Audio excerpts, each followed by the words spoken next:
Chapter 1: The Imperial Kitchen of the Tang Dynasty. Princess Jinyang, Xiao Saizi, Chang'an, the 9th year of the Zhenguan era. Winter was approaching, and a cold wind, carrying withered leaves, swept across the red walls and vermilion pavilions of the imperial palace. But inside the imperial kitchen, a flurry of activity unfolded. Flames licked the bottom of the pots and the stoves, the white steam rising from the steamers almost obscured vision, and the slurping sound of chopping vegetables on the cutting board was like the rapid hoofbeats of horses, incessant and continuous. Lin Qiu, what are you daydreaming about? Quickly carry this bucket of water to the west courtyard. And those radishes over there, if you don't chop them well, you won't be eating tonight. A harsh rebuke pierced through the noisy crowd, striking Lin Qiu's ears. Lin Qiu sighed, resignedly picking up the pile of radishes that looked like tree stumps. He had been transmigrated to the Tang Dynasty for several days. Yes, Lin Qiu was a transmigrator. He hadn't transmigrated into a powerful prince, nor had he become a wealthy merchant. Instead, he had become a kitchen helper apprentice.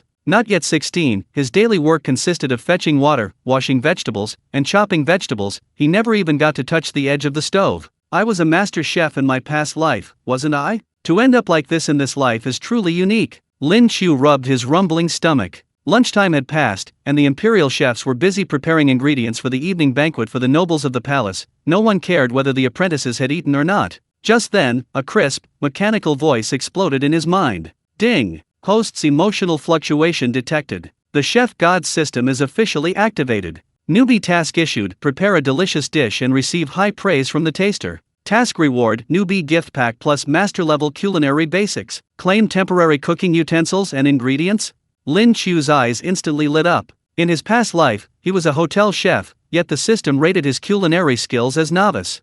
What level should a true master chef be at? The novice's task was to prepare delicious food and receive high praise from tasters. Could he just cook for himself? Lin Qiu glanced around. The head chefs of the imperial kitchen had all gone to the front hall for training, leaving a small stove in the corner empty. System: claim. No extraordinary props appeared out of thin air. Lin Qiu only felt some simple seasonings appear before him: oil, salt, soy sauce, vinegar, scallions, ginger, garlic. These things seemed incredibly ordinary in modern times, but in the Tang Dynasty, where even ordinary people used coarse cloth to eat salt, they were far too extravagant. At this moment, on the cutting board beside the stove, lay a piece of unwanted pork belly. In the Tang Dynasty, mutton was the mainstream meat for the nobility. Pork, with its persistent, unpleasant odor, was considered cheap meat and was usually only given to servants or used to render lard. Since I'm cooking for myself anyway, I might as well make braised pork.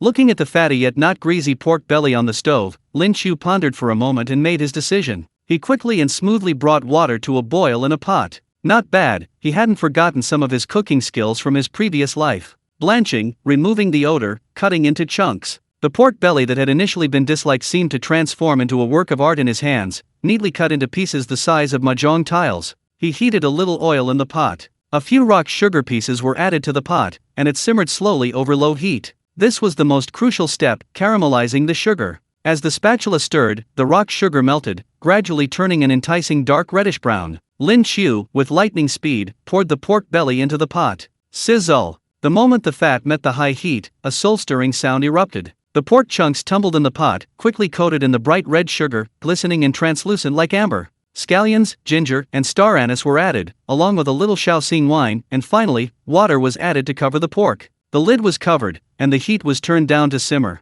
15 minutes later, an overwhelmingly rich aroma began to permeate the corner of the imperial kitchen. It wasn't just the smell of meat, but a complex blend of the richness of the fat, the sweetness of the caramel, and the aroma of spices. This intense fragrance seemed to have a life of its own, seeping through the cracks in the stove, overpowering the original muttony smell in the imperial kitchen, and piercing straight into one's nostrils. Meanwhile, at the back door of the imperial kitchen, a small figure was struggling to cross the threshold. It was a little girl, about 4 or 5 years old, dressed in an exquisitely crafted palace gown, her hair tied in 2 cute little buns. However, her face was unusually pale, and her small body was so thin it seemed a gust of wind could knock her over. She was Li Shiman's most beloved daughter, Princess Jinyang, nicknamed Saizi. Saizi suffered from a congenital weakness, and the renowned physician's son, the medicine king, predicted she wouldn't live past 12. Let alone in ancient times, even in modern times, people with congenital heart disease are rarely cured. Therefore, Saizi was doted on by Li Shiman, Empress Zhang Sun, and the rest of the royal family from a young age. Offending Li Shiman, the most powerful carbon-based being of the 16th century, might not necessarily cause any harm, but if you offended Sizi, you would definitely know what it means to be the dragon's reverse scale. Those who touch it die. Sizi, who had been drinking bitter medicinal soup for years, had a terrible appetite.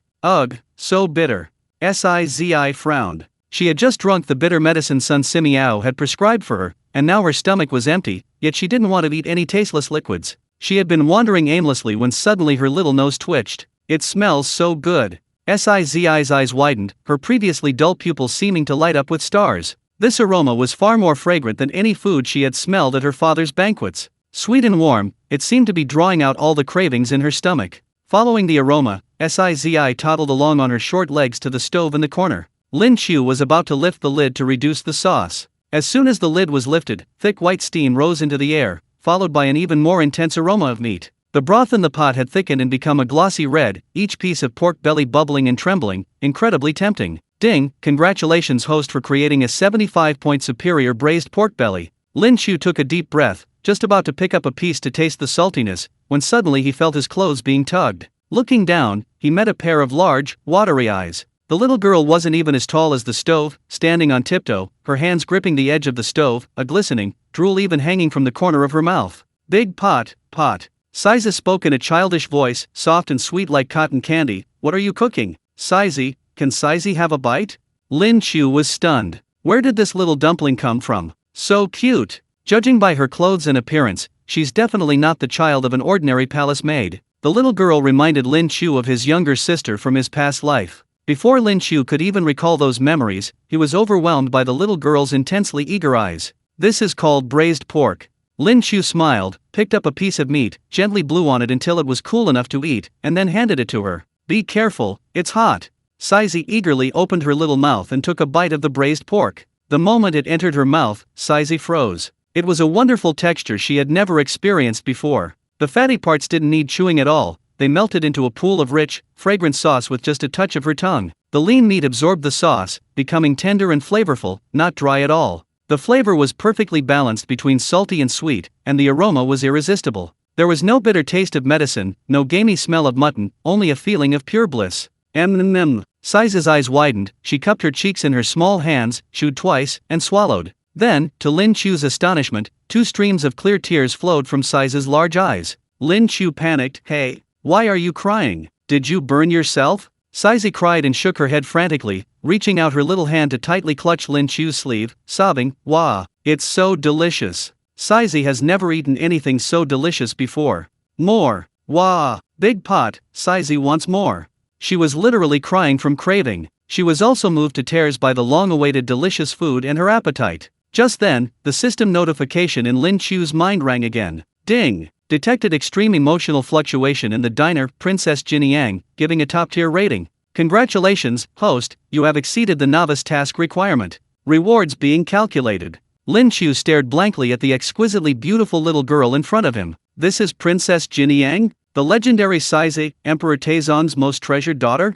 Chapter 2, The Foster's Overprotectiveness. The coarse salt refining method. In a corner of the imperial kitchen, only Sizi's satisfied burp stood out clearly. Several pieces of glistening braised pork melted in her little mouth, the aroma of the fat mingling with the sweetness of the caramel, bringing a blush to the little girl's originally pale face. Glug! Swallowing the last mouthful of meat juice, Sizi licked the sauce off her lips with lingering satisfaction, tilted her head back, and looked at Lin Qiu with her bright, sparkling eyes, giving her evaluation in her childish voice. Big brother, this is the best thing Sizi has ever eaten in her life. It's 1, 2, 3, many times better than the mutton at Father Emperor's banquet. Sizi had just finished counting on her fingers in her praise. The mechanical voice in Lin Qiu's mind rang out crisply again, this time with even more frequent and pleasant notifications than before. Ding! You have received a super positive review from Princess Jinniang of the Tang Dynasty. Task rewards are being distributed in excess. Ding! Congratulations, host, you have obtained God-level braised pork recipe, master-level basic culinary skills, including mastery of knife skills, heat control, and seasoning. God-level braised pork, a divine delicacy made with the finest ingredients. It won't make you fat or greasy, on the contrary, it strengthens your body and beautifies your skin. Congratulations, host, you have activated the beginner's gift pack and obtained a special technique, coarse salt purification method, with a bonus mineral salt detoxification formula. Lin Qiu felt a warm current instantly flow through his limbs and bones. Many culinary skills he hadn't mastered before now seemed to have been etched into his muscle memory through countless trials. His hands became more steady, and the ingredients he saw seemed to come alive. He could see their textures and the best way to prepare them at a glance. He had reached the level of a master butcher. But what truly made Lin Qiu's heart skip a beat was the final reward: the method for refining coarse salt. In the Tang Dynasty, salt and iron were state-run monopolies, but salt-making technology was extremely backward. Most of the salt on the market was coarse salt full of impurities, essentially poisonous salt, deadly in large quantities, and bitter in taste. Only nobles could afford partially filtered coarse salt, but even that was far less pure than modern table salt. Mastering this technology in this era was equivalent to possessing wealth comparable to a nation's, even holding the economic lifeline of the Tang Dynasty in one's hands. However, before Lin Qiu could savor this joy, a sharp, piercing roar shattered his thoughts. "You audacious madman! What are you doing? What are you feeding Her Highness the Princess?" The deputy chief steward of the imperial kitchen, Eunuch Lu, had been frantically searching for His Highness after being informed by the princess's attendants that she was missing. At that moment, Eunuch Lu found Zi, who had just finished devouring braised pork. He glared angrily at Lin Qiu, his finger trembling as he pointed at the iron pot on the stove, as if he were having a seizure. Eunuch Lu rushed to Zi, saw the pot of glistening red meat, and sniffed it deeply. It smelled so good, but he quickly regained his composure, his face turning deathly pale. This is pig meat." Eunuch Liu's voice trembled, like a duck being choked. In the Tang Dynasty, pigs were considered lowly animals. This stuff was both fishy and foul-smelling. Even ordinary commoners, and even beggars, might not like to eat it. Normally, if the imperial kitchen received pork, it was used for rendering oil for lamps, never for the table. And now, this arrogant apprentice had actually fed this filthy, lowly, and greasy pork to the precious Princess Jinniang. Everyone knew that Princess Jinniang suffered from a weak constitution and illness. Physician Sun and the other imperial physicians had repeatedly instructed her to eat a bland diet. If this large piece of fatty meat caused a relapse of the princess's old ailment, he, the deputy chief eunuch, wouldn't have enough heads to afford. "Do you want to die?" Eunuch Lu turned around, glaring fiercely at Lin Qiu, his eyes blazing with murderous rage. "How dare you poison the princess with such lowly, fatty meat? Who sent you? What are your intentions? Are you plotting to murder the imperial heir?" Lin Qiu frowned slightly, about to explain. Although the princess is frail, she occasionally eats a few pieces of braised pork.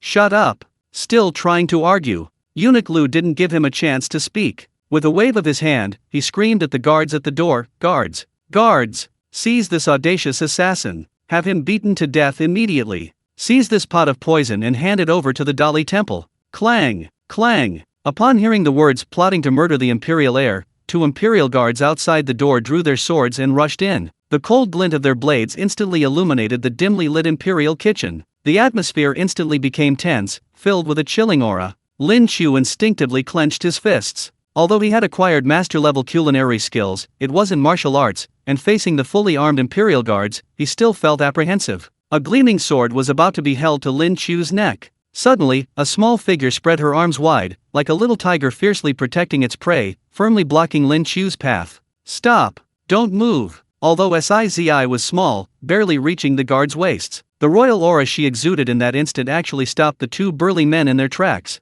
The little girl was now puffed up with anger, her cheeks bulging like a little pufferfish. A bit of tempting braised pork sauce still clung to the corner of her mouth. Little Zi glared at Eunuch Lu and the guards with wide eyes. "Who gave you permission to bully my royal chef?" The chef was cooking for himself. "I, the princess, stole his food. It was my fault." Eunuch Lu stamped his feet in frustration, his face contorted with misery as he stepped forward. "Oh, my little darling. You're young and naive, you've been tricked. That was pig meat. Cheap meat. Eating it will upset your stomach, even kill you. This brat has no good intentions. You're talking nonsense." Zi retorted loudly, her childish voice echoing in the imperial kitchen, yet carrying an undeniable firmness. "This meat is fragrant and sweet, melts in your mouth, and doesn't smell bad at all. This is the most delicious food Zi has ever eaten in her life.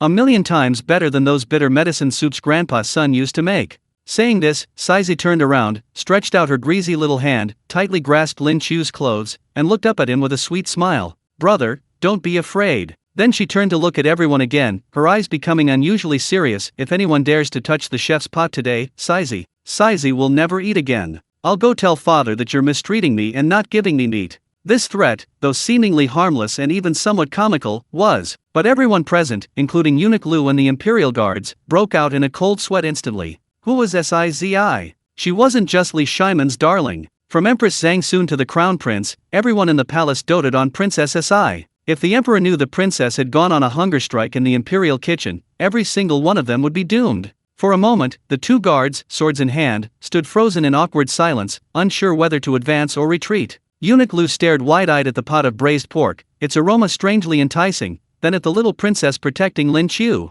His mind was a complete mess. This braised pork, is it really that delicious? Can it really bewitch a picky eater like this? Just as the situation reached a stalemate, steady footsteps sounded outside the door, accompanied by a faint scent of herbs. What's all this commotion? I just finished examining the Empress's pulse, and you've made my head spin. Eh? Little Sizey, everyone says you're lost. What are you doing here? Hearing the aged voice, Eunuch Lu shuddered, as if grasping at a lifeline. He scrambled out, crying, Dr. Sun. Dr. Sun, you've come at the perfect time. Quickly, save the princess. She's been fed pig meat, her old illness might be relapsed. Chapter 3 Dietary Supplements? Sun Simiao, are you a chef or a royal physician? The light from the doorway was blocked by a slender figure. The newcomer had white hair and beard, wore a faded blue Taoist robe, and carried a signature medicine chest. Although nearing 100 years old, he still possessed a ruddy complexion, clear eyes, and an air of otherworldly refinement. This man was none other than Sun Simiao, the renowned divine physician of the Tang Dynasty.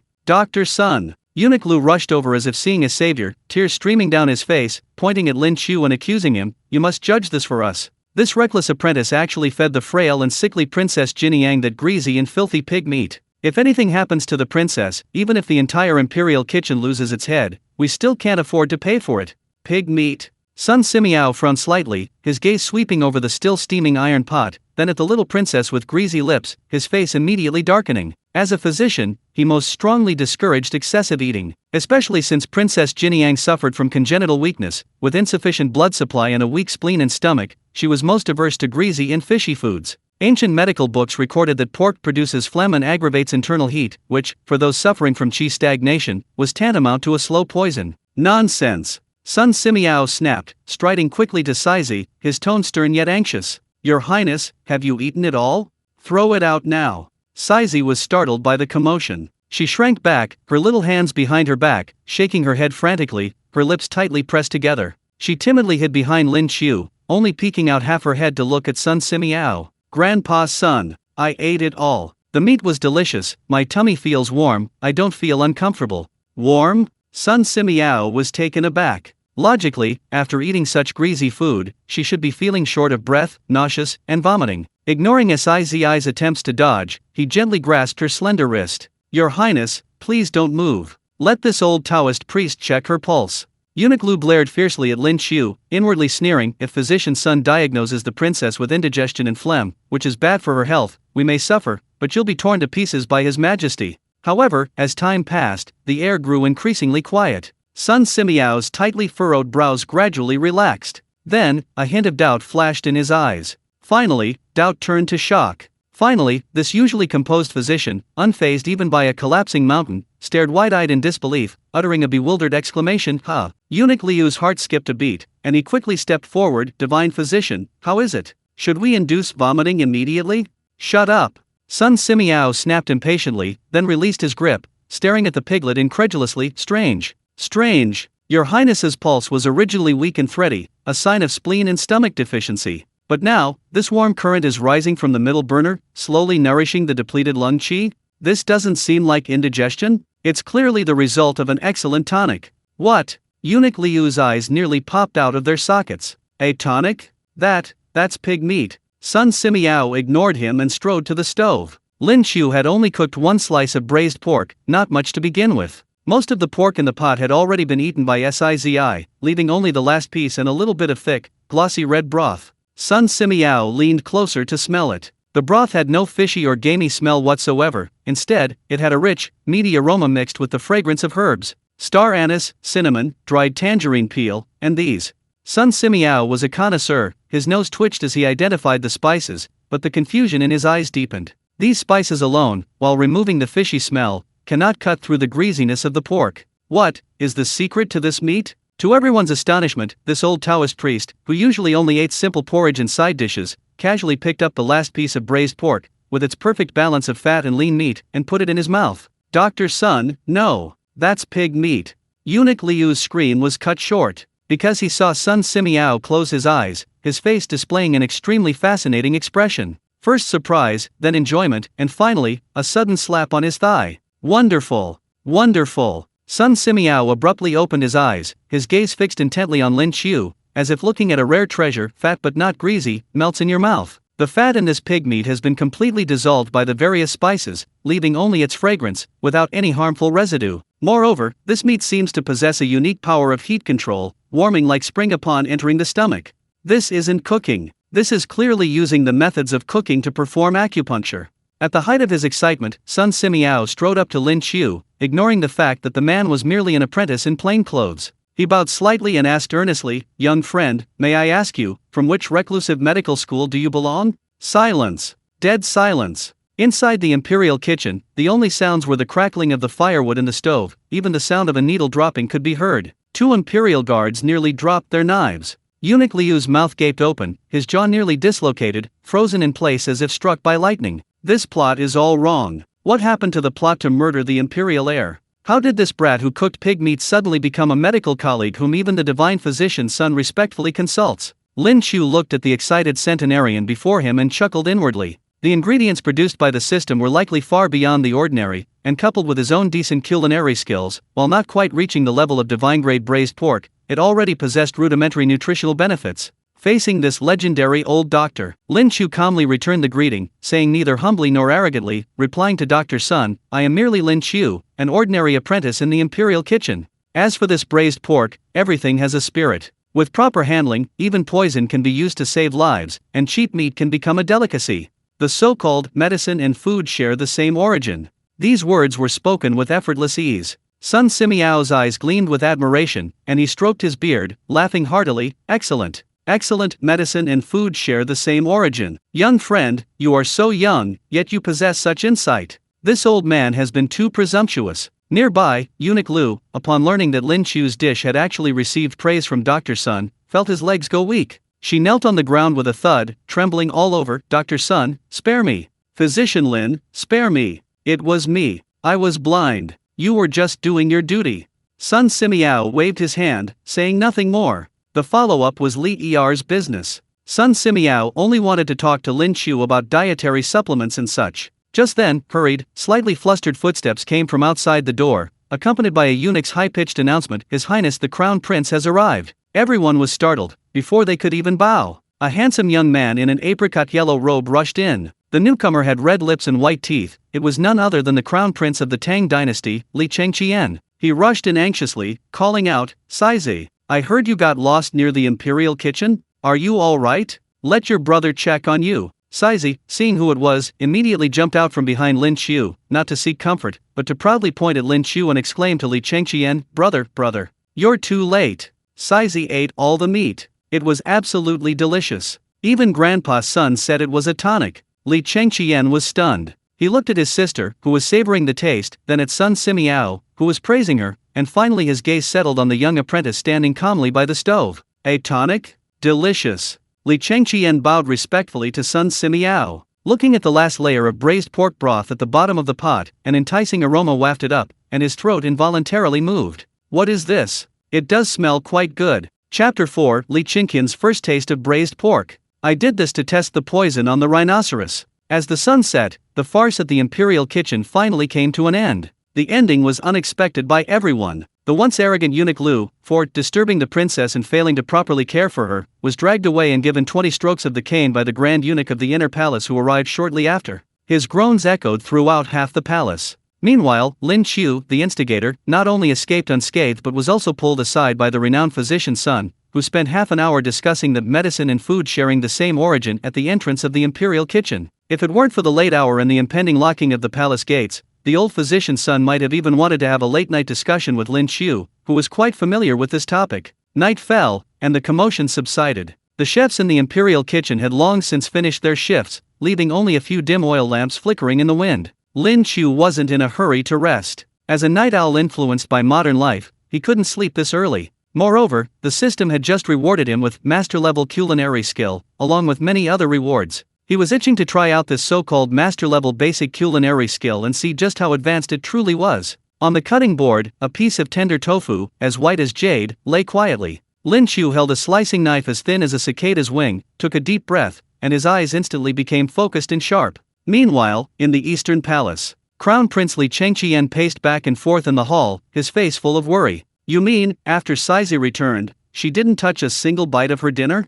Li Chengqian asked his personal eunuch, Shinsin, anxiously. Your Highness, Princess Jiniang says, the roasted mutton sent by the imperial kitchen has a strange smell, not as good as the meat made by the older brother in the imperial kitchen. The princess has been crying and making a fuss, even the empress can't soothe her. Outrageous! Li Chengqian flicked his sleeve, his young face full of anger. I want to see what kind of sorcery that audacious madman used to bewitch the princess and make her go on a hunger strike. Prepare the imperial kitchen. I want to personally confront this cook. A quarter of an hour later, Li Chengqian, accompanied by 2 close eunuch attendants, stormed to the entrance of the imperial kitchen. He intended to kick the door open and drag out the arrogant apprentice for a scolding. However, as he reached the doorway, through the half-open window, he saw a scene he would never forget. In the dim light, a young boy stood before the counter. He didn't look at the knife in his hand, nor at the tofu on the cutting board, as if he had entered a profound state of meditation. Suddenly, the boy's hand moved. Swish, swish, swish, swish.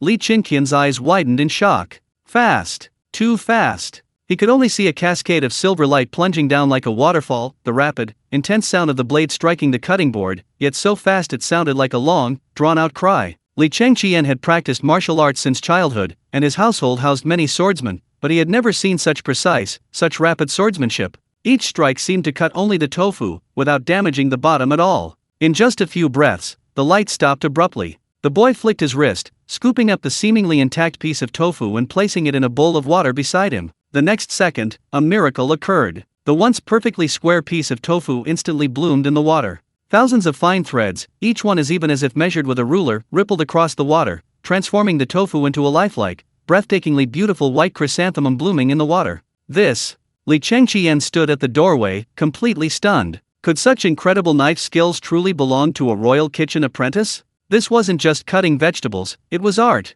It was some kind of profound martial arts technique. Just as Li Chengqian was lost in thought, an enticing aroma suddenly wafted into his nostrils. It was the aroma that Sizi had been talking about all night. Rich, sweet, and with a strong meaty fragrance. Li Chengqian snapped out of his daze, his stomach betraying him with a growl. He coughed awkwardly, straightened his clothes, and pushed open the door, adopting the imposing air of a crown prince. Ahem! Who are you? How dare you poison me here so late at night? Lin Qiu was just about to serve himself a bowl of freshly cooked braised pork for a late-night snack. Hearing the voice, he turned around. The young man before him wore a brocade robe, his brows carrying a hint of arrogance and childishness. Although he tried his best to appear mature, his eyes, fixed intently on the meat in the pot, betrayed him. Poison? Your Highness, you jest. Lin Qiu smiled, showing none of the fear one would expect from a crown prince. As a human from Earth, he didn't inherently hold imperial power in awe. Instead, he found the sister-obsessed crown prince, who had come to cause trouble for his sister, rather interesting.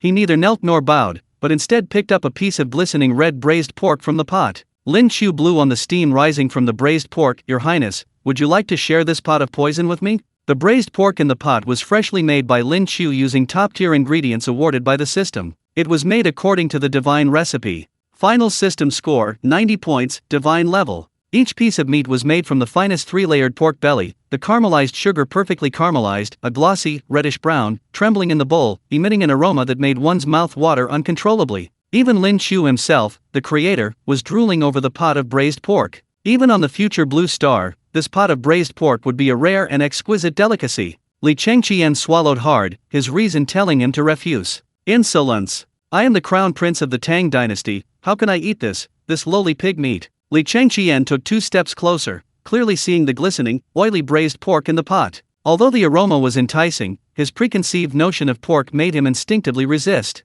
It's fine if the young prince is ignorant, but I absolutely will not eat it. Before he could finish speaking, Lin Qiu had already put the first bite of his divine-level braised pork into his mouth. Since your highness won't enjoy it, then this humble subject will eat it myself. Lin Qiu closed his eyes, chewing with a look of pure enjoyment. Soft, chewy, and bouncy, melting in his mouth, it's definitely 100 times better than any braised pork I could make. Lin Qiu's eyes widened, and he eagerly picked up another piece and ate it. A delicacy. The enticing aroma, carried by the steam, wafted onto Li Chengqian's face. Seeing Lin Qiu's hearty eating, Li Chengqian couldn't resist any longer. Smells amazing. It smells incredible. Li Chengqian felt his willpower rapidly crumbling. This aroma was infinitely superior to the dry, roasted venison and bland, boiled mutton served in the imperial kitchen. At this moment, Shinsin, the personal eunuch following behind Li Chengqian, couldn't resist any longer. The smell was simply irresistible. His eyes darted around, and with a loyal expression, he leaned forward, swallowing hard as he reached for the bowl. "Your Highness, this man's behavior is suspicious. There's definitely something fishy about this meat. For your Highness's safety, this servant is willing to test it on myself. I'll taste it for your Highness first." As he spoke, his hand was about to touch the chopsticks. Bang! A muffled thud. Without thinking, Li Chengqian kicked Shinsin in the backside, sending him rolling several times. "Get out of my way! My cough, the evidence I used to interrogate the thief, and you dare steal it." He kicked away the obstructing eunuch. Li Chengqian, his face flushed, finally abandoned his princely airs under the irresistible allure of the aroma. He snatched the bowl of meat Lin Qiu had just served, saying with a hint of bravado, I only wanted to find out the truth. To see how you've bewitched the prince. If this meat isn't delicious, I will punish you." With that, Li Chengqian picked up a still trembling piece of braised pork, closed his eyes, and with a death-defying resolve, put it into his mouth. The next second, Li Chengqian abruptly opened his eyes. There was no fishy stench as he had imagined. Only the rich aroma of meat exploded in his mouth. The fat melted on his tongue, the lean meat soaked up the broth, sweet and slightly salty, every chew a supreme comfort to his taste buds. Li Chengqian stared in shock at the meat in his bowl. Was this really the pig meat that everyone despised? If so, what about all the delicacies he'd eaten before? Pig swill? So delicious. Li Chengqian mumbled indistinctly, then his chopsticks continued to devour the meat. His usual elegant royal manners vanished. At this moment, he was simply a young man completely conquered by the food. Lin Qiu leaned against the stove, watching the prince wolf down his food, a slight smile playing on his lips. Ding! Detected emotional fluctuations in Crown Prince Li Qiu of the Tang Dynasty, receiving a top-tier rating. Reward recipe, Clear Broth Noodles, divine level. Eat slowly, your highness. Lin Qiu picked up a radish from the side, his knife twirling again as he did his chores for tomorrow. He casually remarked, eating only meat can be greasy. I'll make you something even more amazing later. Isn't Sizey having a poor appetite? Braised pork for dinner is a bit too oily. This is much better. Li Chengqian, looking up from his busy schedule, his mouth smeared with red oil, asked with shining eyes. An even more amazing delicacy? What is it? Can Sizey eat it? Chapter 5, Combat Techniques, Mastery. The Curved Plow. Your Highness, eat slowly, don't choke. Lin Qiu shook his head, watching Li Chengqian wolf down his food, and turned back to the stove. Braised pork is delicious, but it can get greasy if you eat too much. At this moment, a bowl of light yet flavorful noodles would be the perfect way to cleanse the palate, a truly heavenly experience. System, retrieve the recipe for Divine Clear Broth Noodles. As Lin Qiu's thoughts stirred, countless secrets of clear broth noodles flooded his mind. Clear broth noodles, seemingly the simplest, are in fact the most demanding in terms of skill. The broth must be as clear as water, the flavor as rich as mellow wine, and the noodles as chewy as a spring. Lin Qiu took out a lump of rested dough, lifted it by both ends, and gave it a gentle shake. Snap! Snap! The dough seemed to come alive in his hands, stretching, folding, and stretching again in the air with rhythmic slapping sounds. In the blink of an eye, the originally rough dough transformed into a handful of thin, distinct strands of dragon beard noodles. The most crucial element is the broth. Lin Qiu lifted the lid of a small earthenware pot that had been simmering over a low flame. What appeared to be plain water was actually a clear broth made by simmering old hen, ham, and pork ribs, then repeatedly absorbing impurities with minced chicken, and finally filtering it out. The broth was crystal clear, without a trace of oil, yet it contained the essence of countless ingredients. The noodles were added to the boiling water, rising and falling 3 times before being quickly scooped out and neatly arranged in a white porcelain bowl. A spoonful of piping hot clear broth was poured over them, and a small handful of bright green scallions was sprinkled on top. There were no unnecessary toppings, only the purest aroma of noodles and broth. A bowl of clear broth noodles could soothe the soul. Your Highness, please try this. Lin Qiu placed the noodles in front of Li Chengqian. Li Chengqian had just finished a piece of braised pork in his bowl and was feeling a little sticky in his mouth and a dry throat. He glanced up at the bowl of noodles. Looking at the thin broth, white noodles, and green onions, it was utterly shabby. What's this? Li Chengqian raised an eyebrow, about to make a complaint. But having learned his lesson, he first brought his nose close to smell it. An extremely delicate, yet overwhelmingly fragrant aroma instantly filled his nostrils. This aroma wasn't as overpowering as braised pork, instead, it had a subtle, refreshing fragrance that soothed his stomach, which had been agitated by overeating. Gulp! Li Chengqian swallowed again, completely lacking self-control. I'm testing this broth to see if it's edible for Saizi. Using a lame excuse, Li Chengqian picked up a mouthful of noodles and put it in his mouth. The next moment, Li Chengqian's eyes widened sharply, his pupils contracting violently. The noodles were smooth and chewy, slightly springy with each bite, bursting with flavor. But the most amazing part was the broth. It looked as light as water, but the taste was so delicious you wanted to swallow your tongue. The rich chicken broth flavor and the savory ham layered in your mouth, instantly washing away the greasiness of the braised pork, leaving only a refreshing and delightful sensation. A bite of the lingering flavor of braised pork in one hand, a bite of the refreshing clear broth noodles in the other. A perfect balance of rich and light, yin and yang. In that instant, Li Chengqian felt that all the imperial meals he had eaten in the first half of his life were nothing but pig swill. Slurp, slurp, slurp. The once gentle and refined crown prince, always mindful of royal decorum, had completely transformed into a noodle-slurping maniac, devouring noodles and braised pork in no time. Li Chengqian didn't even care about the heat, he didn't even lift his head, his chopsticks flashing like after-images. A bowl of noodles, and broth, was completely devoured in just a few dozen breaths, not a single drop left. At the same time, a plate of braised pork was swallowed whole. Ha! Li Chengqian put down the empty bowl, cleaner than his face, and exhaled a long breath of hot air, a look of unprecedented satisfaction on his face.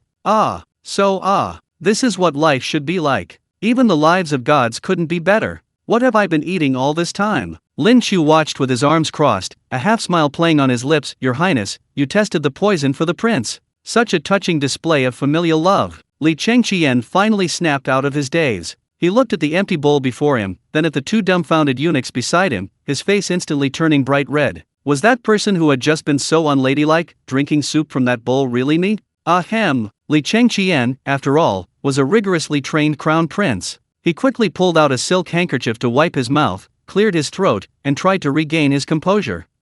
Acceptable. I just tasted it carefully. These noodles, not only are they non-toxic, but they also seem to have the effect of cutting through the greasiness and aiding digestion.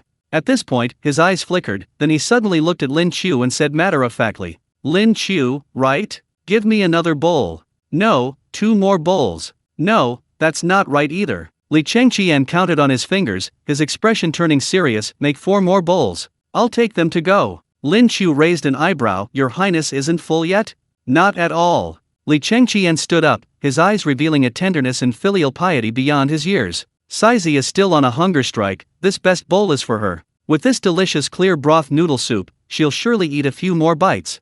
The other 2 bowls. Father has been overworked with state affairs lately and hasn't had much of an appetite. Mother is unwell, this light noodle soup is most suitable for her. As for the last bowl. Li Chengqian licked his lips, somewhat embarrassed, and said softly, I ate too quickly just now and didn't taste it properly, I'll have it as a midnight snack. Lin Qiu smiled slightly, so he did leave 1 bowl for himself after all. Looking at the proud yet family-oriented young crown prince before him, Lin Qiu's amusement lessened, replaced by admiration. Is this the historical Li Chengqian? At this moment, he is not the later deposed crown prince who broke his leg in a horse accident, became psychologically twisted, and rebelled. He is a young man who cares for his sister and is filial to his parents. Lin Qiu glanced at the eunuch Chinsin beside him, whose beauty surpassed even that of a woman, and shook his head slightly. Perhaps Li Chengqian can still be saved. For bowls of noodles, Your Highness, please wait a moment.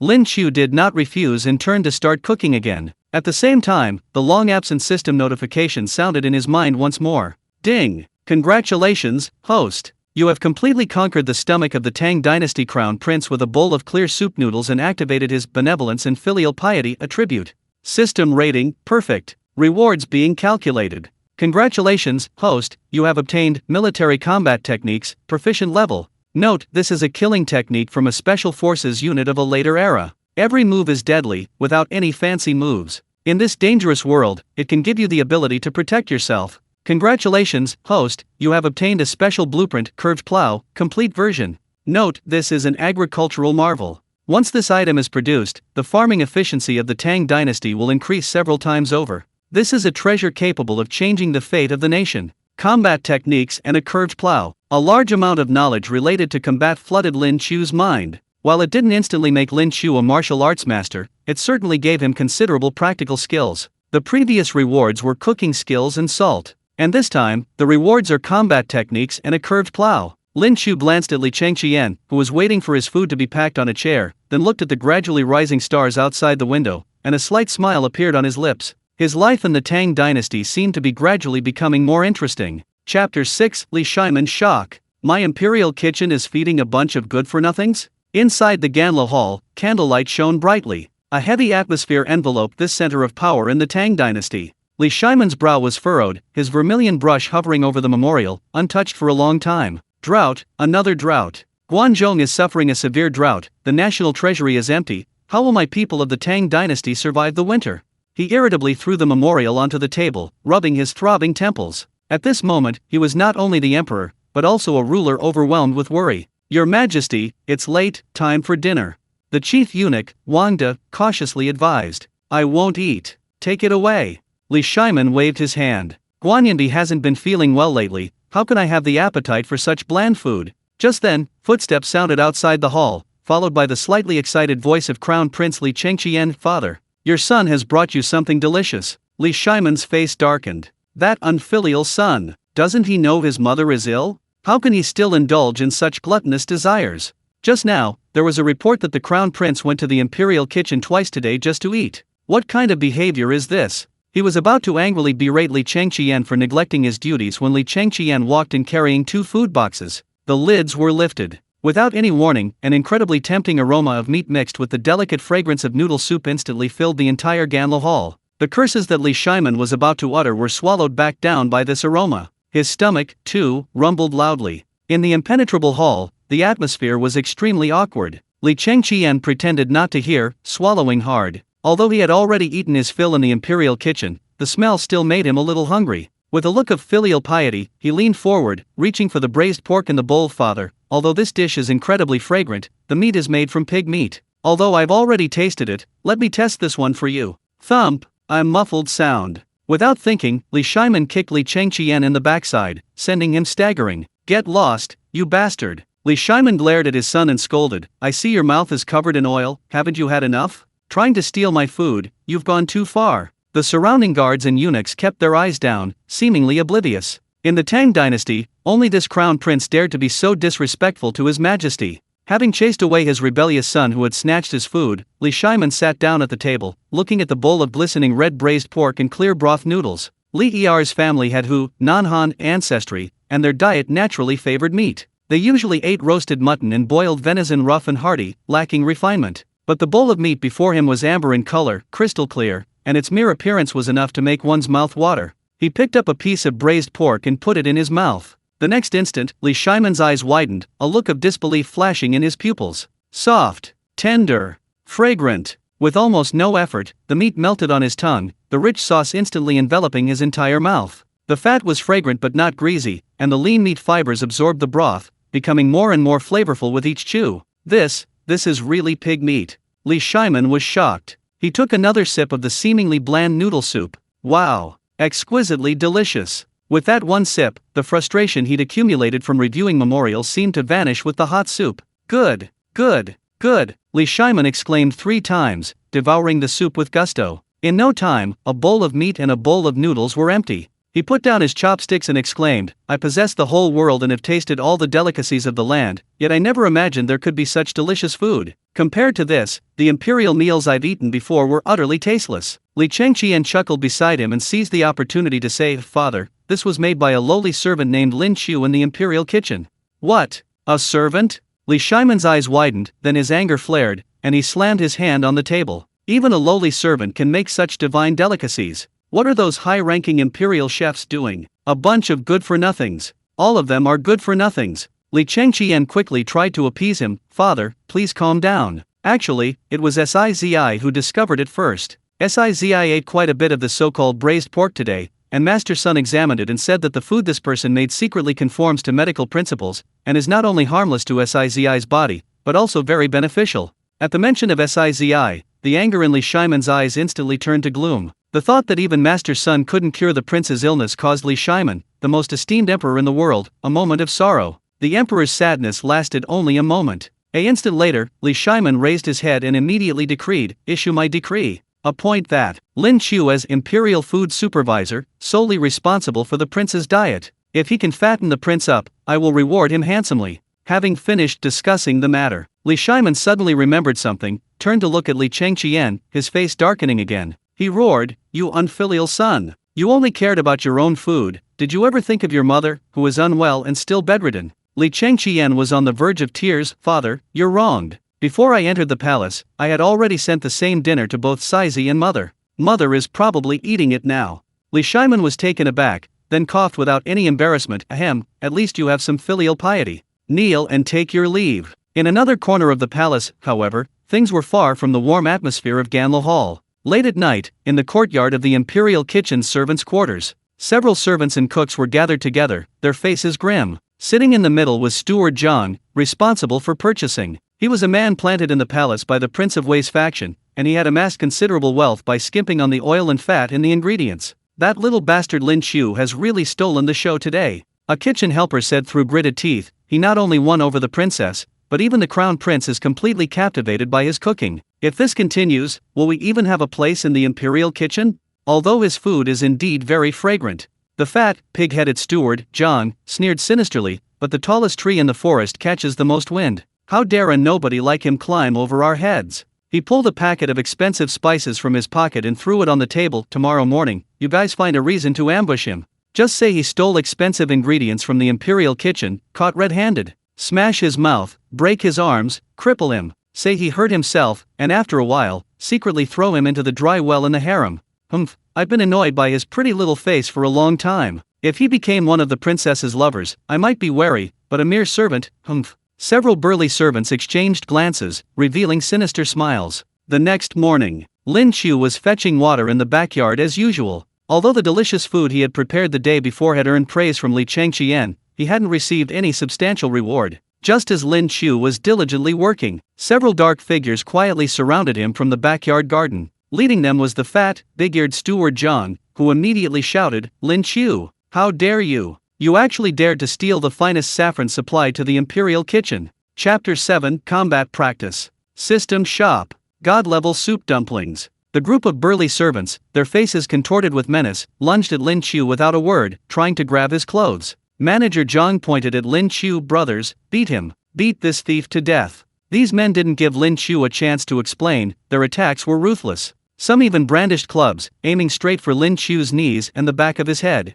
This was clearly an attempt to kill him. Lin Qiu's eyes turned cold. This Tang Dynasty harem isn't so peaceful after all. A cold smile curled at the corner of Lin Qiu's lips. If it were before yesterday, he might have had no choice but to run. But now, he had acquired a master-level military combat technique last night, but hadn't yet used it. Just as the club was about to strike Lin Qiu's shoulder, Lin Qiu moved, and moved with lightning speed. He dodged the attack to the side, his right hand flashing out like lightning, precisely grabbing the burly man's wrist and twisting it sharply. Crack! A crisp sound of bone breaking rang out. "Ah!" The burly man screamed like a pig being slaughtered, the stick falling from his hand. Lin Qiu didn't hesitate for a moment, executing a standard military grappling move followed by a side kick, sending the other nearly 200-pound man flying several meters, crashing heavily against the wall behind him. The remaining men were stunned. This was still the same skinny, weak handyman who only knew how to obediently chop vegetables and fetch water? The fat, burly manager Zhang, though blustering, was actually trembling with fear. "Attack! All of you! Take him down!" The remaining 3 men charged forward, their resolve hardening. Lin Qiu's eyes were cold. Instead of retreating, he advanced. Elbow strike. Knee strike. Choke hold. His every movement was concise and precise, devoid of any fancy flourishes, yet each move was deadly. Bang! Bang! Bang! In just 3 breaths. The burly men who had been so aggressive moments before were now all lying on the ground, groaning in pain. Some had broken arms, others were curled up like shrimp, clutching their stomachs. Lin Qiu dusted off his hands and was about to ask these men why they had attacked him. "Stop! What are you all doing?" A sharp yet authoritative voice boomed at the courtyard gate. Everyone turned to look and saw Wang De, the most trusted eunuch of Li Shiman. He stood there, holding the imperial edict, his face contorted with rage. Behind Wang De stood a troop of fully armed imperial guards. The group of stewards, lying on the ground, saw Wang De as if he were their savior and cried out, "Eunuch Wang, help! This Lin Qiu, he stole imperial ingredients, and when we discovered him, he even attacked and injured people. He's a traitor." Wang De coldly surveyed the mess on the ground, then looked at Lin Qiu, who stood calmly and unharmed in the middle. Before coming, His Majesty had specifically instructed him that Lin Qiu's cooking was a favorite of Princess Saizi, and even His Highness the Crown Prince praised it highly. He was a rare talent. As the chief eunuch, he immediately saw through the tricks of Steward Zhang and his group, recognizing who was lying. Theft. Wang sneered, walked over, and kicked aside the Steward Zhang who was still complaining. He then swung his whisk at Zhang's face. Are you all blind? I'm here to read His Majesty's Imperial Edict. His Majesty just appointed Lin Qiu as a courtier in the Imperial kitchen, specifically in charge of Princess Jinyang's meals. What? Are you saying His Majesty has poor judgment, appointing a thief to an official position? What? Manager Zhang and the thugs on the ground froze instantly, their faces ashen. It's over. They've kicked a hornet's nest. How did this kid gain His Majesty's favor so quickly? Wang didn't even glance at them, waving his hand at the Imperial guards behind him, his tone icy. These lackeys are jealous of talent, framed their colleagues, and disturbed His Majesty's presence. Drag them all away, give them 50 strokes of the cane, and expel them from the palace. After dealing with the mess, Wang De immediately put on a smiling face, bowed to Lin Qiu, and said with a smile, Lin Fenjiao, receive the decree. Her Highness the Princess is still insisting that she won't eat anything but food made by you. After receiving the imperial decree and instantly becoming a Fenjiao of the imperial kitchen, Lin Qiu didn't bother to ask what rank this was. He headed towards Princess Jinyang's palace while opening his system panel. Last night before going to sleep, he seemed to have heard a system notification sound. I was just sleeping so soundly I didn't notice. Ding! Daily task refresh, 10 positive reviews received. Reward, special reward. The system detected that the host performed exceptionally well yesterday, receiving special positive reviews from special historical figures, Li Shiman, Empress Zhangxun, Princess Jinyang. System reward settlement in progress. Obtained the passive skill Eye of Gourmet Food, can view ingredient quality and best cooking methods, and the system's lottery shop is officially open. Bonus, 100 mall coins, 2 daily lottery chances. Lottery? Lin Qiu's eyes lit up, following his thought. A large, illusory roulette wheel, visible only to him, instantly appeared before him. The wheel was divided into 5 sections: white, common, green, elite, blue, rare, purple, world-class, and gold, god tier. The gold section was as narrow as a hair, with only a 4% probability. 1 in 10 normal draws had a chance of yielding either purple or gold. Let's gamble. I'll draw. Lin Qiu didn't hesitate to throw in his 100 shop coins. The roulette wheel spun rapidly, finally slowing down dramatically before the pointer glided across the purple section and stopped at a dazzling gold. Ding! Congratulations, host, you have obtained a gold tier god tier recipe, god tier soup dumplings. 1 shot, 1 kill. Lin Qiu's breathing quickened. So awesome. Immediately afterward, Lin Qiu used the 2 free daily draws. This time, instead of a golden glow, the system storage space activated, adding 2 more food slots to the system panel. Ding! Congratulations on obtaining a common item, 100 jin of premium potatoes. Note, system selected superior variety, large, thin-skinned, extremely high starch content, no toxic sprouts, yield can reach an astonishing 5,000 jin or more per mu. Ding! Congratulations on obtaining a common item, 100 jin of premium black pork tenderloin. Note, top-grade black pigs raised on acorns, firm and reddish meat, with intramuscular fat distributed like snowflakes, without any fishy smell. The notes accompanying each item are abilities attached to Lin Qiu's newly acquired gourmet eye. When Lin Qiu's gaze falls on flowers, plants, and trees, notes appear. Even when his gaze falls on a person, simple personal information about that person appears. Activating and deactivating this ability is simple, it only requires a thought. Just as Lin Qiu was having a great time, his gaze swept over the pile of potatoes on the system interface, and he suddenly froze. He had been so focused on the special ability of the gourmet eye that he only now realized, holy crap, potatoes. In this Zhenguan era, let alone potatoes, there weren't even tomatoes or peppers. The staple foods of the Tang Dynasty people were mainly millet and wheat-based foods, with pitifully low yields. Droughts and locust plagues meant widespread famine. But potatoes, these were truly a high-yield miracle, a life-saving omen. Lin Qiu looked at the 100 caddies of high-quality potatoes on the system panel, and his eyes instantly burned with fervor. These weren't just ingredients, they were his get-out-of-jail-free card for survival in the Tang Dynasty, even for achieving high office. I'll save this for later and give Li Er a big surprise when the time is right. Lin Qiu closed his gourmet eye and leisurely walked towards Jinyang Palace. Chapter 8, I've come to visit Sizi. Siblings turned against each other because of a soup dumpling. Inside the Jinyang Palace, in the warm pavilion, although it was early morning, it wasn't quiet. Because Sizi wasn't feeling well, a dozen palace maids and eunuchs were carefully attending to her as she washed up. Big brother. The sharp-eyed Sizi spotted Lin Qiu as he entered, immediately shaking off the maid's hand and rushing over like a cheerful little lark. Good morning, big brother. Sizi was good last night and ate a big bowl of noodles. My tummy is still full. The little girl tilted her head, her face seeking praise. Big brother, can you still cook for Sizi today? Of course. Lin Qiu looked at this adorable little bundle, his heart filled with affection. As a modern person, he subconsciously reached out and gently ruffled Sizi's fluffy little head twice. From now on, whenever you want to eat it, your brother will make it for you every day. Hiss! The surrounding palace maids and guards gasped instantly, their eyes nearly popping out of their sockets. That was Princess Jinniang, a woman of noble birth. Besides His Majesty and the Empress, who dared to touch the princess's head? This new cook was incredibly audacious. Lin Qiu felt the strange gazes around him and realized he had seemingly done something out of line. However, he didn't pay much attention. Today we'll have something more refined, I'll let you try soup dumplings. Lin Qiu went to the small kitchen and took out a piece of premium pork tenderloin from the system panel. With a flash of the knife, the meat was chopped into a fine paste. The most crucial thing was how to fill it with the soup. Lin Qiu took out his prepared broth jelly. This was the soul of the soup dumplings. The crystal clear jelly was chopped and mixed into the meat filling, melting into broth upon heating. The dough was rolled out as thin as a cicada's wing, thicker in the middle and thinner at the edges. With nimble fingers, delicate little buns with 18 pleats were formed on the cutting board. They were placed in the steamer and steamed over high heat. Just as the first wisp of steam pushed open the lid, releasing a sweet and savory aroma, a series of hurried footsteps suddenly sounded at the door. Sizi, your brother has come to see you. Crown Prince Li Qingqian's voice preceded his arrival. He stepped across the threshold, his nose twitching wildly, his eyes instantly locking onto the steaming steamer, a clear gulp coming from his throat. Lin Qiu leaned against the stove, pursed her lips, and mercilessly exposed him. Your Highness, did you come to see Sizi, or did you come here to freeload? I can't even be bothered to call you out.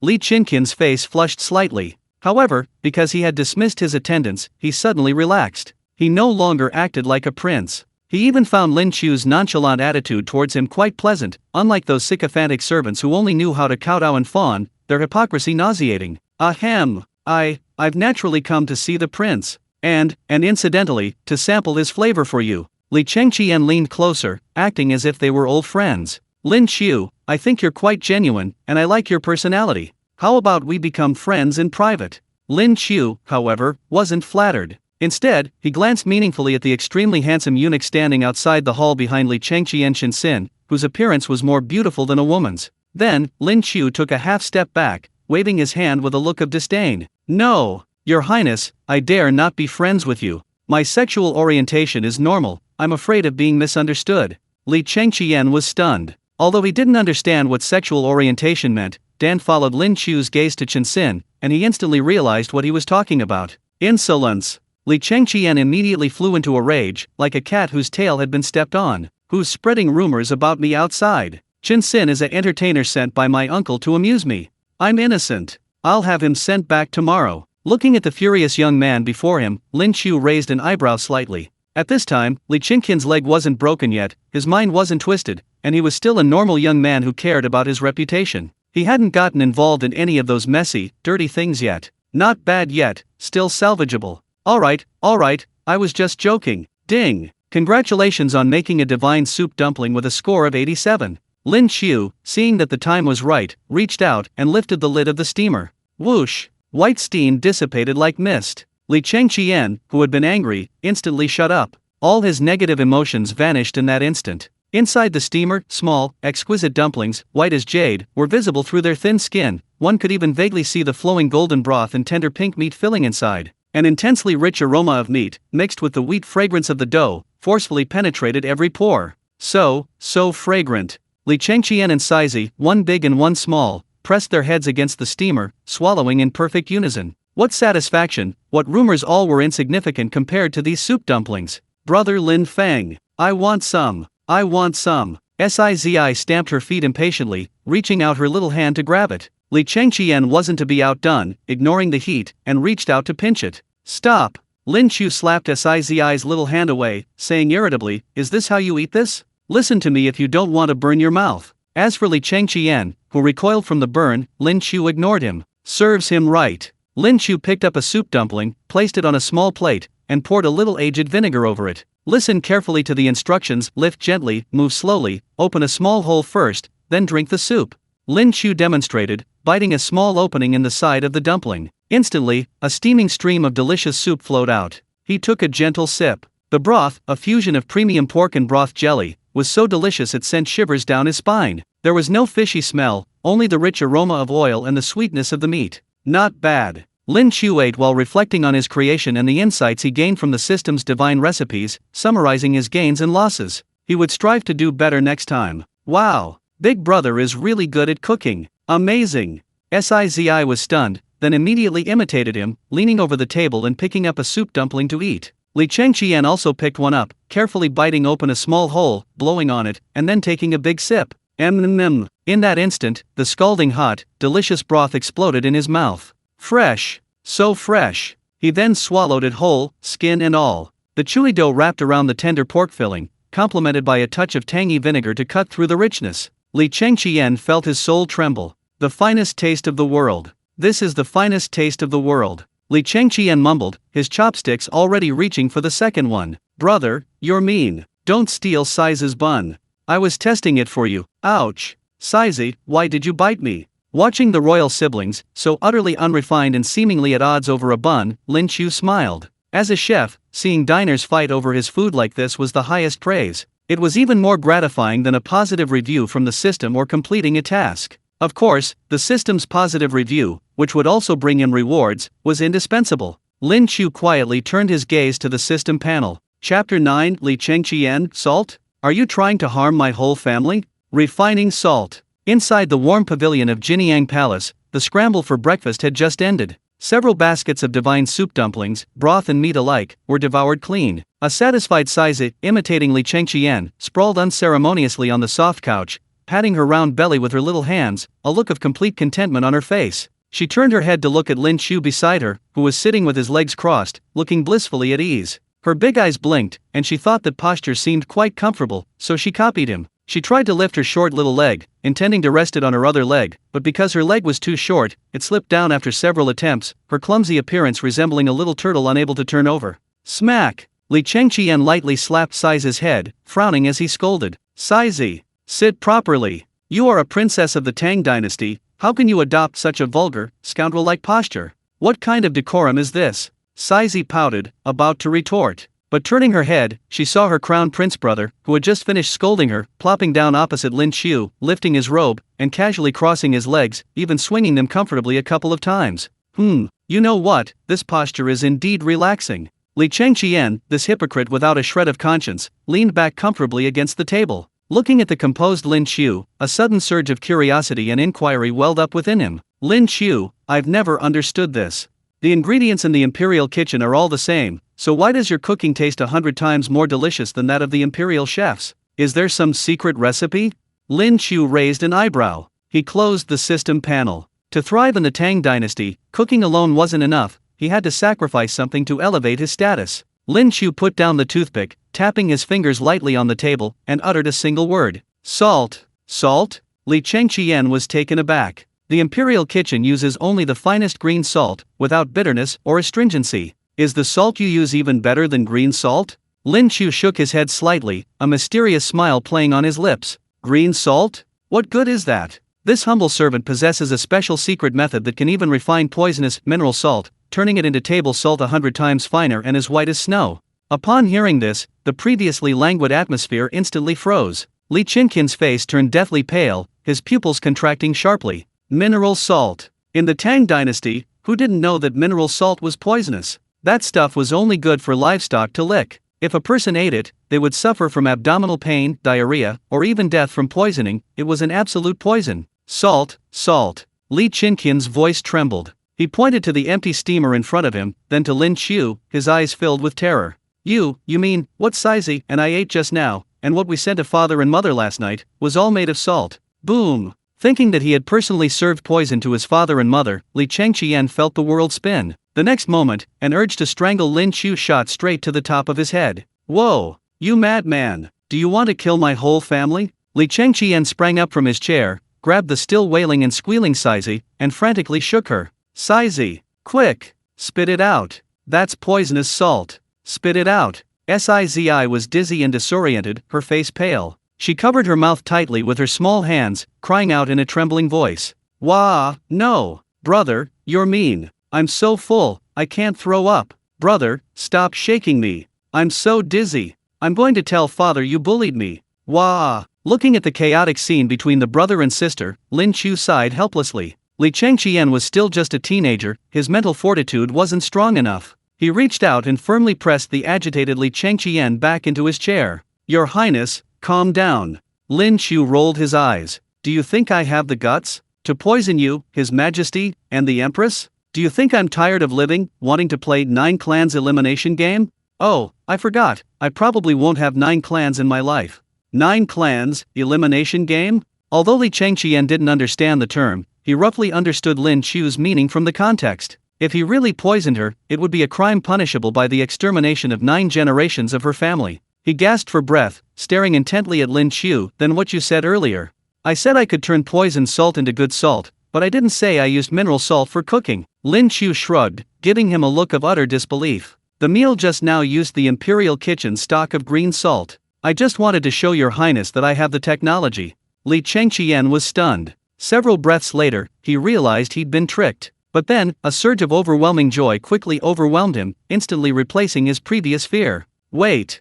Although young, Li Changqian was being groomed as the crown prince, and his political acumen was extremely sharp. He suddenly grabbed Lin Qiu's sleeve, his voice trembling violently despite its low volume. You mean, those mountains and plains of unwanted poisonous salt mines, you can make them better than salt that costs hundreds of coins per bushel? Is that true? If it were true, what would that mean? It would mean that the Tang Dynasty would suddenly have countless mountains of gold and silver. It would mean that the court could completely control the salt industry, no longer subject to the powerful families who controlled the salt-producing areas. Li Changqian's hands and feet almost moved uncontrollably with excitement. Lin Qiu, on the other hand, remained calm. Refining mineral salt was just a minor skill. Potatoes, curved plows, and various foods obtainable from the system for the newly established and impoverished Tang Dynasty, this was a true game-changer. Your Highness, whether it's true or not, we'll find out by trying. Lin Qiu pointed outside the door. Your Highness, why don't you personally send someone to fetch some rock salt? I'll make fine salt for you on the spot.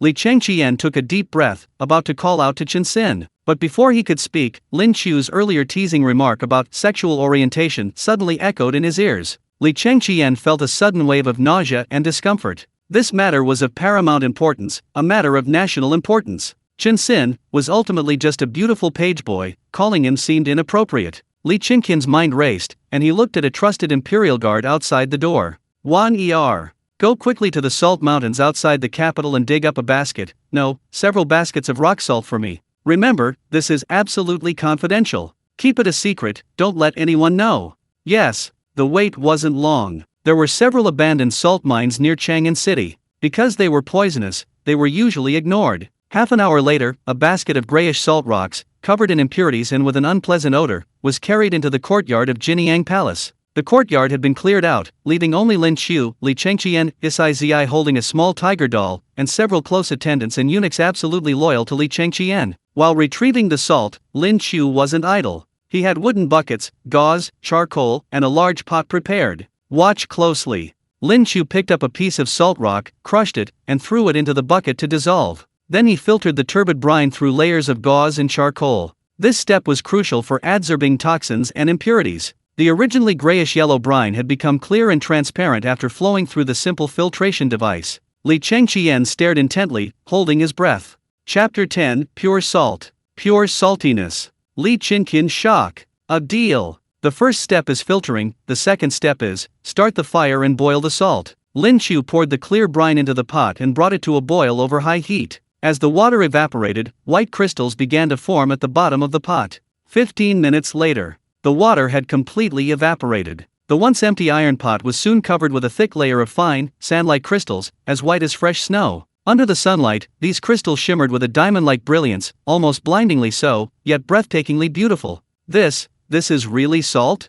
Li Changqian was stunned. Lin Qiu calmly dusted off his hands, picked up a pinch of salt, tasted it, and then frowned in disgust, saying, "Pa, a little bitter.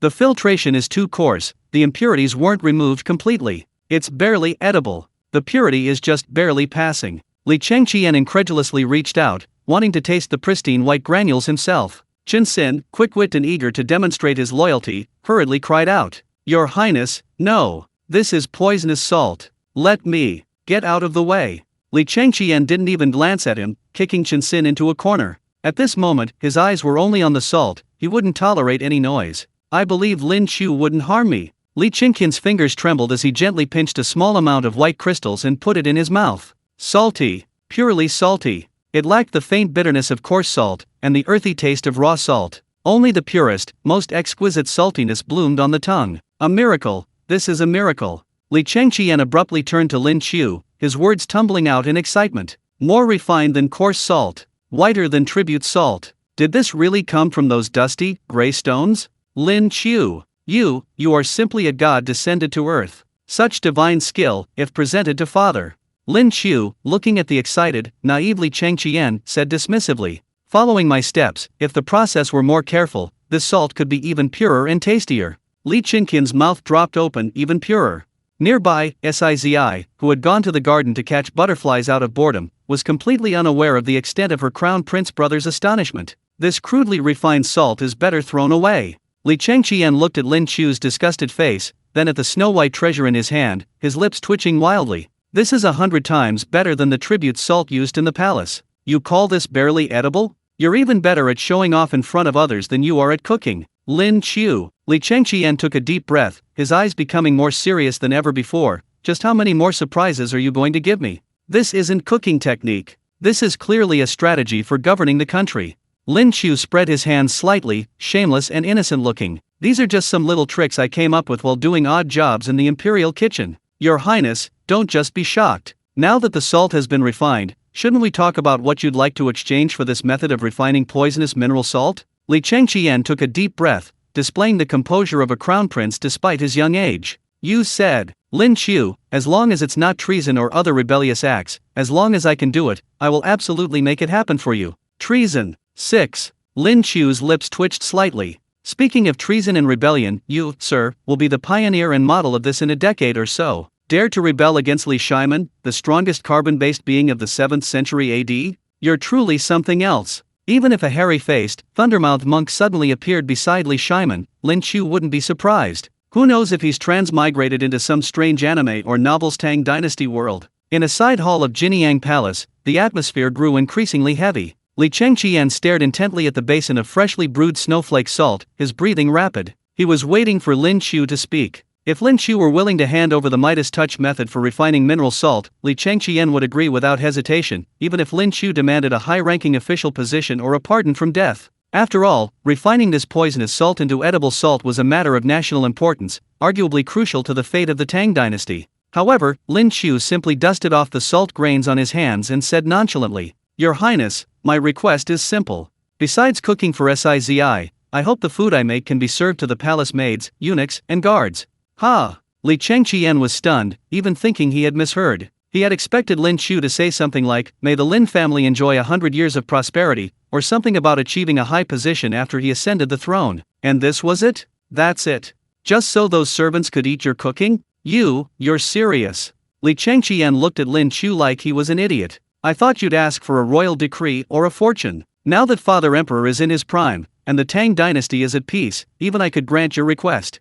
Li Chengqian looked at Lin Qiu as if he were mentally unstable. Lin Qiu looked at Li Chengqian as if he were an idiot. Lin Qiu thought to himself, what do you know? Can a royal decree be eaten? Can it be exchanged for positive reviews from the system? What I want is a massive flood of positive reviews. Li Chengqian was, after all, the crown prince. Lin Qiu casually made up an excuse, sharing happiness is worse than enjoying it alone. As a chef, seeing more people enjoy delicious food and show happy smiles is my greatest pursuit. I never thought you were this kind of person. Your Highness, just tell me if you'll exchange it or not. Exchange. Of course, exchange. Li Chengqian didn't care what Lin Qiu was fuming about. It wasn't a rebellion anyway, such a trivial matter was nothing to worry about. He immediately waved his hand, unfastened a jade pendant engraved with a coiled dragon from his waist, and casually handed it to Lin Qiu. This is my crown prince's token. Seeing this token is like seeing me. Not only can you cook for the palace maids and eunuchs, but from now on, within this imperial palace, except for the harem and some forbidden areas, you can go anywhere else.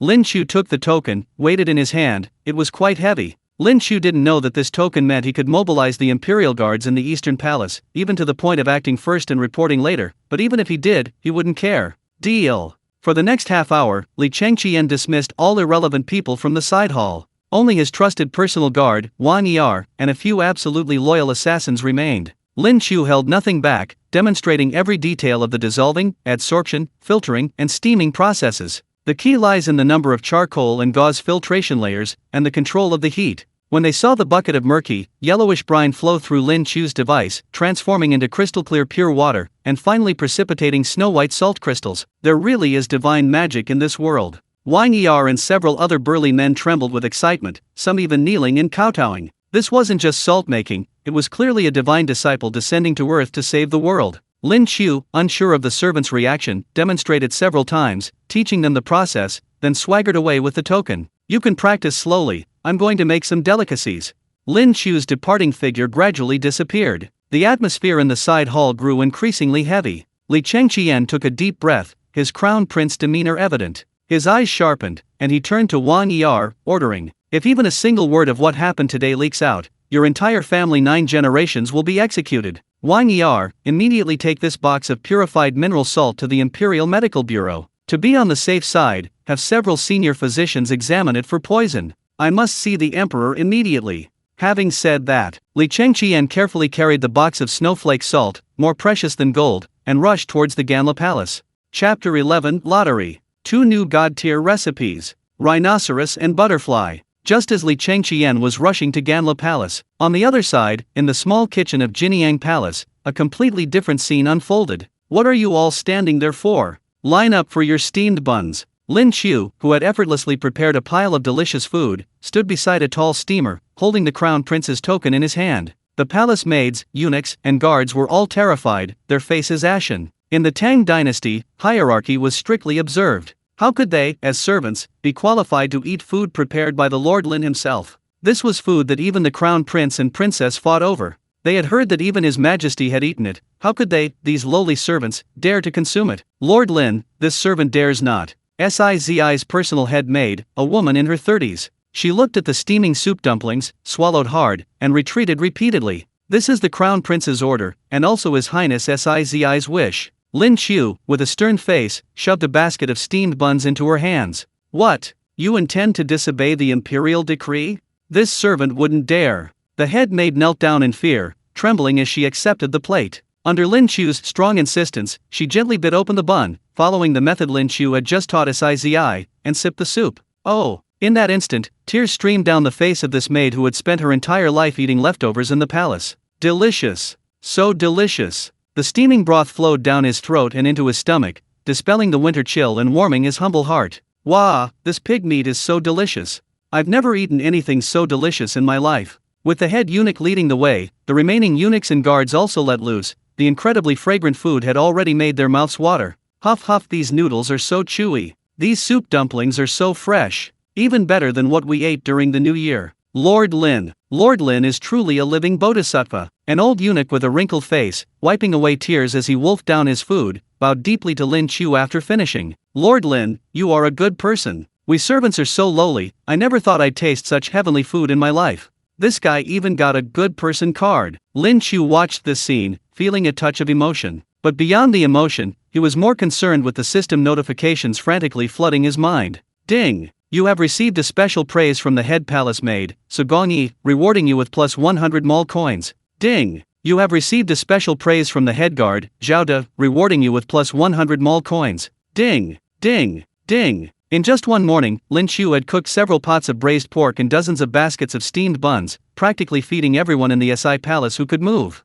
Lin Qiu had earned a good 5 or 6,000 mall coins. As Lin Qiu opened the system panel again, a familiar, cold voice rang in his ears once more. Ding! New mission issued, create a 100-point perfect, god-level braised pork. Mission reward, special lottery times 1+1 of the 8 great cuisines, master level. Short-term task, obtain 100 positive reviews for god-level braised pork within 1 week. Task rewards, 10 regular lottery draws, 1 special kitchen utensil. Besides the god-level braised pork task, similar system tasks appeared for the other 2, god-level clear broth noodles and god-level soup dumplings. Wow! What a great harvest this time! Lin Qiu sat by a large tree on the garden lawn, while the little pink dumpling, Sizi, excitedly ran around catching butterflies among the flowers. However, due to her weak constitution, she stopped after only a few steps, her face flushed. Lin Qiu looked at the little Sizi's flushed face, which seemed somewhat abnormal, raised an eyebrow, and then used his mind to open the system panel at the corner of his eye. The system shop was filled with a dazzling array of modern supplies.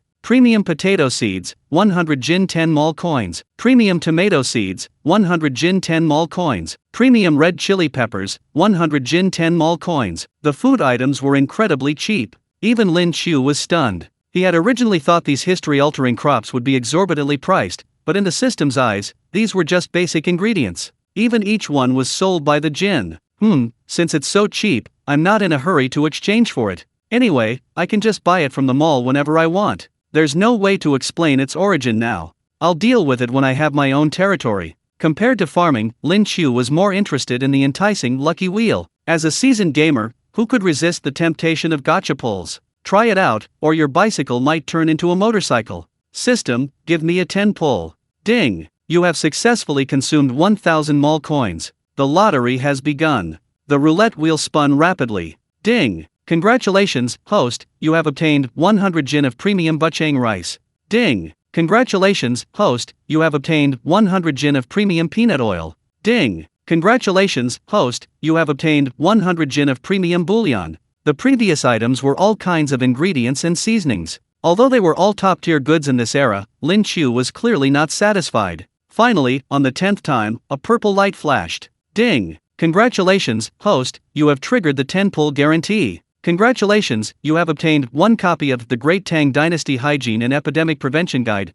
Lin Qiu took it out and looked at it. This was an epidemic prevention guide that had been specially revised by the system to suit the current environment of the Great Tang Dynasty. This book details the effects and dangers of high-temperature disinfection, water purification, and plague prevention under the conditions of the Tang Dynasty, and methods for treating external wound infections and simple frostbite. Tisk tisk tisk, this thing is practically a medical encyclopedia, but it's useless to me anyway, I don't want to be a doctor. Lin Qiu pouted. But if I gave this to Master Sun, that old man would probably be overjoyed all day. I'll keep it for now, to use later to increase Master Sun's favorability.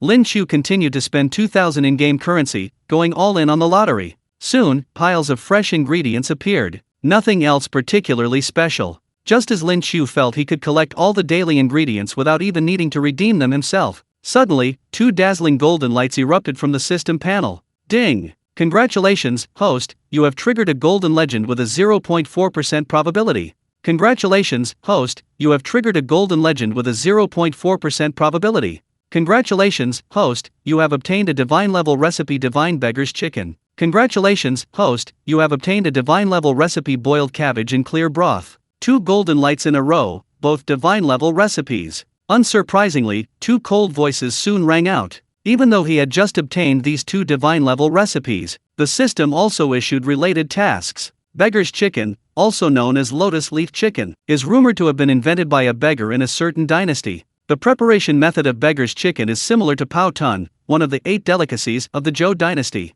Beggar's Chicken involves first brushing the prepared chicken with a sauce, then wrapping it in layers of lotus leaves, pork caul fat, and yellow clay, and finally roasting it in a wood fire. As for boiled cabbage in clear broth, it sounds very simple. It seems like just blanching cabbage in water, but it's not. This dish is one of the 10 classic Sichuan dishes, a state banquet-level dish. It typically uses the tender heart of a Chinese cabbage as the main ingredient. It's served in a clear broth made with old hen, duck, pork ribs, ham hock, and other ingredients. The broth is repeatedly purified by minced chicken to create a clear base. The finished dish has a clear, cool broth, and the cabbage, after being blanched in the chicken broth, is tender and fragrant, retaining the rich aroma of the old hen, dried scallops, and other ingredients. Lin Qiu glanced at the recipe and found that the divine recipe provided by the system was indeed more detailed than he knew. Even the preparation and handling of ingredients, the precise cooking time and temperature, were all detailed down to the second. Lin Qiu, want to catch butterflies together. After busying herself for a while, Sizi finally realized that she couldn't possibly catch these butterflies by herself. So, seeing Lin Qiu sitting alone under a tree, looking somewhat lonely, she ran over breathlessly, insisting that Lin Qiu help her catch butterflies. In Chang'an, nearing winter, there were no butterflies at all. These were all caught by people sent from various places by Sizi's brothers. Sizi, though young, was intelligent. She was frail and had a weak constitution, and always craved things with life. Sometimes, what Sizi casually mentioned would be realized by Li Tai, Li Ke, or other imperial heirs and princesses. Li Er tacitly approved of this extravagant behavior, and no minister dared to use Sizi's actions to criticize the royal family's extravagance. After all, even the old sage Sun predicted that the prince wouldn't live past the age of 15. Who would dare to gossip about the prince's affairs? Did they really think Emperor Li'er wouldn't transform into a dragon and take the lives of your entire clan? Did they really think those future crown princes and barbarian kings wouldn't have their eyes on your family? Chapter 11, Can you eat mineral salt? Li Shimon's shock and suspicion. Making Beggar's chicken with Saizi. Taiji Palace, Ganlu Hall. Incompetent. Completely incompetent. Those good-for-nothings in the Ministry of Revenue, all they know how to do is complain about being poor. The north is suffering from a severe drought, and refugees are everywhere. I ordered them to allocate funds and grain for disaster relief, and all they do is submit memorials saying the national treasury is empty. Li Shimon, who had just finished court, angrily slammed a stack of memorials onto the table. The teacups clattered, startling the Grand Eunuch Wangde, who knelt beside him, barely daring to breathe. Since the beginning of the Zhenguan era, although the Tang Dynasty appeared prosperous, years of war and natural disasters had long since strained the finances of this vast empire. Your Majesty, His Highness the Crown Prince requests an audience. A young eunuch at the gate announced nervously. I won't see him. Li Shimon was furious. Send him back to his studies. As the Crown Prince, all he does is run around aimlessly, wasting his time on trivial pursuits. How did Kong Yingde and the others teach him? I think the Crown Prince's education has gone to waste. Father, your son has some incredibly joyous news to report. Before Li Shimon could finish speaking, Li Chengqian burst in, his face beaming with excitement. He clutched a sandalwood box tightly to his chest, his hair ornament askew, a far cry from his usual composed Crown Prince demeanor. Li Shimon snorted coldly, his eyes dark and menacing. Joyful news. Even a fool could hear the displeasure in Li Shimon's expression. Li Chengqian, however, was completely absorbed in his joy. He rushed to the imperial desk, opened the box as if presenting a treasure, and pushed it in front of Li Shimon. Father, please look. This is a divine object capable of saving the Tang Dynasty from its empty treasury and rescuing the people from their suffering. Li Shimon frowned and looked down. The box contained a jar full of a white, sand-like substance. Isn't this just tribute salt? Li Shimon impatiently waved his sleeve. You're not trying to tell me you're going to take the palace's tribute salt and sell it for disaster relief? Ridiculous. How much are these things worth? Father, this isn't tribute salt. Li Chengqian took a deep breath, his voice trembling slightly with excitement. This is mineral salt. It's extracted from those neglected salt mines on the outskirts of the capital, the kind that would poison both humans and animals. It's edible. What? Li Shimon abruptly stood up, his dragon robe belt knocking over a teacup, spilling scalding tea all over the floor, but he didn't notice. He stared intently at the box of snow-white salt, his breathing instantly becoming rapid. This salt, was it extracted from those poisonous salt rocks that are everywhere in the mountains? Exactly. Li Chengqian nodded emphatically. I've had several senior physicians from the Imperial Medical Bureau personally examine it. This salt is not only non-toxic, but also extremely pure, 100 times finer than the coarse salt we eat now. Li Chengqian briefly recounted the events, then added smugly. I've even tasted it myself. This purified mineral salt has a pure taste, absolutely no bitterness. Li Shimon had initially been quite excited, but upon hearing Li Chengqian say personally tasted it, his first reaction wasn't joy, but rather furious anger. You scoundrel! He raised his leg and kicked him, not with real force, but enough to send Li Chengqian staggering 2 steps. You are the Crown Prince, a man of immense wealth. How dare you personally test the salt for poison? If this salt is poisonous, what am I supposed to do? What will your mother do? What kind of behavior is this? Have you wasted your education? After the outburst, Li Shimon quickly turned around, his fingers trembling as he pinched a tiny bit of the snow-white salt and put it in his mouth. Salty. Purely salty. Without a trace of other flavors, it was the purest taste of the moment. Li Shimon fell silent. As an emperor who had conquered the world on horseback, he understood better than anyone what this meant. The Tang Dynasty lacked salt, the people couldn't afford it and had to eat bland food, leading to physical exhaustion and a decline in the army's fighting capacity. And the profits from salt and iron were mostly controlled by powerful clans, making it extremely difficult for the court to intervene. But if those vast, poisonous salt mines could be transformed into treasure, that would be inexhaustible wealth. That represented a full national treasury, a weapon that could even become Li Shimon's future weapon to strangle powerful families. After a long silence, Li Shimon slowly exhaled a breath of stale air. His eyes became deep and complex, the imperial majesty once again emanating from him. Chengqian, from which reclusive master or hermit did you obtain such heaven-defying skills? In his view, such methods of turning the rotten into the miraculous were beyond the reach of ordinary people. Li Chengqian rubbed his thigh, which had been kicked and made him stumble, and grinned.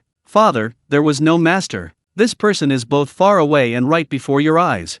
It's the cook you just rewarded last night, Lin Qiu. Lin Qiu. Li Shimon was stunned. That little servant who made braised pork? That young cook praised by Master Sun for understanding the concept of food and medicine sharing the same origin? Li Chengqian, seizing the opportunity, recommended Lin Qiu for credit. Yes, father, it's him. And father, you would never guess that he offered such a powerful secret technique without seeking high office or generous reward. His only wish is to be able to share his cooking with more people in the palace. He said that seeing others enjoy their meals is his greatest satisfaction. Li Shiman paused slightly upon hearing this. Just for making people happy? Food is the most important thing for the people. For some reason, a profound and enigmatic light flashed in the emperor's eyes. Perhaps he was recalling those reclusive scholars who were indifferent to fame and fortune, or perhaps he simply found the reason too pure, so pure that even this emperor, accustomed to political intrigue, couldn't quite understand it. A deathly silence fell over the hall. Li Chengqian stood to the side, not daring to speak. After a long pause, Li Shiman gently tapped the table and slowly spoke, his tone carrying an undeniable imperial authority. This matter is to be classified as top secret. Except for you and me, and a few trusted lieutenants, not a single word is to be divulged. As for that Lin Qiu, Li Shiman narrowed his eyes, his gaze turning deep. His position remains unchanged for now. Let him focus on serving the prince. The tallest tree in the forest catches the most wind. He's still young, a sudden rise to a high position might not be a good thing. I must send someone to investigate his background, to prevent him from colluding with those sorcerers. In short, reward him with 100 taels of gold and 100 bolts of silk. The conditions you agreed to for him, I have also granted for you. Chengqian, you did a good job. Li Chengqian suppressed his excitement and bowed respectfully. Thank you for your praise, father. I was only trying to share your burdens. While Li Er and his son were enjoying this scene of paternal love and filial piety, in the back garden of Jinyang Palace, the warm winter sun shone down, and the thick vermilion pavilions and glazed palace walls blocked the cold wind. Inside Jinyang Palace, however, the atmosphere was unusually lively. Big pot. Mud. More mud. Saizi, who had originally been dressed in a clean and beautiful pink palace gown, was now half squatting on the ground, her small hands clutching a lump of yellow mud, excitedly kneading and smearing it. Saizi was just playing around with the mud. The other palace maids and eunuchs, however, followed Saizi's instructions and brought yellow mud and a fat chicken. In the kitchen, Lin Qiu deftly prepared the plump chickens with swift, deft movements, sleeves rolled up high. Yes, Sizi is amazing. We'll wrap all these chickens in this yellow mud later, that way, the roasted beggar's chicken will be much more fragrant. Could ingredients wrapped in yellow mud be given to His Highness Sizi? And beggar's chicken. That name sounds off, Lord Lin Qiu, don't be reckless. A group of palace maids and eunuchs trembled with fear, but dared not utter a word, faithfully carrying out their assigned tasks. Lin Qiu not only had the crown prince's token, but also Sizi's support. No matter how outrageous the antics, as long as it pleased His Highness Sizi, Emperor Li Er probably wouldn't make things too difficult. It was chicken wrapped in mud. Would it be edible? While the eunuchs and palace maids were secretly pondering this, Lin Qiu meticulously followed the divine-level beggar's chicken recipe extracted by the system, completing all the preparations step by step. Finally, he wrapped it in yellow mud and then used lotus leaves not yet completely withered that the eunuchs and palace maids had somehow obtained. Lin Qiu had everything prepared, even having Sizi personally coat a beggar's chicken. Although the beggar's chicken made this way might not taste as good as one personally coated by Lin Qiu, the feeling of eating food made with one's own hands would surely be wonderful.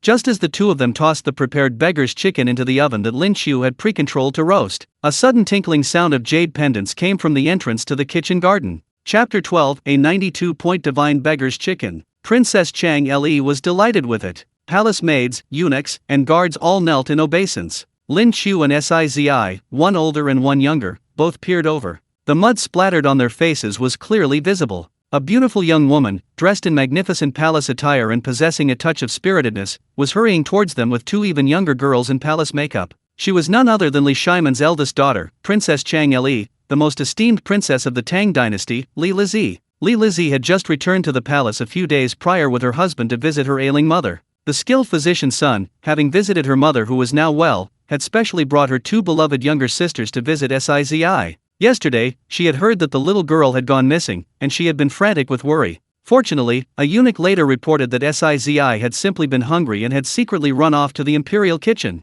Li Lizi hadn't seen Saizi for a long time. When she entered the garden full of anticipation, she froze instantly upon seeing the scene before her. What did she see? Her beloved younger sister, Saizi, frail and sickly, who couldn't even withstand a breeze. Now, she was squatting alone on the cold ground, her face, hands, and clothes covered in filthy mud. Beside her stood a handsome young man, a faint, unpleasant smile on his face. The two seemed to be whispering something. Saizi, who is this?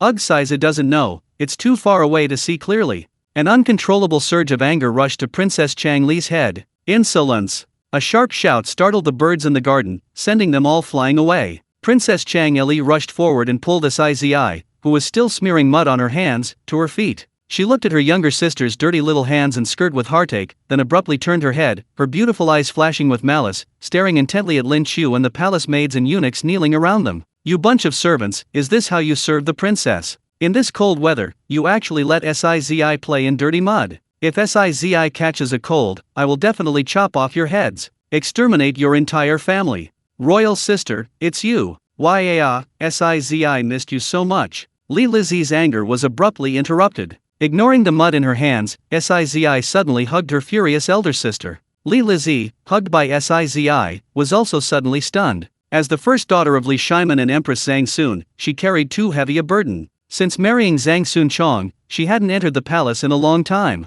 A tear silently rolled down her cheek. Don't cry, imperial sister. Mother said, crying like a cat makes you ugly. By the way, imperial sister, we're not playing in the mud, I'm learning to cook lunch at Lin Qiu's. Cook lunch. Princess Chang Li wiped away her tears, amused and exasperated. Pointing to the mud-covered mess on the ground, she laughed angrily. Wrapping chicken in mud and throwing it into the fire, you call that cooking? This is clearly wasting food. She turned to Lin Qiu, her eyes filled with disgust and frost. Who are you? How dare you? You bewitch my imperial sister. The back garden of Jinyang Palace. Facing the murderous gaze of Princess Li Lizi of the Tang Dynasty, Lin Qiu was not afraid, instead, he appeared unusually calm. He dusted off his hands and bowed respectfully, neither servile nor arrogant. Your humble servant Lin Qiu greets Princess Chang Li. I am the imperial kitchen attendant, personally appointed by His Majesty yesterday, specifically in charge of Princess Jin Yang's meals. This mud-wrapped cooking method is not a waste of food, but a special cooking technique. A cooking technique? Princess Chang Li sneered, pointing to the mud clumps on the ground. Although I am not skilled in cooking, I know that a gentleman keeps away from the kitchen, and that one should not be too particular about the quality of food. You dare call this muddy water a technique? Looking at the girl before him, her eyebrows raised and her pretty face filled with malice, Lin Qiu actually felt little fear or resentment. Although Li Lizi was the noble Princess Chang Li, she was only 15 or 16 years old. In later times, she would just be a high school girl. But now, she seemed like a fiercely protective mother hen, bristling in defense of her younger sister, which Lin Qiu found rather endearing and amusing. Your Highness, seeing is believing, hearing is deceiving. Lin Qiu looked directly into Princess Chang Li's eyes, his tone resolute. Just because it's not recorded in ancient texts doesn't mean this method is unfeasible. This beggar, this lotus leaf chicken, if it doesn't taste good, or if it harms your Highness's health, your Highness may simply cut off my head. Hearing the word beheading, Princess Chang Li was slightly taken aback. She hadn't expected this young cook to be so defiant. Looking at the young man again, although he was dressed in white, his bright eyes and white teeth revealed a clear gaze, showing no servility in the face of royal authority. For some reason, the anger in Li Lizi's heart dissipated somewhat. All right. Princess Chang Li took a deep breath, deciding to endure it for now. Since you dare to stake your life on it, I'll give you this chance. If the food you make isn't delicious enough, or isn't clean enough, I will execute you without mercy. Just then, little Sizi, who had been hiding behind Chang Li, peeked out. She stretched out her dirty little hand and gently tugged at Chang Li's sleeve, pleading in a childish voice. Elder sister, can you please not be so harsh on Big Brother?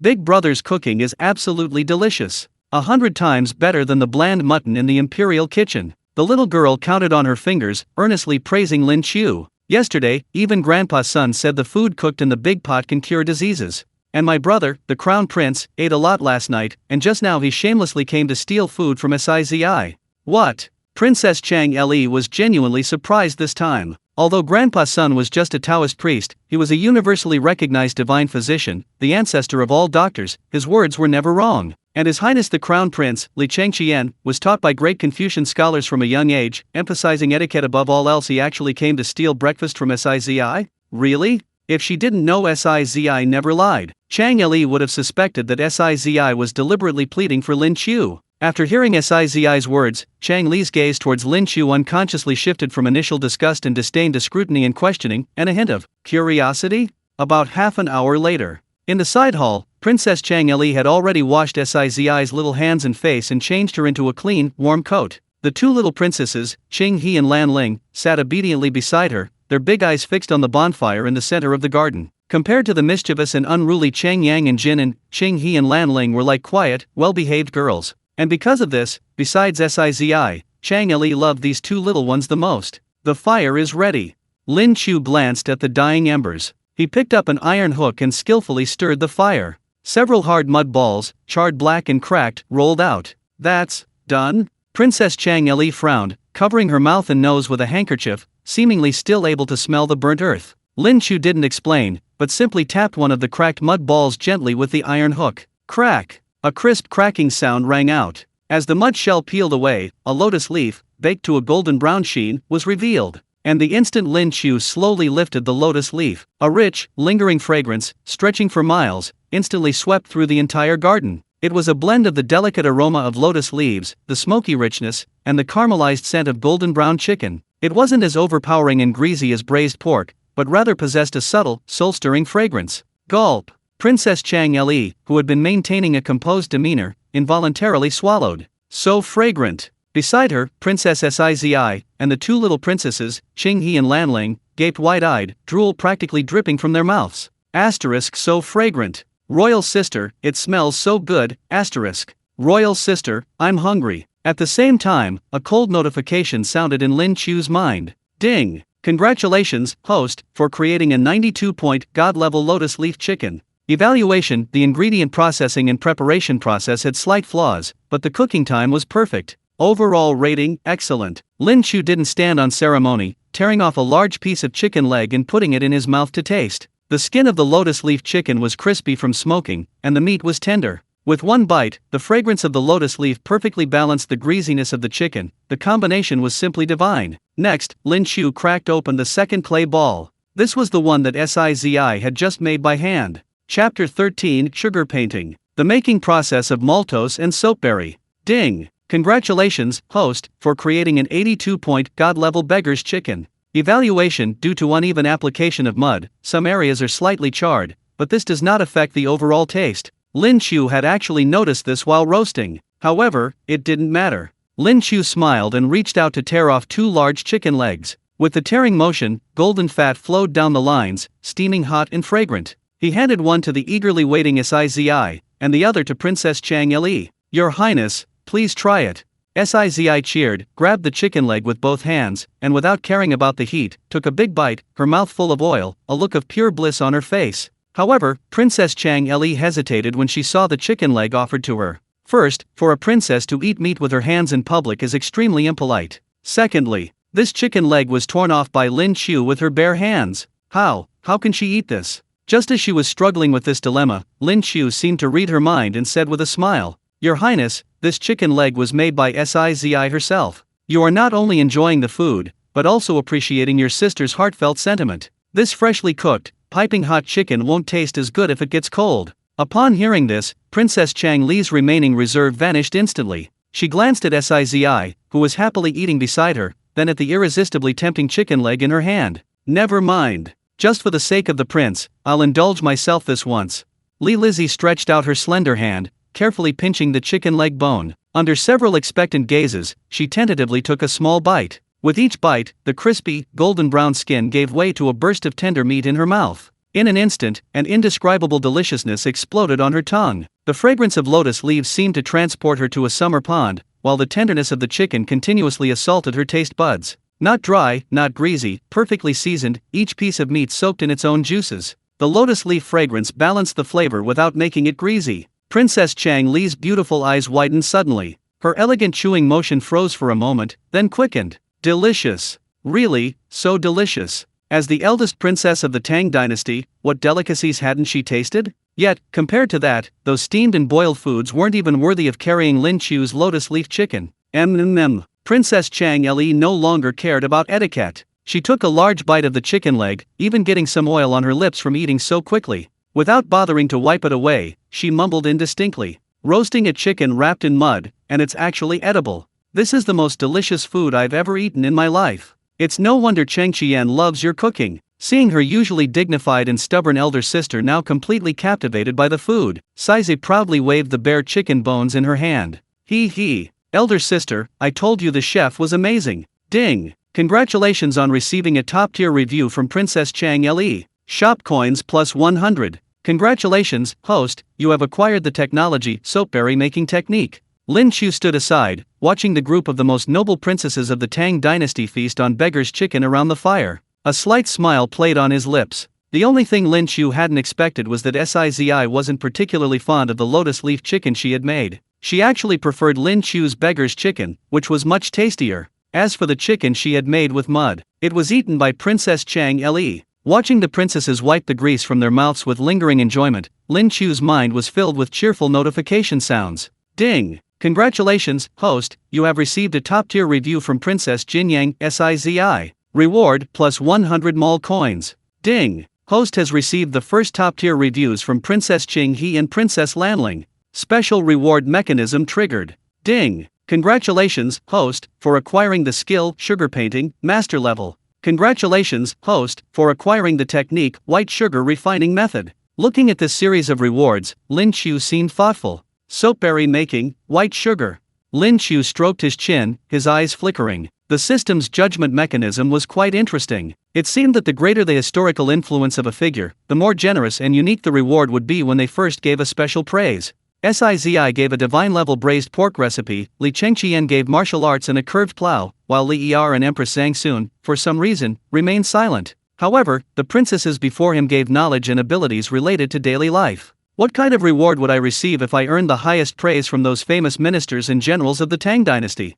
Lin Qiu pondered for a moment. Soon, he shook his head, collected his thoughts, and turned his gaze to Sizi and the others before him. Although they had just eaten Beggar's chicken together, Princess Qinghe and Princess Lanling weren't as close to him as Sizi was. After finishing their meal, they immediately resumed their royal ladylike demeanor, sitting upright and looking at Lin Qiu with admiration, yet with an indescribable polite distance. Lin Qiu didn't particularly like children displaying such worldly etiquette and strict rules, especially since Qinghe and Lanling were actually about the same age as Sizi, yet they seemed somewhat precocious. Trying to manipulate children? Easy enough. Lin Qiu looked at his newly acquired master-level sugar painting skill, a slight smile playing on his lips. For children, nothing a sweet candy can't solve. If one doesn't, then two will do. Lin Qiu wiped the grease from Sizi's mouth with a handkerchief, then gently pinched her little cheek. Sizi, do you like sweets? Sweet? Because of her constitution, Sizi rarely got to eat sweets, but hearing Lin Qiu mention it, the little one's soft, adorable eyes instantly lit up like two little light bulbs. Yes. Sizi wants sweets. Qinghe and Lanling didn't speak, but their eyes also lit up. Lin Qiu smiled and turned to go to the kitchen. In this era of the Tang Dynasty, although the imperial kitchen didn't have white sugar, Yi Tang, a type of candy, existed as early as the Western Zhou Dynasty, and the palace naturally kept it on hand. Because Sizi suffered from a respiratory ailment, the imperial physician, fearing that sweets would cause phlegm, had instructed the palace maids and eunuchs to strictly forbid her from touching them. However, Lin Qiu knew that Sizi didn't have a respiratory ailment, she suffered from congenital heart disease, which wasn't significantly related to respiratory problems. Eating sweets occasionally wouldn't really matter. A moment later, Lin Qiu returned to the back garden carrying a small copper pot and a brand new cutting board. A small stove beneath the copper pot was warm, containing thick, golden-brown sugar candy that emitted an enticing, sweet aroma. Come, your highnesses of the Tang Dynasty. Lin Qiu called out like a street performer, holding a small copper spoon. Each of you can make a wish for a shape. If you can describe it, I can draw it. The princesses exchanged bewildered glances, clearly never having seen anything like it before. The most timid of them all, Princess Qinghe, thought for a moment and whispered, I like the clouds in the sky, so white and soft. Lanling, a book lover with a quiet and gentle nature, pursed her lips, I like books, like the Analects or the Book of Songs. Sizi, who couldn't contain herself any longer, waved her little hands excitedly, butterflies. Big brother, Sizi wants a butterfly that can fly. Finally, it was Princess Changle's turn. She originally wanted to refuse, she felt it was childish to compete with her sisters for candy when she was already married. But looking into Lin Qiu's unwavering eyes, which seemed to see right through people, for some reason, Li Lizzie blurted out. Chapter 13 Exquisite Sugar Painting. Sizi, a treasure? Can I eat it? It's delicious. I love horses. I love those wild horses galloping across the grasslands, unrestrained and free. Princess Chang Li's face flushed slightly as she finished speaking. As the eldest princess of the Tang Dynasty, the martial spirit of the Li family flowed in her veins. She wasn't just fond of feminine adornments, deep down, she yearned for freedom. All right. Cloud, book, butterfly, horse. Everyone, watch closely. Lin Qiu rolled up his sleeves and flicked his wrist. The sugar syrup and the spoon dripped like golden threads. His hand was as steady as a rock, moving swiftly across the cutting board. Swish, swish, swish. In the blink of an eye, a lucky cloud drifted out, as if about to ascend into the sky. A bamboo scroll slowly unfurled, its patterns clearly visible. A butterfly fluttered its wings, the intricate openwork patterns on its wings breathtakingly beautiful. Finally, Lin Qiu took a deep breath and accelerated his wrist movement. Golden threads danced, and a magnificent horse, its forelegs raised and mane billowing, leaped onto the canvas. The horse's muscles were clearly defined. It soared through the air in a galloping posture, even the arrogance in its eyes was vividly portrayed by the golden sugar threads. Lin Qiu's masterful sugar painting skills made it seem as if he had been immersed in this craft for decades. Everything was so effortless and natural. Once the painted sugar figure had cooled and solidified, Lin Qiu skillfully attached a bamboo skewer. With a gentle lift of a small spatula, 4 crystal clear, glittering sugar figures were presented to the 4 princesses. Wow! This time, even the most quiet and reserved Lanling couldn't help but exclaim in surprise. This is made of Tang? It's even more beautiful than a painting. Princess Qinghe held the cloud carefully, admiring it with utmost care, unwilling to take a bite. Princess Chang Le was utterly stunned. She took the fiery horse and examined it closely in the sunlight. The golden sugar refracted an amber-like luster in the sunlight, making the horse incredibly lifelike. It was practically a masterpiece of glass art. Exquisite craftsmanship. This technique surpasses even some masters of calligraphy and painting. Princess Chang Le murmured to herself, her eyes filled with amazement. Such exquisite sugar painting is truly a treasure. To eat it would be a terrible waste. It should be displayed in the treasure pavilion. Crack! Li Lizzie's exclamation was cut short. A crisp cracking sound interrupted her. It turned out that Sizi, smelling the sweet aroma of the sugar, had been unable to resist. A treasure? What is that? Can it be eaten? So delicious! The icing melted in her mouth, and Xiao Sizi bit off half a wing of the butterfly. The sweet malt flakes melted in her mouth, making her eyes squint into slits with happiness, her little feet still swinging back and forth on the chair. So sweet. Eldest sister, eat some. Wah, so sweet. Hearing Xiao Sizi's urging and smelling the tempting sweet aroma, Qinghe and Lanling forgot to admire their favorite treasures. They both opened their cherry-like mouths and gently took a bite. So sweet. The 3 little girls held their sugar figurines, their faces beaming with happiness. Princess Chang Le watched the scene, and the inner turmoil quietly dissipated. She looked at the precious horse in her hand, smiled helplessly, and gently bit off its hoof. A sweet taste bloomed on her tongue. It was the taste of childhood, the taste of carefree joy. She felt as if she had returned to before her marriage. After eating and drinking her fill, Princess Changhe, with Sizi and her 2 younger sisters, went to swing and play backgammon. Backgammon, it seemed, was a game similar to a combination of ancient board games and checkers, very popular among women. For some reason, Lin Qiu thought of mahjong and playing cards. The daily tasks had already been exceeded. Shaking her head slightly, Lin Qiu went back into the kitchen to continue cooking, trying to complete the system tasks as quickly as possible, to acquire more skills and knowledge to ensure her survival.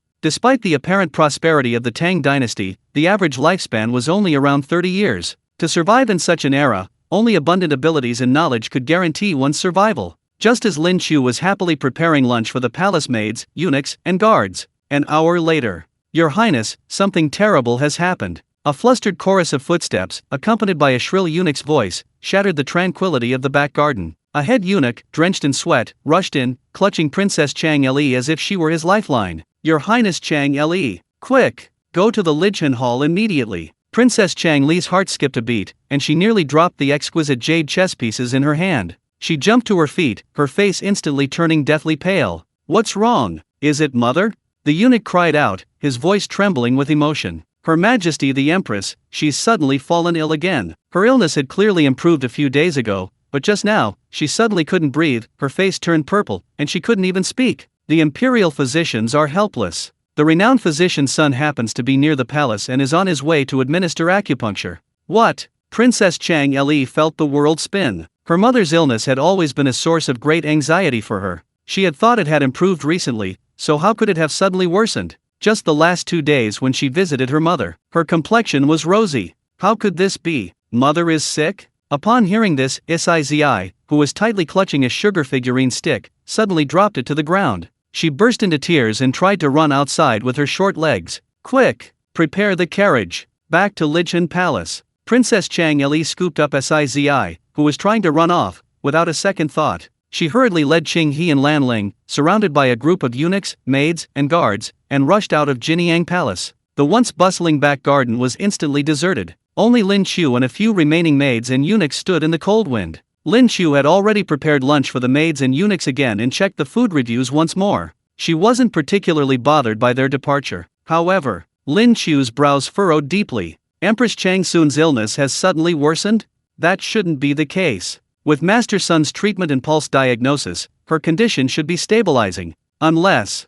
Lin Qiu's eyes suddenly sharpened. In this deep palace, some illnesses might not truly be illnesses. Like recently, for preparing delicacies for the Crown Prince and the Empress Dowager, she received an extraordinary reward, but in doing so, offended many in the imperial kitchen. Perhaps it was deliberate? As far as Lin Qiu knew, Li Chengqian had mentioned that morning that he had presented Empress Zhang Sun with the clear broth noodles Lin Qiu had made last night. According to Li Chengqian, Empress Zhang Sun praised the clear broth noodles highly and ate a whole bowl with great appetite. If Empress Zhang Sun really had an accident, Lin Qiu, the imperial attendant who had just presented the food last night, would definitely not escape investigation and might even be held accountable. Not only would she lose her merit, but she would also have to shoulder a huge burden of blame. However, thinking about it carefully, something didn't quite seem right. What kind of audacity would allow someone to plot against Empress Zhang Sun right under the nose of the powerful and ruthless Emperor Li'er? Lin Qiu was utterly baffled. After much deliberation, she decided to head towards the Lichen Hall to join the commotion. Even gathering some intelligence beforehand would be beneficial. Chapter 14: Charcoal burning inside the palace. Lin Qiu saves the Empress. The Lichen Hall, the Empress's bedchamber of the Tang Dynasty. At this moment, the hall was no longer its usual opulent and luxurious space, but shrouded in a heavy cloud of sorrow and despair. Your Majesty! Wake up, Your Majesty! Quick! Add 2 more charcoal braziers. Her Majesty's hands and feet are cold. Imperial physician. Physician's son. Why is Her Majesty only breathing and not exhaling? The cries of palace maids and eunuchs created a chaotic cacophony. The doors and windows of the hall were tightly shut. To keep the frail Empress warm, 8 enormous gilded bronze animal head charcoal braziers were placed in the corners, burning precious silver thread charcoal. Although this charcoal was said to be smokeless, the air in the confined space, with dozens of people crammed inside, had already become unbearably hot. Before Empress Chang Sun's bed, the white-haired and bearded medicine king Sun Simiao was sweating profusely as he administered acupuncture. Several silver needles were inserted into acupoints, but they seemed to disappear without a trace. Empress Chang Sun's eyes were tightly closed. Her once dignified face was now a terrifying bluish purple. Her chest heaved violently, and a wheezing sound like a bellows emanated from her throat. She was clearly on the verge of suffocation. Strange! Strange! Sun Simiao put away the silver needles, his hands trembling slightly, his brows furrowed deeply. Your Majesty's illness has come on too suddenly. It's like an evil force is blocking your heart orifice. No matter how I try to guide your qi with acupuncture, it just won't flow. If this continues, I'm afraid. Sun Simiao didn't finish his sentence, but everyone present understood his meaning. Mother! Princess Changle, who had just rushed into the hall, heard this and her legs went weak, she almost fainted. Fortunately, a palace maid behind her caught her. The princess, terrified, burst into tears and tried to rush forward, but was held tightly by several nannies. Princess! You can't go. Be careful not to catch the illness. You must take care of yourself too. Amidst this desperate chaos, Lin Qiu, an insignificant official whom no one paid attention to, had quietly slipped to the entrance of the Lichen Hall. The imperial guards were extremely strict in their guard, until he saw Crown Prince Li Chengqian, who had rushed over upon hearing the news. After Li Chengqian explained Lin Qiu's salt refining technology to Li'er, the excited Li'er kicked aside matters concerning salt mining. However, before he could return to his palace, he heard the terrible news that Empress Zhang Sun's illness had relapsed, and was more serious than ever before. Lin Qiu greeted Li Chengqian. They exchanged a few brief words. Although the Crown Prince was in a bad mood, he still took Lin Qiu with him and stepped across the threshold of the Lichen Hall. Boom! The moment he entered, a wave of intense, stifling heat hit him. The warmth almost made Lin Qiu faint from the heat. Lin Qiu felt as if he had stepped into a giant sauna.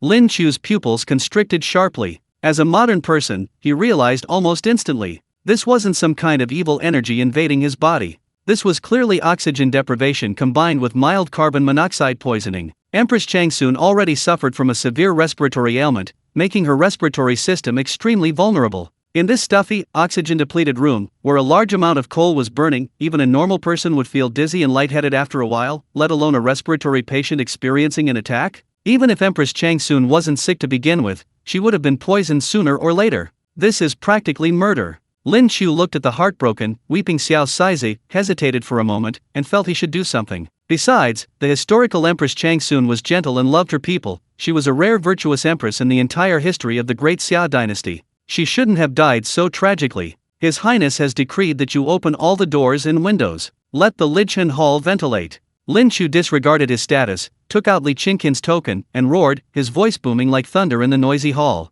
This shout stunned everyone. Li Chengqian turned to look at Lin Qiu in shock, as if to say, when have I ever uttered such treasonous words? Are you trying to harm the Empress Dowager? Harm me? But Imperial Physician Wang from the Imperial Medical Bureau suddenly jumped up from his knees, pointing at Lin Qiu and shouting angrily. Where did this madman come from? How dare he spout such nonsense here? Her Majesty suffers from a qi ailment and is most vulnerable to wind and cold. She is terrified of the wind. If the window is opened, the cold wind will rush in, and evil qi will enter her body, and Her Majesty will die immediately. Are you trying to murder the Empress? The surrounding eunuchs and palace maids also reacted, looking at Lin Qiu with the eyes of someone looking at a madman. Li Qingqian's gaze towards Lin Qiu also became somewhat strange. However, he did not immediately reprimand Lin Qiu. Only Sun Simiao, who was administering acupuncture to Empress Zhang Sun, seemed to be deep in thought. In the medical concept of the Tang Dynasty, sick people must be covered up. Especially those suffering from qi ailments, not even the slightest breeze could be tolerated. Even in modern times, many people believe that sweating it out under the covers when you have a cold can dispel the illness. Actually, most of these statements are incorrect. Although Princess Chang Li's impression of Lin Qiu had greatly improved, she was anxious at this moment, as her mother's life hung in the balance. Tears welled in her eyes as she shouted, Lin Qiu, this is not the time for you to act recklessly. The Empress cannot withstand the wind. You must leave. Lin Qiu's expression remained calm, his eyes composed. Can't withstand the wind? Heh, if we don't open the windows for ventilation now, the Empress will die immediately. We might not even escape. Li Chengqian looked at Lin Qiu's resolute eyes, his expression shifting slightly. He quietly nodded to Lin Qiu. Speaking of which, who exactly delivered these so-called smokeless coals to the Empress's palace? Lin Qiu didn't have time to think about it further. Looking at Empress Chang Sun's increasingly purple face on the bed, Lin Qiu knew there was no time to worry about anything else. If the carbon monoxide poisoning worsened, he might lose his own life. Imperial Physician Wang, please forgive me. Lin Qiu's eyes flashed with a fierce light. Ignoring all decorum, he shoved aside the Imperial Physician Wang blocking his way and charged towards the nearest carved window like a raging bull. Stop him! Stop this madman! The Imperial Physician Wang screamed. Several guards instinctively drew their swords, ready to pounce. However, Lin Qiu seemed professionally trained, his movements agile as he easily evaded the guards' pursuit. In those few moments, Lin Qiu had reached all the windows. Bang! Bang! With several loud crashes, Lin Qiu used all his strength to violently push open all the tightly closed windows on the south side of the Lichen Hall. Not only that, he also rushed to the door and kicked open the heavy door. Whoosh! At that moment, the cold wind outside the palace howled into the warm, stuffy hall like a burst dam. The gauze curtains fluttered, and the candlelight flickered. The temperature inside the hall plummeted. It's over. It's over. The wind evil has entered her body, even a celestial being couldn't save her. The Imperial Physician Wang collapsed to the ground, his face ashen, his finger trembling as he pointed at Lin Qiu. You are a sinner of the Tang Dynasty. Princess Chang Li also closed her eyes in despair, tears streaming down her face. However, just when most people thought Empress Zhang Sun was surely dead, Sun Simiao, who had been attending to her at the bedside, suddenly let out an incredulous exclamation while administering acupuncture. Ha! Everyone instinctively looked over. As fresh air rushed into the hall, Empress Zhang Sun, whose breathing had almost stopped, suddenly shuddered violently as Sun Simiao administered acupuncture. Then, huff, puff, a clear, deep breath, like that of a drowning person surfacing, came from the bedside. Empress Chang Sun's tightly furrowed brows relaxed. The terrifying bluish-purple color was visibly fading, replaced by a pale yet vibrant blood-red hue. The rapid, bellows-like breathing gradually subsided, becoming deep and even. This. Sun Simiao continued his acupuncture and pulse diagnosis, his eyes widening, his beard trembling. The pulse, it's actually stabilized? That chaotic surge of heat poison just now, it's dissipated? Lin Qiu didn't stop. He walked to Li Qingqian's ear and whispered something. Li Chengqian hesitated slightly, then, ignoring the astonished gazes of those around him, he abruptly pulled back the two thick brocade quilts covering Empress Zhang Sun, leaving only a thin silk quilt. Then, he propped up the pillows, adjusting the Empress's head so it was slightly tilted back. This ensured Empress Zhang Sun could breathe freely. After Li Chengqian finished, Sun Simiao had stopped acupuncture and declared, "The Empress's life is saved." Lin Qiu finally breathed a sigh of relief, wiping the cold sweat from his brow. Only then did Lin Qiu turn around, ignoring the stunned eunuchs and maids in the room, his gaze finally landing on the dumbfounded imperial physician Wang. He smiled coldly. "Now, imperial physician, do you still think I murdered the Empress? Who is truly ignorant of medicine?" The hall fell silent. Only the sound of the wind outside the window and Empress Zhang Sun's gradually calming breathing echoed in the empty space. Sun Simiao looked at the young man standing in the draft, thinly dressed yet exuding an imposing aura, his gaze slowly shifting from shock to admiration. Alas! This old Taoist priest, a lifetime of medical practice, is not as insightful as a young friend. How did he know that opening the doors and windows wide would cure Empress Zhang Sun's illness? Just as Sun Simiao was still pondering this, an anxious announcement came from outside the hall. His Majesty has arrived. Chapter 15: Pure Air and Poisonous Gas. A false alarm. Li Shimon's favor. Outside the Lijhan Hall, a series of hurried, heavy footsteps accompanied the rolling roar of the Emperor's fury. Which bastard opened all the windows? Don't you all know the Empress can't stand the wind? Do you all want your entire families executed? Li Shimon, clad in his five-clawed imperial robes, stormed into the hall, his face contorted with rage. He had just secretly summoned his confidants to plan the salt mines. But suddenly hearing that the Empress was critically ill, he was frantic with worry. Upon entering, the draft in the hall whipped his robes around, instantly igniting his rage. However, when his gaze passed over the kneeling imperial physicians and palace maids and landed on the bed, the thunderous fury that was about to erupt caught in his throat. He saw Empress Zhang Sun, who had been said to be on the verge of death, though still pale, her chest heaving steadily. Her usually gentle, watery eyes were slightly open, looking at him weakly.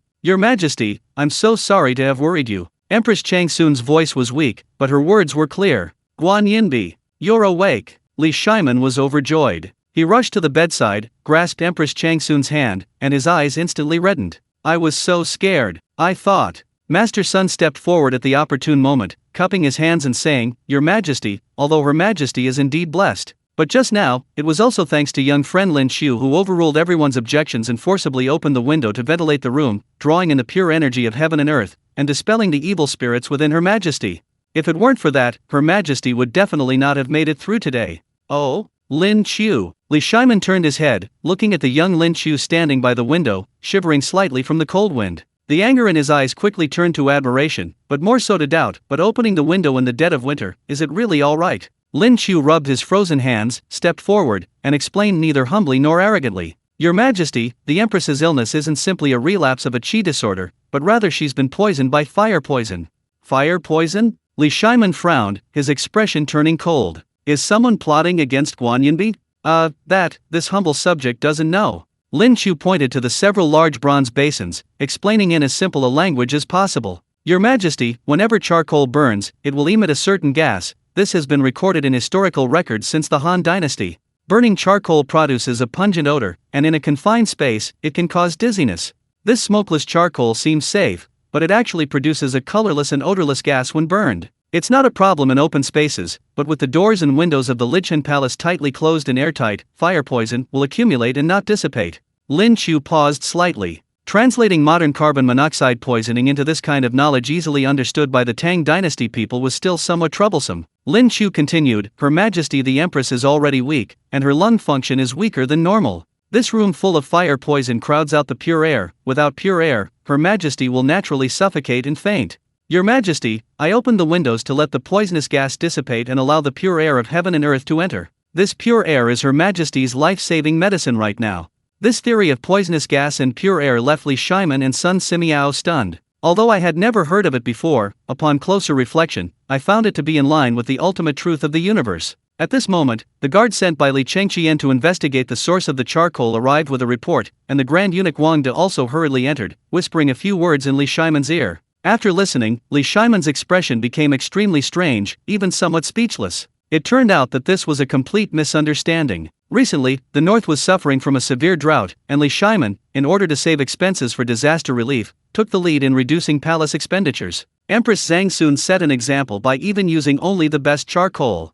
Chang Sun Wuji, feeling sorry for his sister, had just discovered a coal mine that produced coal that burned without smoke and burned for a long time. He had his son, Chang Sun Chong, send a batch to the palace, intending to provide warmth for his sister. It was even rumored that Chang Sun Wuji's own family was using it. However, this coal, though of good quality, released charcoal poison when burned that was far more potent than charcoal, nearly causing a disaster. Upon learning the truth, everyone was somewhat dumbfounded. This was a classic case of good intentions gone wrong. Princess Chang Li, upon hearing that the charcoal her husband had sent had nearly killed her mother, turned pale with fright and immediately knelt down to beg for forgiveness. "Father, it was my fault for not disciplining him properly. Chong Ji was only acting out of filial piety. Please punish me, father." All right, get up."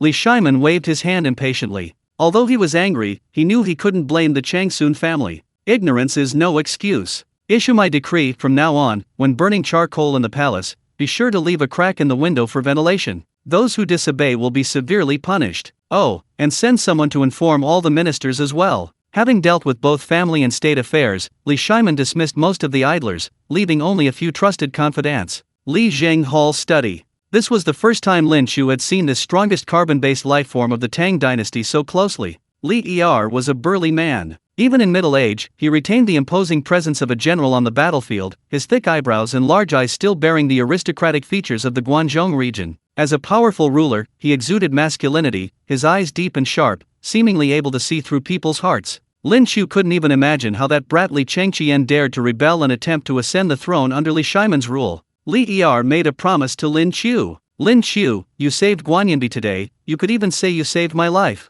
I will reward you handsomely. Gold and silver are not worthy of your merit. You also selflessly offered the method for refining the poisonous salt mine. I intend to record this as a great achievement. As long as you don't commit any treasonous crimes in the future, I will not easily reprimand or punish you. As for the specific reward, I haven't actually decided yet. I intend to." Lin Qiu hesitated for a moment, then slowly said, "Your Majesty, since you haven't decided yet, why not owe it to me for now? Perhaps this humble subject will do other things that are beneficial to the Tang Dynasty and to you." "Owe it to me?" Li Shiman was stunned for a moment, then burst into laughter. Never before had anyone been so bold as to make the most precious emperor of the Tang Dynasty owe someone a favor. An emperor's IOU is often more valuable than a direct reward. Looking into Lin Qiu's bright eyes, Li Shiman, as if struck by a thought, slowly nodded. "An interesting suggestion. I agree." Li Er waved his hand, signaling Lin Qiu to leave. Not long after Lin Qiu left, a palace guard quietly entered and respectfully reported to Li Er, "Your Majesty, we have secretly investigated and recorded every word and deed of Lin Qiu, including his life story, family history, and even his recent actions.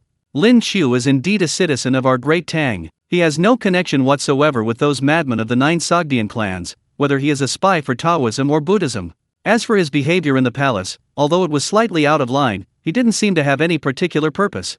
Li Er glanced through the thick stack of records containing Lin Qiu's personal information. He discovered that not long ago, Lin Qiu was just an ordinary, bullied apprentice in the imperial kitchen. Has he been hiding his talents since childhood, or has someone in this world suddenly become enlightened? Li Shiman suddenly smiled gently. "Whether you are a newly awakened sage or a banished immortal reincarnated, as long as you sincerely care for the people of the Great Tang, and are loyal to me, even if you're possessed by demons and monsters, it doesn't matter." Li Shiman chuckled twice, then quietly instructed, "Burn these documents. Withdraw 80% of the guards protecting the Crown Prince and the Prince of Si. Since Physician Sun has verified that the purified poisonous salts are harmless, then officially make this plan the next priority." Chapter 16, A Gift of Epidemic Prevention Guidelines. Sun Simiao's shock. God-level recipe, beef stew with potatoes. Outside the Lichen Hall, the cold wind persisted. Lin Qiu had just stepped out when a figure with an air of otherworldly elegance blocked his path. The newcomer was none other than Sun Simiao. Beside him stood the imperial physician Wang, who had not long ago jumped to his defense of Lin Qiu's establishment. At this moment, Wang was bowing deeply, his face filled with shame. "Lord Lin, it was my fault for being blind and lacking in medical skills. I almost caused a terrible mistake. Thank you so much for your forgiveness and for saving Her Majesty the Empress." Lin Qiu was slightly taken aback. After a moment's hesitation, he finally patted Imperial Physician Wang on the shoulder. "Physician Wang, you flatter me. Everyone has their own area of expertise. You were only doing this for Her Majesty the Empress's sake." After Physician Wang left, thanking him profusely, Lin Qiu looked at Sun Simiao, who had been staring at him, and smiled. "Master Sun, your gaze is making me a little uneasy." Sun Simiao stroked his beard and sighed, his eyes full of curiosity. The principles of pure qi and charcoal poisoning that you just mentioned, young friend, I've pondered carefully, and find them even more profound than the yin-yang and five elements theories in medical books. May I ask where you learned your skills? Do you have any such medical texts at home? Lin Qiu chuckled inwardly. Master Sun wasn't some otherworldly saint. He was just waiting for him to speak. Lin Qiu pretended to pull out a thick, bound book from his robes. The Great Tang Dynasty's Guide to Hygiene and Epidemic Prevention. Master Sun, my medical skills are utterly inadequate to even carry your shoes, but in certain areas I have pondered and have some humble insights. In my spare time, I casually wrote a Great Tang Dynasty Hygiene and Epidemic Prevention Guide. Lin Qiu handed the book to Sun Simiao, as casually as if handing over a scrap of paper. It contains some small suggestions on epidemic prevention, disinfection, and wound treatment. If you are interested, Master Sun, this book is yours. I casually wrote an epidemic prevention guide. Sun Simiao took the book and opened to the first page. After only a few glances, this 100-year-old physician, who had witnessed countless births, aging, sickness, and death, began to tremble violently. Most major epidemics are caused by microorganisms such as bacteria and viruses, entering through the mouth and nose. One must cover the mouth and nose with a thick cloth. For procedures involving disembowelment, the instruments must first be sterilized with strong liquor or high temperatures. Water sources must be boiled. Raw water should not be drunk to prevent insect eggs from entering the stomach. Mosquitoes, rats, and flies are the root of major epidemics. Throughout the article, although it lacks obscure yin-yang and 8 trigrams, every sentence directly points to the core of the disease. Especially the theories of high-temperature sterilization and strong liquor for wound cleaning directly solved the mystery of external wound ulceration that had plagued Sun Simiao for many years. Some of the explanations regarding epidemics were particularly enlightening for Sun Simiao. Whenever a major epidemic occurs, hundreds of thousands of deaths are sometimes considered low.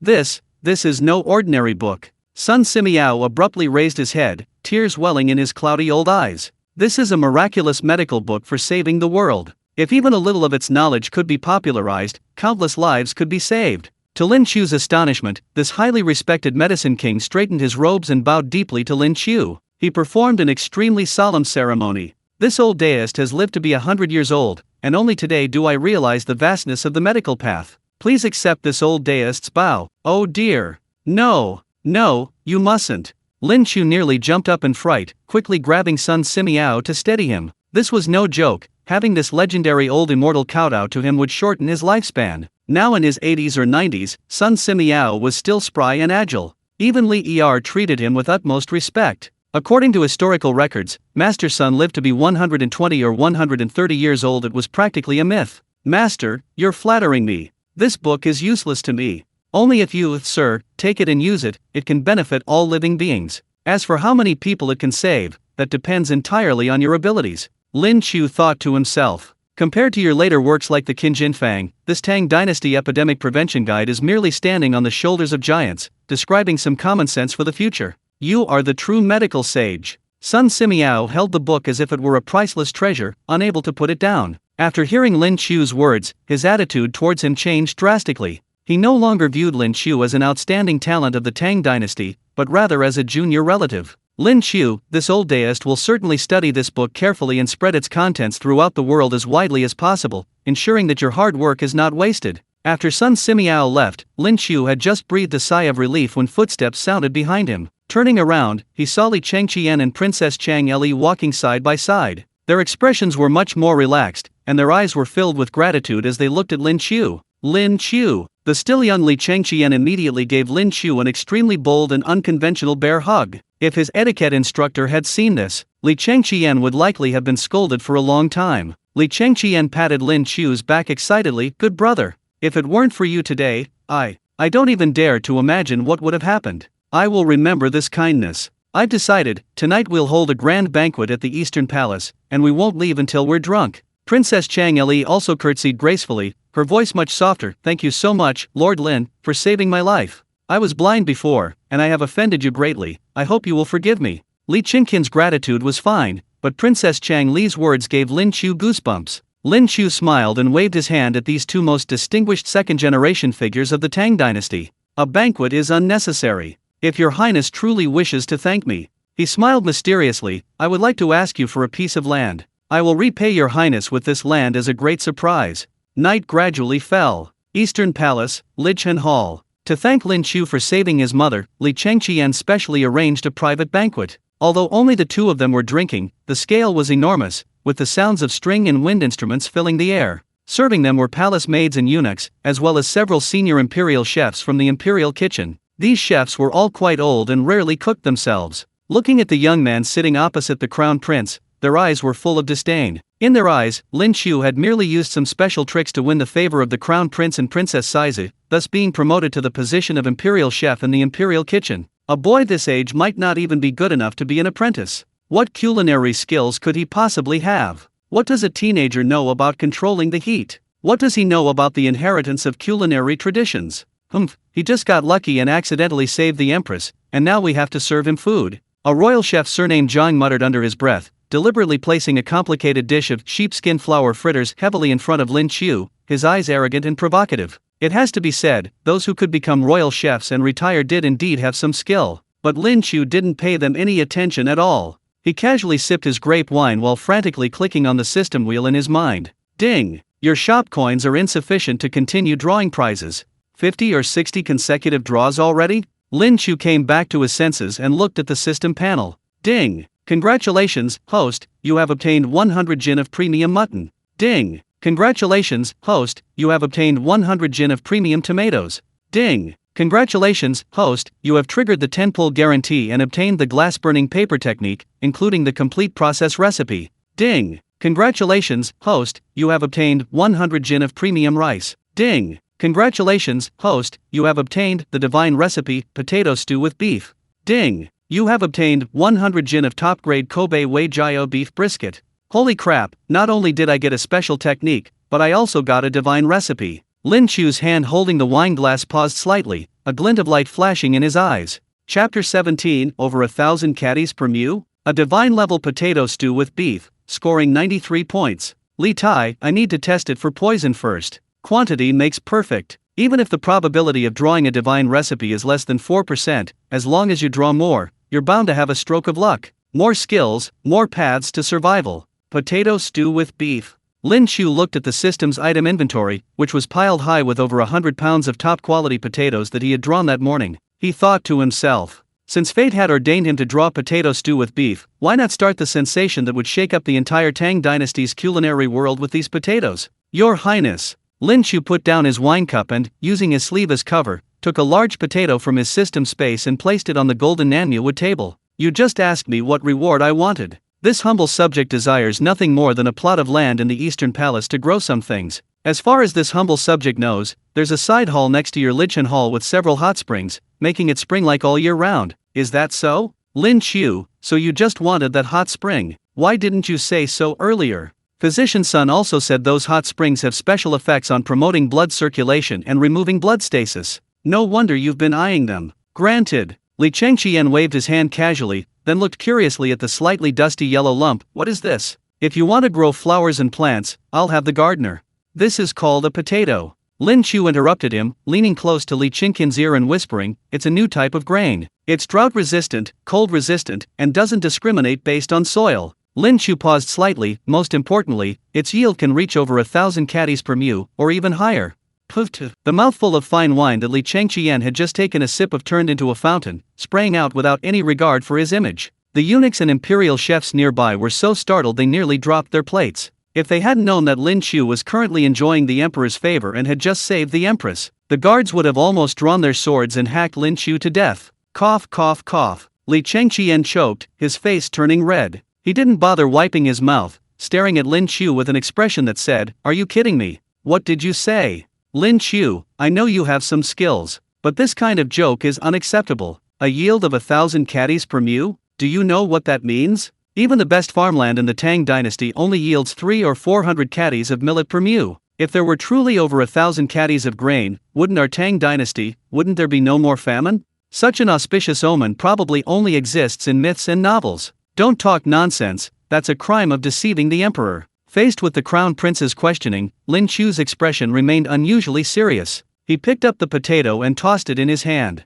Your Highness, as the crown prince, you cannot make hasty judgments about things you have never seen before. The world is vast and full of wonders. This is a food found only in the overseas Sun Kingdom. Since your highness doesn't believe in its production volume, then this humble subject will demonstrate its value to you in the simplest way. Your highness, please allow this humble subject to prepare it for you. As he spoke, Lin Qiu stood up, his gaze sweeping over the several arrogant imperial chefs beside him. He saw Chef Zhang holding a dish of sashimi called golden minced fish, his head held high, a look of disdain on his face. Lin Qiu's lips curled into a slightly mocking smile. Your highness, may I borrow your small kitchen? Today, I'll let you taste a true delicacy beef stew with potatoes. Lin Qiu didn't take out the beef he'd drawn from the system. In the Tang Dynasty, draft cattle are protected, killing them is illegal. However, if Crown Prince Li Changqian wanted to eat beef, a few cattle in the Crown Prince's palace would naturally die unexpectedly. Although Li Changqian was skeptical, his curiosity was piqued, and he waved his hand, saying, "Granted. I want to see what you can make of this." Inside the small kitchen, Lin Qiu cut off a beautiful piece of beef brisket, hesitated slightly, and then swapped it for the top-grade Weijia beef he'd just drawn from the system space.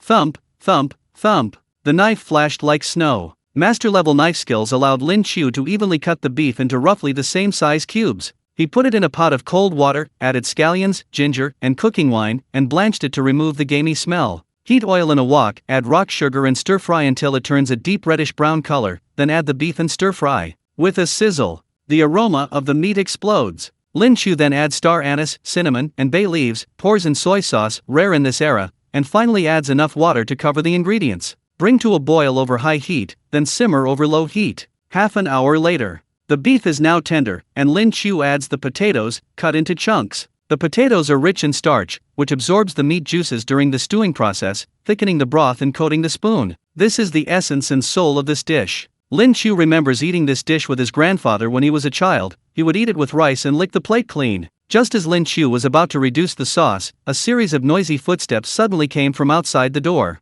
First to arrive was Sizi's soft, childlike voice. "Crown Prince! Crown Prince! Qing Ke said the food at father's place isn't good, so we've come to freeload." Lin Qiu and Li Changqian were clinking glasses, each holding a wine cup, when two figures, one large and one small, burst in. The smaller one was Sizi, like an adorable, pink kitten. The larger one was round and chubby, his cheeks jiggling as he walked. The newcomer was none other than Li Tai, the Prince of Wei of the Tang Dynasty, whose nickname was Qing Quebec. As Li Qingqian's younger brother from the same mother, Li Tai had been favored by both the eldest grandson and Li Shiman from a young age for his exceptional talent and intelligence. Perhaps it was this good reputation that laid the groundwork for his later struggle with Li Changqian for the throne. However, Li Tai had not yet embarked on that path. The chubby boy, clearly a typical foodie, was currently pouring out his grievances to Li Changqian with a pitiful expression. "Brother. Father clearly said it was a family banquet to celebrate mother's recovery from danger, but apart from mother, we ate a bittersweet feast.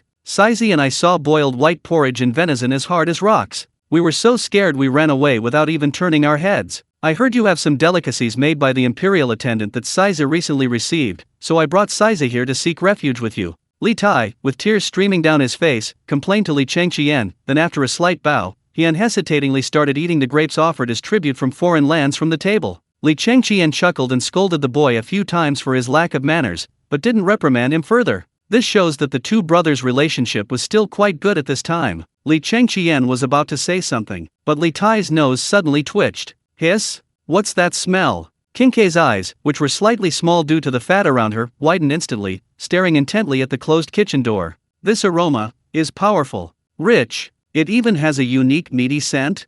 Just then, the kitchen door opened. Lin Qiu walked out carrying an exquisite porcelain bowl. "Ding! Congratulations on creating a 93-point God-level potato stew with beef." Lin Qiu placed the bowl in the center of the table. Looking at the suddenly appearing Sizi, Lin Qiu showed surprise and even went over to pat the little Sizi's head. Li Tai, a complete stranger to Lin Qiu, frowned as he looked at him. "Who are you? You're not royalty, how dare you touch my sister's head?" Before Lin Qiu could speak, Li Changqian said with displeasure, "Qing Ke, this is Sizi's new attendant, the one who helped Master Sun save Mother." Li Tai paused for a moment, then solemnly bowed to Lin Qiu. "So it was you who helped Master Sun save Mother, please accept my bow." This chubby boy is playing the tactic of being arrogant before and obsequious afterward. Qing Ke, the legendary Prince Wei of the Tang Dynasty. Lin Qiu slowly waved his hand, unable to reconcile the title of Prince Wei with the chubby boy before him. Shaking his head slightly, Lin Qiu reached out and lifted the lid. "Your Highness Prince Wei, you've come at the perfect time."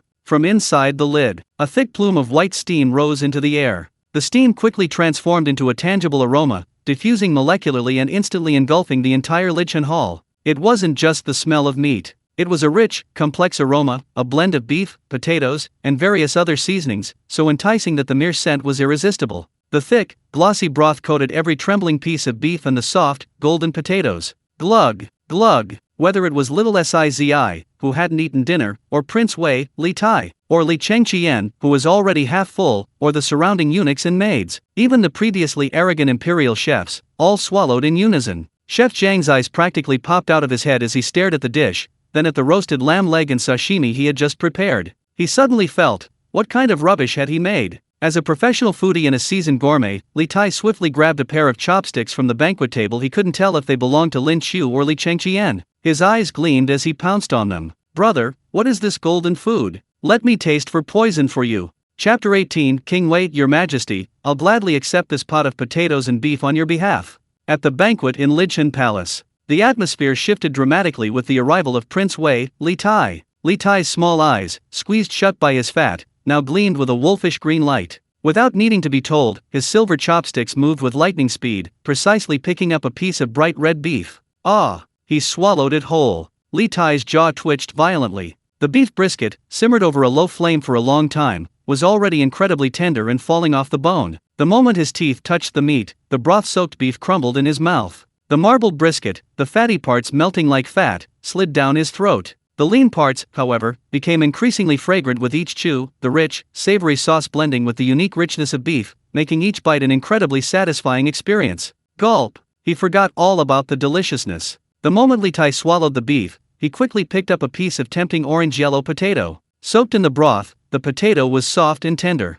Li Tai put the potato in his mouth. In that instant, his eyes widened. Soft, tender, sandy. This unknown orange-yellow food tasted even better than the finest imperial tribute. The potato, having absorbed the broth, possessed the savory flavor of the beef while retaining its own sweetness. The satisfaction from the carbohydrates instantly filled Li Tai's empty stomach and captivated his taste buds. How is it? King K, how does it taste? Li Chengqian, holding his wine glass, looked at his brother's blissful expression and couldn't help but ask curiously. Li Tai snapped out of his reverie. Looking at the full bowl of braised beef and potatoes, his eyes suddenly narrowed, and his brows furrowed instantly. Li Tai waved his hand, revealing a look of disdain. Sigh, brother, it's just so-so. This beef is stewed too soft, no chewiness at all. And what are these yellow lumps? They're mushy and tasteless. Really, very ordinary. While saying ordinary, Li Tai's chopsticks were already flashing like afterimages. Swish, swish, swish. A chopstick of beef on the left, a chopstick of potato on the right. Li Tai's mouth was like a bottomless pit, frantically stuffing it in, his cheeks bulging like a hamster hoarding food. Li Chengqian, Lin Qiu, you damned King K. Li Chengqian instantly realized what was happening, laughing and scolding. You said it wasn't good, but you're faster than anyone else at eating it. What kind of person do you think I am? As your elder brother, how could I possibly compete with you for food? Before he finished speaking, Li Chengqian picked up his chopsticks and joined the fray. Li Chengqian was still more concerned about the potatoes Lin Qiu had mentioned, so he put a piece of potato into his mouth. The next second, Li Chengqian's expression froze. Delicious. So delicious. The so-called potato Lin Qiu mentioned had been stewed with beef for half an hour, and was now tender and flavorful. It was coated with a thick broth, melting in the mouth. Most importantly, after eating it, he felt an unprecedented sense of satisfaction in his stomach. This wasn't just a dish, as Lin Qiu said, it was clearly a staple food. Li Chengqian abruptly turned to look at Lin Qiu, his eyes filled with shock. He lowered his voice and said, Lin Qiu, if these potatoes are truly as you say, yielding 1,000 caddies per mu, and they are indeed so delicious, then this is truly an auspicious omen bestowed upon the Tang Dynasty. A true divine gift. Just thinking about how the people of the Tang Dynasty could eat such a filling and delicious food every day made Li Chengqian's breathing quicken with excitement. Li Tai, who was engrossed in eating nearby, was completely bewildered. His mouth was stuffed with meat, and he mumbled incoherently, "Ha! What auspicious omen! What 1,000 caddies! Brother, what nonsense are you talking about? Why have those useless people in the imperial kitchen never made such delicious food? Instead of talking, he should eat a few more bites." As he spoke, Li Tai took the opportunity to stuff 2 more pieces of potato into his mouth. He was completely unaware of the humiliated and ashamed looks on the faces of the imperial chefs beside him. Watching King K scramble for the food, Li Chengqian's lips twitched slightly, especially when he noticed the potato and beef stew disappearing. He suddenly became anxious. King K, eat less. You're already so fat. King, don't you understand the importance of respecting your elders? Wah-ah-ah-ha. Just as the two brothers were fiercely fighting over the food, beside the table, the real youngest child let out a series of rapid stomping feet. Oh no! Sizey can't reach it. Little Sizey stood on tiptoe, her little hands gripping the edge of the table, trying hard to see the food in the bowl. But she was too short, she could only smell the aroma. Frustrated, her face turned red, and tears welled up in her eyes. Brother King, brother Crown Prince, you're so mean. You won't give Sizey any. Sizey wants me too. The little girl tried to use familial affection to awaken the two gluttons who were blinded by greed. Li Qiu, still feeling sorry for his younger sister, immediately stopped eating upon hearing the crying, preparing to place a few pieces of food in Sizey's small bowl. Your Highness, please wait. Lin Qiu smiled and stopped him, reaching out to pat Sizey's little head. Your Highness, as your personal attendant, how could I forget you? This braised beef with potatoes is delicious, but on its own, it's a bit too salty and greasy. If you serve it with a bowl of fragrant white rice, that's the ultimate taste. As she spoke, Lin Qiu magically produced a bowl of steaming rice from the food box behind her. This rice was made from premium Vuchang rice obtained from the system. Each grain was plump, translucent like jade, exuding a rich, fragrant aroma that was enough to make one's mouth water. Beside the food box was a steaming bowl of beef and potato stew. Lin Qiu picked up a spoon, scooped up a large spoonful of the gravy-covered beef and potato stew, and poured it directly over the bowl of white rice. Splash! The glistening gravy instantly soaked into the snow-white rice, coating each grain with an enticing reddish-brown hue. The beef and potatoes piled atop the rice, looking incredibly tempting. Lin Qiu handed the bowl to Sizey. Your Highness, would you like to try some? Sizey hugged the bowl, which was bigger than her face, picked up the spoon, and scooped up a large mouthful of rice and meat, stuffing it into her mouth. The soft, sweet rice, the savory and rich beef, and the creamy texture of the potatoes blended perfectly in her mouth. Sizey squinted her eyes happily, her little feet stomping excitedly. So delicious. So incredibly delicious. Sizey has never eaten such delicious rice, and with beef too. This scene left Li Tai, standing nearby, speechless. He looked at the potato and beef in his bowl, then at the perfectly cooked grains of rice in Sizey's hand, mixed with the broth and potato and beef. Li Tai was utterly astonished. He even felt that the meat in his bowl didn't smell so good anymore. Wow, that's what it means to know how to eat. That's what it means to be a gourmet. Lin Qiu's way of doing things is the true mark of a seasoned foodie. Ahem. Li Tai put down his chopsticks, leaned closer to Sizey, and wore a "I'm doing this for your own good" expression. Sizey, you're not very healthy. Rice is good, but adding beef, which is hard to digest, will easily cause indigestion. Here, let your brother Qing share some. Brother is strong and healthy, I'm not afraid of indigestion. As he spoke, his chubby little hand reached for his little sister Sizey's rice bowl. Bang! A muffled sound. Li Qiu, unable to bear it any longer, kicked Li Tai's thick buttocks, sending him rolling to the side like a ball. You insolent brat! You even steal your sister's food? Have you no shame? You dare bully Sizey in front of me? Insolent brat! After cursing, Li Qiu turned to Sizey, his tone gentle. Sizey, eat slowly. Give what you can't finish to your crown prince brother. Father always taught us to cherish food. Brother will finish it for you, brother doesn't mind. Lin Qiu looked at the two of them like this and shook his head helplessly. Alright, your highnesses. Can't we have a little shame for a meal? I didn't just make one bowl of rice. Someone, go to the kitchen and bring up 2 more large bowls of rice. Li Qiu was overjoyed upon hearing this. He stepped forward and put his arm around Lin Qiu's shoulder, showing no airs of a crown prince whatsoever. Ha ha ha, good brother. I knew you understood us best. Reliable, absolutely reliable. Tonight I'll reward you handsomely. Slightly tipsy, Li Qiu hadn't finished speaking when he suddenly sensed something was wrong. Why couldn't he hear that fat King K's voice? Was he kicked to death by me? No way. Li Qiu whirled around. He saw that Prince Wei, Li Tai, whom he had just kicked into the corner, had somehow gotten up. Now, the fat man was hiding behind a pillar, clutching the large porcelain bowl of braised beef and potatoes tightly. He didn't even need a bowl anymore, he simply poured the bucket of rice the servant had brought over into the bowl. And now, he was frantically shoveling rice into his mouth.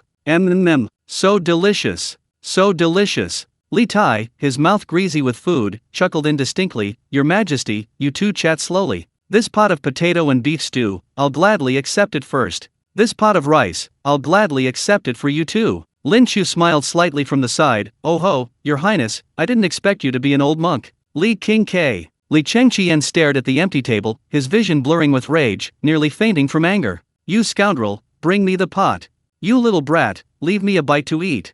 Chapter 19, The Saltpeter Ice Making Method. Build a glass greenhouse. As night deepened and all was quiet, the commotion in Lichen Palace finally subsided. Prince Wei, Li Tai, carrying his round belly, was contentedly carried back to his residence by eunuchs. The pot of stewed beef and potatoes was completely devoured, not even the broth left, which he cleaned with steamed buns. Watching that plump figure, Lin Qiu's mind was once again filled with the cold, pleasant notification sound. Ding! Received a top-tier positive review from Prince Wei, Li Tai. Triggered the first-time top-tier positive review reward for a special character. Congratulations on acquiring the technology, saltpeter ice making method. Bonus, a map of a natural saltpeter vein in the Tang Dynasty. Ice making? Lin Qiu's eyes lit up. Summers in the Tang Dynasty were unbearably hot. Ice was a luxury that only royalty and the highest nobility could afford to keep in their cellars. With this technology, selling chilled plum juice or chilled watermelon in the summer would be incredibly profitable. However, winter is almost here. Ice-making technology is temporarily useless. While the two princes were fighting over food, Lin Qiu wasn't idle. He took some braised pork and Beggar's chicken, which he had casually made while making potato stew with beef, to the palace maids and eunuchs on night duty in the side hall. After this score-boosting effort, he had exceeded his daily task requirement. Ding! Congratulations to the host for exceeding the daily task requirement. Congratulations on obtaining a new recipe, divine rock sugar stewed pear. Lin Qiu raised an eyebrow slightly as he looked at the newly obtained divine recipe. As a top-tier drink for nourishing the lungs and relieving coughs, Lin Qiu had originally planned to use his understanding to make several stews of rock sugar stewed pears to present to the gentle Empress Changsun. Unexpectedly, it was just the right opportunity. After all, if Li Qiu were to fly into a rage, only Empress Zhangsun could somewhat restrain him in the entire Tang Dynasty. Historically, after Empress Zhangsun's death, only the clever young Saizi could offer some resistance. Unfortunately, Saizi also passed away a few years after Empress Zhangsun's death. Ding! Congratulations, host, on completing 30 consecutive draws. Ding! Congratulations, host, you have obtained 100 jin of top-grade pork ribs. Ding! Congratulations, host, you have obtained 100 jin of top-grade pears.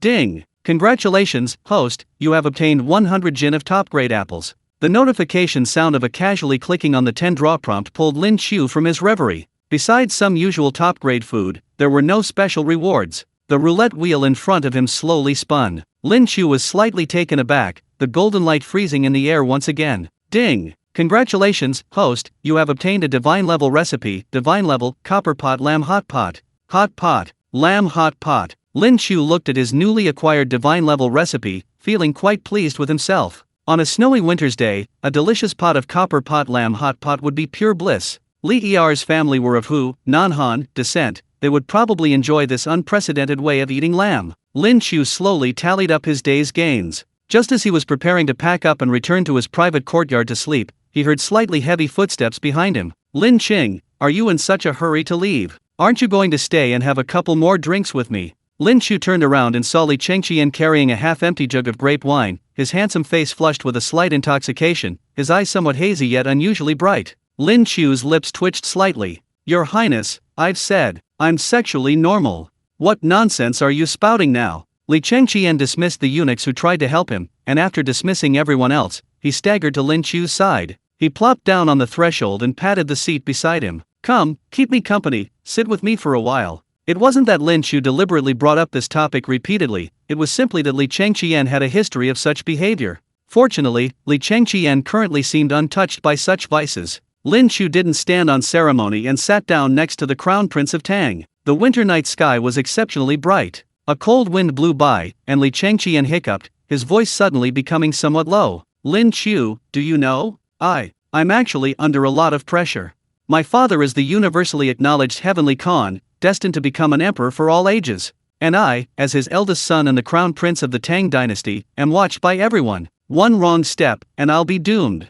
I want to be a wise ruler, I want the people to have enough to eat, I don't want to disappoint my father. At this point, Li Chengqian abruptly turned his head, staring intently at Lin Qiu, his eyes filled with a glimmer of hope and expectation. That potato you mentioned, can it really produce 1,000 caddies per mu, an auspicious sign? Are you sure you're not just trying to make me happy? If it were true, what a magnificent golden age it would usher in. The Tang Dynasty would be free of starvation, and I could stand tall and tell my father that I had rendered unparalleled service to the Tang Dynasty. Looking at the young man before him, pouring out his heart through wine, Lin Qiu sighed inwardly. The Li Chengqian of history, later, due to excessive pressure and the anxiety of losing his leg, became psychologically twisted, and then became addicted to that thing called Shinsin, ultimately driving himself to rebellion and death. Now, however, he was merely a passionate young man wanting to prove himself. Thinking of this, Lin Qiu smiled slightly, his tone as light as if discussing tomorrow's weather. Your Highness, this is nothing. What are mere potatoes? If I find more good things, better food in the future, wouldn't you be overjoyed? Your achievements are destined to surpass your father's. Surpass my father? Li Chengqian was stunned. Who can say what the future holds? Lin Qiu's tone shifted, pointing to the long, cold night outside. We have a problem now. Potatoes are cold resistant, but if planted in the dead of winter, a light snowfall will probably freeze them all to death. To let His Majesty see results sooner, we need to build a greenhouse for the potatoes. That's why I asked His Highness for a hot spring palace. Geothermal energy does have some effect, but unfortunately, there are no plastic greenhouses in this era. Lin Qiu muttered a lot of things to himself that Li Chengqian couldn't understand. However, when his gaze fell on the exquisite glass cup, a tribute from the western regions, in Li Chengqian's hand, Lin Qiu's eyes lit up slightly. I've got it. Lin Qiu pointed to the glass cup and said, Your Highness, we can use glass as roofing to build a glass greenhouse. Sunlight can come in, but heat can't escape, so potatoes can grow in winter. What? A glass greenhouse? Li Chengqian's hand trembled, almost dropping the priceless glass cup. Li Chengqian instantly sobered up considerably. He stared wide-eyed at Lin Qiu as if he were a madman. A glass roof. A greenhouse. Lin Qiu, do you know how expensive glass is? Li Chengqian felt dizzy. Take this glass cup in my hand as an example. This is a priceless treasure brought from thousands of miles away by merchants from the western regions. It's more precious than gold and silver. Father Emperor is wealthy throughout the land, yet he only has a few dozen pieces of glassware in his treasury. He wouldn't even part with them when rewarding his generals. In Tang Dynasty Buddhism, glass is considered the foremost of the 7 treasures, something to be cherished like life itself. You want to use it to build a house? Or a greenhouse for planting? This is simply. Li Chengqian couldn't even utter the word wasteful. This is simply insane. Looking at Lin Qiu's resolute eyes, Li Chengqian finally gave in. If we're growing potatoes, we need a glass greenhouse. Potatoes, like millet, should be sown in spring and autumn. Lin Qiu slowly nodded. Your Highness, we are already defying the will of heaven. Defying the will of heaven. Hiss, Li Chengqian gasped. In this era where the emperor represented the son of heaven, he understood the immense weight of Lin Qiu's words, defying the will of heaven. Just those words alone, if someone were to report them to the emperor, could be enough to condemn their entire family to extermination. Looking at Lin Qiu's calm gaze, Li Chengqian gritted his teeth, a resolute glint in his eyes. Fine. For the sake of the Tang Dynasty. Lin Qiu, if you can truly prove to me that those potatoes have the potential to yield 1,000 caddies per mu. He lowered his voice, leaning close to Lin Qiu's ear, looking ready to go all out. Tonight I will take you to Father's private treasury. Father's private treasury has several chests of glass. Even if Father breaks my legs, I will gather enough glass to build you a shed. Looking at Li Chengqian's straightforwardness, even his willingness to steal, Lin Qiu was stunned for a moment, then couldn't help but laugh out loud. Foolish crown prince. You really are a good crown prince for the country and its people. Ha ha ha. Your Highness. Your Highness. Lin Qiu chuckled and patted Li Chengqian's shoulder, saying, Your Highness, you're overthinking it. I never even considered taking some glass from your father's private treasury. Glass is just glass. What kind of treasure is that? It's actually made from fired sand. Sand? Li Chengqian blinked, his mind going blank for a moment. Yes, just sand from the ground. Lin Qiu casually pointed to the dust on the ground. As long as you use a specific method to fire it at high temperatures, add a little something, and sand can be turned into exquisite, transparent glass. Those foreign countries have made countless fortunes using this technology. Lin Qiu paused slightly, and those cups and plates from the western regions aren't even the right shape. If we want to build a shed, we need to find someone to fire it right now, to fire it into those big, flat roof tile shapes. Li Chengqian was completely petrified. His mouth gaped open, staring at Lin Qiu's extremely serious face, feeling utterly unreal. Glass more expensive than gold. It's actually made from sand? And he can make as much as he wants? Doesn't that mean that if I were to refine glass, I would instantly become richer than a country? Chapter 20, Li Shimon's Expectations. The Importance of Grain. You. After a long silence, Li Chengqian finally pointed at Lin Qiu, his voice hoarse. You brat, are you really just a lowly apprentice in the imperial kitchen? You wouldn't happen to be a banished immortal from some Taoist sect? Or a reincarnated saint from Buddhism? Did you secretly enter the mortal world to toy with me? Besides divine abilities, Li Chengqian couldn't explain it. Why would someone his age be able to cook such delicious food, and refine salt, and now even possess the alchemical ability to turn sand into glass? Your Highness, you've been reading too many novels. Lin Qiu shrugged expressionlessly. If I were truly a disciple of an immortal, why would I be in the palace chopping vegetables and washing dishes for you? Working like a slave every day, wouldn't that be crazy? Lin Qiu casually offered a lame excuse. Actually, these are just principles I figured out while chopping wood and boiling water in my spare time. Principles you figured out while chopping wood and boiling water. Li Chinqian's lips twitched violently. You can comprehend these great principles just by chopping wood and boiling water? Then are all those Confucian classics and the secluded study just waste paper? Lin Qiu stood up, dusted off his backside, and looked at the crown prince, who was still sitting on the threshold, questioning his existence. Chengqian, give me a straight answer. Tomorrow, do you want to go glassmaking with me? Do you want to personally cultivate that auspicious tree that yields 1,000 caddies per mu?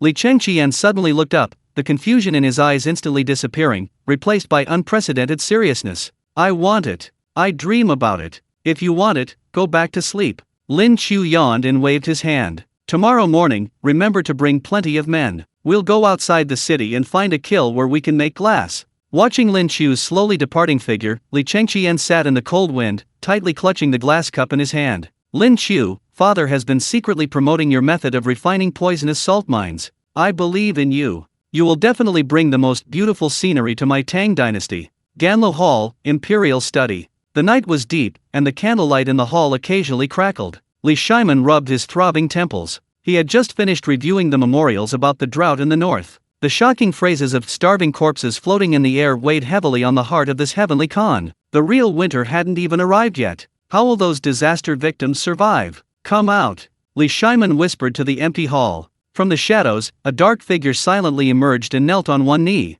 This man was dressed in black and wore a mask. He was the commander of the 100 Cavalry Division, the secret intelligence agency of the Tang Dynasty that answered only to the emperor. His original name was unknown. Li Shiman bestowed upon him the surname Li, and he was now called Li Zhong. How is the matter I asked you to handle in secret progressing? Li Shiman's voice was unreadable. Li Zhong lowered his head, his voice hoarse and respectful. Your Majesty, the officials on the list you provided, as well as some county magistrates, have all been secretly informed. As for those poisonous salt mines like those on the outskirts of the capital, because they were abandoned wastelands, no one cared. My subordinates spent very little money and, under the guise of merchants, bought them all up. Within 3 days at the latest, seized most of the poisonous salt mines in the entire Tang Dynasty and privatized them to the national treasury.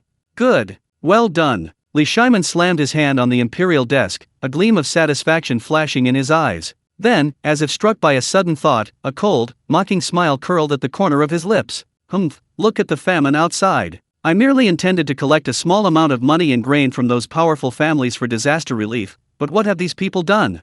They all cry poverty to me, saying they have no surplus grain at home. But in reality, the granaries of those powerful clans are overflowing with moldy grain. They collude with merchants, secretly controlling the profits from salt and iron, and even dare to dabble in military equipment.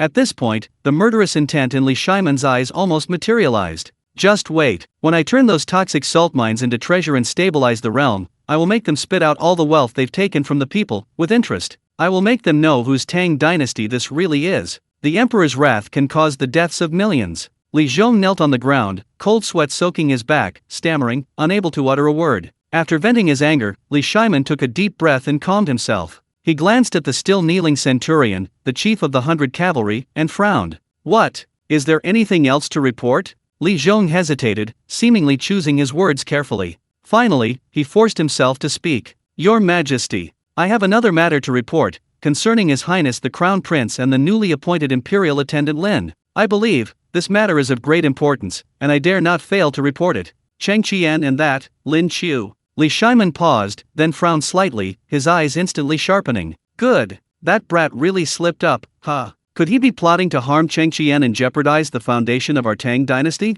Speak. What did they do? Li Zhong dared not conceal anything and quickly recounted the snippets his spies had overheard. The spies report that tonight the Crown Prince hosted a banquet for Lin Qiu in the Lichen Hall. In the midst of the revelry, the two dismissed the servants. The spies overheard Lin Fengjia mention a type of grain called potato, which apparently yields 1,000 caddies per mu.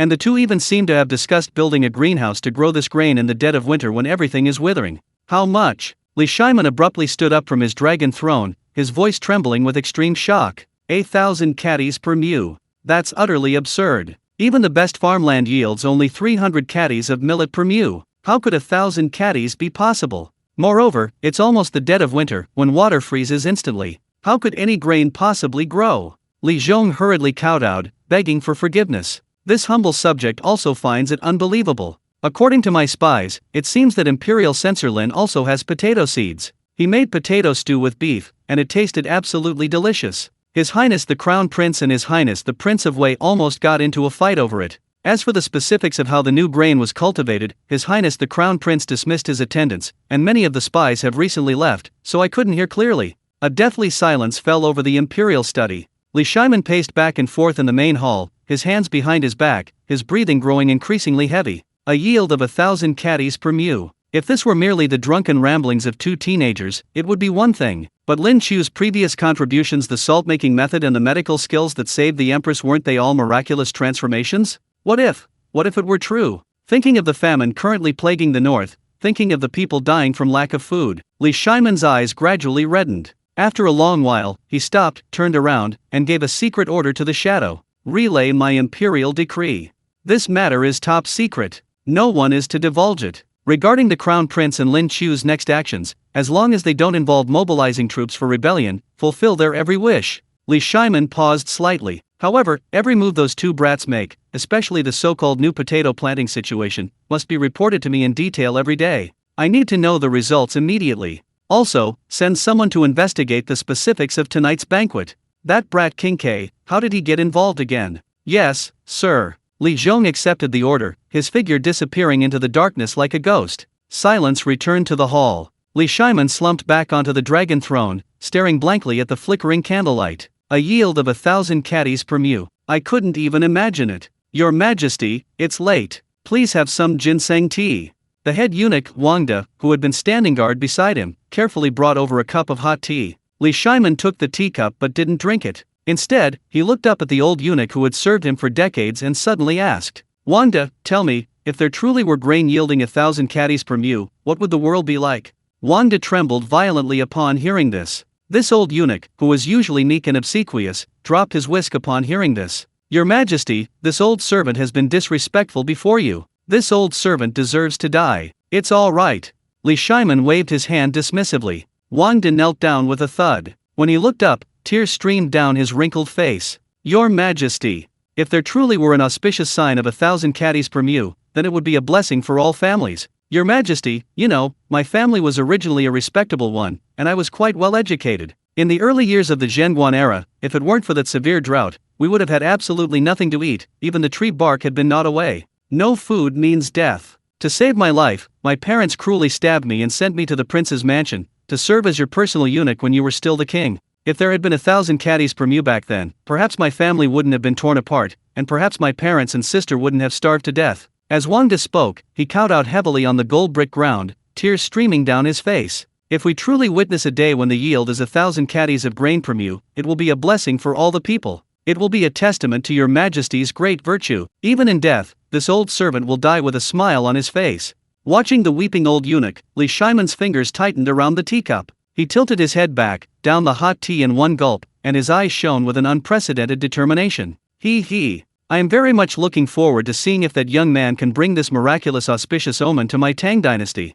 Chapter 21 Kong Rong Sharing Pairs vs. Respect for Elders. Li Chengqian, you dare to try and take it from me. The next morning, just as dawn was breaking, thanks to the biological clock he developed during his 2 years as a menial apprentice, Lin Qiu got up very early. In the small kitchen of Jinyang Palace, the diligent eunuchs and maids were already up, and the stove fires were lit. White steam rose in the cold air, carrying a comforting warmth. Besides preparing over a dozen baskets of divine-grade soup dumplings as the main dish for this morning, Lin Qiu also planned to make a lung-nourishing sweet soup for Empress Changsun, who had just recovered from a serious illness, and the frail Sizi, divine-grade rock sugar stewed pears. Lin Qiu chose several top-grade pears obtained from the system. After peeling off the skin, the flesh was as white and tender as jade, emitting a faint fragrance. With a light twist of his wrist, his master-level knife skills were quite proficient, and he used a small knife to meticulously cut off a lid at the pear's stem. Delving deeper, Lin Qiu carefully removed the slightly sour pear core, leaving only the thick, fleshy walls, forming a natural little bowl.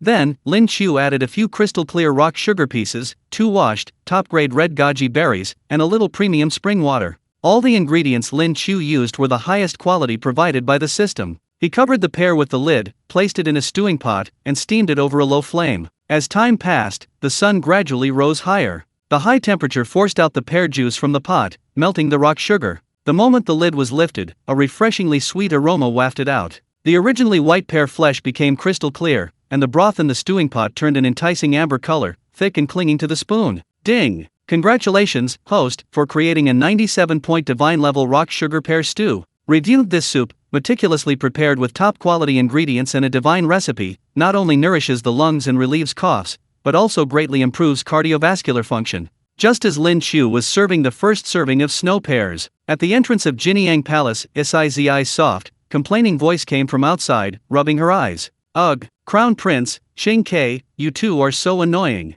Sizi doesn't want to get up. The little girl got up so early today entirely because of her 2 older brothers. Li Chengqian and Li Tai, as if they had planned it, arrived at Jinyang Palace early in the morning under the pretext of visiting their younger sister. The two weren't awkward upon meeting. After exchanging a few pleasantries, they stopped teasing the still sleepy Sizi. The 2 most esteemed princes of the Tang Dynasty exchanged a knowing glance and then headed to the kitchen together. In the kitchen of Jinyang Palace, Lin Qiu stared expressionlessly at the 2 new diners. The 2 were standing in front of the steamer, swallowing their saliva in perfect unison, completely devoid of any semblance of royal dignity. Li Chengqian coughed twice, attempting to project the majesty of a crown prince, and earnestly said to Li Tai, "Qingke, you've been outside the palace all your life, you don't know the ins and outs. Lin Fenjia's dinner was delicious, and I also had his breakfast yesterday. These soup dumplings, actually, are just average, I don't think they'll suit your taste." Li Tai rolled his eyes, pointed to the corner of Li Qingqian's mouth, then pointed to himself.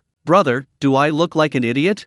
Your drool's practically dripping onto the floor, and you're still trying to fool me with that same old trick I used yesterday? Besides, it's not like I can't smell the aroma." Just as the 2 brothers were exchanging barbs, Lin Qiu walked over carrying a food tray. On the tray were several baskets of 6 perfectly selected, thin-skinned, glossy soup dumplings, along with a bowl of crystal-clear porridge. Li Tai's eyes lit up, and he immediately put on a bright smile, extending his chubby little hand with a carefree grin. "Oh my! I didn't expect Lin Fenjia to be such a clever person. Knowing I have a big appetite, he even brought this for me. How kind of you. Your Highness, I didn't bring this for you." Lin Qiu flashed past Li Tai, interrupting his self-indulgent gesture without hesitation. Li Tai's hand froze in mid-air, his smile gradually freezing. Li Chengqian, standing nearby, saw this and his lips curled into a wild grin, secretly pleased. "Serves him right. You fat brat, trying to steal my food. Humph, carrot. No self-awareness at all." Li Chengqian calmly straightened his clothes, his back upright, a dignified yet expectant smile on his face, and reached out to receive Lin Qiu's offering. However, reality is cruel.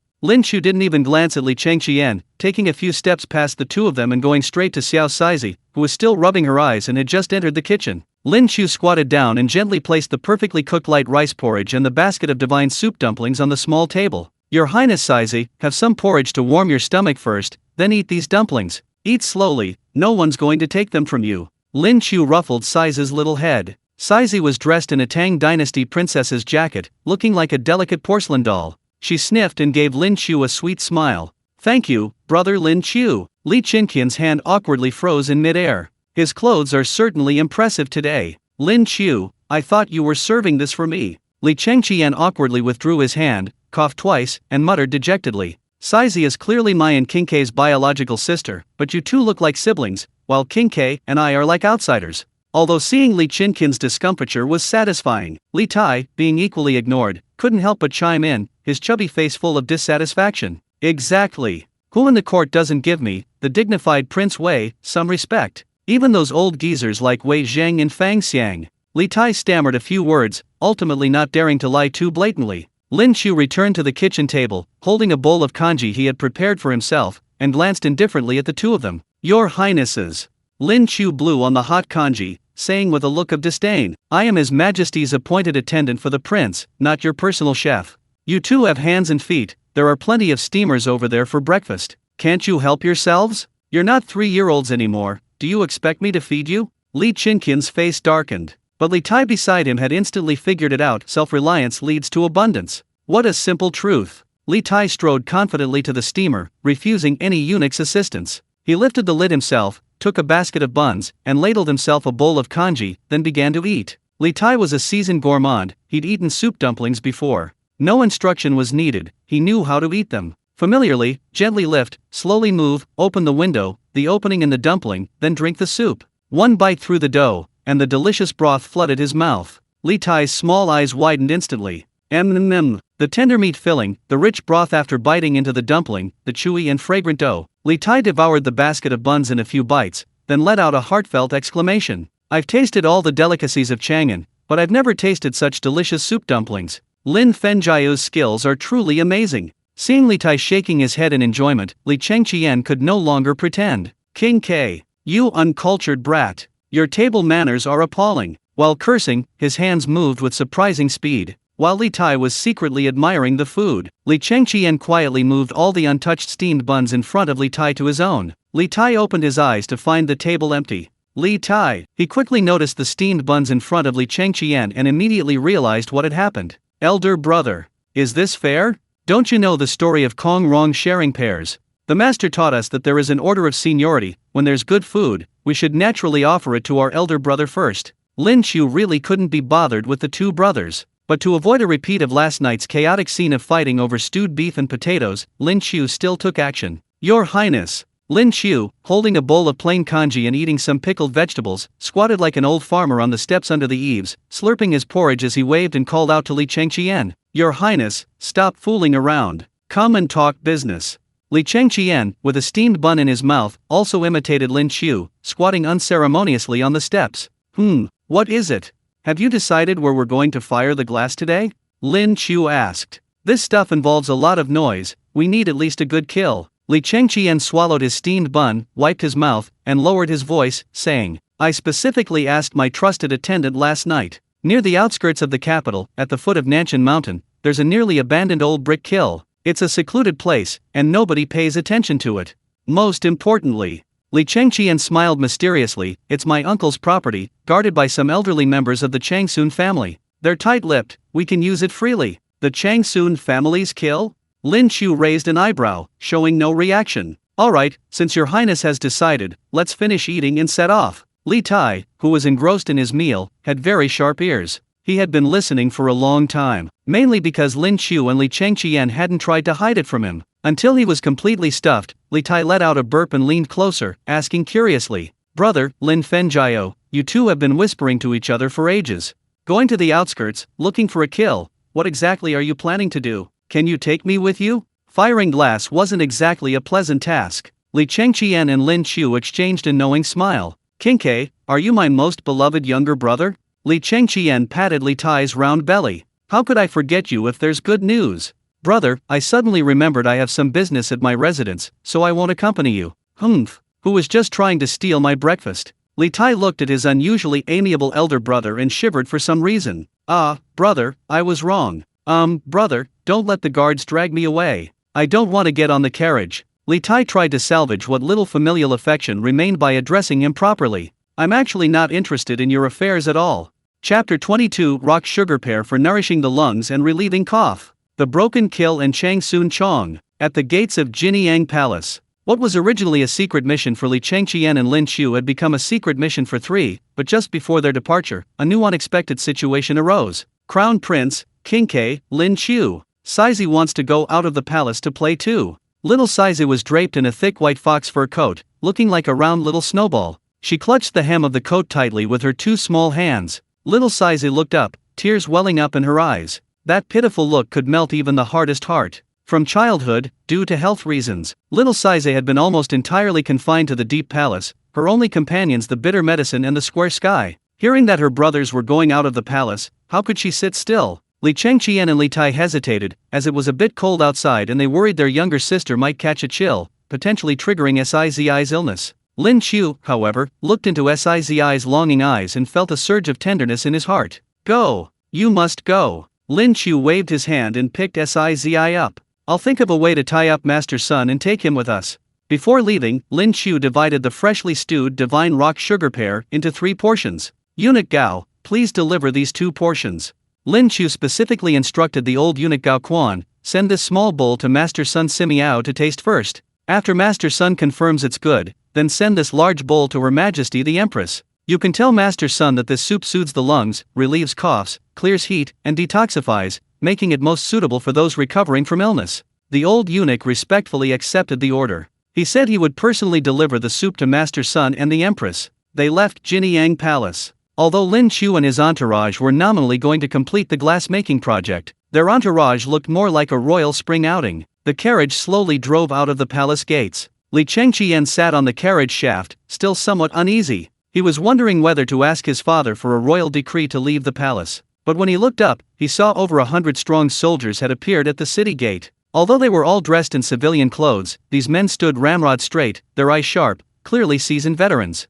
Leading them was the commander of the Crown Prince's left guard. Your Highness, His Majesty has decreed that we await your orders and ensure the safety of your Highness and the others. Li Qinqian's lips twitched. Well, Father's 100 Cavalry Division ears are indeed sharper than a dog's. Since Father already knows and tacitly approves, what is there to fear? Let's go! As Li Chengqian announced the departure, Li Tai, in the carriage, reluctantly rested his chin on his hand. On the streets of Chang'an, Lin Qiu quietly lifted the curtain, looking at the scene outside the window. This was the first time he had truly seen what the Tang Dynasty looked like. There was none of the extreme extravagance and prosperity depicted in later films and television dramas, with the palace gates opening to the heavens, and all nations paying homage to the emperor. The streets were wide, but the walls on both sides were somewhat mottled. Although there were many pedestrians, most were simply dressed and looked pale. Indeed, Lin Qiu lowered the curtain and gave a self-deprecating smile. It was the 9th year of the Zhenguan era. The Tang Dynasty had just recovered from the chaos of the late Sui Dynasty and was still recuperating. The glorious, decadent Tang Dynasty of that time, with its endless revelry, belonged to the reigns of Emperor Jiaozong, Li Ji, and Empress Wu Zetian, and even Emperor Xianzong, Li Longji. Sigh, besides potatoes, it seems we need to promote other crops.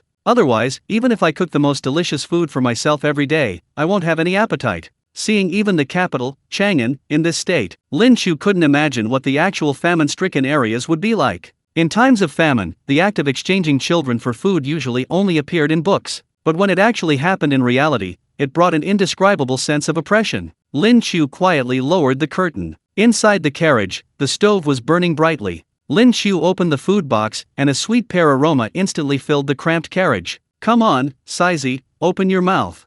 Lin Qiu scooped up a spoonful of crystal-clear pear soup, letting it cool slightly before feeding it to Saizi. So sweet. Thank you, Lin Qiu gagged. Saizi took a sip, her eyes crinkling into crescent moons with laughter. Although little Saizi was young, she was a clever and sensible child. She clumsily picked up 2 pieces of the stewed pear flesh with her spoon and offered them to Li Chengqian and Li Tai. Crown Prince Gag, King K Gag, you two eat too. It's so delicious. Li Tai, never one to stand on ceremony, gulped it down in one go. Wonderful. Li Tai smacked his lips, a look of pure enjoyment on his face. This pear melts in your mouth, sweet but not cloying, with a refreshing aroma. It's much more pleasant than eating a raw pear. Lin Qiu, your cooking is superb. When it was Li Qinqian's turn, the crown prince smiled and shook his head, adopting the loving demeanor of an elder brother, gently patting Saizi's head. Brother, you don't want any. Since Lin Fengjia said this soup is good for the lungs, and he received praise from Daya's son, he probably didn't just say it for no reason. Saizi, you're weak. Drink more, getting better is the most important thing. Upon hearing this, Li Tai's face instantly turned green. He glanced at his still-smeared mouth, then at Li Qinqian's impeccably dressed face, and gritted his teeth in anger. Brother, this is so pointless. So you're the only one who cares about your sister? Your refusal makes it seem like I, the second brother, am abusing the little phoenix, like a scoundrel stealing food from my sister. You're so cunning. Li Chengqian scoffed, ignoring him completely. Lin Qiu, watching this fake brotherly affection, couldn't help but laugh. Alright, you two stop acting. This stuff isn't expensive, just a few pears and some rock sugar. If you want some, I'll cook you another pot during lunch break. Since that's the case, then I won't be polite. Li Chengqian seized the opportunity and took a bite. As the pear flesh and broth entered his mouth, delicious. Li Chengqian paused, stunned. Lin Qiu, what kind of sugar did you use? Li Chengqian stared in shock at the clear soup in the bowl. If it's sugar, it will definitely have a sour taste and a burnt color. If it's rock sugar, it will have many impurities. But this soup, so clear and sweet, so pure. And what was that rock sugar you mentioned earlier? Another new thing you've discovered? Lin Qiu smiled without answering, simply pointing out the window. "Your Highness, we've arrived." The carriage stopped at the foot of Nanshan Mountain, on the edge of a secluded, desolate hillside. This was originally an old brick kiln belonging to the Changsun family. Although its location was remote, its output was quite good. However, His Highness the Crown Prince needed a dilapidated old brick kiln, so most of the kiln workers had been given leave to go home. At this moment, a dozen or so craftsmen stood respectfully outside the kiln. Standing at the forefront was a young gentleman in brocade robes. He had a handsome face, slightly dark, yet he bore a resemblance to Princess Chang Li. This man was none other than Chang Sun Wuji's eldest son, and the current imperial consort Chang Sun Chong. Seeing the carriage stop, Chang Sun Chong hurriedly stepped forward and bowed. "Your humble servant Chang Sun Chong greets Your Highness the Crown Prince." Li Chengqian jumped down from the carriage, smiling as he helped his cousin and brother-in-law to his feet. "Cousin, no need for such formalities. Yesterday, I only asked my uncle to find a dilapidated kiln. Who knew you would come all this way to welcome me?" Chang Sun Chong responded respectfully, but his gaze involuntarily drifted towards the carriage. He saw a young man dressed in palace official robes, who, after the Prince of Wei alighted, very naturally helped Princess Jiniang down from the carriage. Chang Sun Chong paused, then said, "Greetings, Your Highness the Prince of Wei." "Greetings, Princess Jiniang. I wonder who this is." Chang Sun Chong's eyes widened in shock. After the young man landed, he even reached out and ruffled the princess's hair, and the princess, far from being angry, clung to his arm affectionately. Even Li Tai, known for his violent temper, wasn't angry at the boy who had touched the princess's head. Hiss! A storm raged in Chang Sun Chong's heart. He was a member of the imperial family, and knew the palace rules best. For an outsider to dare ride with a prince or princess, let alone have physical contact with them, would have been beheaded long ago. "That must be Lin Qiu, imperial attendant Lin?" Chang Sun Chong asked in a low voice. Li Chengqian nodded, "Indeed." Chang Sun Chong took a deep breath, his gaze towards Lin Qiu instantly becoming incredibly complex, filled with both curiosity and deep gratitude. Last night, Princess Chang Li returned home and recounted all the horrors that had gripped the palace. If it weren't for Lin Qiu's immediate recognition of the smokeless coal's toxicity, the Changsun family would likely already be branded with the heinous crime of plotting to murder the empress. Forget wealth and glory, the entire family would probably be buried with the empress. His father, Chang Sun Wuji, was so terrified after hearing this last night that his legs went weak. He rushed to the palace that very night to atone for his sins with Li Er. Before leaving, he specifically instructed Chang Sun Chong that if he met this Lin Fenjiao, he must treat him with utmost respect. Thinking of this, Chang Sun Chong straightened his clothes and actually took the initiative to walk up to Lin Qiu, bowing respectfully. "Lin Fenjiao, I have long admired your name. My father specifically instructed that all the manpower and supplies in this kiln are at the disposal of His Highness the Crown Prince and you. If there is any shortage, I will have someone bring more from home." Lin Qiu actually didn't want to have anything to do with the Changsun family, because of the foolish things that the old man and Chang Sun Chong had done later. Their family's fate hadn't been good. But who could blame them when Li Chengqian had already chosen this place as the kiln for firing the first and purest glass in the Tang Dynasty? After a brief exchange, Lin Qiu shook his head slightly, no longer paying attention to these miscellaneous matters, and instead focused on the pure act of glassmaking. Chapter 23, The Birth of Glass. Li Tai asks about physics. At the foot of Zhongnan Mountain, the Changsun family's old brick kiln, a cold wind howled, but heat radiated from the kiln entrance. Li Chengqian didn't exchange many pleasantries with his cousin Chang Sun Chong, who had come to greet him. After briefly introducing Lin Qiu as the commander-in-chief of this operation, he led everyone straight to the kiln entrance. Seeing the dozen or so old kiln workers following behind Chang Sun Chong, Lin Qiu stopped. "Chang Qian." Lin Qiu lowered his voice, his expression serious. "What follows is extremely confidential. If Your Highness doesn't want these dozen or so kiln workers to be inexplicably silenced one day, you'd better send them home first, and let the guards we brought take over." Chang Sun Chong, listening nearby, smiled dismissively. "Lin Fenjiao, you're overthinking it. These people are all servants of my Chang Sun family, bound by death contracts. If Your Highness is still uneasy, I can personally deal with them afterward and recruit a new batch." Chang Sun Chong spoke casually, as if discussing the disposal of a few chickens and ducks. This was the mindset of the top nobility of the Tang Dynasty. The lives of servants were not considered lives. Lin Qiu frowned slightly, a hint of displeasure flashing in his eyes, but he knew this was not the time to argue about human rights with people from ancient times. This kind of large-scale historical legacy was not something Lin Qiu could touch at this moment. After listening to Lin Qiu and Chang Sun Chong's words, Li Chengqian was stunned for a long time. Perhaps it was the influence of Confucian education and the Li family's emphasis on the people over the ruler. "Enough."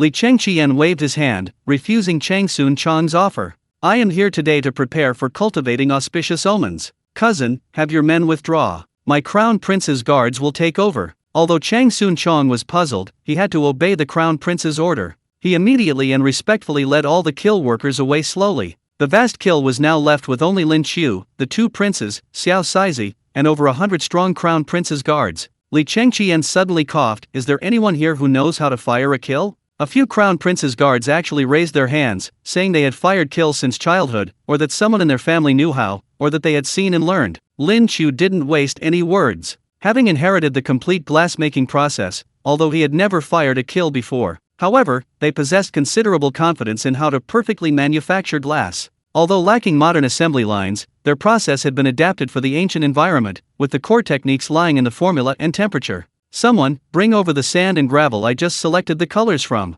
and the wood ash I just mixed, in a 3-to-1 ratio, mix them together. Crush it, mix it." A group of burly imperial guards, usually only skilled in wielding swords and spears, now, under Lin Qiu's command, transformed into diligent porters and mixers. Li Chengqian and Li Tai watched, utterly bewildered. This is it."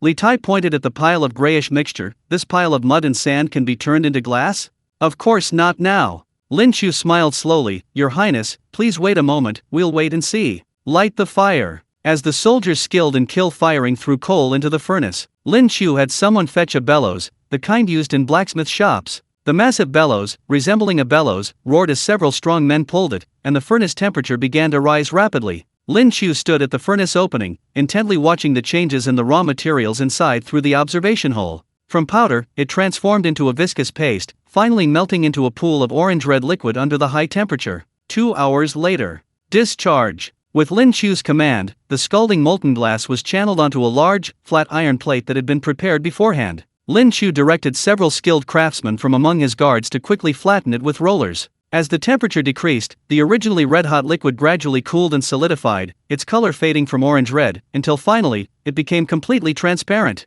When the first square, uniformly thick plate of glass, 1 meter in size, appeared before everyone's eyes, a deathly silence fell over the scene. Sunlight filtered through the treetops, scattering across the glass and refracting a crystal-clear light. If you didn't look closely, you might not even notice its existence, as if that space itself had become transparent. This is really glass." Li Chengqian, trembling, reached out and touched the smooth, cool surface, his eyes practically bulging out of their sockets. "So clear and transparent. This was actually made from that pile of sand we just saw." Li Tai immediately lunged forward, pressing his face against the glass, staring at the clear view behind him, muttering repeatedly, "Incredible, absolutely unbelievable." Lin Qiu, however, curled his lip, saying with some disdain, "Tisk, still some impurities, a slight greenish tinge, not pure enough. Looks like the proportion of wood ash needs adjusting." "You call this not pure enough?" Li Chengqian whirled around, looking at Lin Qiu with an expression that said, "Are you kidding me? Last night, I treated you to wine in that glass cup, a tribute from the western regions.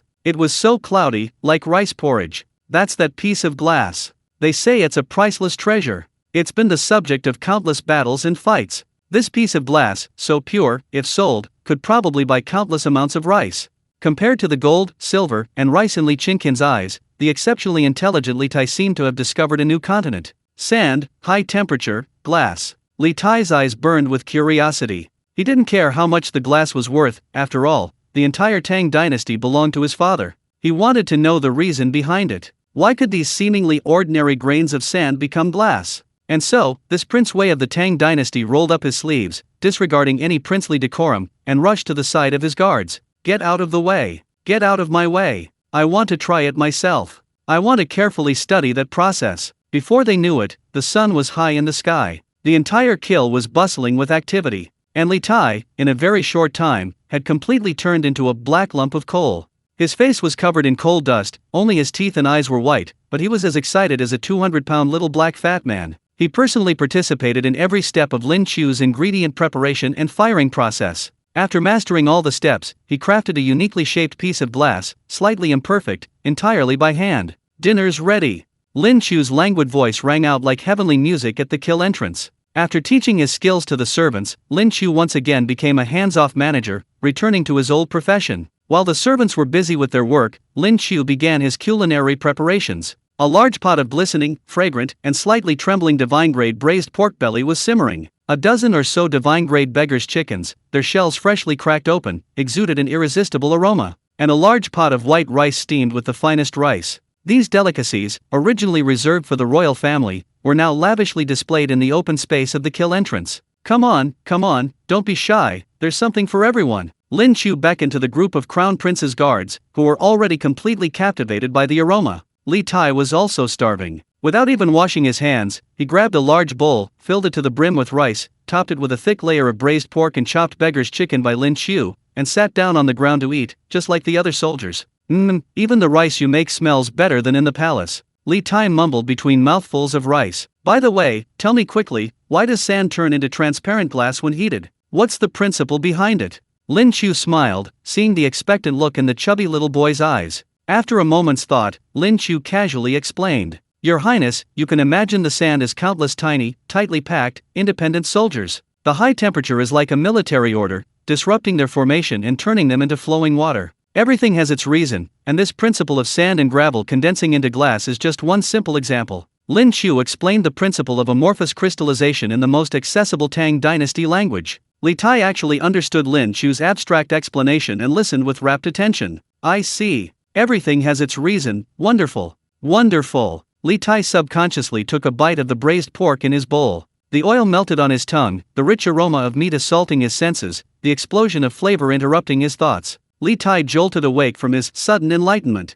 Forget about physics. Lin Qiu, the braised pork you made, right? It's really delicious. It's just as good as the braised beef with potatoes you made last night. Li Tai shoveled down a mouthful of rice, then picked up a piece of Beggar's chicken. The completely different, fragrant meaty aroma assaulted his taste buds again, making Li Tai exclaim with delight. No regrets in this life. Chapter 24, The Crystal Palace. Li Shimon's utilization of waste. The sun gradually set in the west, its afterglow like blood. In a misty side hall of the Crown Prince's villa, a scene worthy of being recorded in the annals of the Tang Dynasty was unfolding. Careful. Handle with care. If this plank breaks, you couldn't afford to pay for it even if you sold yourselves. Under Li Tai's imperious command, over 100 of the Crown Prince's guards carefully carried the recently cooled, still warm, glazed tile planks. The sturdy wooden frame, already erected, stood in the open space near the hot spring. The craftsmen used specially crafted mortise and tenon joints to assemble these transparent, divine objects piece by piece. When the last roof plank was perfectly fastened, the afterglow of the setting sun shone on the newly erected heated shed. As if a miracle had occurred, the entire building was instantly lit up,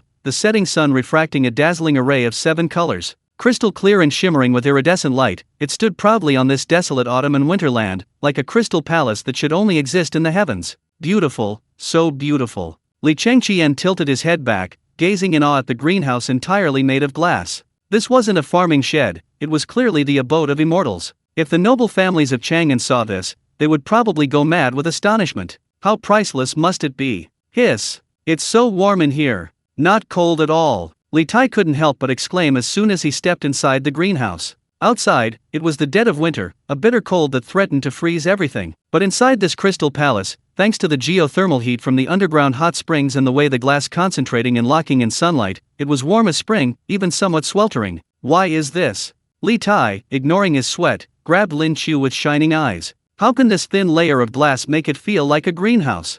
Is this the legendary sun-gathering array technique of the immortal sex?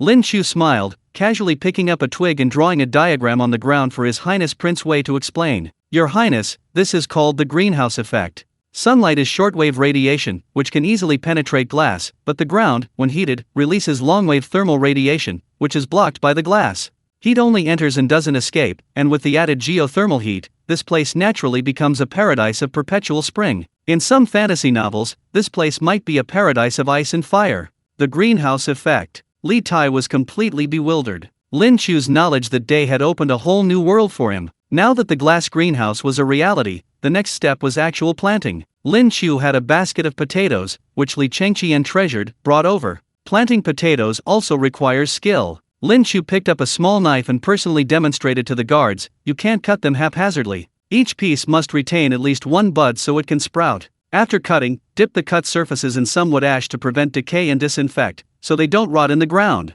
Agriculture is a matter of national importance. Every year during the busy farming season, Emperor Taizong, Li Er, would lead his entire family to the countryside to cultivate grain. Although most of the royal family members looked down on him for slacking off, Li Chengqian always did it faithfully. Crown Prince Li Chengqian had completely abandoned his princely airs. He was like an ordinary commoner, rolling up the sleeves of his brocade robe and his trousers to his knees, squatting in the warm, damp mud, carefully cutting potato chunks like Lin Qiu. Holding the potato chunks in his hands, Li Chengqian seemed to understand the meaning behind his father's instructions to plant in the fields. With each potato in his hand, Li Chengqian seemed to see his own yearning for a prosperous era where everyone could eat potatoes every day. Even Li Tai, who was obsessed with enlightenment, was dragged along by Li Chengqian to do the hard labor, responsible for digging holes and fertilizing. The dignified crown prince of Tang and Prince Wei, like two ordinary old farmers, covered in mud, worked enthusiastically alongside hundreds of guards. As for Lin Qiu himself, just like before, after fully teaching them the knowledge, he went off to laze around and play with Saizi.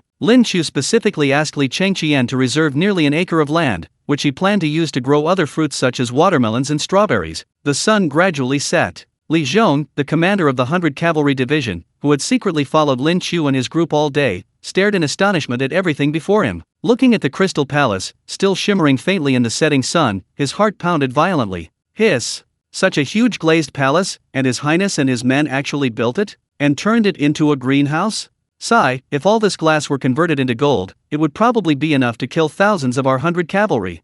His Highness the Crown Prince and Lin Fenjiao are really reckless. Too extravagant. This is simply squandering money. Not daring to delay, Li Zhong, who had secretly followed him all day, quickly left the side hall and rushed back to Li Er's study that very night to report. Ganlo Hall, late at night. What did you say? After hearing the report, Li Shimon's teacup trembled, spilling scalding tea all over himself. Those two rebellious sons, they really built a house out of glazed tiles. Just to farm. Li Shimon felt his head buzzing, his heart throbbing with pain. He, the emperor, lived a life of extreme frugality. To save money for disaster relief, even the palace's expenses were drastically reduced. Guanyanbi almost died from fire poisoning, all due to these budget cuts. And what's worse, those few good-for-nothing brats actually managed to produce priceless glass to build a greenhouse. Couldn't they have thought of another way to build a greenhouse? Glass is more expensive than gold and jewels. Spendthrifts. A bunch of little spendthrifts. I'll personally break their legs. Li Shimon paced back and forth in the hall, furious, wishing he could rush over and tear down that crystal palace to sell for money.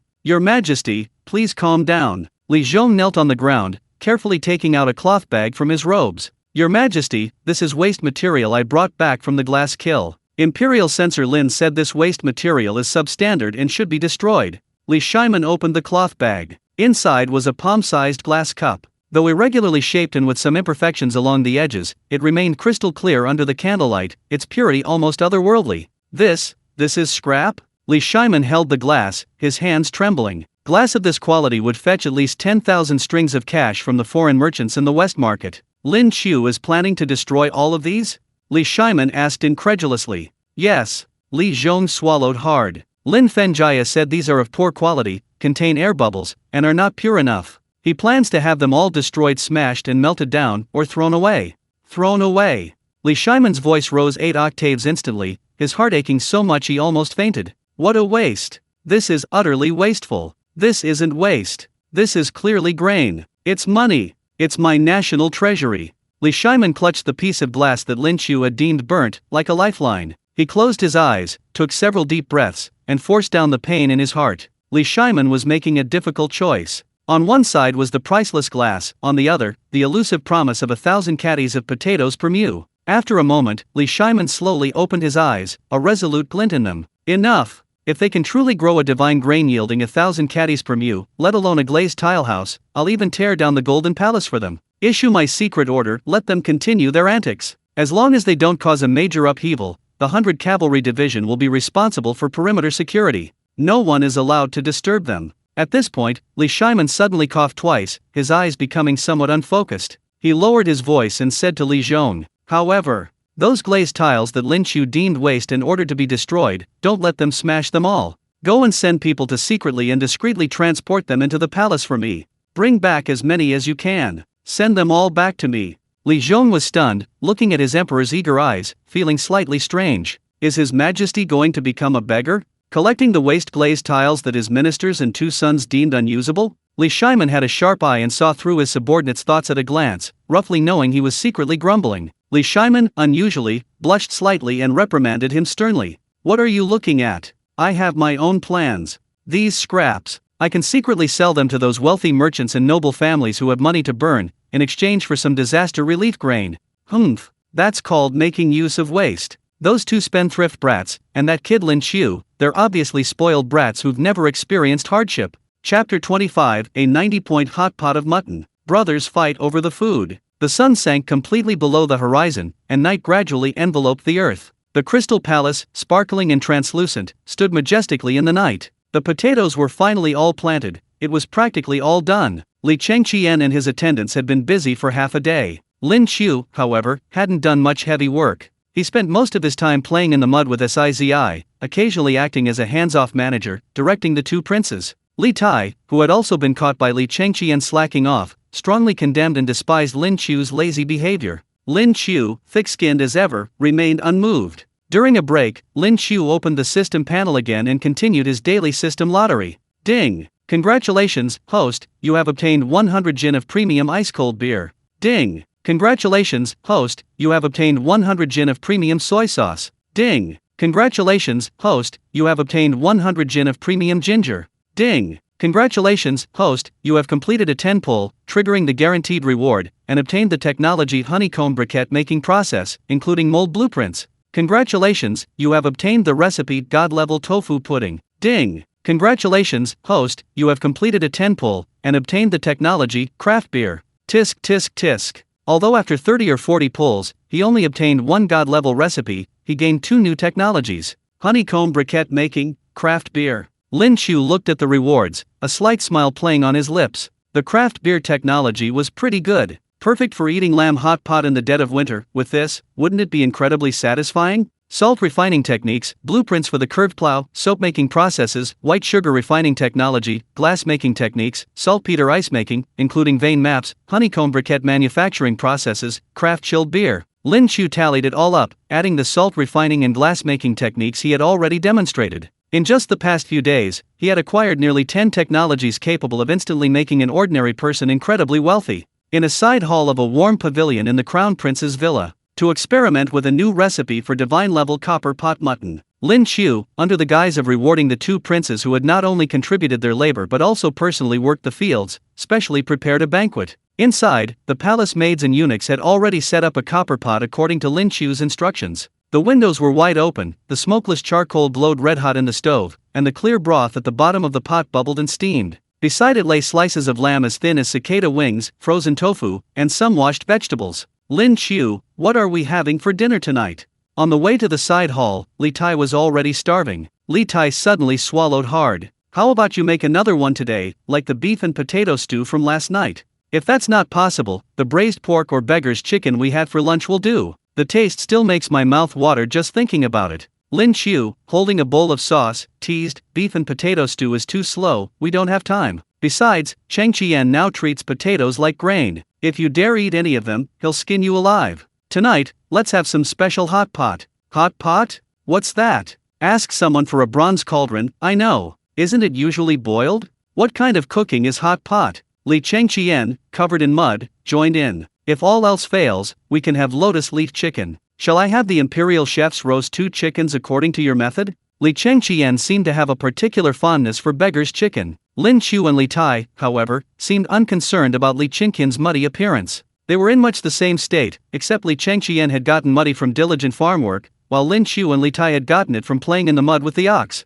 Lin Qiu, holding the condiment dish, shook his head helplessly. Your Highness, lotus leaf chicken can't be made anytime soon. Even a skilled cook can't cook without rice. We're out of lotus leaves, and I heard the ox said there aren't many chickens left in the palace. Out of lotus leaves? Li Qian waved his hand dismissively, saying magnanimously, what's so difficult about that? It's just lotus leaves. There's a large pond of late-blooming lotus on the back hill of my villa. Although it's winter, the withered lotus leaves are still there. You can have as many as you want. Lin Qiu, go and pick them as you please. Lin Qiu stopped what she was doing, looking at Li Qian expressionlessly, her eyes as if she were looking at a simpleton. Your Highness, do you think the lotus leaves I used to make Beggar's chicken were from where Prince Sizi got them? How long has it been since you last visited that pond on the back hill? Li Qian's heart skipped a beat, his smile gradually freezing. Could it be? That's right.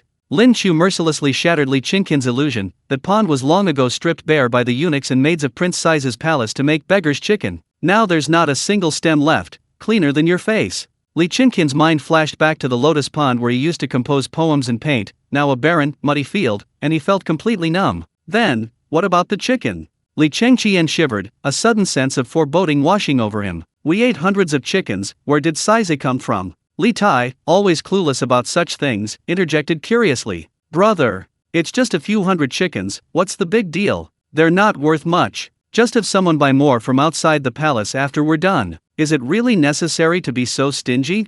Lin Qiu coughed slightly, lowering his voice, and looked at Li Chengqian with an admiring gaze. Chengqian, you guessed right. Before, the palace was cutting expenses, and the imperial kitchen rarely made chicken. Those hundreds of fat chickens were specially raised by Her Majesty the Empress from the palace, to be kept for His Majesty to slowly nourish his body over the winter. Hiss! Little Saizi has become so bold now. As soon as Lin Qiu finished speaking, two synchronized gasps echoed in the warm pavilion. Li Tai turned deathly pale with fright, his entire body trembling. He'd stolen the special tonic his mother had given his father. If his mother found out, she'd beat him senseless. Even if it was Sizi who did it, Sizi was so young, most likely, the three of them, as the culprits, would be punished by the Empress. Big brother. Li Tai grabbed Li Chinkin's sleeve, his voice trembling with tears. It was all you, Sizi, and Lin Qiu who did this. I knew nothing about it. I ate it at noon today. I'm innocent. Lin Qiu looked at Li Tai with disdain. Your Highness, you ate the most at lunch. You ate 3 big bowls of rice by yourself.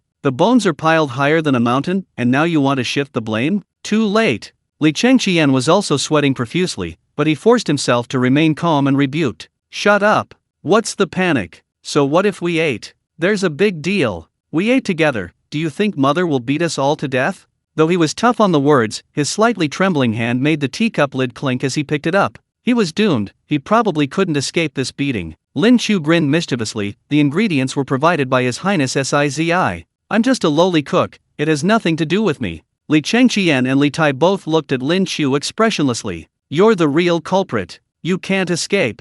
Lin Qiu, hee, I'm not serving anymore. Whoever wants to cook dinner can cook. I'm going to cook dinner separately for Sizi. Lin Fenjiao, I was just joking with you. Wrong, Lin Qiu, hey, why are you so serious? In the side hall of the Crown Prince's villa. After a quick wash, Lin Qiu looked at the two princes, who were looking listless, and said with a smile, Alright, you need to eat to have the energy to take a beating. Come on, I'll teach you how to cook mutton. Lin Qiu picked up a slice of red and white mutton and demonstrated in the boiling broth. This is called 7-Up, 8 down. The meat is cooked when it changes color, overcooking makes it tough. The meat slices tumbled in the broth, instantly curling up, coated in rich sesame sauce and freshly fried chili oil. Ding! Congratulations, host, you've created a 90-point copper pot mutton hot pot. Lin Qiu ate with gusto, savoring every bite. He enjoyed it first. Smelling the enticing aroma, Li Chengqian and Li Tai, both exhausted from a long day and starving, forgot all about their mother's punishment. They imitated Lin Qiu, starting to cook the mutton themselves. The meat slices were fresh, tender, and piping hot. Lin Qiu's specially prepared sesame sauce perfectly coated the mutton, while the mild spiciness of the chili oil stimulated their taste buds. As the mutton entered their mouths, the two brothers' eyes lit up instantly. Delicious. This way of eating mutton hot pot in a bronze pot is quite interesting. Can other lamb ingredients be used in the hot pot too? Lin Qiu nodded as he ate, too busy enjoying the mutton hot pot to speak. Meanwhile, Li Chengqian and his companion instantly switched into their familiar food-grabbing mode. Li Tai, quick as a flash, grabbed a large chopstick of mutton and put it in the pot to cook. He stared at the pot, silently counting 7-Up, 8 down. Just as the meat was cooked, swish! A pair of chopsticks appeared out of nowhere, snatching away the entire large chunk of cooked mutton with lightning speed. Li Chengqian calmly dipped the meat his younger brother had just blanched into the sauce, then popped it into his mouth, chewing with obvious enjoyment.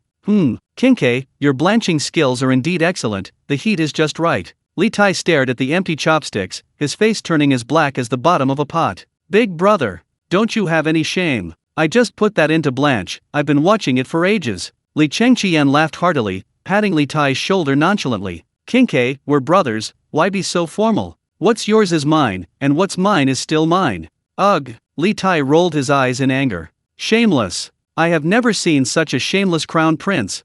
Chapter 26, Iced Beer. Saizi, I want some too. Princess Chang Le confronts her. Just as the Li brothers were arm in arm, chatting amicably, Lin Qiu slowly picked up a glass of ice-cold beer. He took a sip. The ice-cold beer technology he just won in the lottery couldn't be implemented so quickly. Lin Qiu only drank beer he'd obtained through system draws. Only after mastering the technology to create this stuff would Lin Qiu dare to take a sip. In the clear glass, the transparent liquid swirled with tiny bubbles, and enticing droplets clung to the glass, looking especially tempting next to the steaming hot pot. After taking a bite of sizzling lamb, Lin Qiu picked up the glass and took a large gulp. The icy liquid flowed down his throat, countless tiny bubbles bursting in his mouth, washing away the heat and greasiness, leaving only a faint malty aroma. It tasted so much better than most ordinary beers on the market in his previous life. Lin Qiu let out a satisfied sigh. Lin Qiu, what are you drinking? Li Chengqian and Li Tai had already decided their food-eating contest, reaching a friendly agreement not to fight over food. Whoever cooked the mutton could eat it themselves. Looking at the wine in front of the two Li brothers, Lin Qiu's lips curled into a slight smile. This is chilled beer, a perfect match for hot pot. Lin Qiu picked up the wine jug and filled their glasses. Lin Qiu had tasted Li Chinqian's wine before. It was Jiaokang wine. It was Li Shiman's favorite wine. After conquering Jiaokang during the Zhenguan era, Li Shiman personally cultivated grapes and brewed it in the palace. Its color was as red as agate, and its taste was unique and delicious, but compared to chilled beer, its strength and flavor were somewhat weaker. Li Chengqian picked up his glass and took a large, hearty gulp of beer. Burp. Li Chengqian let out a long burp, slammed his hand on the table, and sighed deeply. That's refreshing. This is the kind of wine a real man should drink. 1,000,000 times better than those cloyingly sweet wines Father Emperor loves. Hot pot lamb with dipping sauce, paired with a sip of ice-cold beer. Li Chengqian felt incredibly refreshed, inside and out. Li Tai also took a sip, his eyes lighting up. Hey, this wine tastes really good, even smoother than the fine wines in my palace. Little Siza sat obediently beside Lin Qiu, eating the hot pot lamb he had prepared for her. Of course, after learning from Lin Qiu, the two of them would prepare the food for Siza first. Watching their two elder brothers enjoying their drinks so much, little Siza suddenly licked her lips and tugged at Lin Qiu's clothes. Lin Qiu, Sizi wants to drink that bubbly water too. It looks delicious. Upon hearing Sizi's words, Li Chengqian immediately straightened his face. No, this is alcohol. Sizi, how old are you? How can you drink alcohol? Sizi pouted, her face full of unhappiness. She really wanted to say that she might not even live to be old enough to drink. But remembering how she had privately mentioned this to her nanny before, causing her so much distress, she could only pout and express her displeasure with a sullen face to avoid upsetting her brothers. Lin Qiu, seeing this, smiled. He dipped a little bit of beer in his chopsticks and held it to Sizi's lips. It's alright, just a little bit won't hurt. It'll just let His Highness know what alcohol tastes like. Your Highness, you might be mistaken. The wine isn't good. Siza stuck out her pink little tongue and licked it expectantly. The next second, her delicate face scrunched up into a puffy mess, her features all scrunched up. Tui. It's so bitter. It tastes awful. What a strange taste. The wine is really awful. Why do father and the other princes all like to drink wine? Looking at Siza's cute yet slightly disgusted expression, Lin Qiu and the other two exchanged a smile and couldn't help but laugh out loud. Lin Qiu waved his hand, and someone brought over the rock sugar pear soup he had prepared beforehand. Except for Siza's portion, Lin Qiu also had 2 cups sent to Master Sun and the Empress. Here, Siza, you should drink this. After Lin Qiu brought over the rock sugar pear soup, Sizi immediately beamed, holding her small soup bowl and happily drinking the rock sugar pear soup. She absolutely refused to drink the bitter wine. While eating the mutton that Lin Qiu and her 2 imperial brothers had prepared for her, little Sizi happily swung her little feet, wishing time could stand still and this moment could last forever. Lin Qiu, Li Chengqian, and Li Tai, the brothers, had no idea what little Sizi was thinking. The 3 of them ate and drank heartily, enjoying ice-cold beer, eating meat, and drinking wine with gusto. How delightful!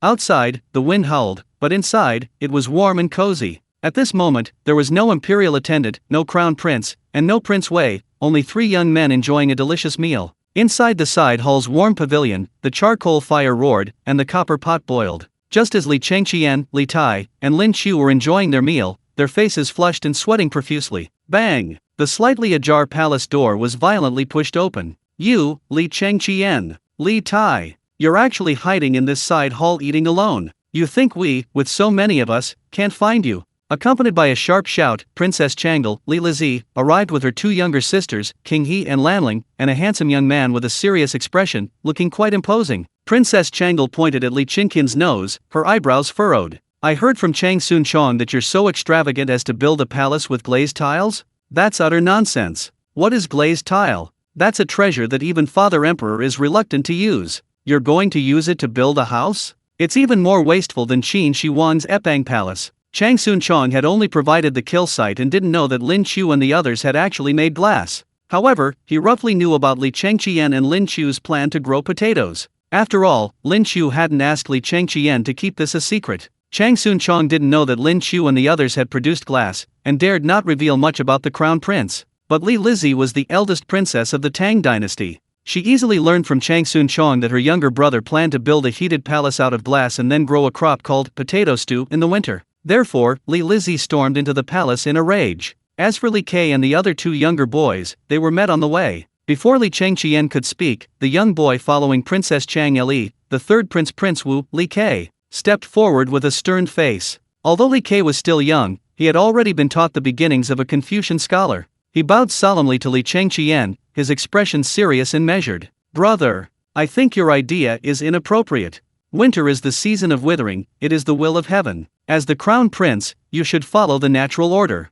Leaving aside the matter of going against the agricultural season, the idea of expecting 1,000 caddies per mu from a single crop is absolutely impossible. You have probably been deceived." He then glanced warily at Lin Qiu beside the crown prince. As if Lin Qiu were a treacherous minister who had bewitched the crown prince. Faced with his sister and brother's accusations, the slightly tipsy Li Chengqian remained unperturbed. He waved his hand and called to the palace servants waiting outside the hall. "Add a dozen more plates of mutton." "Sister, calm down. You must have missed dinner since you rushed into the palace, right? Why don't you eat something first?" Lin Qiu, seeing the furious Li Lizhi, decided to do what he could to appease the younger ones first. He immediately gave the order. "Serve the princesses the leftover rock sugar stewed pears." Soon, several bowls of warm rock sugar stewed pears were brought out. Princess Chang Li, having walked for a while and talked for some time, was already a little thirsty. Smelling the sweet aroma of the pear soup, she instinctively took one. The warmth slid down her throat, the pear flesh was soft and melting your mouth tender.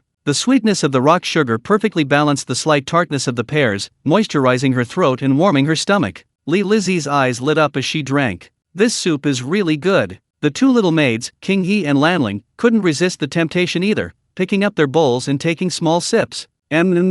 Delicious. "Royal sister, this soup is so sweet. So delicious." Princess King He's eyes sparkled, a trace of soup still glistening at the corner of her mouth. Princess Chang Li took another sip of rock sugar pear soup, swallowing back the reprimand that had been on the tip of her tongue. She had been frantic the whole way, worried that Li Chengqian might even lose his position as crown prince because of this. Now, after finishing a bowl of rock sugar pear soup, she calmed down. Li Chengqian wasn't some reckless fool, he was the crown prince, the heir apparent of the Tang Dynasty. He wasn't some reckless spendthrift. Besides, even if he really wanted to be a spendthrift, how could her wise and powerful father, the emperor, not stop and discipline him? Or perhaps, this was Li Shimon's test and training of his heir apparent? Chapter 27 Li Ke, pressured to drink. Sun Simiao visits overnight. Li Lizhi snapped out of her daze, glancing at the steaming copper pot on the table, then at Lin Qiu and Li Chengqian, who were sipping their drinks with smiles, and at Li Tai, who was feasting. She instantly forgot all about the glazed palace. "You damn King K. Why are you eating so happily? This is a completely new way of eating. Leave me some meat, you're almost as fat as a pig, eat less." Princess Chang Li joined the fray, showing none of her elder's sisterly demeanor. When she discovered that this way of eating copper pot hot pot with her favorite dipping sauce was surprisingly good, Princess Chang Li picked up her chopsticks and began helping King He, Lanling, and Li Tai grab meat. Meanwhile, Li Ke remained kneeling before the table, his back ramrod straight, his brow furrowed. He expressed slight displeasure at his elder sister's sudden betrayal. But his elder sister was, after all, his elder sister. Alas! It seems the responsibility of persuading my elder brother to maintain order in the realm still rests on my shoulders. Li Ke looked at the crown prince, whom he had admired and emulated just days before. Now, his clothes were disheveled, his posture unsteady, and he reeked of alcohol. Where was even a trace of the Confucian ideal of a wise and benevolent ruler? Dissolute. Elder brother, this is exactly what the master described as dissolute. It is what we scholars should despise most. Li Ke was heartbroken and was about to speak again to advise Li Chengqian, preventing him from being framed by treacherous people. "Come, third brother, open your mouth." Li Chengqian suddenly smiled and leaned in, holding a chopstick of freshly cooked mutton, coated in rich sesame sauce and chili oil, and shoved it directly into Li Ke's mouth. "Elder brother, I don't want to eat, I want to." Li Ke opened his mouth to refuse, but Li Chengqian shoved the mutton into his mouth. Fresh. tender, fragrant, spicy. The mutton's fat exploded on his tongue, the rich sesame sauce instantly overwhelming Li Kei's taste buds. He was stunned. This thing actually tastes pretty good? This novel way of eating is many times better than the roasted mutton he's grown tired of at palace banquets. Before Li Kei could even process what he was getting into, Li Tai, with his chubby little body, nuzzled closer, his large face protruding. He held a bubbling glass of crystal and poured Li Kei a large glass of ice-cold beer. What is this? Brother Kei. This is a new kind of wine, it tastes good, you should try it. Li Kei looked at the clear liquid with white foam, hesitating slightly. Second brother, I'm still young, father won't let us drink, will he? Nonsense. Li Tai glared, displaying his elder brother's authority. I think when you were your age you'd already drunk countless amounts of wine. Are you disrespecting me? Are you looking down on me, the Prince of Wei? Having been falsely accused, Li Kei had no choice but to grit his teeth, pick up the cup, and take a sip with a death-defying air. The icy liquid entered his mouth, the bubbles bursting in his mouth as they entered his stomach. A refreshing coolness, perfectly neutralizing the heat of the mutton he had just eaten. Phew! Li Kei couldn't help but let out a long sigh, his eyes widening instantly. This feeling, so refreshing. Although it's a little astringent, the cool and refreshing taste of this wine is a perfect match for the hot and spicy mutton I just ate. Li Tai, how about it? Not bad, right? Come on, have another drink with your brother. No, are you looking down on me again? Li Kei had no choice but to comply again. Lin Qiu watched with a smile as Li Chengqian picked up meat, and Li Tai deliberately poured wine into Li Kei's bowl. The brotherly affection was quite amusing. Just as Lin Qiu was about to join in the charade, oh no, the drinking game. At that moment, Aunt Kui, who had been waiting outside the hall for Sizi's instructions, quietly entered and whispered in Lin Qiu's ear. Lord Lin, immortal son is waiting for you outside the side hall. He says he has important business to discuss with you. Master son? Lin Qiu was taken aback. Why would the old Taoist priest be here so late at night? Was it for that bowl of rock sugar pear? Or was it for that epidemic prevention guide? Lin Qiu shook his head slightly, not daring to delay. He quietly whispered a few words to the already tipsy Li Chengqian, then walked out of the side hall on his own. Watching Lin Qiu's slowly departing figure, Princess Chang Li, who had been serving meat to Lanling, paused slightly. She put down her chopsticks, staring blankly at the slender, upright Lin Qiu's back. After a long while, she turned to Li Chengqian beside her and whispered with emotion, Chengqian, I always felt that Lin Qiu was not of this mortal realm. He possesses an inexplicable, carefree, and transcendent quality. If I had met him 2 years earlier. Chang Li's voice lowered, a barely perceptible hint of melancholy flashing in her eyes. Perhaps I wouldn't have had to marry the dull and boring Chang Sun Chong. Li Qingqian's hand, which was pouring wine, paused slightly. Royal sister, I was drunk, I didn't hear anything. After taking a small sip, Li Qingqian's eyes cleared for a moment. He looked towards the door and smiled. But, royal sister, you have a good eye for people. I've always felt that Lin Qiu treats us not like he treats the crown prince or the heir apparent. He doesn't seem to have that kind of reverence or obsequiousness for imperial power in his bones, and that's exactly what I like about him. In his eyes, I'm a friend, King K is a good-for-nothing, and Sizi is more like a younger sister. I even thought before that this guy was simply a divine disciple sent from heaven. Li Tai, who was enjoying his meal, looked up in dissatisfaction upon hearing this. No, brother, who are you calling a good-for-nothing? Lin Qiu is my friend. Li Tai quickly shook his head again. Lin Qiu is a man who understands many principles, and he even knows how to farm. Sometimes, I even want to become his apprentice. Brother, I have something to say. Li Kei finally found an opening. He slurred his words, looking at Li Chengqian, about to speak. Oh dear. Brother Kei, look at you. I just turned my head, and your wine cup is empty again. Come. Stop talking. Brother will fill it up for you. Li Tai raised his wine cup again, shouting at Li Kei, whose face was already flushed. Brother Kei, you can't refuse to drink, otherwise you'll be disrespecting me. Li Kei had never touched a drop of alcohol since childhood, and was already a little tipsy. Now, hearing Li Tai urging him to drink, he instantly forgot that he had come to offer advice. What was he going to say to his elder brother, the crown prince? Li Kei, chopsticks in hand, eyes glazed, scratched his head in bewilderment. Strange, I clearly remember something very important that I needed to discuss with my elder brother. Never mind. I can't remember. Brother Kinkei, let's drink. Drinking is so refreshing. Second brother. Cheers. Inside the hall, laughter and toasts filled the air. Outside, a cold wind howled, slightly sobering Lin Qiu from his drunkenness. He wrapped his coat tighter. He slowly walked towards the night outside the side hall. Outside the side hall, the nearly 100-year-old medicine king, Sun Simiao, stood at the hall entrance, dressed in a thin Taoist robe, his face cold. Lin Qiu, somewhat tipsy, didn't notice the displeasure in Master Sun's eyes. Master Sun, what brings you here so late? Is it to promote the epidemic prevention guidelines? Why are you dressed so lightly? You'll catch a cold. Please put my coat on me. Lin Qiu took off his own shawl and fur coat and handed it to the highly respected old man. However, Sun Simiao simply shook his head slightly, his face cold. Chapter 28 Sun Simiao's questioning. Cleansing the wound with alcohol and strong liquor. Sun Simiao gently pushed Lin Qiu's hand away. His first words were devoid of pleasantries. Instead, he looked directly into Lin Qiu's eyes and asked in a deep voice, Lin Fenjiao, let me ask you a question. I've heard that you instigated His Highness the Crown Prince to build a palace with a heated pavilion using priceless glass, supposedly to grow some kind of grain defying the heavens during winter? Is this true? Lin Qiu was taken aback, then smiled somewhat sheepishly. Good news doesn't travel far, but bad news travels fast. He wondered which gossipy person had spread the word so quickly that it had reached the ears of this old immortal. In the eyes of a benevolent physician like Sun Simiao, such wasteful and extravagant behavior was absolutely not the act of a benevolent person. Such a precious treasure as glass. If this were converted into grain, it could save countless families. Sun Simiao's voice was low and somber. Lin Qiu, you are capable of writing such a miraculous book as the Guidelines for Hygiene and Epidemic Prevention, which benefits the country and its people, showing your compassion for all living beings. Why then do you now encourage His Highness the Crown Prince's extravagant lifestyle? Sun Simiao was heartbroken. He truly valued talent, which was why he didn't want to see Lin Qiu go astray. If Lin Qiu really led Li Chengqian astray, Li Shaiman would absolutely not hesitate to execute him. Master Sun, you misunderstand.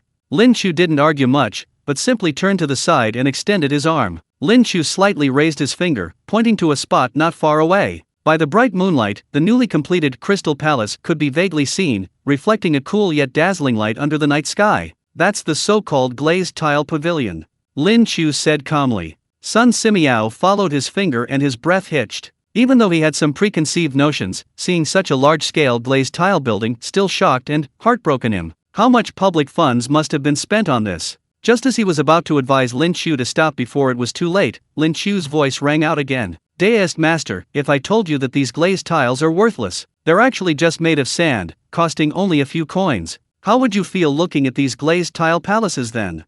What? Sun Simiao's prepared lecture was instantly choked in his throat. He stared wide-eyed at Lin Qiu in disbelief. Glasses made by firing sand and stone? The cost is only a few coins. Really? Of course it's true. His Majesty probably already knows. Lin Qiu smiled and continued, the so-called heaven-defying planting isn't some kind of sorcery. Having practiced medicine for many years, have you ever seen the peach blossoms by the mountain hot springs that often bloom earlier and wither later than those at the foot of the mountain? Plants are indifferent. They only recognize temperature and sunlight. This heated pavilion simply utilizes the light-transmitting and heat-locking properties of glass to simulate the warmth of the spring sun. At this point, Lin Qiu deliberately paused, then said in a deliberately casual tone, Ahem, actually, I was also planning to build you a glass palace like this. After all, some life-saving medicinal herbs, such as Panax noto ginseng, are difficult to cultivate in winter.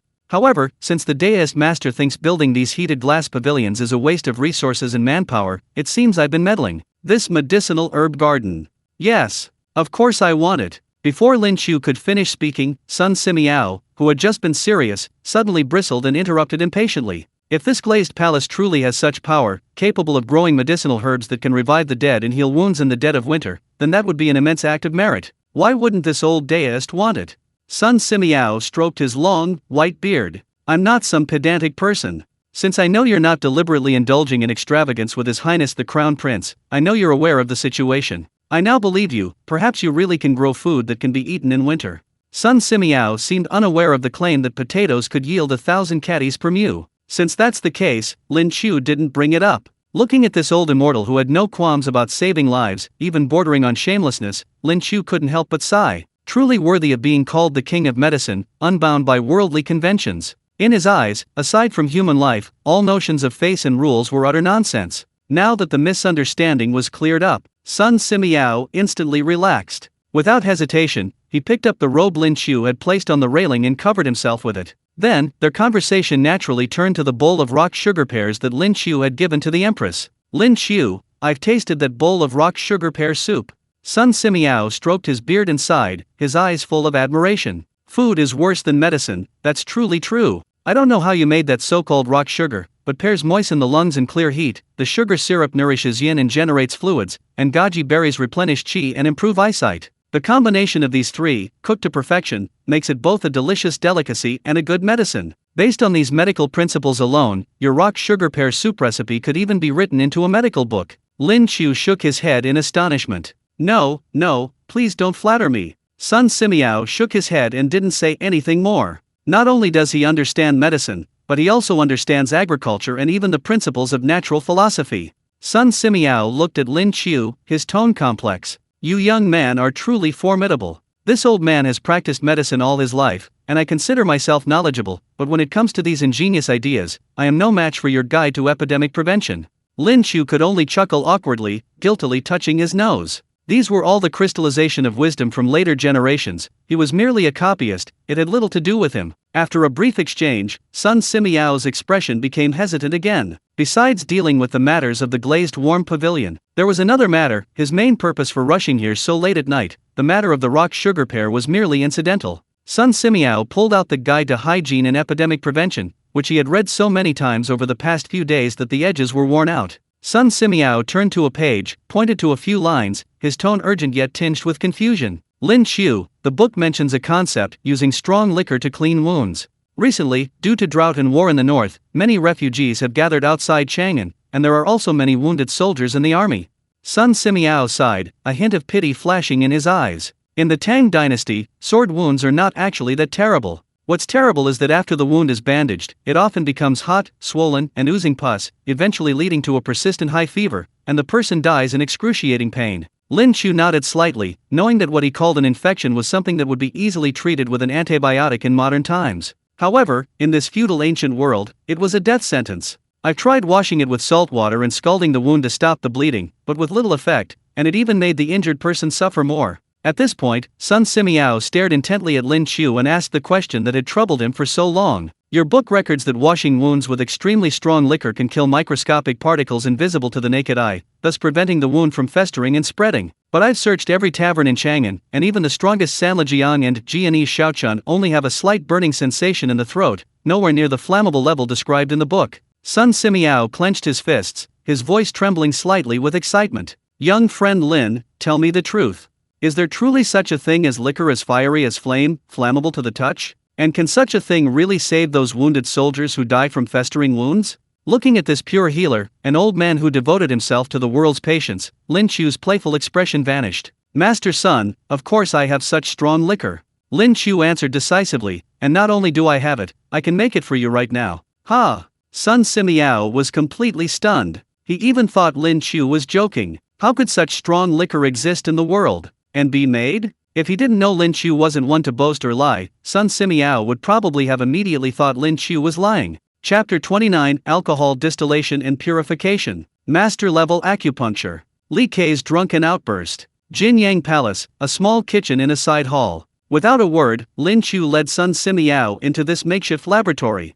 He found several jars of Jianese Shaochun, the imperial liquor. This was already the strongest liquor in the Tang Dynasty, but it was only about 20 degrees at most. Then, using some simple glass tubes he had just fired during the day, along with sealed earthenware jars and basins of cold water, he set up a rudimentary distillation apparatus on the spot. These distillation techniques were actually not a big deal in the entire beer brewing process. Master, please look, brewing is complex, but this purification method is actually just utilizing the different boiling points of alcohol and water. Lin Qiu explained to Sun Simiao as he operated the apparatus. As the fire heated up, the liquid in the earthenware jar began to boil. Invisible alcohol vapor flowed through a sealed bamboo tube into the glass tube submerged in cold water. Drip, drip.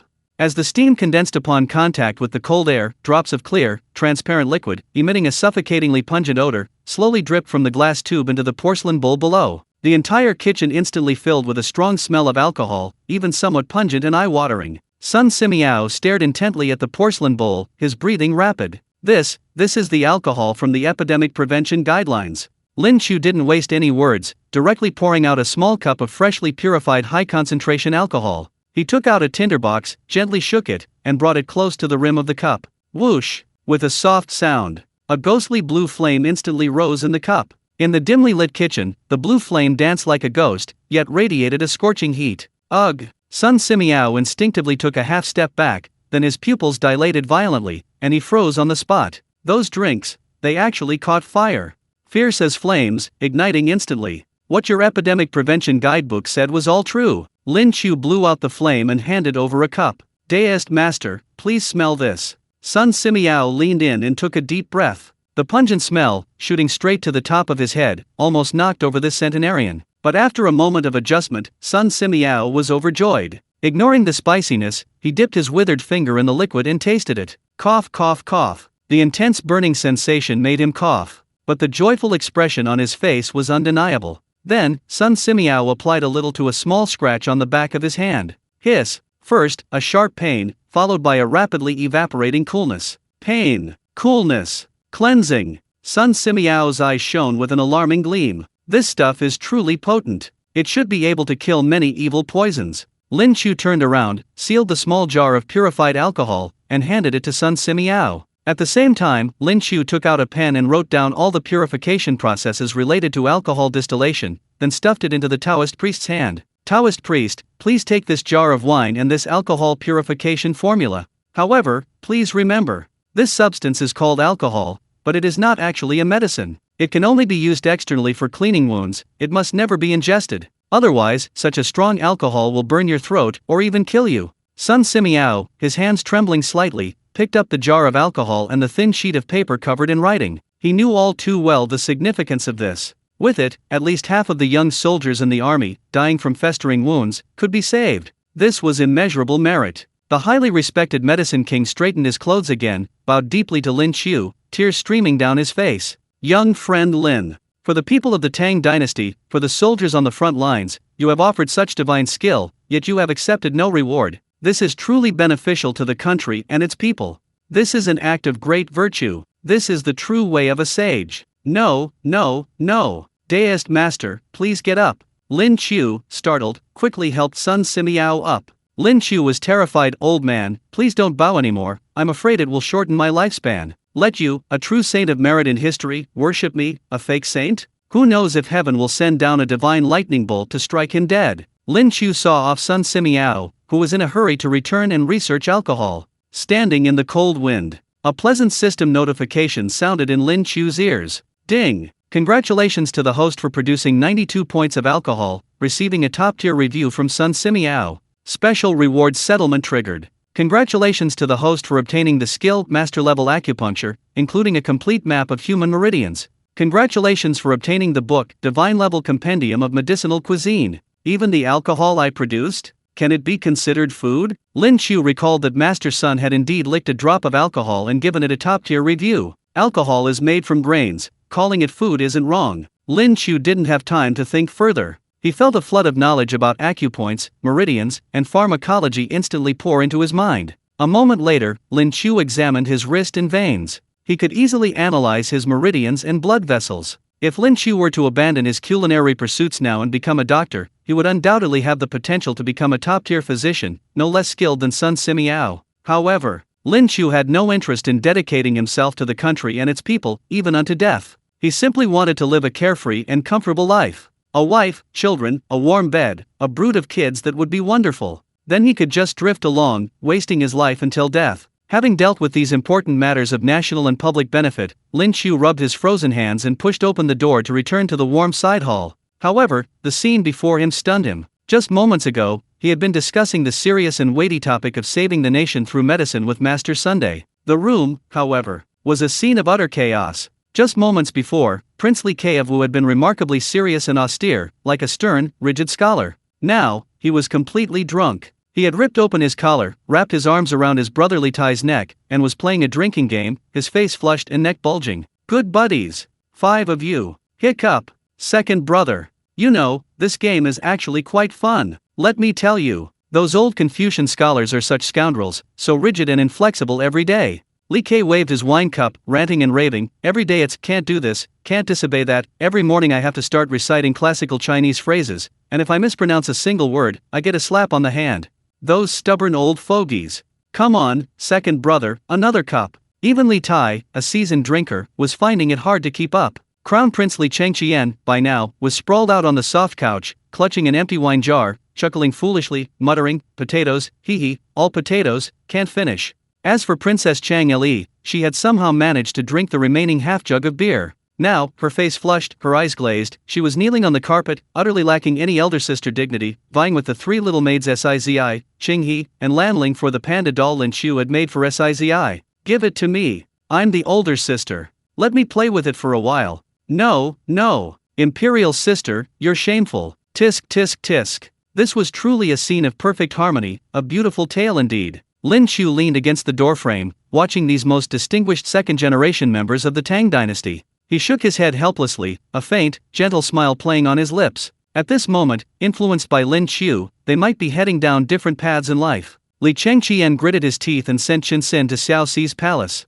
Lin Qiu, intentionally or unintentionally, frequently reminded him not to ride horses recklessly. As long as the tragedies of history were not repeated, Li Qiu would not be the deposed crown prince who rebelled. And as long as Li Qiu did not become tyrannical, Li Tai would not be the Prince of Wei who lost the struggle for the throne to his brother and was exiled. Li Ke would not become the Prince of Wu who was unjustly killed. Now, they were nothing more than a group of children who rarely got drunk, rarely let their true nature shine under the oppressive rule of the palace. I hope that through my butterfly effect, the future of the Tang Dynasty will be better, Lin Qiu murmured to himself, a resolute glint in his eyes. I don't seek to save the nation or its people, I only hope that before the glorious Tang Dynasty arrives, these tragedies of the Tang Dynasty can be staged as few times as possible. The night was slightly cool, and the crescent moon shone high. Another day passed slowly. Chapter 30 Li Qinqian's extravagant glazed palace. Wei Zheng's death-defying remonstrance. Li Er's expectations. The following morning, a thick fog blanketed Chang'an. The morning court session in the Taiji Hall had just ended, but an undercurrent was already surging through Chang'an's elite circles and ordinary citizens.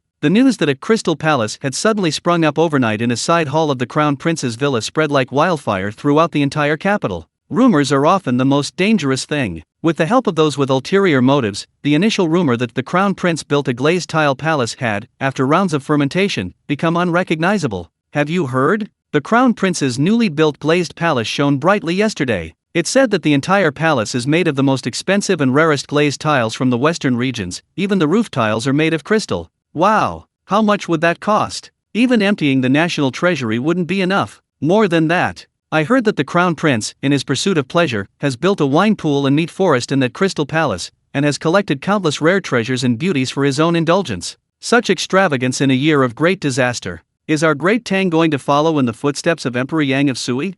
Someone quietly spread the rumor, which had been revised countless times, and then went to other tea-houses and brothels to continue chatting as passers-by. The imperial palace, on the palace road. A cold wind howled. The left vice minister of the Ministry of Personnel, Fang Xianling, and the grand censor, Wei Zheng, walked side by side, their steps unusually heavy. Fang Xuanling's hands were tucked into his sleeves, his brows furrowed into a deep frown. As the chief steward of the Tang Dynasty's logistics, he knew the national treasury's finances perfectly. Xiancheng, something's fishy about this. Fang Xianling pondered. Although His Highness the Crown Prince is young and occasionally mischievous, he is inherently kind and always frugal.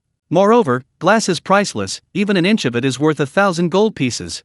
To build an entire glass palace in a side hall of the imperial palace, where did the Crown Prince get such an astronomical sum of money? Even if Chang Sun Wuji were helping His Highness behind the scenes, even if he sold everything he owned, he couldn't possibly raise enough for just one brick or tile. Fang Xianling keenly sensed something was amiss. It was said that the Crown Prince's glass pavilion was only completed yesterday evening, but this morning, while even these high-ranking officials were unaware of it, the entire city of Chang'an already knew. Fang Xianling suspected it was a setup. He even suspected that someone with ulterior motives was spreading rumors behind the scenes, intending to undermine the foundation of the state and slander Li Qiu. However, Wei Zheng was no longer listening to Fang Xuanling's rational analysis. This was the most upright minister of the Tang Dynasty, renowned for his outspoken remonstrances. At this moment, his eyes were bloodshot, and his white beard trembled violently in the cold wind. He was clearly overwhelmed with anger. Lord Fang, regardless of where the money came from, that glazed palace stands in the Crown Prince's palace. This is an undeniable fact. Wei Zheng's voice was hoarse and filled with grief and indignation. Now, the north is suffering from a severe drought, refugees are everywhere,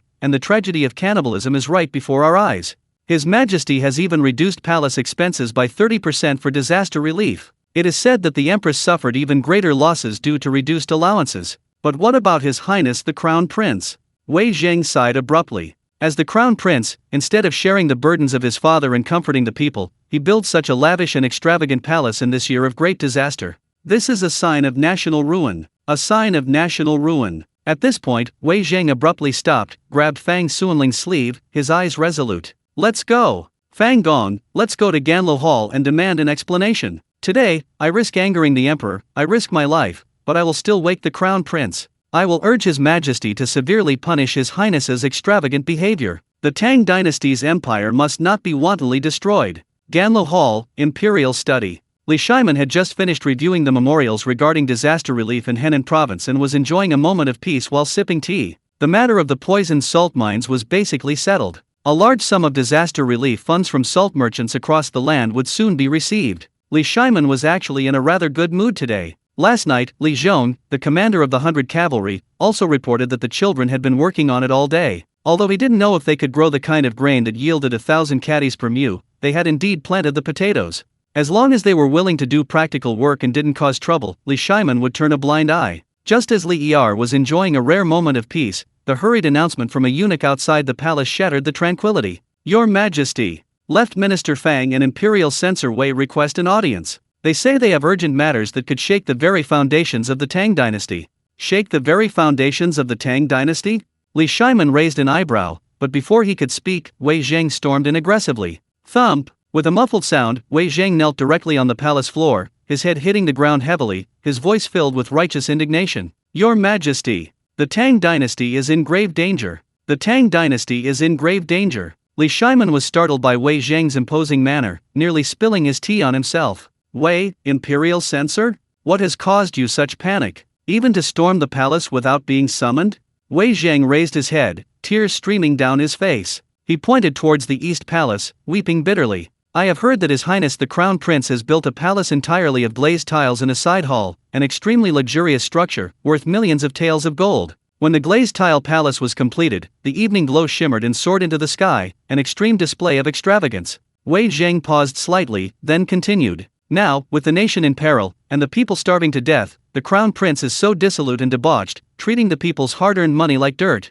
If your Majesty does not punish him severely, how can you face the people? How can you face the ancestral temple? Fang Xianling, though puzzled, had no choice but to kneel down as well. Compared to Wei Zheng, who famously remonstrated to the death, Fang Xianling spoke calmly, but his slowly uttered words were a more fatal blow. Your Majesty, I manage the national treasury and am well aware of the current financial difficulties. Glass is a tribute from the western regions, priceless. The cost of the Crown Prince's glass palace is probably equivalent to half a year's taxes for the Tang Dynasty. The source of this enormous sum is unclear. If the Crown Prince has embezzled from the imperial treasury, or accepted huge bribes from powerful families, this matter not only concerns His Highness the Crown Prince's personal morality, but also the laws of the Tang Dynasty and the safety of the nation. I beg your Majesty to investigate thoroughly. Dead silence fell over the imperial study. Li Shiman, holding a teacup, looked at his two kneeling advisors, his expression undergoing a remarkable transformation. First came astonishment, then confusion, and finally, his lips twitched uncontrollably. Extravagance? Li Shiman cursed inwardly that glass was made by Lin Qiu and those fools using sand. The cost was probably less than this jade bowl in my hand. As for them being foolish? Li Shiman sneered inwardly. The glass palace was actually made to grow potatoes. Li Chengqian had already privately written to him the day before yesterday to clarify the situation. Those kids were truly people who wanted to work hard for the food of all living beings. He heard that Lin Qiu, Li Chengqian, and Li Tai had personally plowed and planted potatoes yesterday evening. Even as far as Li Shiman knew, even the young master had personally planted a few potato plots. If he didn't know the inside story, Li Shiman's anger would definitely be greater than Wei Zheng's. He might even have already grabbed his weapons and rushed to the Eastern Palace to kill people after hearing the news. But now, having grasped the truth of all the information, Li Shiman looked at Fang Xianling and Wei Zheng, two men usually so learned and astute, now completely kept in the dark. Especially that old fellow Wei Zheng, who frequently spoke sarcastically about him. Li Shiman had disliked him for a long time. Humph. A strange, inexplicable sense of satisfaction suddenly welled up within Li Er. That feeling of superiority, being the only one sober while everyone else was drunk, made Li Er unconsciously curl his lips into a slight smile, and a wicked sense of amusement rose within him. Go ahead and curse, Wei Zheng. The harsher your curses now, the more interesting your expression will be when you find out the truth. Li Shiman took a deep breath, forcibly suppressing the smile on his lips. Bang! Li Shiman slammed his teacup heavily onto the dragon table, making a sharp sound. Insolent fool. Li Shiman abruptly stood up, his face contorted with rage. He pointed outside the hall and roared. That rebellious son, Li Chengqian. He actually secretly built that extravagant glass palace behind my back. Guanyanbi and I have always taught him to be frugal and care for the people. Has he wasted all his education, building a house with glass? Why didn't this rebellious son pave the floor with gold? I'm furious. I'm furious. As Li Shiman roared, he secretly observed Wei Zhang and Fang Xianling out of the corner of his eye. Fang Xuanling's expression was somewhat strange. Wei Zhang, seeing the emperor's fury, became even more agitated. Your Majesty is wise. I beg your Majesty to immediately issue an edict to demolish this extravagantly luxurious glazed palace and return it to the people. Furthermore, imprison His Highness the Crown Prince to reflect on his actions, to set an example. Minister Wei, the demolition of the glazed palace is not urgent. Li Shiman suddenly changed his tone, his face showing a pained expression. Speaking of which, regardless of my relationship with Chengqian as emperor and father, we cannot convict Chengqian based solely on rumors. In that case, seeing is believing. Li Shiman clapped his hands and stepped out from behind his desk. Li Shiman's gaze was deep and meaningful as he spoke. Since that rebellious son has caused such a commotion, even alarming the entire city, why don't we go on a clandestine investigation together? Let's go to that glazed tile side hall and see what's going on. I'd like to see for myself what that legendary crystal palace, with its shimmering light, truly looks like. Fang Xianling raised an eyebrow, observing Li Shiman's expression. He felt Li Er's performance was overly theatrical. Compared to punishing Li Chengqian, Li Shiman seemed more genuine when discussing the crystal palace. There was definitely something fishy about this. Fang Xianling fell silent. Wei Zhang, however, remained upright and incorruptible. He stood up. Very well. Since your Majesty has spoken, we must see it for ourselves. I will question the Crown Prince in front of him about why he indulges in such extravagance. Li Shiman, hands behind his back, led the way out of the hall, a sly glint in his eyes. Perfect, I've never seen that so-called crystal palace before, and I'm quite curious myself. Wei Zhang. When we get there, if I accidentally let you break a few pieces of priceless glass, won't you, old man, faint on the spot?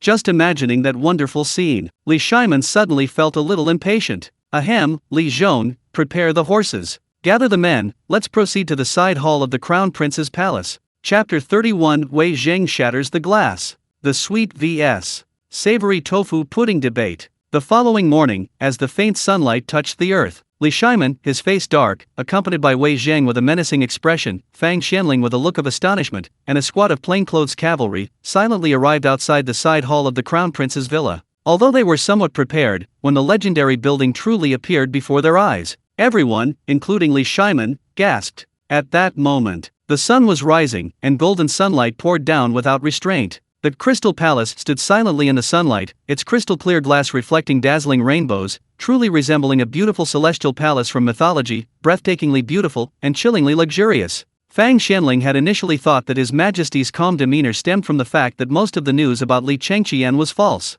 But now, staring at the solid, glazed glass walls, the Tang Dynasty Prime Minister froze, his eyes wide with shock. This glazed glass palace, it's real? Has His Highness the Crown Prince secretly emptied the national treasury?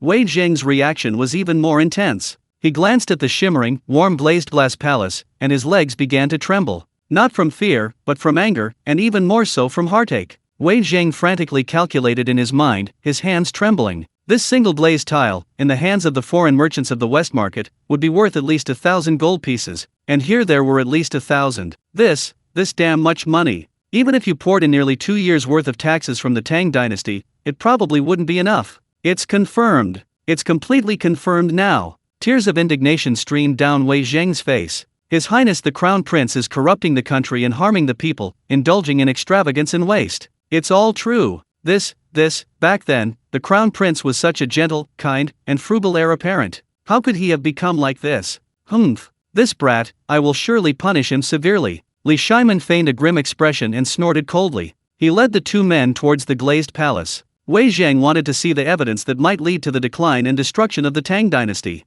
He walked shakily to the corner of the wall, where several glazed tiles left over from the construction of the glazed palace yesterday were casually placed. He stretched out his withered fingers, preparing to verify the authenticity of the tiles. Just as Wei Zhang reached out, Li Shiman cried out, as if tripped by a stone, and seemingly unintentionally steadied Wei Zhang from behind. Ouch! Wei Zhang swayed, his whole body uncontrollably lurching to the side. In that direction were precisely where those pieces of glazed glass leaned against. Crash! A sharp, heart-wrenching crash shattered the morning tranquility. Wei Zhang's body gently struck the stack of exquisite glazed glass. Those pieces, which he considered priceless treasures, enough to buy half of Chang'an, instantly shattered into a pile of sparkling shards. Silence. A deathly silence fell over the scene. Wei Zhang remained frozen in his fallen posture, his face turning deathly pale, devoid of any color. Fang Xianling was so frightened that his beard trembled, and he nearly knelt down on the spot, but one question lingered in his mind, unable to be resolved. His Majesty just now. It seems he deliberately pushed Wei Zhang? Wei Zhang's mind completely went blank, only one thought occupied his mind. It's over. My bump. How much tax revenue has been destroyed? How much money is that? How many people have sold their entire families into slavery, and they might not even be able to afford a single shard of glass? Meanwhile, while Li Shiman was making an incognito visit to the Crown Prince's side palace, at the same time, in the small kitchens outside several warm halls, a different, warm scene unfolded. With the crowing of the rooster, Lin Qiu stretched and opened the system panel, his ears filled with pleasant system notifications. Congratulations, host, for exceeding your daily task requirements and obtaining a new divine-level recipe, Kung Pao Chicken. Ding! The task to get 100 positive reviews for divine-level braised pork has been completed. Task settlement complete. Ding! The task to get 100 positive reviews for divine-level Beggar's chicken has been completed. Congratulations, host, for gaining strength +2, recovery +2. The next stage of the task for divine-level braised pork, collect 1,000 positive reviews. Regarding divine-level lotus leaf chicken, Lin Qiu hadn't looked at the recipe for divine-level Kung Pao chicken in detail yet, but a warm current began to surge within him. The increased recovery instantly dispelled the headache from last night's hangover. Lin Qiu clenched his fist, feeling a significant increase in his strength. Previously, he could kill someone with a single punch to a vital point using military combat techniques. Now, with this newfound power, he feared he could probably kill someone with a single blow. After a brief experiment to get used to it, Lin Qiu headed to the kitchen to prepare breakfast for Xiao Saizi and the others. At this time, Li Chengqian, Li Tai, and Li Kei, the three brothers, had drunk too much the night before and were still fast asleep on their beds like dead pigs. The children, on the other hand, were full of energy. Plus, they hadn't drunk any alcohol. Xiao Saizi, Princess King He, and Princess Lanling woke up early that morning. After playing and laughing for a while, the three hungry, adorable little girls ran playfully into the kitchen, surrounding Lin Qiu, waiting to be fed. In the side hall kitchen, Xiao Saizi watched longingly as Lin Qiu fiddled with the large, steaming bucket. Saizi cupped her rosy cheeks in her hands. Lin Qiu, what's this? It smells so good. Lin Qiu held a large spoon, gently skimming the foam off the surface of the soy milk. This is called tofu pudding, it's for your breakfast. Tofu pudding? Saizi and King He looked completely bewildered, clearly having never heard of the term before. However, Princess Lanling, slightly older than Saizi and a voracious reader, brightened up. She raised her chin, happily showing off her knowledge to her two sisters. I know. I read about it in a book. Luan, the king of Huainan during the Han Dynasty, made a similar dish. I think it was called duwa. However, the book says that it has a slightly astringent and sour taste, and it needs to be coagulated with brine. Although it's edible, it's not considered delicious. Lin Qiu looked at Lanling with some surprise, patted the little girl's head, and praised. Amazing! Your Highness even knows this, truly learned. However, what I made today is an improved version. We don't use bitter brine, but gypsum to coagulate it. The result is not only not bitter or astringent, but also tender, smooth, and sweet. Hearing Lin Qiu's praise and being patted on the head, Lanling's face instantly turned as red as an apple, and she shyly lowered her head. Besides her father, brothers, mother, and sisters, this was the first time a stranger had so boldly touched her body. Lin Fenjiao was indeed special. Little Saizi beside her only half understood, but that didn't stop her from immediately and proudly hugging her sister's arm. Wow! Sister Lanling, you're so amazing! You even know this! Princess King He chimed in from the side. Little sister, you're so amazing, you're so smart. Lin Qiu almost burst out laughing. For some reason, he always felt a habitual urge to hear King He's praise, but seeing how much Lanling seemed to enjoy it, Lin Qiu just smiled and remained silent. Amidst the laughter and chatter, the tofu pudding finally took shape. The moment Lin Qiu lifted the lid of the wooden bucket, a rich, pure aroma of soybeans wafted out. Inside the bucket, the previously liquid soy milk had solidified into a translucent, jade-white substance. As the bucket swayed, it trembled and quivered, looking incredibly delicious. Ding! Congratulations, host, you have created a 91-point divine-level tofu pudding. Lin Qiu picked up the porcelain bowl and gently scooped it with a flat spoon. Layers of tofu pudding, as thin as cicada wings, slid into the bowl, piled together, swaying slightly, utterly tempting. The tofu pudding is ready, but here's the crucial question. Lin Qiu looked at Sizi and the two little gluttons beside her and asked with a smile, "Do you want it sweet or savory?" In this era, there wasn't a sweet versus savory war, but the three little ones' answers were surprisingly unanimous. Sweet. Lin Qiu gag, Sizi wants it sweet. Lin Fenjiao, I want it sweet too. Sweet, thank you. Lin Qiu nodded. He was actually fine with either sweet or savory, as long as it tasted good. Judging from the sugar figurine and rock sugar pears from the past 2 days, Sizi and the others definitely did love sweets. Lin Qiu took out a delicate little jar and scooped up a spoonful of crystal clear, snow white, and delicate premium white sugar. Lin Qiu sprinkled it evenly over the steaming hot tofu pudding. The sugar melted upon contact with the heat, seeping into the trembling texture of the tofu pudding. Here, be careful, it's hot. Lin Qiu placed the bowl in front of them, demonstrating with a small spoon. Don't stir it up, follow the edge carefully, and slurp gently.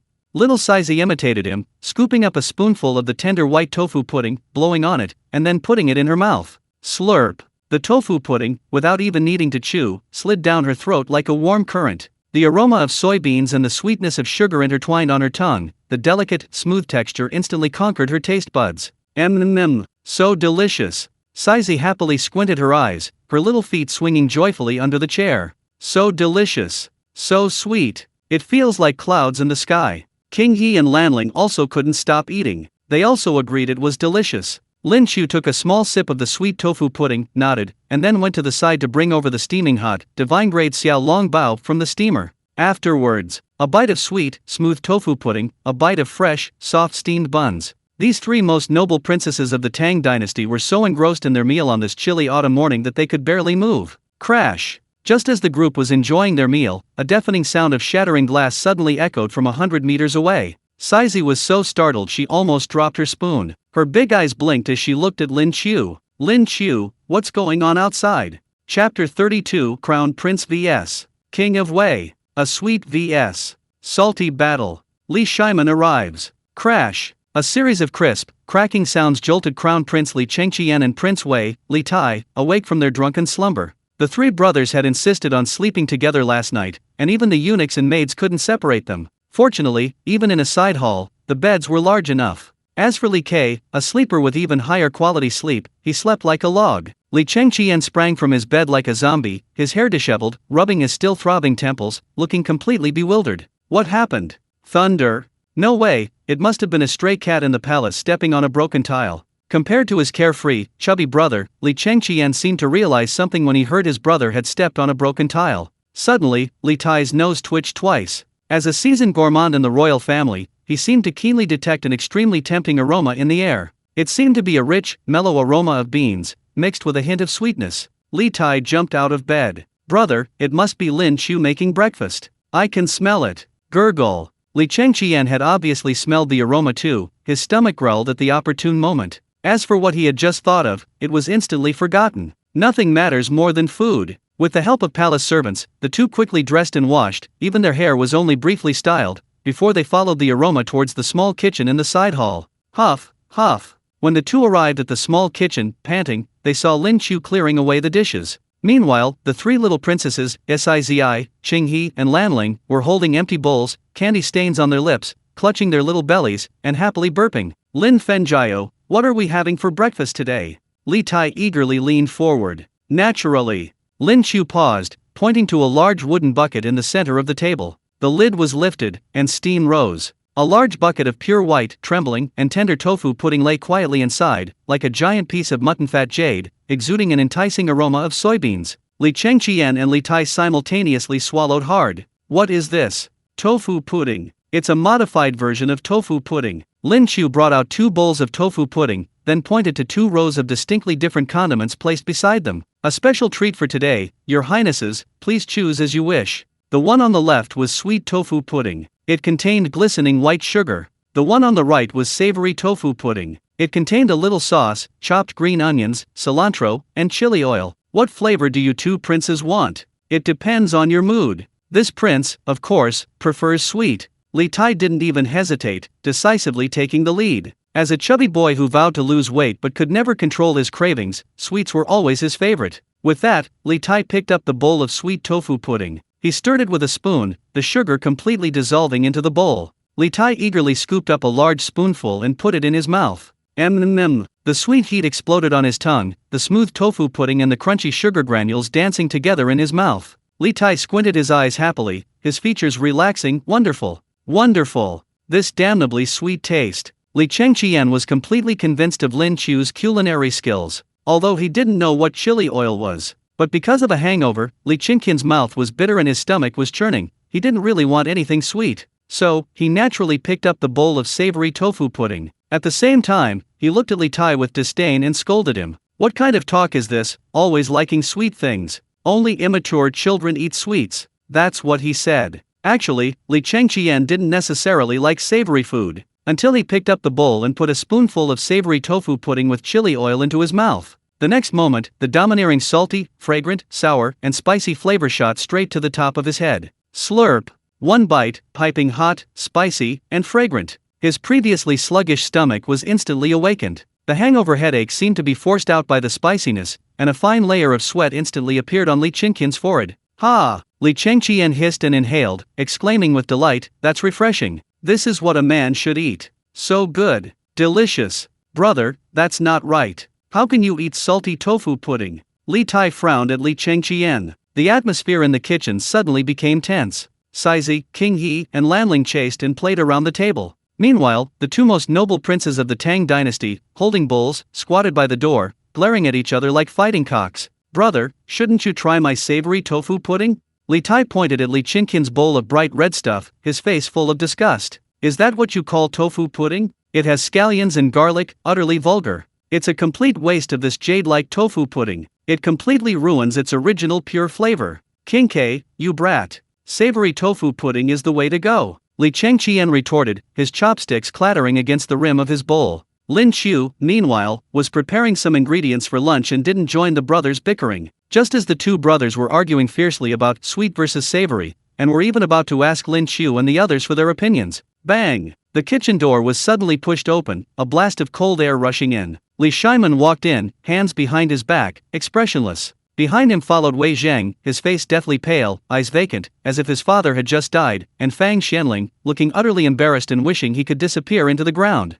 Nothing is more devastating than a broken heart. Even though Li Shiman declared the blame entirely on him, Wei Zhang, as an advisor, didn't see it that way. Wei Zhang had just been holding a pile of shards of broken glass. Even after Li Shiman ordered him to throw them all away, his heart was still breaking. Wei Zhang had already planned to give away all his wealth and resign after dealing with this matter. Li Shiman, watching Wei Zhang's dejected expression, felt a satisfaction greater than eating a bowl of ice cream on a hot summer day. Wei Zhang, this upright and unyielding advisor, was more irritating than a rock in a latrine. Li Er had finally found his chance. "Greetings, Your Majesty." "Greetings, Father Emperor." Upon seeing Li Er's sudden arrival, Lin Qiu, Li Chengqian, Li Tai, and the others bowed respectfully to Li Er. Li Chengqian's lips were smeared with bright red chili oil, while Li Tai's were stained with white sugar. Just moments before, the two had been fiercely arguing and criticizing each other's tastes. But now, with Li Er's arrival, they instantly became like two quails. No need for formalities. Li Shiman walked to the table and chairs, took the bowls of tofu pudding from Li Chengqian and Li Tai, and sat down to eat quite naturally. Xiao Saizi, King He, and Lanling stopped their playful antics, calling out "Father," and respectfully bowing. Li Er was overjoyed to see his daughters. Saizi even hugged Li Er, expressing her longing for him. Wei Zhang was stunned for a long time. Looking at Li Chengqian and Li Tai, who reeked of alcohol and clearly still had a hangover, Wei Zhang suddenly became furious. He was already thinking about how to sell his ancestral home and family business to lose money. These two culprits, not only did they drink and sing all night, but now they're arguing and fooling around over a bowl of food. Is there any justice or fairness left? Is there any law left? A tremendous sense of absurdity overwhelmed Wei Zhang, causing his usually upright and unyielding face to twitch inexplicably. Li Shiman looked at Wei Zhang's expression. He was starting to lose his composure. He wanted to laugh, but he had to hold it in. He casually scooped up a spoonful of tofu pudding and put it in his mouth. Then Li Er suddenly widened his eyes. "What is this? It's quite delicious. Father, this is Lin Qiu's improvement on tofu pudding, creating a dish called tofu pudding. Father prefers the savory version, doesn't he?" "Nonsense, Father, try my bowl." Your Highnesses. Wei Zhang, his face dark, bowed and stepped forward, about to say something. Chapter 33 Wei Zhang, what do you mean by saying glass is made of sand? Honeycomb briquettes and roasted potatoes. Inside the small kitchen, steam rose, and the aroma of tofu pudding filled the air. Faced with the repeated provocations from Li Chengqian and Li Tai, the string of reason in Wei Zhang's mind finally snapped. Your Highnesses. Wei Zhang stomped his foot, letting out an angry roar that made the tofu pudding in Li Er's ladle shake. Wei Zhang, his face dark, pointed a trembling finger at the door. What kind of time is this? A great disaster has struck outside the capital, countless people are displaced. Those glass pieces alone are probably worth the entire year's taxes of the Tang Dynasty's treasury. His Majesty says the treasury is empty. This old minister is already prepared to sell ancestral property, even to atone for his sins with his death. And you still have the mind to argue about sweet versus savory for the sake of your appetites. Wei Zhang trembled with rage. If Li Shiman hadn't been present, he probably would have already smashed his head against the stove, ready to use his death to awaken these two foolish princes. The air in the kitchen froze instantly. Li Chengqian and Li Tai wiped their mouths, looking at the furious Wei Zhang. The two were completely bewildered. Had Censor Wei eaten poisonous mushrooms? He was always quick to advise their father, so why was he talking about them today? Li Shiman finished the last bit of salted tofu, elegantly set down his bowl, and looked at Wei Zhang's grief-stricken expression. Suppressing a laugh, he sighed with feigned regret. King K, Chengqian, it's like this. Just now, I brought Minister Wei here, and in his excitement, he slipped and broke those dozen or so pieces of glazed tile against the wall. He's heartbroken right now.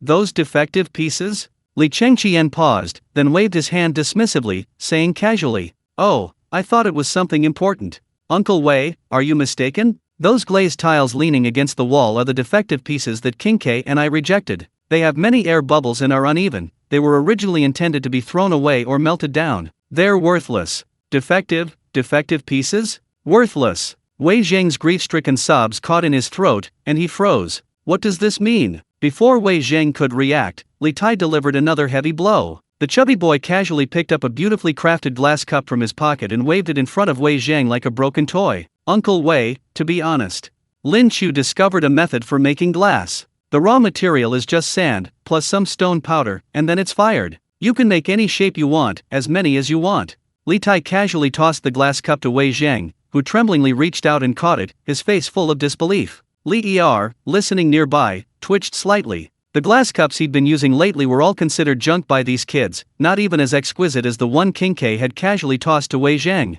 What a brat! Li Tai was unaware of what his father had been secretly doing. He continued to attack Wei Zhang's ego. These glass pieces aren't expensive to produce at all, Li Tai estimated. The main expense is labor. One of these glass cups probably costs less than the sleeve of the official robe you're wearing. Lin Qiu said just 2 days ago, what's so special about glass from the western regions? That's just for fools. Li Tai was having a good time, blurting things out without a care in the world, completely oblivious to his brother and Lin Qiu's increasingly crazed hints. And to Li Er's face, which was gradually darkening. Compared to Li Er's displeasure, Wei Zhang felt as if a thunderbolt had exploded in his mind. He stared blankly at the exquisite glass cup in his hand. His mind simply couldn't process it. Glass was actually made from fired sand? Those few coins of cartloads of sand from the riverbank, fired, could become priceless treasures? A tremendous sense of absurdity began to assault Wei Zhang's brain. Wei Zhang recalled his earlier outburst of weeping and wailing outside the door, his desperate act, his tragic willingness to sell everything. Was it all just wishful thinking? Had he been like a clown, wailing over a pile of sand for so long? Wei Zhang caught a glimpse of Li Er's suppressed laughter.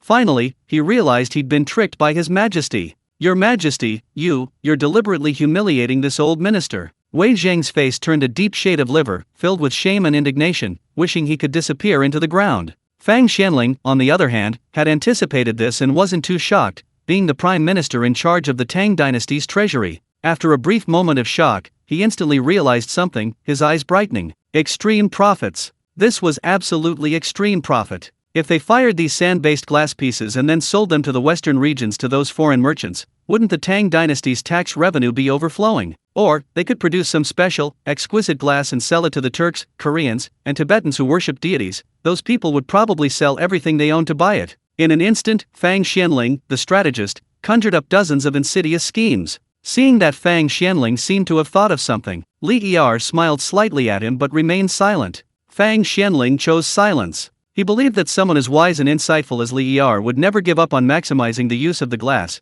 and the real discussion wouldn't take place here. On the other side, seeing Wei Zhang so embarrassed he almost buried his head in the ground, Li Changqian, to save face for this dutiful advisor, quickly gave Lin Qiu a wink. Lin Qiu understood and immediately changed the subject. Ahem, Lord Wei, the glass is merely a trivial object. The truly beneficial treasure for the country and its people is actually in this furnace. Lin Qiu pointed to the unassuming tin furnace, and the honeycomb briquettes he had recently stuffed inside burning. Lord Wei, please look, this is called a honeycomb briquette. It's made by mixing inexpensive coal powder with yellow clay and pressing it into a honeycomb shape. Compared to expensive charcoal, this is extremely cheap and burns for a very long time. This one piece can burn all night. If this were widely adopted, the people of Chang'an wouldn't have to fear freezing to death this winter. Wei Zhang's attention was indeed drawn. He approached the stove, feeling the heat emanating from it, his expression gradually becoming serious. Even Fang Xianling and Li Shiman were drawn to it. This honeycomb briquette, it actually has such an effect. But, burning coal often produces fire poison, and Guanyanbi suffered from it just a few days ago. If people keep their homes closed for heating, it can easily lead to death. Li Shiman slowly pointed out the core of the problem. Although he didn't care how this thing was made, as the emperor, he had to care about the lives of the people who use these things. It's simple. Lin Qiu pointed to the pre-installed interface at the back of the stove. I asked some carpenters, and as long as you connect a pipe leading outside, I call it a chimney, the fire poison fumes can be expelled. I've discussed this with Master Sun, and it's foolproof. Lin Qiu wasn't lying. Last night, while chatting with Sun Simiao, Lin Qiu had intentionally or unintentionally mentioned this to Master Sunday. Sun Simiao wasn't sure. But Lin Qiu, with countless historical lessons from the future, told him that the chimney was the true sign of historical progress. Chimney. Li Shiman and Wei Zhang looked completely bewildered, clearly still processing this new term. However, Li Shiman wasn't bothered. He waved his hand dismissively. Fine. Since even the immortal sun says it's no problem, then you can handle it. Consider this Chinkin's training. Let King K assist you. That kid's gotten fatter again. Li Shiman officially made the decision, granting Crown Prince Li Changqian more power. Li Changqian was naturally overjoyed. Li Tai, on the other hand, grumbled discontentedly. What do you mean, assist? I'm awesome too. I personally fired all those glass pieces. Do you think your elder brother can do that? However, faced with Li Er's imperial majesty, Li Tai could only obediently comply, daring not to express his dissatisfaction. Chapter 34, The Sweet vs. Savory Debate between the Prime Minister and the Censor. Good news from the Hall of State Affairs. After a brief conversation, the atmosphere in the small kitchen eased. Lin Qiu, using tongs, pulled several round, ash-brown potatoes from the grill under the honeycomb briquette stove. He had buried these potatoes near the ashes and roasted them for a long time that morning. Lin Qiu took them out and brushed off the ash. Snap! Lin Qiu gently broke one open, releasing a billowing of steam. The once unremarkable potato now had a slightly charred skin, revealing a golden, soft interior. A rich, caramelized aroma instantly filled the small kitchen.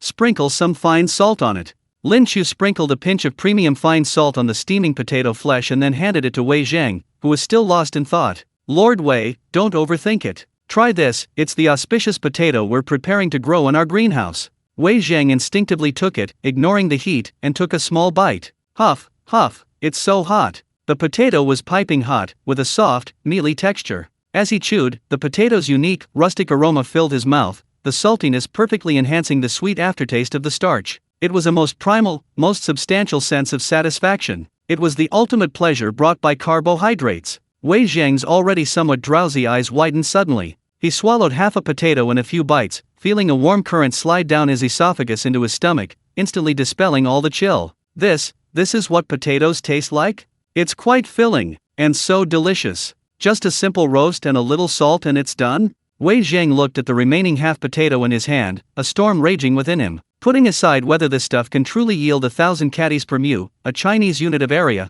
approximately 0.165 acres, just for the taste and the feeling of fullness. Even if Lin Qiu and his team could actually grow potatoes that yield 500 caddies per mu in winter, that would truly be a blessing for the world, saving countless lives. Your Highness, Prince Wei, I know my fault. I wronged you. Wei Zhang's voice choked slightly. If this stuff can truly be widely adopted, it will be a blessing for all the people. A blessing for the Tang Dynasty. Your Majesty, I was foolish and almost wronged the Crown Prince. I confess my guilt and beg to resign. No, begging to resign meant resigning in disgrace. Li Shiman domineeringly and gently rejected Wei Zheng's words. He kicked away Li Changqian, who wanted to personally test the poison, and took the roasted potato Lin Qiu offered, taking a bite. He was equally astonished by the pure taste of this potato. It wasn't that potatoes were as delicious as dragon liver and phoenix gall, but rather that Li Shiman keenly realized this filling food could replace rice and millet as a staple. Good stuff. Truly good stuff. Li Shiman ate, his eyes gleaming.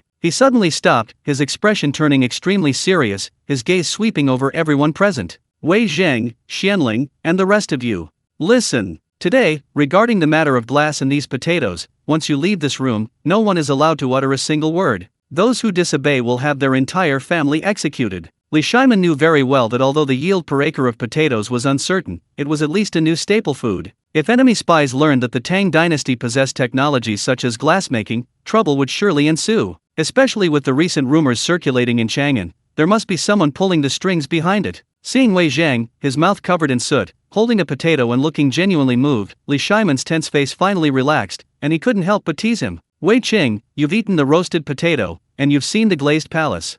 This time, are you going to try and die by remonstrating? Wei Zheng blushed, hugging the potato and bowing deeply. Your Majesty is wise. This old minister was wrong. Li Er was about to say something in delight when Wei Zheng suddenly changed his tone. However, Your Majesty, although I was wrong this time, but in the future, when it's time to offer advice, I will still continue to do so. Looking at this stubborn old man, Li Shiman's smile gradually froze on his face. A wise ruler and a virtuous minister. But behind this peaceful atmosphere, Fang Xianling was already frantically calculating in his mind how to sell the glazed tiles to the Hu merchants and those hostile forces, how to drive up the price. How should honeycomb briquettes be priced to ensure they are affordable for the common people while also replenishing the national treasury? Prime Minister Fang, your potatoes. Fang Xianling squinted at Lin Qiu, who cheerfully returned the potatoes after handing them over. Fang Xianling gave this newly appointed eunuch, who held little real power, a deep look. It seemed that all of this was being orchestrated by this young man behind the scenes.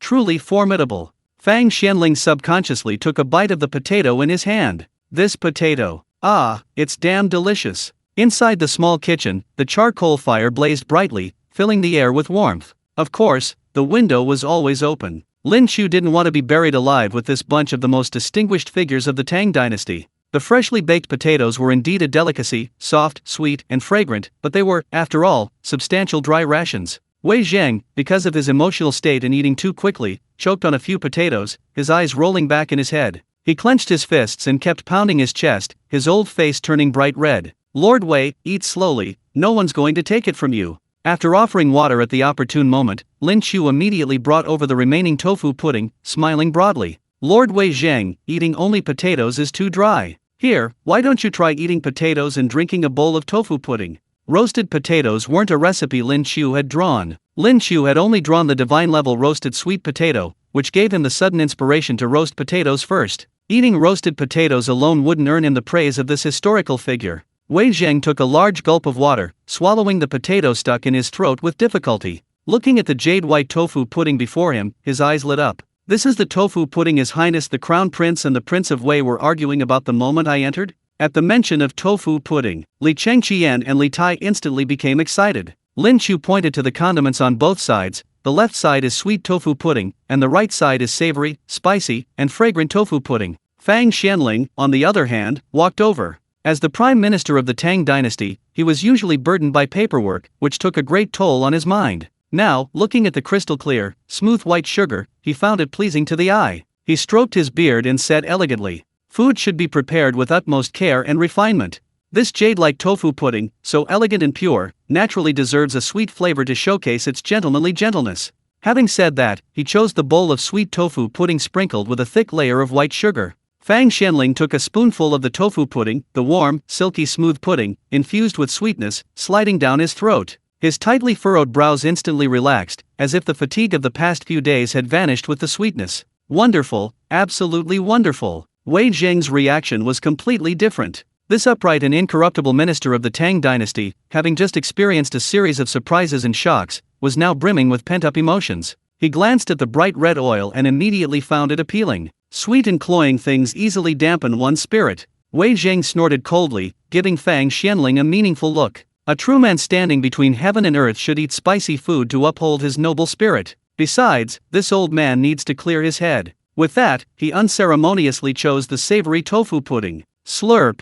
A large mouthful of savory tofu pudding went down his throat. Sour, spicy, salty, and savory. That overpowering flavor instantly dispelled the taste of potatoes in his mouth. Wei Zhang felt a surge of heat throughout his body, and sweat instantly poured down his forehead. That's great! Wei Zhang roared, the blush on his face finally not from shame, but from the salty and spicy flavor. The savory tofu pudding is really good. Fang Xianling raised an eyebrow, clearly disagreeing. And so, what was originally a playful banter between Princes Li Changqian and Li Tai instantly escalated into a historical court debate between Fang Xianling and Wei Zhang. Lord Fang, your bowl of sweet tofu pudding is sticky and gooey, only women and children would like that. Wei Zhang wiped his sweat as he launched into a tirade. Lord Wei, you are mistaken. Fang Xianling retorted calmly. Your bowl is full of garlic and vinegar, a bright red color that looks bloody and is bad for your stomach. It's not a healthy way to live. Emperor Li Shimon, meanwhile, was happily eating roasted potatoes. Watching his two trusted advisors, who rarely argued so fiercely about national affairs in court, now bickering over a bowl of tofu pudding, he couldn't help but find it quite amusing. But this down-to-earth relationship between ruler and subject brought him a long-lost sense of ease and comfort.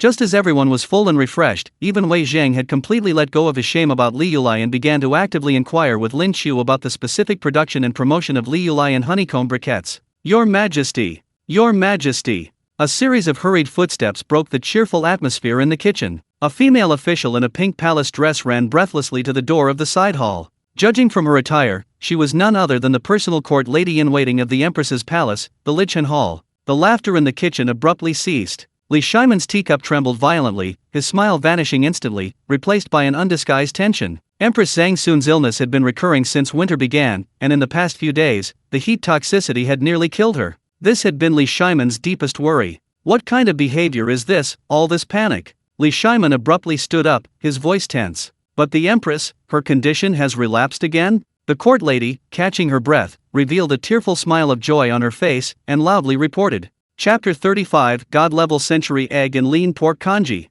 Empress Zhang Sun, where are my chickens? Your Majesty! Great news! Master Sun has just finished taking Her Majesty's pulse. The Master says Her Majesty's high fever has completely subsided. Her breathing is much more stable, and she's no longer coughing up blood. Just now, Her Majesty woke up. The palace maid paused slightly. Master Sun said Her Majesty has pulled through. The evil toxins in her body have been cleared. She only needs to rest and recuperate, and keep warm. She will surely get through this winter safely. Guanyinbi's fever has subsided? She's finally awake. Li Shimon felt a buzzing in his head. Immense joy instantly overshadowed all his imperial majesty. He struggled to maintain his composure, reaching out to grasp the female official's shoulder. Is this true? Did Immortal Sun really say that? Absolutely. The female official said, wiping away tears. Master Sun also said that thanks to the few portions of rock sugar pears sent by Imperial Attendant Lin, which have lung moistening and cough relieving effects, they greatly accelerated Her Majesty's recovery. Good, good, good. Li Shimon uttered 3 good s in succession, his eyes even slightly reddening. Nothing could make him happier than this news. Potatoes and glass, in his heart, were nothing compared to the smile from Changsun Guanyinbi. Prepare the carriage. Return to Lichen Hall. Li Shimon couldn't wait a moment longer and was about to leave. After taking only 2 steps, he suddenly stopped, turning back to look at everyone in the room, his gaze falling on the still-burning honeycomb briquette stove and the remaining roasted potatoes beside it. Lin Qiu, Cheng Qian, King K. Li Shimon waved his hand, his voice filled with boundless pride. Take this stove and these freshly roasted potatoes with me. I want Guanyinbi to taste these potatoes too. Let her see what a wonderful winter gift our children have prepared for her. Yes, Li Changqian and Li Tai were also overjoyed.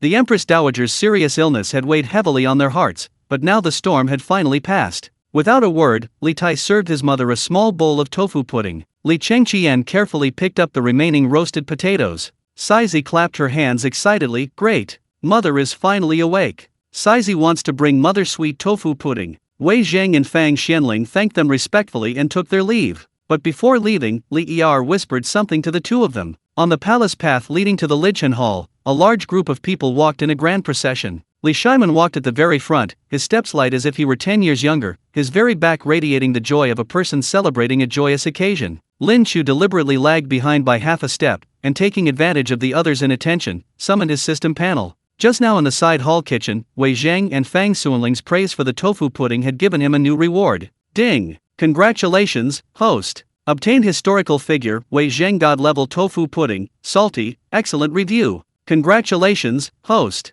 Obtained historical figure, Fang Xianling God level tofu pudding, sweet, excellent review. Congratulations, host. Obtained historical figure, Li Shaiman God level tofu pudding, excellent review. Special reward triggered. Reward settlement in progress. Premium century egg production process, lead-free quick version, using quicklime, soda ash, and wood ash to coat the egg protein is quickly denatured, forming a pine flower pattern. Divine century egg and lean pork congee, a classic Cantonese congee dish, simple to make, smooth in texture, and rich in nutrients. Today, Lin Qiu was a bit lazy and didn't provide breakfast for the palace maids, eunuchs, and guards. As a result, he only received a few special compliments, including from Sizi and Li Chengqian. Before Lin Qiu could carefully study the new technologies and recipes obtained from the system, Lin Qiu and his group quickly arrived at the Lichen Hall, which wasn't far away. Lichen Hall, the sleeping quarters. Upon entering, a strong medicinal smell wafted over, but compared to the previous pungent heat, the hall was noticeably warmer now.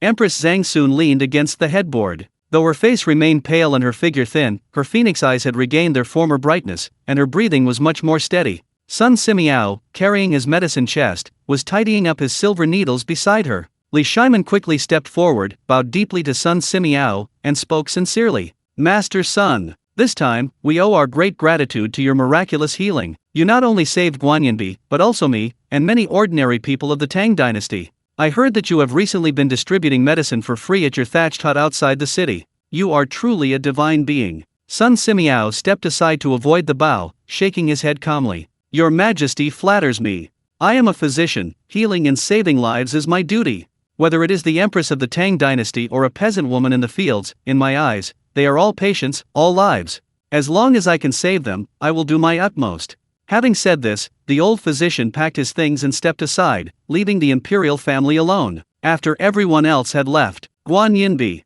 Li Shaiman finally could no longer suppress his emotions. He stepped forward and tightly grasped Empress Zhang Sun's hand, his eyes slightly red. You're finally awake. You scared me to death. Empress Zhang Sun gently returned the grip, her eyes full of tenderness. At this moment, Li Chengqian, Li Tai, Sizi, and the other children also gathered around the bedside, their eyes brimming with tears. Mother! Empress Dowager! Good children, don't cry, I'm all right now, aren't I? Empress Chang Sun smiled, comforting everyone. Li Chengqian proudly presented half a roasted potato he had been carefully carrying. Although it was slightly cool, it still emitted a fragrant aroma. Empress Dowager, please try some. This is auspicious food that I, King K, and Lin Fenjaya were preparing to plant. It's called a potato. Lin Fenjaya said it can yield 1,000 catties per mu. Empress Chang Sun looked surprised. She looked at Li Er, who nodded and then shook his head slightly. Empress Chang Sun knew about this. Li Er planned to discuss it with her privately. Empress Chang Sun took a small bite of the potato from Li Qingqian's hand. Soft, slightly sweet, with a simple, unpretentious food aroma. Delicious. It's a pity I'm not feeling well right now, I can't eat too much. Li Tai smiled broadly, preparing to serve tofu pudding. Mother! Empress Zhang Sun didn't eat the tofu pudding, instead, her eyes were filled with relief. He patted Li Chengqian and Li Tai's heads. You two brothers are sensible now, knowing how to share the burdens of the country and your father. Your mother is very happy. The atmosphere at this moment could be listed as one of the 24 virtuous deeds, deeply moving. However, at this most heartwarming moment, Empress Zhang Sun's gaze lingered on her two sons' faces for a moment, her brows furrowing slightly, her tone carrying a hint of doubt. Chengqian, King K, why does your mother feel? Your faces seem rounder these past 2 days. Li Tai subconsciously trembled. Li Chengqian also secretly tensed up. Empress Zhang Sun looked at them with a half-smile. I remember there were 300 speckled chickens raised in the side hall. I specially ordered them to be raised from spring until now, to be used in nourishing soups for His Majesty this winter. I just woke up and the palace attendant told me, those speckled chickens, now only a few old, weak, and sick remain. Whew! A deathly silence fell over the scene. Just moments before, Li Chengqian and Li Tai had been beaming with pride and smug smiles, but now they were drenched in cold sweat, their legs trembling. Oh no! Which gossipy old woman had reported such trivial matters to her the moment the Empress Dowager woke up, causing her so much worry and distress? Li Tai glared angrily at the surrounding palace maids, trying to find the culprit. Chapter 36, The Majesty of the Eldest Grandson. Lin Qiu Chengqian, I'll go first. King K. Empress Zhang Sun frowned slightly as she glanced at Li Tai. Li Tai instantly shrank back like a chubby little quail, the fear of being dominated by his mother instantly engulfing him again. Li Qiu had been oppressed by Empress Zhang Sun since childhood, and he wasn't much better off. Just as the two exchanged glances, trying to bluff their way out of the situation, little Sizey, who was lying by the bed, suddenly looked up innocently and gave a helpful, childish voice. "Mother, that lotus leaf chicken is so delicious. Lin Qiu's cooking smells so good. Yesterday, brother Qinkei ate 3 big chicken legs all by himself.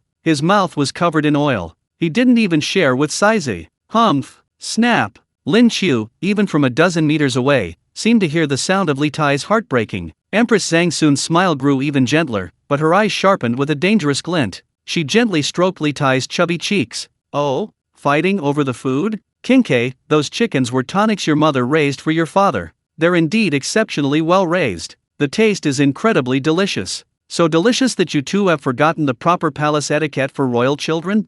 Li Tai's entire body trembled, his survival instincts surging. He knelt down with a thud, unhesitatingly betraying his elder brother beside him. "Mother, your son knows his crime, but this has nothing to do with me. I was simply responsible for eating." The lotus leaves for the lotus leaf chicken were all collected from the lotus pond in His Highness the Crown Prince's palace. "Qinkei, you..." Li Qiu's eyes widened in disbelief as he stared at his younger brother who had betrayed his ally so quickly. "Just now, while eating tofu pudding, you were affectionately calling me imperial brother. Now that something's happened, you're making my crown prince take the blame, huh?" Seeing Empress Zhang Sun's displeased expression, Li Qiu, completely obedient, quickly knelt down. "Mother, Qinkei is talking nonsense. He was clearly just greedy." The two brothers knelt on the ground, playfully attacking each other. Watching this scene of brotherly affection, Li Qiu couldn't help but recall some unpleasant memories. Empress Zhang Sun quickly sensed something from Li Er's displeased expression. She coldly said, "It seems we'll have to have those old folks reteach you palace etiquette." She seemed to have recalled some unpleasant memory. Li Tai was so frightened that he trembled slightly. Li Qiu was even more frightened, taking several steps back. Looking at Lin Qiu, who was watching the spectacle with amusement, he was furious.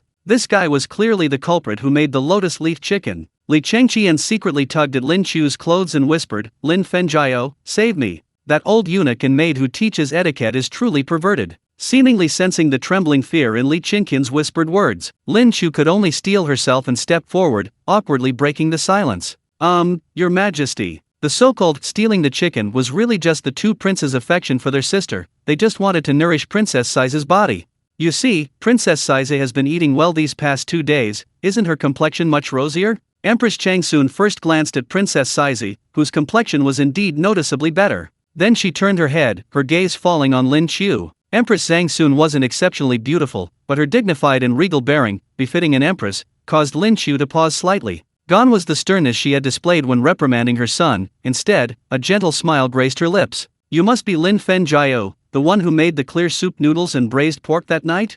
These past few days, I'm so grateful for your company with these children." Lin Qiu gazed at this historically renowned virtuous empress, somewhat lost in thought. Although frail and ill, the tenderness and resilience in her eyes inexplicably reminded Lin Qiu of his mother, who had toiled her entire life in his previous life. The slight tension and hidden calculation in Lin Qiu's heart vanished abruptly. "Your Majesty, you flatter me." Lin Qiu's playful demeanor vanished, his tone becoming sincere. "Food is the most important thing for the people, and your highnesses are at a crucial stage of growth. It's understandable that they sometimes indulge. Besides, the food that has passed through my hands truly has nourishing effects. Even Master's son agrees." Sun Simiao, standing a little further away, though inexplicably receiving some attention, still stepped forward without hesitation to confirm Lin Qiu's words. Master Lin's research on the concept of medicine and food sharing the same origin is indeed profound. These past few days, I felt that if he didn't become a cook but focused on being a physician, his future achievements would certainly be no less than mine. Not only did Empress Zhang Sun look at Lin Qiu with surprise,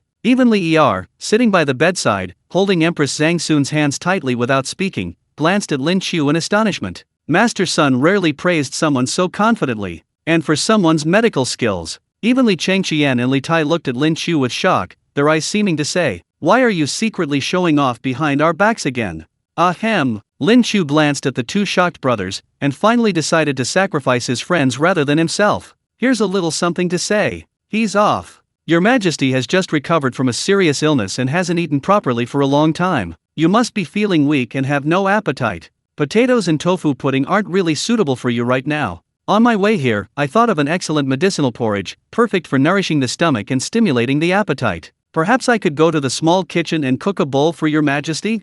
Empress Changsun, hearing this, touched her somewhat empty stomach and nodded with a smile. Very well, then I'll trouble you, Imperial Attendant Linear. Your Majesty, I obey. Lin Qiu felt as if he had been granted a pardon. He gave Li Chengqian and Li Tai a take care, brothers look, not caring whether they understood. He was the first to slip away, quickly disappearing from the bedchamber. Li Chengqian and Li Tai knelt on the ground, watching Lin Qiu's departing figure, their eyes filled with grief and indignation. Lin Qiu, are you even human? If you, the culprit, run away, won't my brother and I be absolutely subjected to mother's insane reprimands and plunged into the most painful royal palace education? Traitor! Bastard! Lin Qiu, however, showed no awareness of betraying them. He was just a dutiful little cook, who cared about any of this. I toss and turn, like the waves. 1,000 grievances, all laughed off. I go low, I go high, da-da-da-da. Lin Qiu hummed a little tune in a good mood as he slipped into the small kitchen of the Lichen Hall. In the side hall of the Lichen Hall, in the small kitchen, although he had just betrayed the two princes without any sense of loyalty, Lin Qiu was in a rather good mood. As long as this bowl of porridge was cooked well and pleased Empress Zhang Sun, the two princes' backsides would most likely be spared. This could be considered another form of besieging way to rescue Zhao, right? The celebratory porridge is ready for you, don't get beaten too badly. Lin Qiu hummed a tuneless little tune. Poor thing, he was ignorant of palace intrigue and thought Empress Zhang Sun's teachings were just like modern parents spanking children. Lin Qiu deftly exchanged several top-grade preserved eggs from his system space. Each egg was covered in a thick layer of yellow mud and rice husks, making them heavy in his hand. Lin Qiu knocked off the mud and washed away the surface dirt, revealing a bluish-gray eggshell. Snap! With a soft sound, the eggshell peeled off. What appeared before Lin Qiu was not the egg white familiar to ordinary people in the Tang Dynasty, but rather a series of perfectly black preserved eggs with an amber-like luster, also known as preserved eggs. If viewed against the light, one could clearly see clusters of pure white, frost-like pine needle-like patterns congealed within the egg white, beautifully eerie, yet frighteningly black, like black agate. Chapter 37, 96-point century egg and lean pork congee. Those ignorant fools. A faint, unique alkaline aroma filled the air. The premium pine pollen I redeemed from the system is indeed authentic. Lin Qiu exclaimed in admiration, his knife flashing. Thump, thump, thump. The jet-black egg white was diced into even pieces, the yolk inside displaying an enticing dark green, flowing center, sticky and rich. In the clay pot on the stove, the white porridge had already cooked until the rice grains had bloomed, thick and gelatinous, bubbling with snow-white rice foam. This was the recipe for the divine-level preserved egg and lean pork porridge he had just obtained from the system, emphasizing the perfect harmony of water and rice. The porridge was almost done. With his gourmet eye activated, Lin Qiu kept a close eye on the time, waiting until he felt it was almost ready. Lin Qiu then poured the marinated premium lean pork, mixed with ginger slices, cooking wine, and a little cornstarch, into the boiling porridge. The pork cooked instantly upon contact with the heat, its sweet and savory juices permeating the rice porridge. Then came the preserved egg. Soon, the bowl of dark, diced preserved eggs was slid into the pot. A moment later, a miraculous thing happened. Under the high heat of boiling, the slightly salty taste of the preserved eggs quickly dissipated, transforming into an indescribable, rich, and mellow aroma. The originally bland, white rice porridge was instantly tinged with a faint amber color. The aromas of meat, rice, and eggs blended perfectly at this moment, creating an irresistible fragrance that reached the tip of the nose. Finally, infused the soul. Lin Qiu casually added 2 drops of top-grade sesame oil produced by the system. And so, a steaming bowl of divine-level preserved egg and lean pork porridge, with an excellent appearance, was ready. Ding! Congratulations, host, you have created a 96-point divine-level preserved egg and lean pork porridge. Looking at the fragrant preserved egg and lean pork porridge in front of him, Lin Qiu raised an eyebrow slightly. This was the first time he had ever made a dish according to the system's recipe and achieved such a high score. Lichen Hall, Inner Chamber. The atmosphere remained somewhat strange. The two brothers, Li Chengqian and Li Tai, were still kneeling on the ground, heads drooping, trembling like two quails awaiting their fate. Li Shiman sat by the bed, quietly discussing some important recent events in the palace with Empress Zhang Sun. What was rather interesting was, Li Shiman also mentioned that Lin Qiu was a talented individual and praised him highly, though he felt that the young Lin Qiu was somewhat impetuous and lacked tempering. Empress Zhang Sun's heart stirred, and she was about to say something. Just then, a faint fragrance wafted into the chamber. The aroma was different from the bland white porridge or millet porridge usually prepared by the imperial kitchen. It carried a rich meaty fragrance, and another indescribable aroma. Your Majesty, the porridge is here. After obtaining Li Er's permission, Lin Qiu stepped over a series of guards. Carrying a tray of congee with preserved egg and lean pork, Lin Qiu entered with a confident smile. It smells so good. Empress Changsun hadn't had much of an appetite, and the bitter taste of medicine still lingered in her mouth. But upon smelling the aroma of the porridge, her throat involuntarily moved, and her previously dormant appetite was awakened. Even Li Tai, kneeling on the ground, couldn't help but sniff and lick his lips. Lin Qiu placed the porcelain bowl on the table beside the bed and gently lifted the lid. Whoosh! The steam dissipated, revealing the contents of the porcelain bowl. However, when everyone saw what was in the porridge, their expressions changed instantly. Lin Qiu, what is this? Li Chengqian, who had been kneeling to the side awaiting punishment, had the sharpest eyes. Li Chengqian immediately spotted the preserved egg in the white porridge. Those blackish-green, translucent lumps looked completely out of place against the white rice grains. They even looked somewhat grotesque. This is poison, isn't it? Li Er's face changed drastically, and almost instinctively he pointed at the preserved egg porridge, frowning, and said,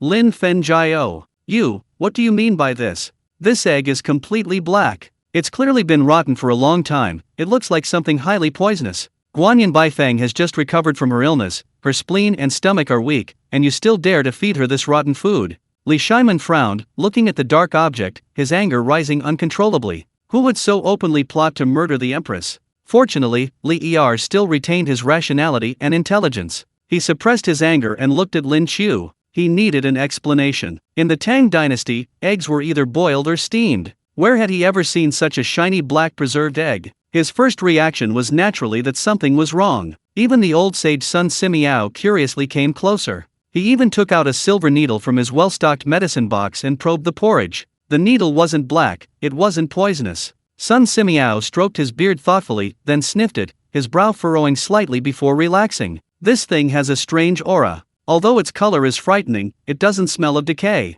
This porridge, on the contrary, has a rich meaty aroma. Young friend Lin, I know your character quite well. What kind of novel ingredient have you come up with this time?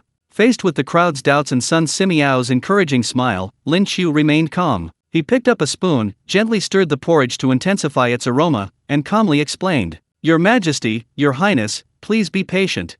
This is called preserved egg, also known as century egg. Although it looks black, it's actually a delicious duck egg preserved using a special method. Not only is it non-toxic, but it also helps to clear heat, stimulate the appetite, and soothe the throat. It's perfect for Your Majesty, who is recovering from a serious illness, has a bitter taste in her mouth, and a sore throat. As he spoke, Lin Qiu looked at Empress Zhang Sun, his eyes clear and open. This humble subject guarantees with his life that this porridge is not only non-toxic but also delicious. If Your Majesty doesn't believe me, this humble subject can test it first. Cough cough cough, mother, this prince can test it first. Li Tai coughed slightly and licked his lips. Li Chengqian glared at Li Tai. Reaching out to take the congee with preserved egg and lean pork from Lin Qiu, Li Chengqian picked up a spoon, ready to put it in his mouth. But Empress Zhang Sun slightly raised her hand, stopping Li Chengqian's movement. Empress Zhang Sun looked at Lin Qiu. The young man had bright eyes and white teeth, and was handsome and refined, even more so than Li Chengqian. His eyes were clear, not like those of a wicked person. More importantly, this congee smelled wonderful.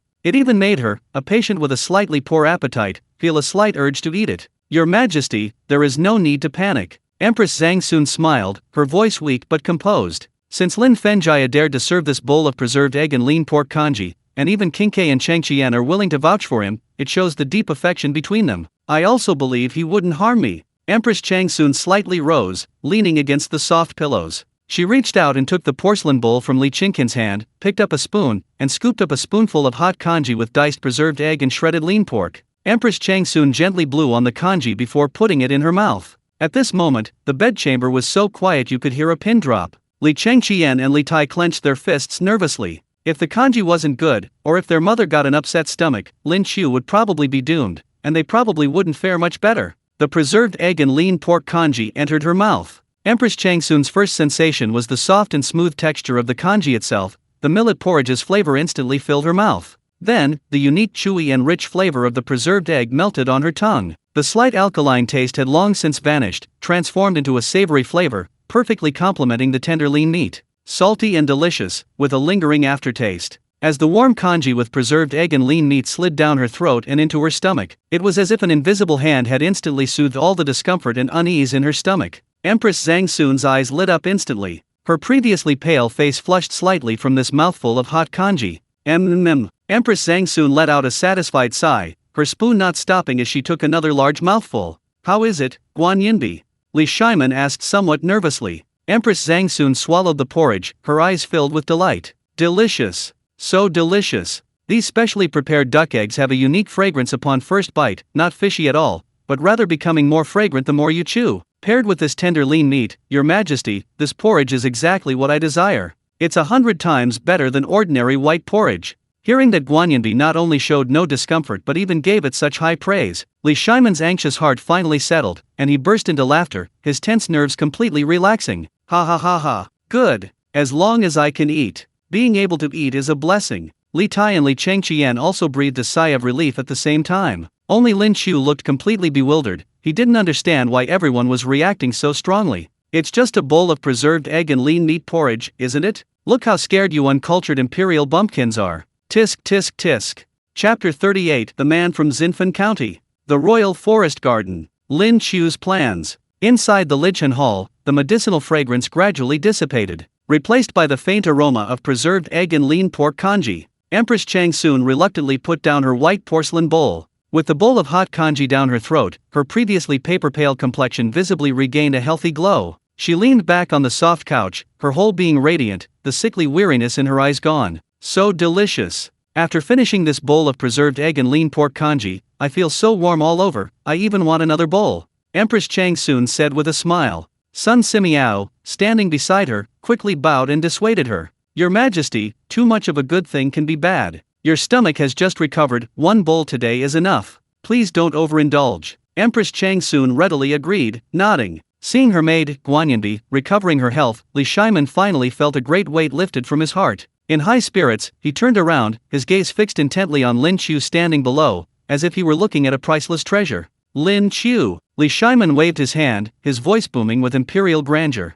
These past few days, you have given me so many surprises. Li Shimen, hands behind his back, began to recount Lin Qiu's merits in front of everyone in the room, his eyes gleaming with increasing praise for each achievement. Regarding saving lives, you explained the effects of fire poison, saving Guanyanbi. Regarding the benefits to the people, your techniques for purifying poisonous salt mines and for firing glass and making honeycomb briquettes not only solved the people's urgent need to survive the winter, but also conveniently solved my ultimate financial problem. At this point, Li Shimen stepped forward and patted Lin Qiu's shoulder heavily. You have performed such extraordinary feats, I must reward you handsomely. Speak. What do you want? Do you desire 10,000 taels of gold? Or a promotion? Even if you wish to be the grand steward of the entire imperial kitchen, or an even higher position, I grant your wish today. Li Er, Emperor Taizong of Tang, was now the absolute ruler of the Tang Dynasty. He was practically a wish-granting dragon. As long as Lin Qiu's request wasn't too outrageous, he should be able to fulfill it. Faced with this sudden opportunity to grant a wish, Lin Qiu fell into deep thought. A promotion? Forget it. Being an official means attending court and dealing with pedantic censors like Wei Zheng every day too tiring. It interferes with my independent research into cuisine and enjoying life. Gold and silver? Too vulgar. I have a series of recipes and techniques at my disposal. I'll definitely be the richest man in the Tang Dynasty in the future. I won't lack money. What do I lack most right now? Lin Qiu pondered for a moment. It must be freedom. While the Eastern Palace or the Little Shrimp's Palace are nice, they are still the Imperial Palace, with strict rules and many eyes watching. I can't do anything I want to do, like innovate technology. Thinking of this, Lin Qiu's eyes darted around, and he immediately bowed, his tone sincere yet tinged with difficulty. Your Majesty, this humble subject does not desire high office or generous salary. However, I am indeed facing some intractable problems right now, and I'm so worried I can't sleep. Oh? What problems do you have? Tell me. Li Shimen was in a good mood and naturally readily agreed. Lin Qiu sighed and counted on his fingers. Your Majesty, you see, if we want to promote potatoes nationwide next year, we need large tracts of fertile land for cultivation. The vegetable garden in the Eastern Palace is simply too small. Furthermore, mass-producing honeycomb briquettes and glassmaking involves a lot of smoke and fire. The smell would probably permeate the Taiji Hall. At this point, Lin Qiu looked up, almost explicitly stating his intention. Therefore, this humble subject is thinking. This humble subject requests Your Majesty's permission to grant a large, well-maintained plot of wasteland near Chang'an, with mountains and water. This humble subject wants to develop industries there that benefit the country and its people. This way, it won't disturb the populace, and we can work freely to alleviate Your Majesty's burdens. You really have confidence in the potato yield per acre. Li Shimen was taken aback at first, then a warm feeling welled up inside him. Look at that! Look at that awareness! I asked him to name his request, but he didn't want money or an official position. All he could think about was how to grow potatoes, raise chickens and geese, and benefit the people. Where in the entire Tang Dynasty could you find such a pure and loyal minister? As for the wasteland, the Tang Dynasty is currently in dire need of reconstruction. What we lack least is people and land. Li Shiman turned to look at Empress Zhang Sun, who was leaning against the headboard. The couple had known each other for many years. A single glance was enough for them to understand each other. Empress Zhang Sun nodded slightly, a gentle smile appearing on her pale face. Your Majesty, since Lin Fengjiao is so devoted to the nation's welfare, and that idle royal garden in the west of the city is just sitting there empty anyway, why not bestow it upon him? You understand me best. Li Shiman laughed heartily, then abruptly turned around and announced domineeringly. Good. Lin Qiu, since you need land, I will give you some. Issue my decree. Li Shiman waved his hand, pointing westward. Xinfen is known for its fine wines and is near Mount Li. Lin Qiu has rendered great service, therefore, symbolizing abundant harvests and a renewed world, I hereby bestow upon him the title of Baron of Xinfen County, with a fief of 300 households. Furthermore, the Western Hills hunting grounds are royal gardens under the jurisdiction of the Ministry of Agriculture. I hereby grant you the title of Acting Vice Minister of Agriculture, responsible for managing this area. You will be at my beck and call, but not at court. The entire audience was shocked. Even Li Chengqian and Li Tai stared wide-eyed. That's a royal garden. Even though it's only a part of it, it's still a vast area with mountains and water, spanning dozens of miles. Li Shiman, looking at the stunned Lin Qiu, added calmly. 30 miles west of Chang'an City, there's a Shanglin Garden, the Western Hills hunting ground. Backed by the Zhongnan Mountains, it boasts tens of thousands of acres of forest and a stream flowing through it.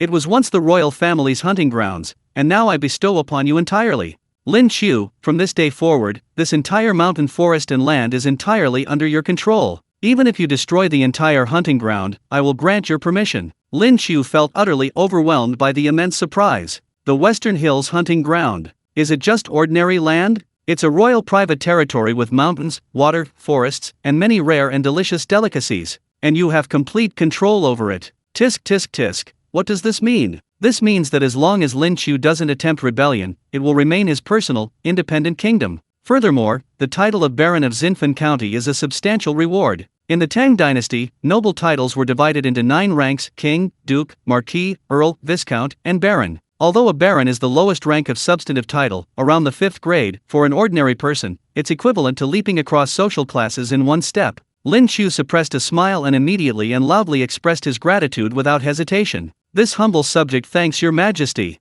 Long live your majesty. Long live the empress. Long live the empress. Lin Qiu's simple and unadorned flattery amused Li Er and Chang Sun, but in the instant he bowed his head, Lin Qiu had already begun to sketch out a blueprint for his territory in his mind. In his memory, the foot of the mountain at that Lin garden was a plain.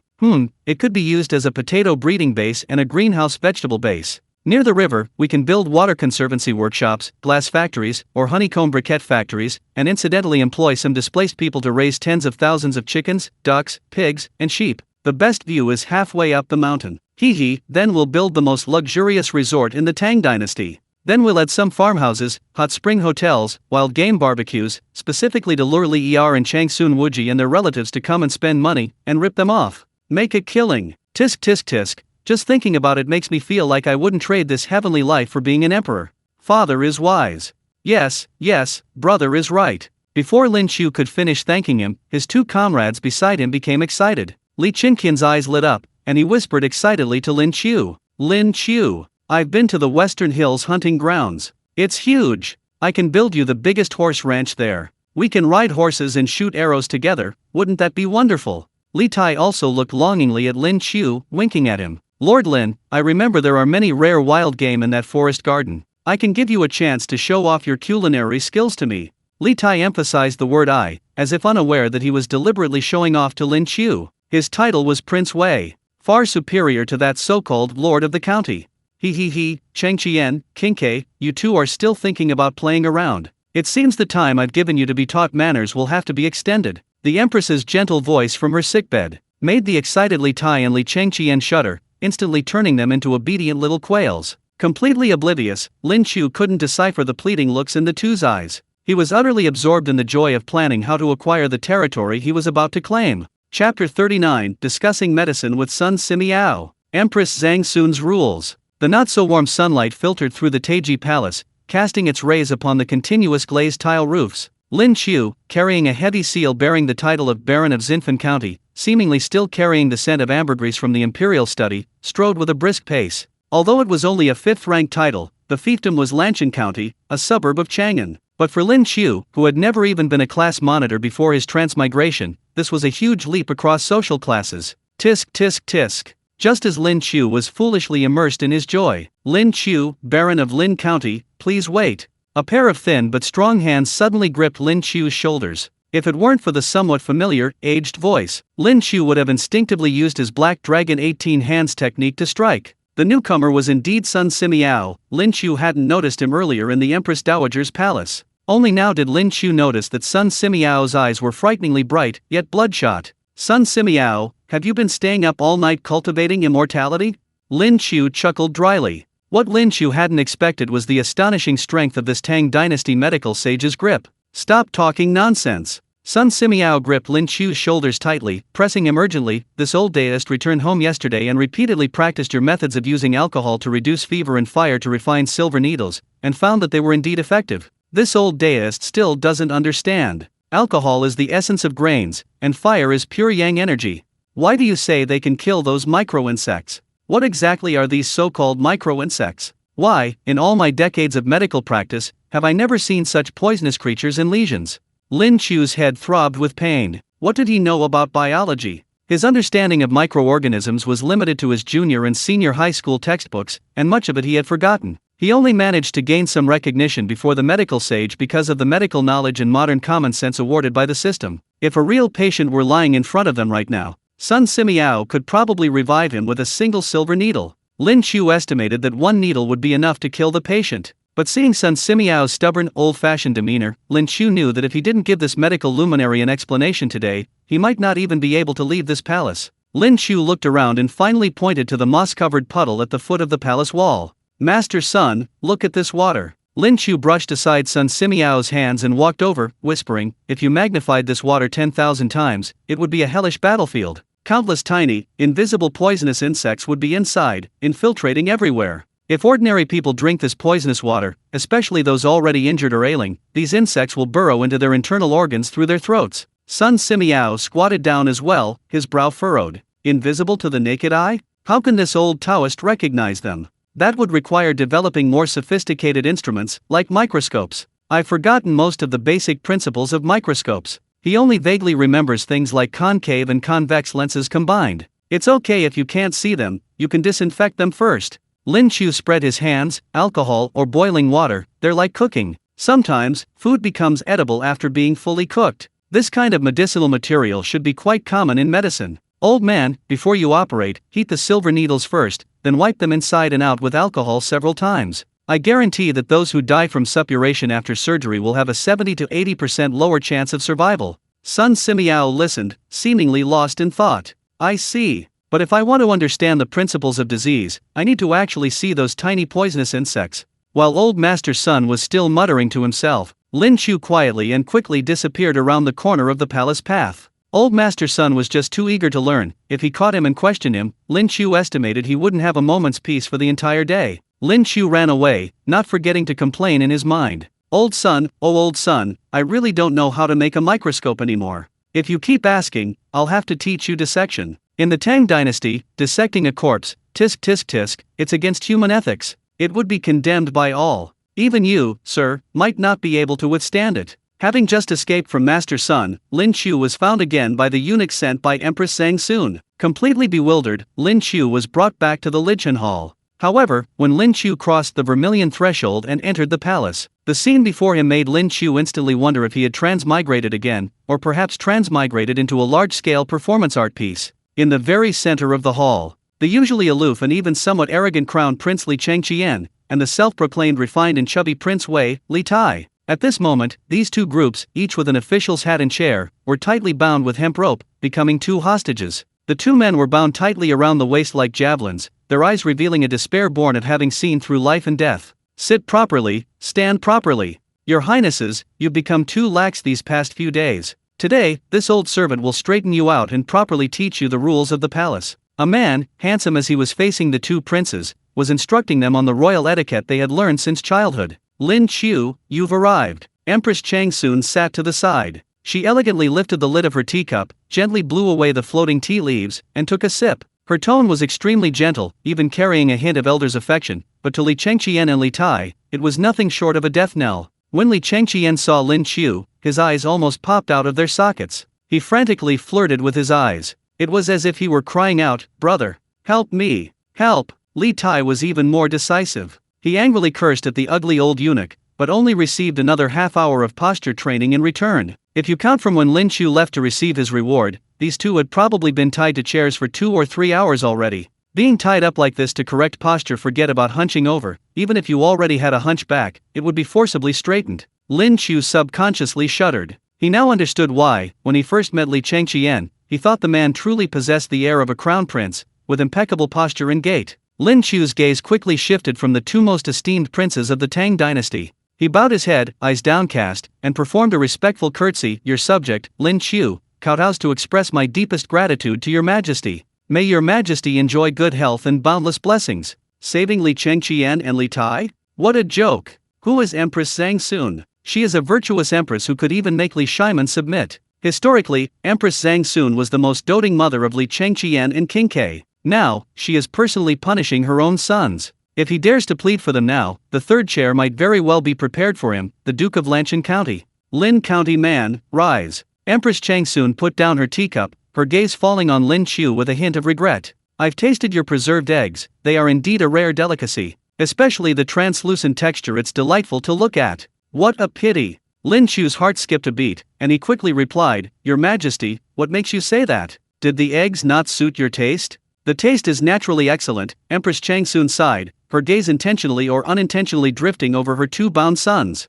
"It's just that the imperial treasury is tight lately, and these two good-for-nothing brats have been fighting over and wasting all the chickens and ducks raised in the palace. I'm even struggling to save some money for His Majesty's clothing." Lin Qiu's lips twitched slightly. "Are you trying to play the poor card here?" Clearly, Empress Changsun had her eye on the highly profitable preserved egg business. "Your Majesty's concern for the world is deeply appreciated." Lin Qiu immediately chimed in, his voice booming. "Before leaving the palace, I plan to leave the secret recipe for preserved eggs to Princess Jiniang's personal lady-in-waiting. Preserved eggs are not difficult to make and keep extremely well. If your Majesty were to lead the promotion of their use in Guangzhou, it would surely bring in a fortune for the imperial treasury and provide the people of the Tang Dynasty with another means of livelihood." Empress Changsun smiled with satisfaction, a gentle hint of approval in her eyes.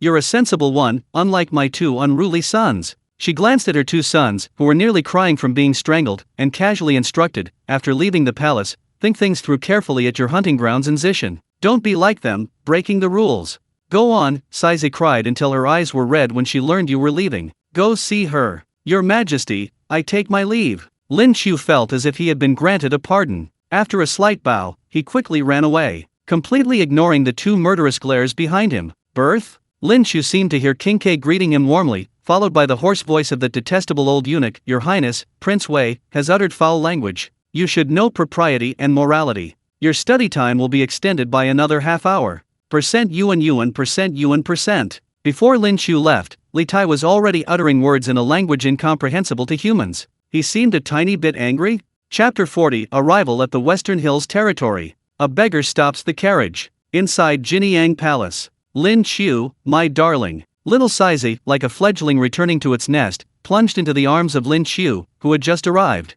She had initially thought it was a great joy that Lin Qiu had been rewarded by her father, but she soon learned from the nanny that after being rewarded, Lin Qiu would be leaving her the next day to go to a faraway place outside the palace, meaning he wouldn't be able to cook delicious meals for her every day anymore. More importantly, without Lin Qiu, she would lose the darling who was even more willing to accompany her than the crown prince. Looking into little Saizi's big, watery eyes, her pupils already swirling in their sockets, Lin Qiu's heart was deeply touched. He crouched down, gently stroked Saizi's little nose, and leaned close to her ear, winking mischievously. "Your Highness, please don't cry. You'll look awful crying like a little kitten. I'll teach you a trick." Lin Qiu lowered her voice and whispered mysteriously, "Later, sneak into the crown prince's palace and see your two older brothers, the crown prince and King Ke, who have just finished being taught the rules.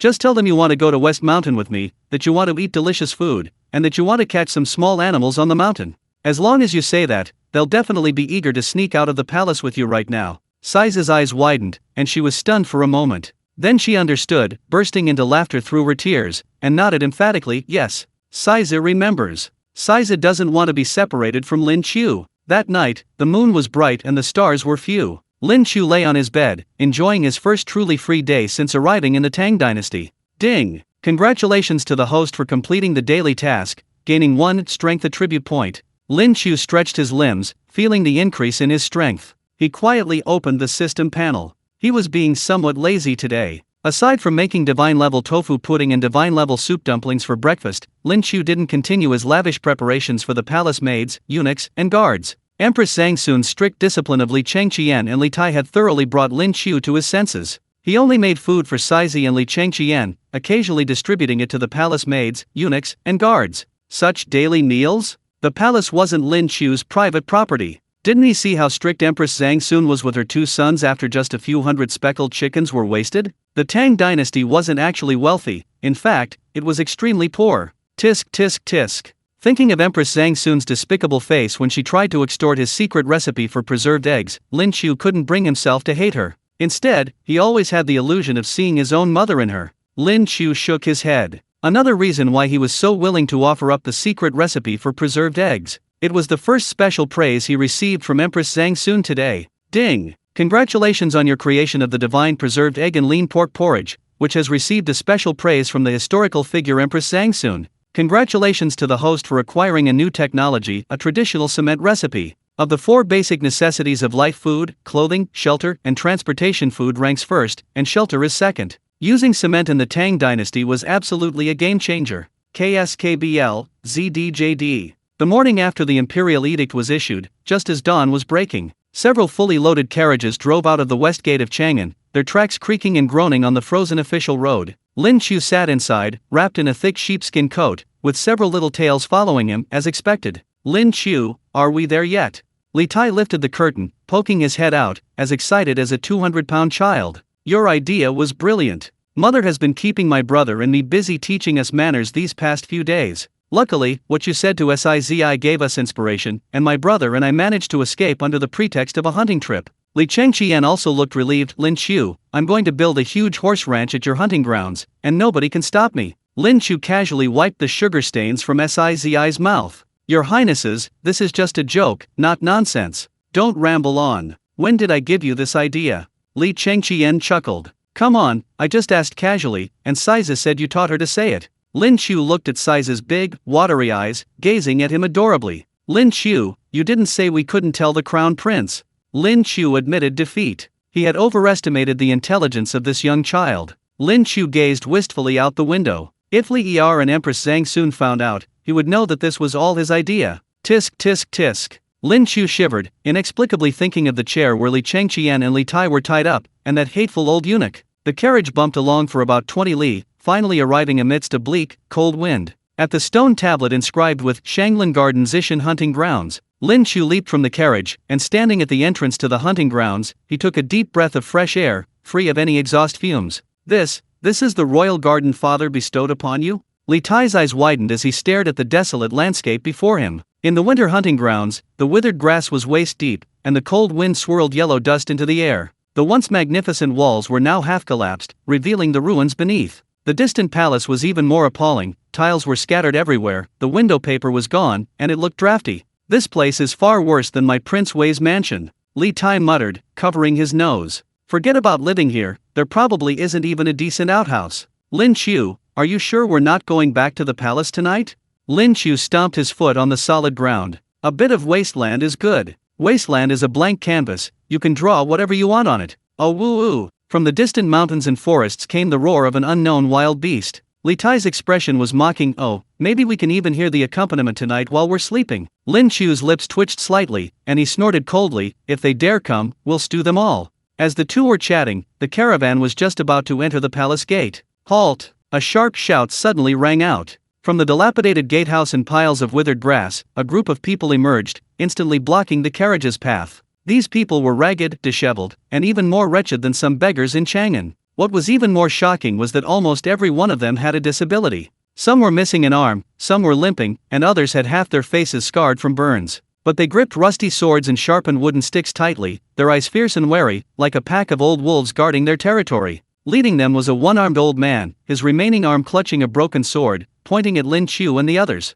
Where did these rich young masters come from again? This is royal forbidden ground. Unauthorized personnel are not allowed to enter. Where did these old, weak, and disabled people come from? Li Tai muttered softly, staring wide-eyed at these beggar-like figures. Lin Qiu stepped forward, cupping his hands in greeting. Old man, I am His Majesty's newly appointed Baron of Xinfan County. This hunting ground in Xishan has already been bestowed upon me by His Majesty. Bestowed. Hearing these two words, the one-armed old man trembled, then the ferocity in his eyes intensified, even carrying a hint of despair. They've come to drive us away again. Ah, last time, that eunuch said he wanted to drive us away. Now it's some other baron. The one-armed old man roared, and the 50-odd wounded men behind him also stepped forward, forming a human wall. This is our home. We have nowhere else to go. If you want to drive us away, you'll have to step over the corpses of us cripples. Insolence! Li Chengqian lifted the carriage curtain. He had never seen such a scene before. He and his companions had just left Chang'an,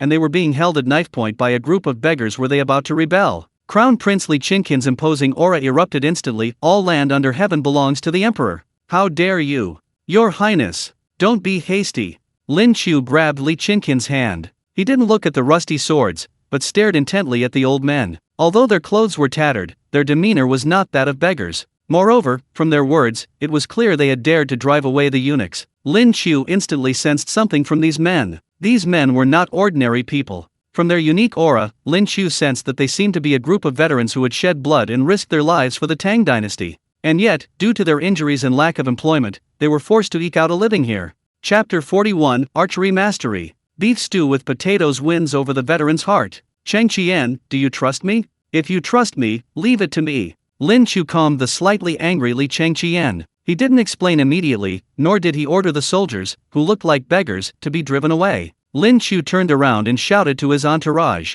"Unload the carts. Set up the pots. Start the fire." The beggar-like veterans were stunned. Li Chengqian and Li Tai were also stunned. Oh, what the heck? What's going on? Are they going to be cooked? Lin Qiu didn't waste any words. He ordered the attendants accompanying Li Chengqian and the others to set up several large iron pots. Shanglin Garden lacked everything, but not firewood. When the firewood crackled and popped at the bottom of the pots, he instructed the attendants to cook rice. Lin Qiu added oil to the pots, which sizzled. He sautéed scallions, ginger, and garlic until fragrant, then added thickly sliced beef to the pot. In this era of scarcity, the aroma of stir-fried meat in oil was practically a weapon of mass destruction. Sizzle. As soy sauce and cooking wine were poured in, the irresistible fragrance of beef instantly filled the air. Finally, Lin Qiu added large chunks of potatoes, enough water to cover the ingredients, and covered the pot. Heavy heat. As the delicious aroma filled the air, even the beggar-like, crippled men were no longer angry that their land had been stolen. Li Chengqian was no longer annoyed that the unruly commoners had offended the imperial heir and attempted to seize royal lands. Everyone stared expectantly at Lin Qiu, who was cooking braised beef and potatoes.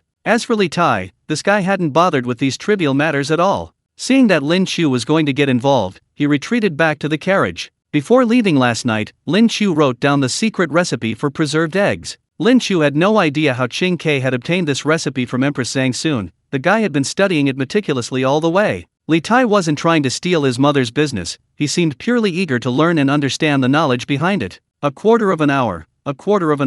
As time passed, a rich, almost sickeningly sweet aroma of beef, mixed with the starchy sweetness of potatoes, wafted on the cold wind, penetrating every nostril. Glug, glug, glug. The wall of people that had stood opposite them for so long finally began to sway slightly. The veterans' hands, which had been tightly gripping their wooden sticks, began to tremble, not from fear or tension, but because they were somewhat intoxicated by the aroma. Their Adam's apples bobbed wildly, the instincts ingrained in their genes told them, "Smells so good. I really want to eat it.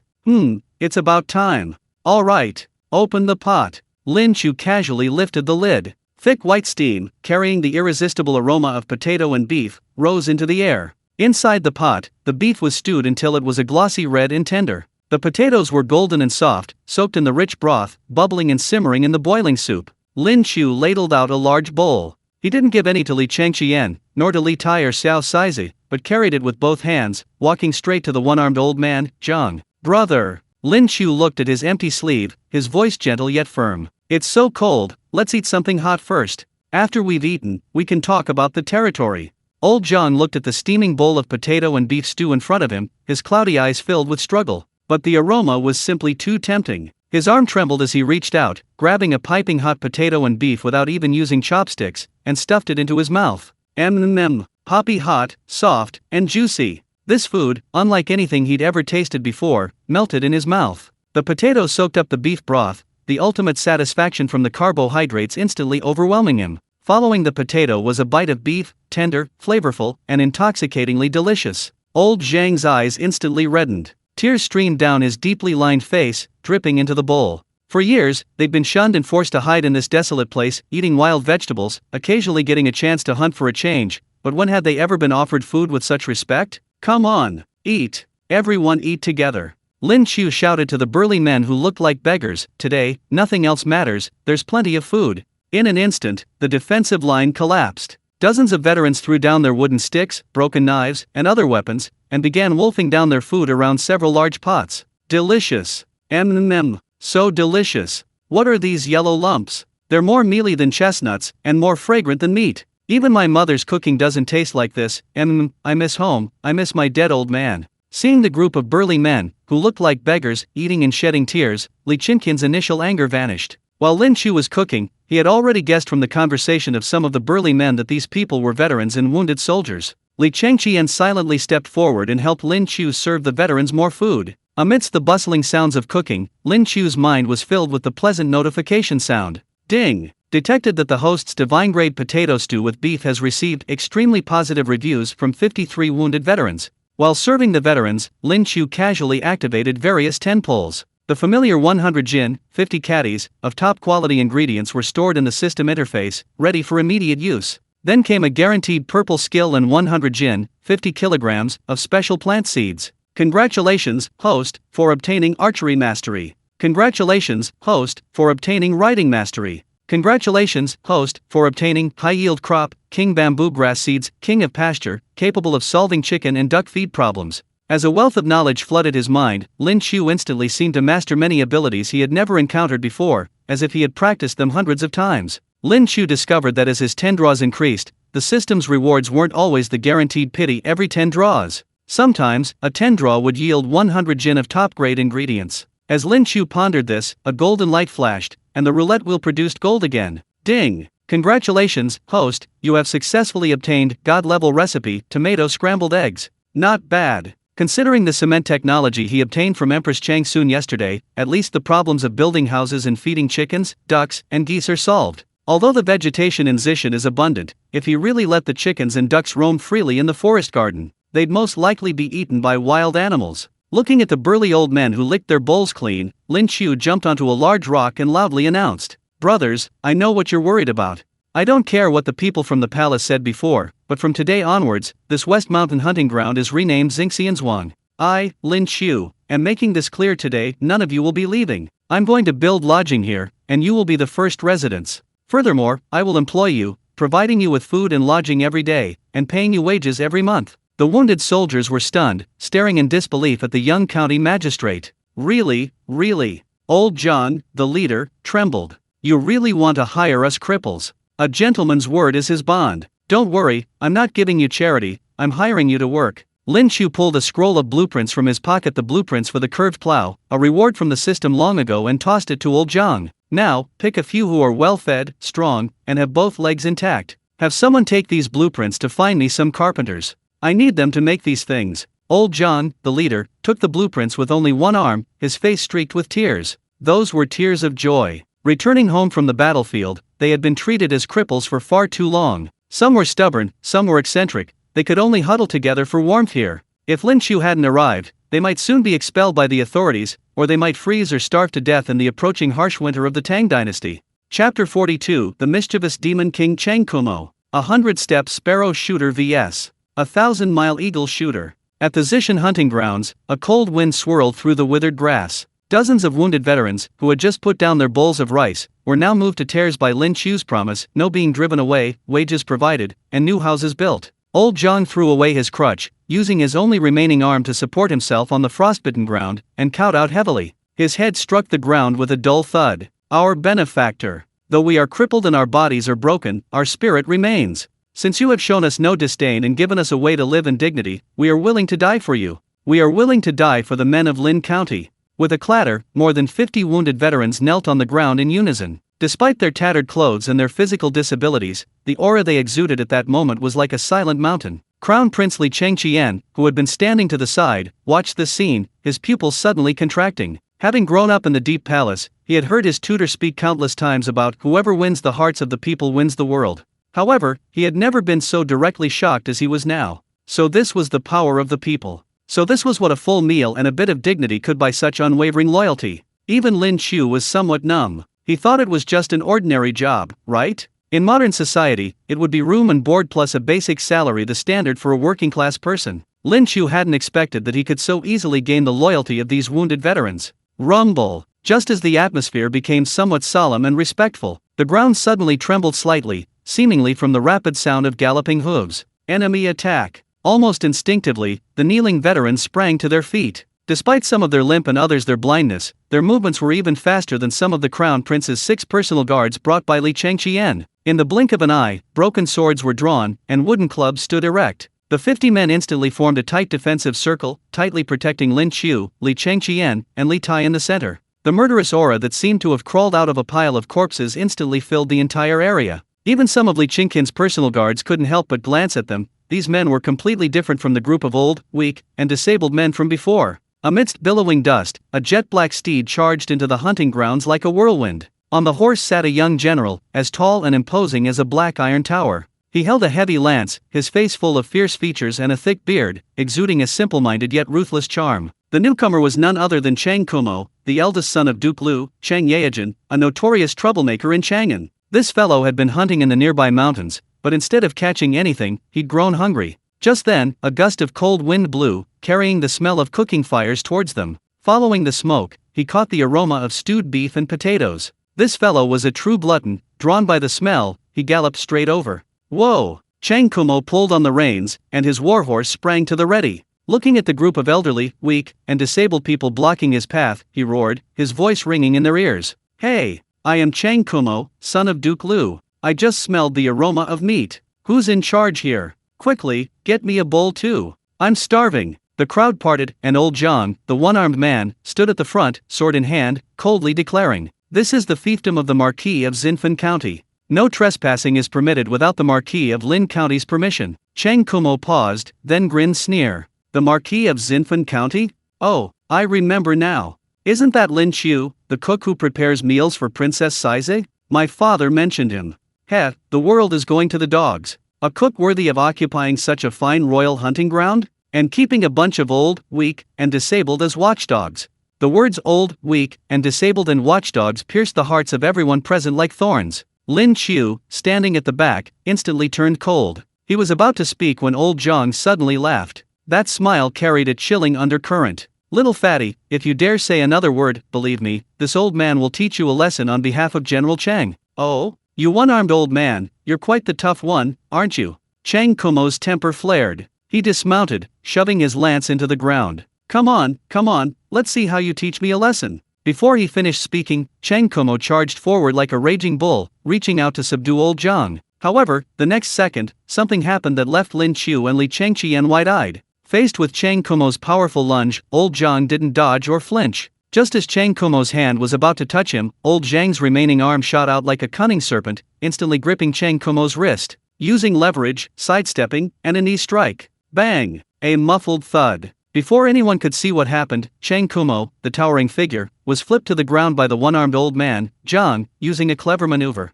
Zhang then used his knee to pin Chang's lower back and twisted his arm behind his back, subduing him. Ouch! Ouch! Ouch! Let go! Chang Kumo, his face pressed against the yellow earth, howled and struggled desperately. However, he discovered with despair that the one-armed old man's grip was incredibly strong, holding him down like an iron clamp. Old Zhang, flashing his large, yellow teeth, gave a smile to the dumbfounded Lin Qiu and Li Qiu. Benefactor Lin, Your Highness, don't panic. Back when I wasn't crippled, I served as the commander of the personal guards under Grand Eunuch Li Jing for several years. I haven't forgotten these little tricks I used to pull off. Li Jing's personal guard commander. Lin Qiu gasped. Who was Li Jing? The god of war of the Tang Dynasty. Anyone who could be his personal guard commander would be the king of kings in modern times. Wow, he'd struck gold. Damn, he'd pulled out an SSR from a group of old, weak, and crippled soldiers? This was absolutely incredible. At this moment, Chang Kumo, who was being held down on the ground, struggled to turn his head and finally saw the person being protected in the middle of the crowd. Your Highness. Chang Kumo's face turned deathly pale. You're here too? Help me. This old man was too ruthless, I didn't even see how he did it. Li Changqian looked at his childhood friend from Beijing's elite circle with disdain, then waved his hand helplessly at Lin Qiu. Lin Qiu, just let him get up. This guy's a big, burly simpleton, just like his father. Duke Lu, purely straightforward, says what he thinks, not a bad person. Old Zhang, hearing this, didn't immediately let go. He glanced at Lin Qiu, and only after receiving a signal from Lin Qiu did he quietly release his grip. Chang Kumo scrambled to his feet, looking dejected, rubbing his wrist that felt like it was about to break. Although he lost, he was still a straightforward person. After bowing respectfully to Li Changqian, he apologized to old Zhang and the others. However, when he turned to look at the thin Lin Qiu, his eyes still held a hint of resentment. You're Lin Qiu. Chang Kumo sized Lin Qiu up and down, scoffing, skin and bones, no wonder you need bodyguards. Although I lost to your bodyguard, it was because I was careless. According to the rules of our army, whoever has the bigger fist has the more say. If you can show me a few moves, I'll admit defeat. Otherwise, I'll eat your food later without paying. What do you want to compete in? Lin Qiu smiled slightly at the burly, dark-skinned man. He only had one thought to make: this guy is really about the same age as Li Changqian, both teenagers? For many days, Lin Qiu, who had received military combat techniques and strength enhancements, had never tested the limits of his martial arts. To Lin Qiu's disappointment, Chang Kumo simply took a sturdy bow from the saddle, drew it, and knocked an arrow. I won't compete with your strength, that's bullying. My archery skills are average, let's have an archery contest. Whoosh! As Chang Kumo's words fell, 100 paces away, a sparrow resting on a withered tree swooped down. Too bad, didn't hit the head. Chang Kumo shook his head, looking quite regretful. Li Chinqian's lips twitched slightly. You idiot, your father trained you to be inhuman since childhood. Do you think everyone is as skilled in martial arts as you? Li Changqian was about to say something to dissuade him. Lin Qiu, however, wore a strange smile. He turned to old Zhang. Do you have a bow? Bring me one. Old Zhang hesitated for a moment, then pulled out an old, damp wooden bow with a stiff string from the crowd and handed it over. Sir, this bow is stiff and a bit damp. Be careful not to hurt your hands. To be honest, old Zhang, a seasoned veteran, wasn't very optimistic about Lin Qiu, who showed no signs of training. Just looking at Lin Qiu's handsome, almost princely appearance, he was completely outclassed by Chang Kumo's dark, towering physique. It was obvious who was more skilled. Lin Qiu didn't speak. He took the bow and tested the string. It was a bit heavy, a bit stiff, but it was sufficient. The moment his fingers touched the bowstring, the archery expertise he had just mastered instantly activated. A profound feeling surged through his body. Lin Qiu felt as if he had been immersed in archery for decades. The previously scholarly Lin Qiu suddenly transformed, becoming profound and imposing, like a peerless general about to be drawn from his sheath. The guards around Li Changqian didn't react at all. Old Zhang and the others stared at Lin Qiu, their eyes wide, their expressions hardening. Chang Kumo, is it? Watch closely. Lin Qiu didn't look at the tree, but instead abruptly looked up at the azure sky above, where dark clouds stretched for miles. An eagle circled hundreds of meters in the air, appearing particularly aloof in the winter sky. Clearly, Lin Qiu had already set his sights on it. He drew his bow, releasing the arrow at full throttle. The stiff bow was drawn into a perfect arc in Lin Qiu's hands, emitting a taut, teeth-grinding sound. Lin Qiu's eyes instantly sharpened like a hawk's. Predicting, locking on. Lin Qiu simply released the arrow. The rest was left to his countless hours of archery practice. Bang! The bowstring vibrated, exploding like thunder. The arrow transformed into a black meteor, whistling through the air, soaring straight into the sky. Everyone instinctively looked up. Chapter 43: Chang Kumo's Culinary Delight. The effects of the curved plow. 1 breath, 2 breaths, 3 breaths. Just as Chang Kumo was about to mock Lin Qiu for his empty boasting, his earlier bow drawing and arrow nodding gesture had startled him. High in the sky, the eagle that had been soaring proudly suddenly let out a piercing scream. It froze, then plummeted like a kite with a broken string. Thud! The eagle crashed to the ground, landing squarely in the mud just 2 or 3 inches in front of Chang Kumo's horse. A sharp arrow had pierced the eagle's eye with pinpoint accuracy. The entire arena fell silent. Only the rustling of the cold wind through the withered grass could be heard. Chang Kumo stared at the dead eagle at his feet, his eyes practically bulging out of his head, his mouth agape enough to fit a fist. No, is Dad wrong? This guy's archery skills are incredible. This guy can't possibly be a cook. His archery is even better than the best archer in the army. After a moment of silence, Chang Kumo, the martial arts fanatic, was completely convinced. In the army, only the strong are respected, regardless of background. He immediately jumped off his horse, his attitude completely changing. The towering, burly man approached Lin Qiu with a fawning expression. Holy crap! Brother Lin Qiu, you're a master archer.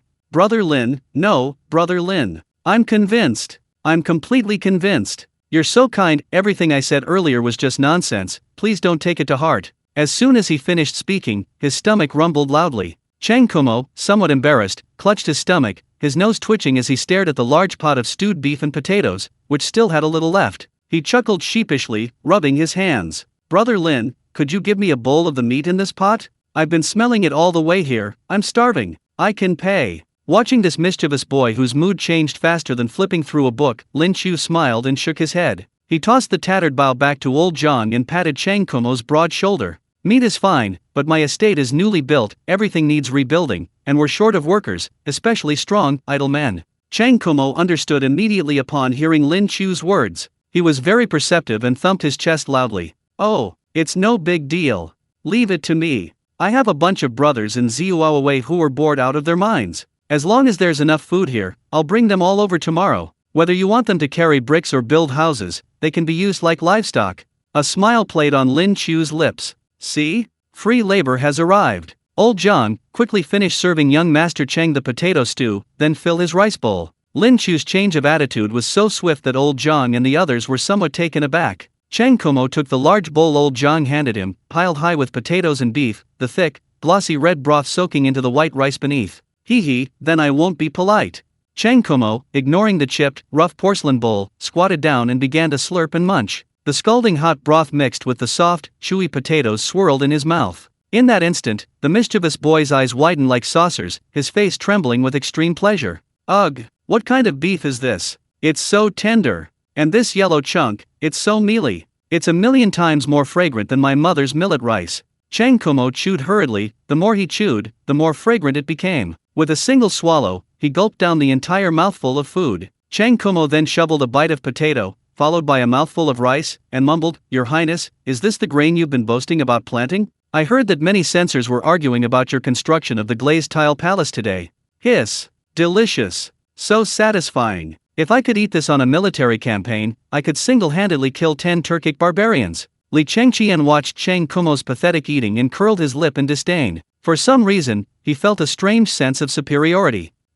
Country bumpkin. I've already eaten this potato and beef stew, and all sorts of other delicacies made by Lin Qiu. Eat slowly, no one's going to take it from you. Lin Qiu walked over with a smile, his face bearing the professional air of a driving instructor. Qiu Mo. Don't forget your promise after you finish eating. I need to see him first thing tomorrow morning. Chang Qiu Mo looked at Lin Qiu's wolf-like smile and inexplicably shivered. He licked the last bit of soup from the bottom of his bowl, wiped his mouth with a hint of relish, and thumped his chest loudly. Brother Lin, don't worry. I, Chang Qiu Mo, am a man of my word. My brothers are practically rotting away at home under the old man's thumb. As long as I say there's good food here, they won't have to listen to any formalities, they'll come begging for it. With Chang Chumo's assurance as a top-notch foreman, Lin Qiu's infrastructure plan instantly gained confidence. If all else fails, there are quite a few refugees in Chang'an lately, gathering some of them for work would suffice. At the Western Hills hunting grounds, the cold wind still howled, but the originally bleak and desolate atmosphere was somewhat diluted by the wisps of white smoke rising from several large pots and the bursts of cheerful chatter. More than 50 veterans, some basking in the sun against the broken wall, munching on their bellies, others licking the last scraps from their bowls. But in the center of the crowd, the atmosphere was unusually heavy. After eating and drinking their fill, old Zhang's one-armed hand trembled violently. He stared intently at the blueprint for the curved plow that Li Tai had snatched and spread out on the broken wooden table. Large tears rolled down old Zhang's cloudy eyes, landing on the slightly yellowed xian paper. This is actually a curved plow? Old Zhang's voice was hoarse, as if a wad of cotton was stuck in his throat. Prince Wei, Li Tai, had long since shed his arrogant princely airs. He was like a fervent scholar who had discovered a new continent, his entire plump face pressed against the blueprints, his fingers tracing the smooth lines, spittle flying from his brow in excitement. Wonderful! Absolutely wonderful! It's a masterpiece! Li Tai suddenly looked up at the many bewildered veterans and Chang Kumo around him, and loudly explained. Look here! The straight-shafted plows we used in the Tang Dynasty were incredibly heavy and difficult to turn. When we reached the edge of the field, it took 2 oxen or even 3 people to carry the plow across. But the design on this blueprint has changed the straight shaft to a curved shaft. This modification not only shortens the plowshare but also installs a freely rotating plowshare on the shaft. Li Tai became increasingly excited, gesturing wildly as he spoke. What does this mean? It means this plow is light and flexible, even an ox, or even a strong laborer, can pull it. And the depth can be adjusted at will, suitable for both dry and paddy fields. Saving oxen. Saving labor. Saving manpower. As Li Tai explained, the faces of the group of seemingly illiterate veterans around him changed drastically. They had spent most of their lives as soldiers in the imperial garrison. In the Tang Dynasty, the garrison system emphasized being a soldier in wartime and a farmer in peacetime. Which of them hadn't risen from humble beginnings? Which one hadn't experienced the hardship of begging and pleading to borrow an ox during the spring planting season? Or had each one not had their shoulders chafed raw and bleeding from the weight of the straight-shafted plow? A divine object. This is simply a divine object. Old Zhang could no longer contain himself. His remaining arm clenched tightly around the corner of the blueprint, yet he was also afraid Li Tai would damage it.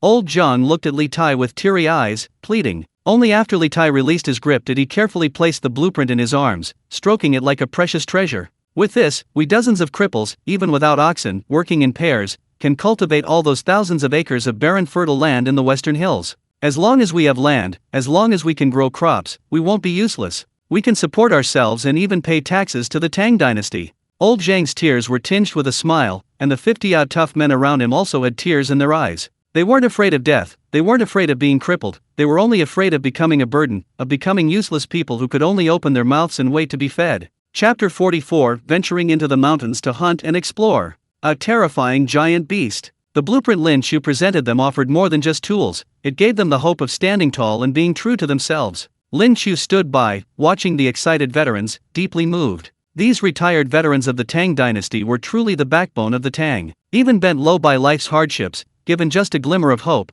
they could unleash astonishing strength. Old Zhang, the blueprint is here, Lin Qiu said gently. Regarding the carpentry, I've considered it. I'll have King K contact the Ministry of Works, or you can directly hire someone from Chang'an. What you need to do is build this plow, and then, turn this wasteland into fertile land. Yes, sir. This time, the response was louder than ever before. It seemed to shake the dilapidated hall 3 times. Chang Kumo, who had been savoring the delicious beef and potato stew, was also swept up in the excitement. He wiped the grease from his mouth, puffed out his round belly, and pounded his chest loudly. Brother Lin, you handled this perfectly. I, Old Chang, am impressed. I'm heading back to Chang'an right now. I'm going to the left guard to gather all my idol brothers. Chang Kumo roared. If they knew there was such delicious food and such interesting work here, they'd be scrambling to come. If I don't bring 100 strong men by tomorrow morning, I'll twist my head off and let you kick it around like a ball. Alright, keep your head for eating. Lin Qiu patted him on the shoulder. Hurry back and get some men.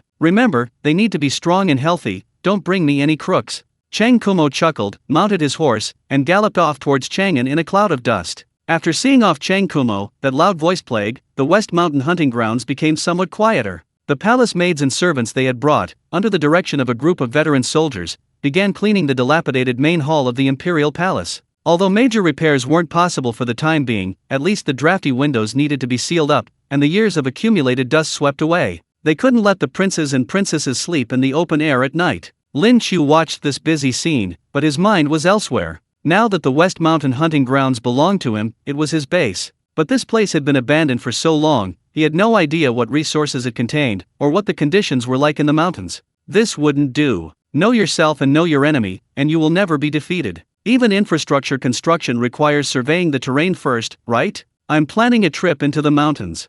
Lin Qiu tightened his sheepskin coat, gazing at the distant, undulating, and deeply verdant foothills of the Zhongnan Mountains, and announced his plan. Go into the mountains. Princely Cheng Qian, who had been idly toying with ants with a twig, perked up instantly, his ears darting around like a rabbit's. Lin Qiu, you're going hunting? Take me with you. You absolutely must take me. Li Qinqian's eyes gleamed with excitement. I'm going crazy from being cooped up in the Eastern Palace. All I do is study and get scolded by those old scholars. I've been wanting to experience the life of a hunter, riding a spirited horse and shooting eagles. Your Highness, the mountains are dangerous. Li Zhong, the leader of the 100 cavalry, who usually mingled among the attendants, suddenly stepped forward and spoke up to stop them. What's dangerous? You're here, aren't you? Li Chengqian waved his hand dismissively. Besides, didn't you see Lin Qiu's archery skills? Even Chang Kumo was impressed. With him around, what are mere wild beasts? Lin Qiu looked at Li Qingqian's eager eyes, then at Li Tai and Xiao Saizi, who were also itching to try. King K and Saizi, stay here. The mountain path is difficult, and you two are too young to come along. Lin Qiu made the final decision. Chang Qian, if you want to go, then come along. But let's get this straight, once we're in the mountains, you'll follow orders. If you run off, I'll tie you up and take you back to the Eastern Palace. No problem. I'll do whatever you say. Li Changqian found everything new and exciting these days, and he'd agree to anything as long as it was fun. And so, a small expedition team quickly assembled. Lin Qiu, Li Changqian, along with Li Zhong, the leader of the 100 Cavalry, and 2 veteran soldiers with some jungle experience specially selected by Old Zhang, served as guides. Added to this were several elite guards from the Eastern Palace. The group of more than 10 people, riding fast horses and carrying bows and arrows, galloped towards the depths of the western mountain hunting grounds. Although the vegetation in the western mountain area was withered and yellow in winter, its dense forests, nestled against the Zhongnan Mountains, still retained a primitive vastness and wildness. The initial section of the road was relatively flat, a former royal hunting route. But the further they went, the narrower the road became, until finally it disappeared altogether, forcing them to navigate through waist-high withered grass and bushes. Although Li Qingqian's riding skills were quite good, he was, after all, a member of the royal family and had received training from a young age. In this complex mountainous environment, he still seemed somewhat flustered, his horse slipping several times, nearly throwing him off. Li Zhong, terrified, turned pale and stayed close by his side. In contrast, Lin Qiu. This surprised everyone, including Li Zhong. Lin Qiu rode a chestnut horse, his expression calm, his posture upright yet swaying rhythmically with the horse's movements. He controlled the reins with one hand, sometimes even letting go, relying solely on the strength of his legs and his body's center of gravity to control the horse. The horse beneath him seemed like an extension of his body. Whether crossing ravines, weaving through dense forests, or making sudden stops and turns, it was all incredibly smooth. Riding mastery is truly amazing. Lin Qiu secretly praised the system's skills, they were indeed powerful, transforming him from a riding novice into someone who seemed to have grown up on horseback. SHH. Reaching a mountain hollow, Lin Qiu suddenly reined in his horse, gesturing for silence. Everyone's nerves tensed instantly. Lin Qiu didn't speak, but his sharp eyes were fixed on a clump of withered yellow bushes to his right. The next second, he swiftly drew an arrow from his quiver, drew his bow, knocked the arrow, and released the string. His movements were fluid and dazzling. Snap! The bowstring vibrated. The arrow pierced the bushes like a shooting star. The bushes shook violently a few times, then fell silent. The veteran rushed over, parted the bushes, and gasped in shock. He ran back carrying a plump wild rabbit. Amazing! Absolutely amazing! The veteran held up the rabbit, his face filled with disbelief. That arrow went straight into the rabbit's eye socket, piercing the back of its head. The rabbit was running at incredible speed. Lin Qiu's eyesight and accuracy are probably no match for even the legendary flying general Li Guang. Li Changqian stared at the dead rabbit, then at Lin Qiu, who calmly put away his bow and arrow, his mouth agape. Lin Qiu, are you some kind of celestial being descended to earth?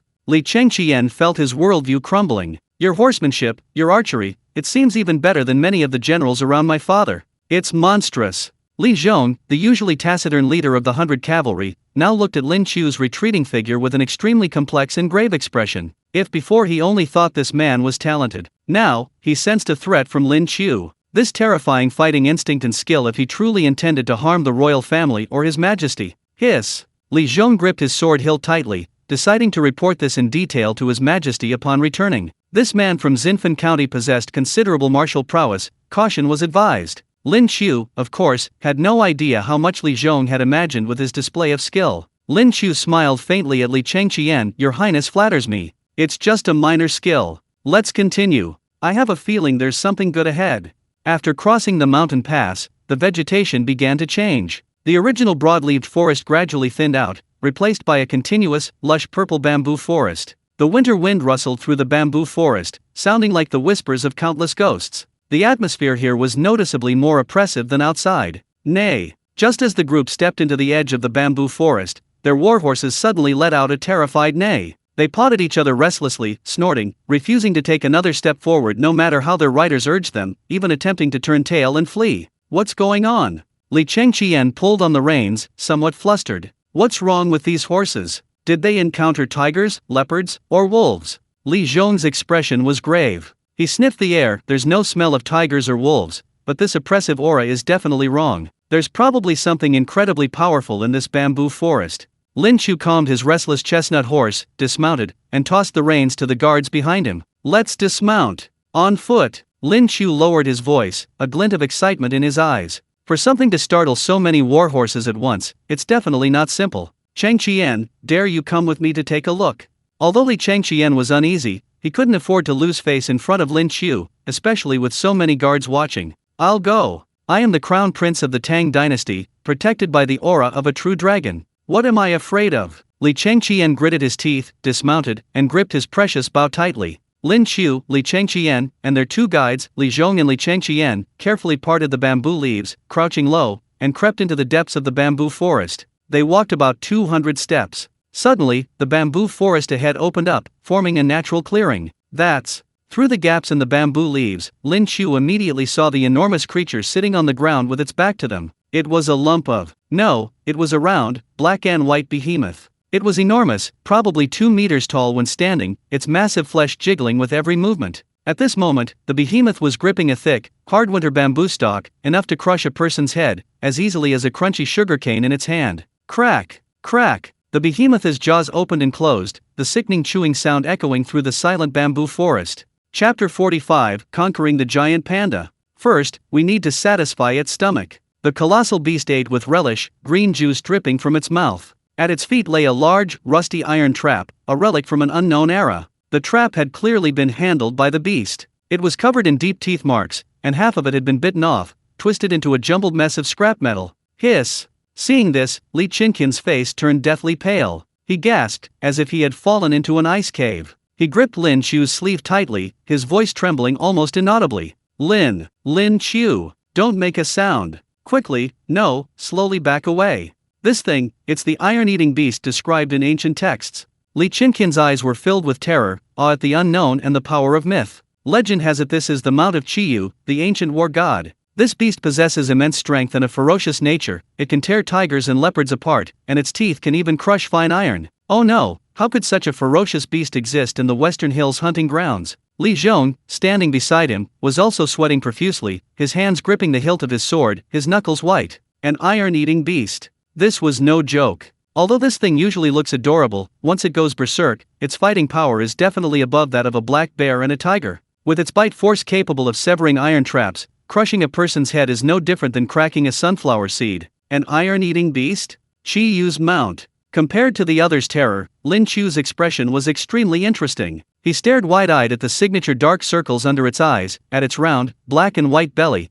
and at its seemingly clumsy sitting posture. A surge of immense absurdity and ecstasy instantly rushed to the top of Lin Qiu's head. What the hell? A beast that eats iron. What the hell? A peerless, ferocious beast. Isn't this thing just a giant panda? Isn't this thing the same whining monster from later generations who made a living by being cute, literally ate itself into a national treasure, and had to be loaned out worldwide? A wild national treasure. Two little hearts seemed to pop into Lin Qiu's eyes. In the Tang Dynasty, this thing was a truly wild, completely natural, ancient version of a giant panda, without any human intervention. Upon closer inspection, Lin Qiu discovered that there seemed to be several red pandas deeper inside. Looking at the furry pandas, a crazy idea suddenly popped into Lin Qiu's mind. Recently, because of Empress Zhang Sun's illness, although little Sizey appeared cheerful on the surface, Lin Qiu could tell that the little girl was constantly unhappy and lacked a sense of security. If only, could we get a few of these smaller ones to keep Sizey entertained? Let the most noble princess of the Tang Dynasty pet this most precious national treasure of later generations. Sizey would be absolutely delighted. Lin Qiu pondered for a moment, then turned to Li Changqian. Your Highness,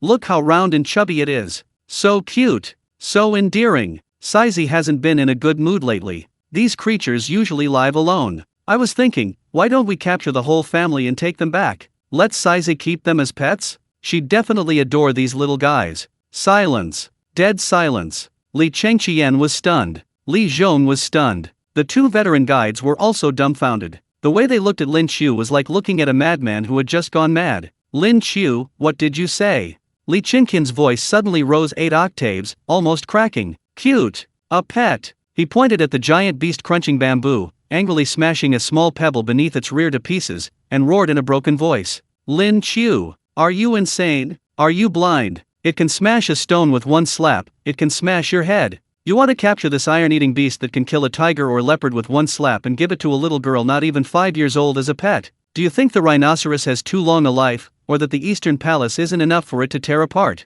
Li Zhong's lips twitched wildly, unable to resist interjecting. Lord Lin, watch your words. This beast is exceptionally ferocious, a beast among beasts. If we anger it, the few of us won't even be enough to fill its teeth. Oh, you guys don't understand. Lin Qiu looked at the giant panda as if it were a long-lost relative. These guys look fierce, but they're actually gluttons. Give them something good, and they'll be more docile than a cat. And don't worry. Lin Qiu confidently patted his chest. I have a way to tame it. Lin Qiu completely ignored Li Qingqian's look of pity, as if he were looking at a fool. Lin Qiu knew that while giant pandas had an incredible bite force and were untamed, they generally had one fatal weakness: greed, especially their irresistible craving for tender bamboo shoots. Plus, he had some martial arts skills. Even if things went wrong, he could easily escape. You all wait here. Put your bows and arrows away, don't scare my precious family, Lin Qiu said, actually putting down the bow and arrows from his back. Then, under the horrified gazes of the crowd, Lin Qiu, like a thief, slowly walked out of the bushes.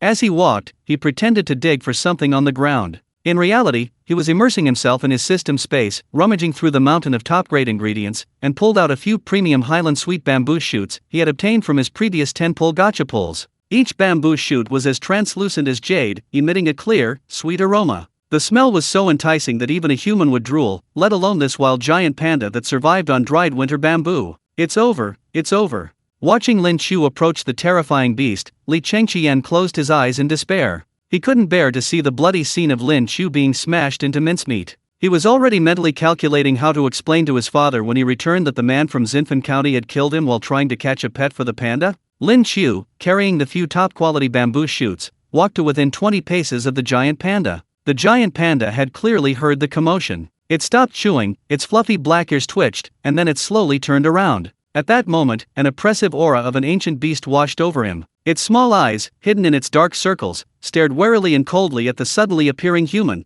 a low growl emanating from its throat. Roar! Li Zhong had already drawn his sword, ready to rush forward and fight to the death for his highness. As for Lin Qiu, His Majesty didn't give any orders, I'm not familiar with it. However, as Lin Qiu peeled back the outer layer of the premium bamboo shoot in his hand, a rich, sweet aroma, carrying the fresh scent of rain and dew, instantly filled the air, carried by the cold wind, and entered the giant panda's nose. Roar! The giant panda's roar abruptly stopped. Its wet nose twitched violently a few times, and its small eyes widened instantly. It stared intently at what Lin Qiu held in his hand. What was that smell? So fragrant. More fragrant than all the bamboo it had ever eaten in its life combined. Lin Qiu squatted down, a kind, fatherly smile on his face, shook the bamboo shoot in his hand, and uttered that familiar call that all panda owners knew and loved. Suck, suck, suck. Big guy, stop eating that dried bamboo, look here. Premium sweet bamboo shoots, want some? Li Qiangqian glanced over and saw that the iron-eating beast, which had just been ferocious and seemed ready to destroy the world, had actually stopped its attack.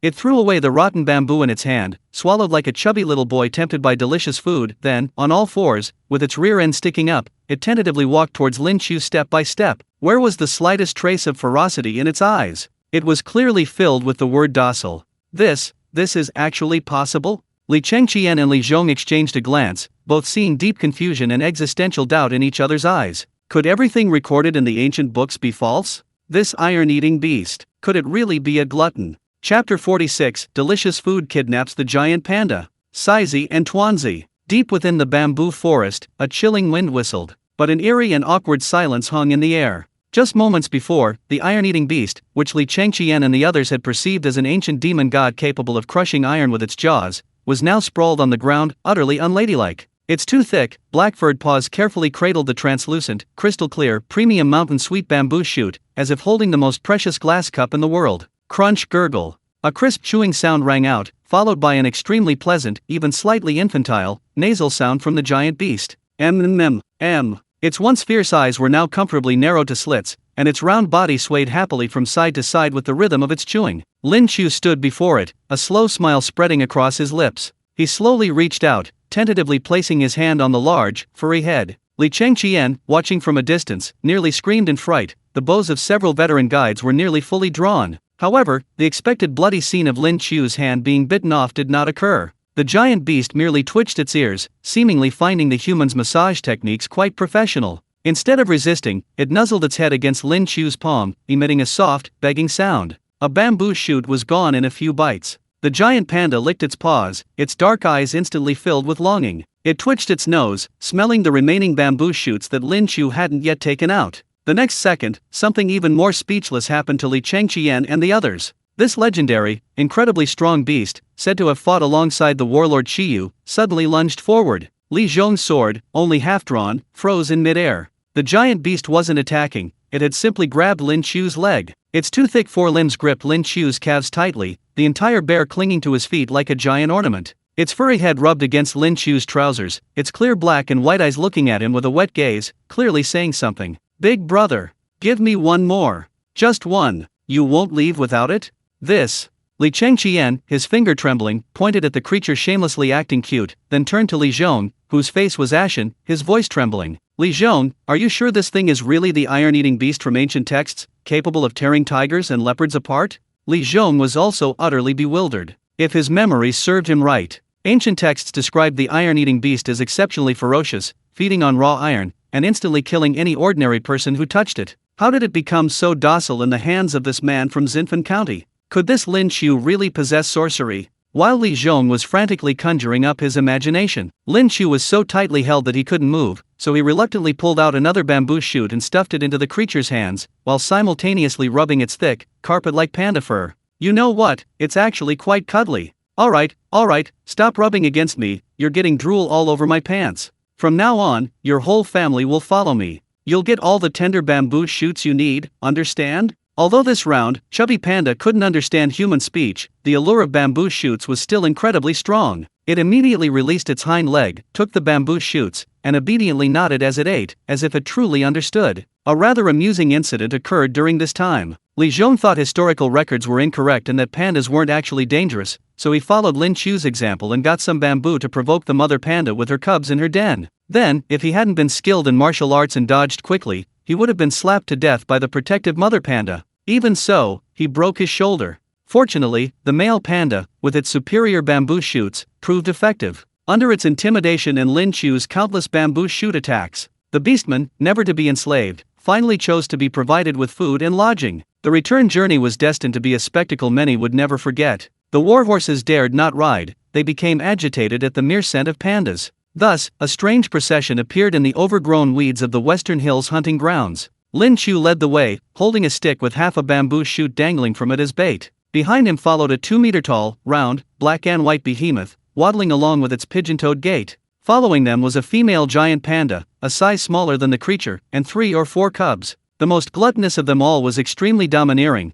insisting on eating his fill before feeding the other cubs. Further back were Crown Prince Li Chengqian, leading his horse, his expression a mixture of tension and curiosity, along with his guards, and Li Zhong, who had hastily treated his injuries and wore a gloomy expression. When the group emerged from the dense forest and returned to the abandoned palace, the veterans and palace maids who were cleaning cobwebs and rubble instantly erupted in chaos. "My God! What's that? Holy crap! A bear! A huge black bear! Run!" Several timid palace maids, unfamiliar with such things, screamed in terror, dropping their baskets and other carrying tools, and turned to scramble into the dilapidated palace. Even veteran Zhang, a seasoned soldier, turned pale, grabbed a knife, and was about to charge forward to fight. "Don't panic. They're all on our side. Oh no, our own bear." Lin Qiu quickly waved his hand, then patted the giant beast behind him, which was curiously surveying its surroundings, and pointed to a broken piece of wood on the ground. "Sit down." The giant beast blinked, looked at Lin Qiu, then at the terrified humans. Finally, tempted by Lin Qiu's premium bamboo shoots, the beast reluctantly plopped down on the ground, scratching its belly as it did so.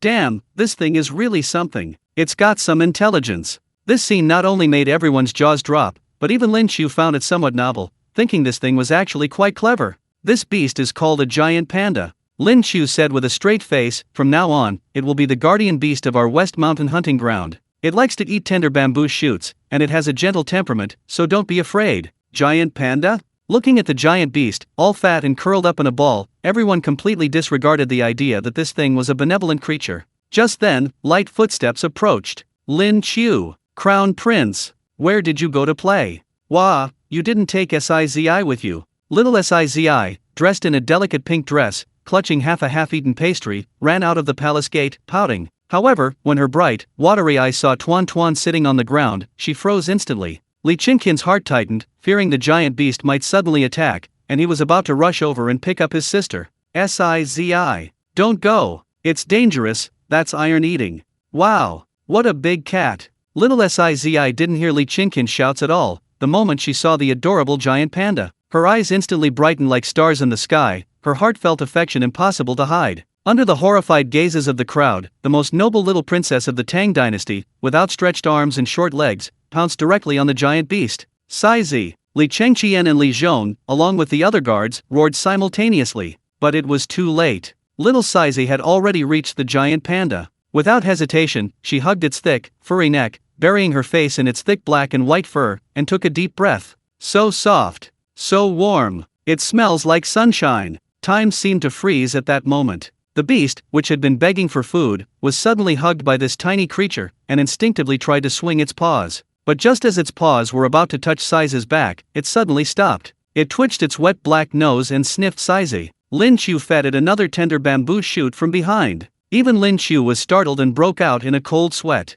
He had planned to tame and raise these pandas for several months, making them more docile before letting them get close to the rhinoceros. To Lin Qiu's surprise, this fierce and possessive panda didn't immediately eat the premium bamboo shoot. Instead, it carefully sniffed the rhinoceros. Perhaps it was the rhinoceros's pure scent that brought the giant beast an unprecedented sense of peace. Its previously stiff body slowly relaxed. Then, under the gaze of dozens of eyes, this beast that had once crushed metal objects slowly lowered its head, extended its pink tongue, and gently, extremely tenderly licked the rhinoceros's little hand. Giggle, it tickles. Big guy, you're such a ball. From now on, I'll call you Dumpling, okay? Sizi let out a silvery laugh, a clear and melodious sound that seemed to wash away all the dust of the world. The gloom that had hung over the little girl's brow for days because of Empress Zhang Sun's illness seemed to vanish completely at this moment. The afterglow of the setting sun shone on the girl and the bear. The black and white beast looked adorable, and the little girl, with her delicate features, smiled radiantly. The scene was so heartwarming it almost seemed unreal.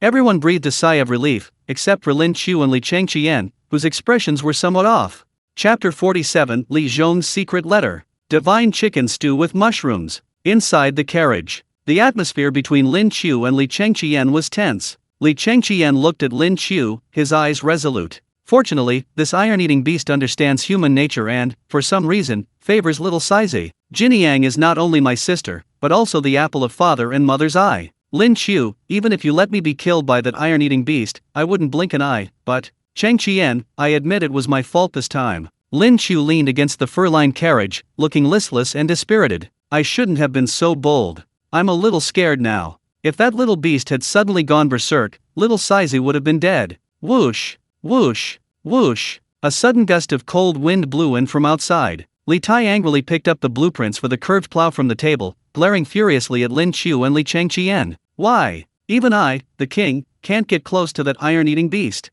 I thought it was some novel creature I'd never seen before. Even the Siberian rhinoceros has been touched and held, but I can't even approach it? Looking at the indignant Li Tai, Li Chengqian and Lin Qiu suddenly exchanged a smile, the subtle awkwardness between them vanishing instantly. Li Chengqian laughed heartily. Kinke, you should go and figure out how to lead those carpenters recruited from the capital to build Lin Qiu's curved plow blueprints. As dusk deepened, candlelight flickered in a side room in the corner of the palace. Li Zhong, the leader of the 100 cavalry, had already set his bones and applied medicine to his wounds. This series of actions made him wince in pain. Li Zhong sat at a simple table, holding a writing brush, a blank folded paper spread out before him. He had stared blankly at this piece of paper for the entire time it takes for an incense stick to burn. How should he write? He wanted to write something to report to His Majesty, but after holding the pen for a long time, he couldn't find a way to describe the series of outrageous events that had occurred here. Besides, he was a pure military general, not skilled in writing. Lin Qiu had recently become Li Shimon's most favored advisor.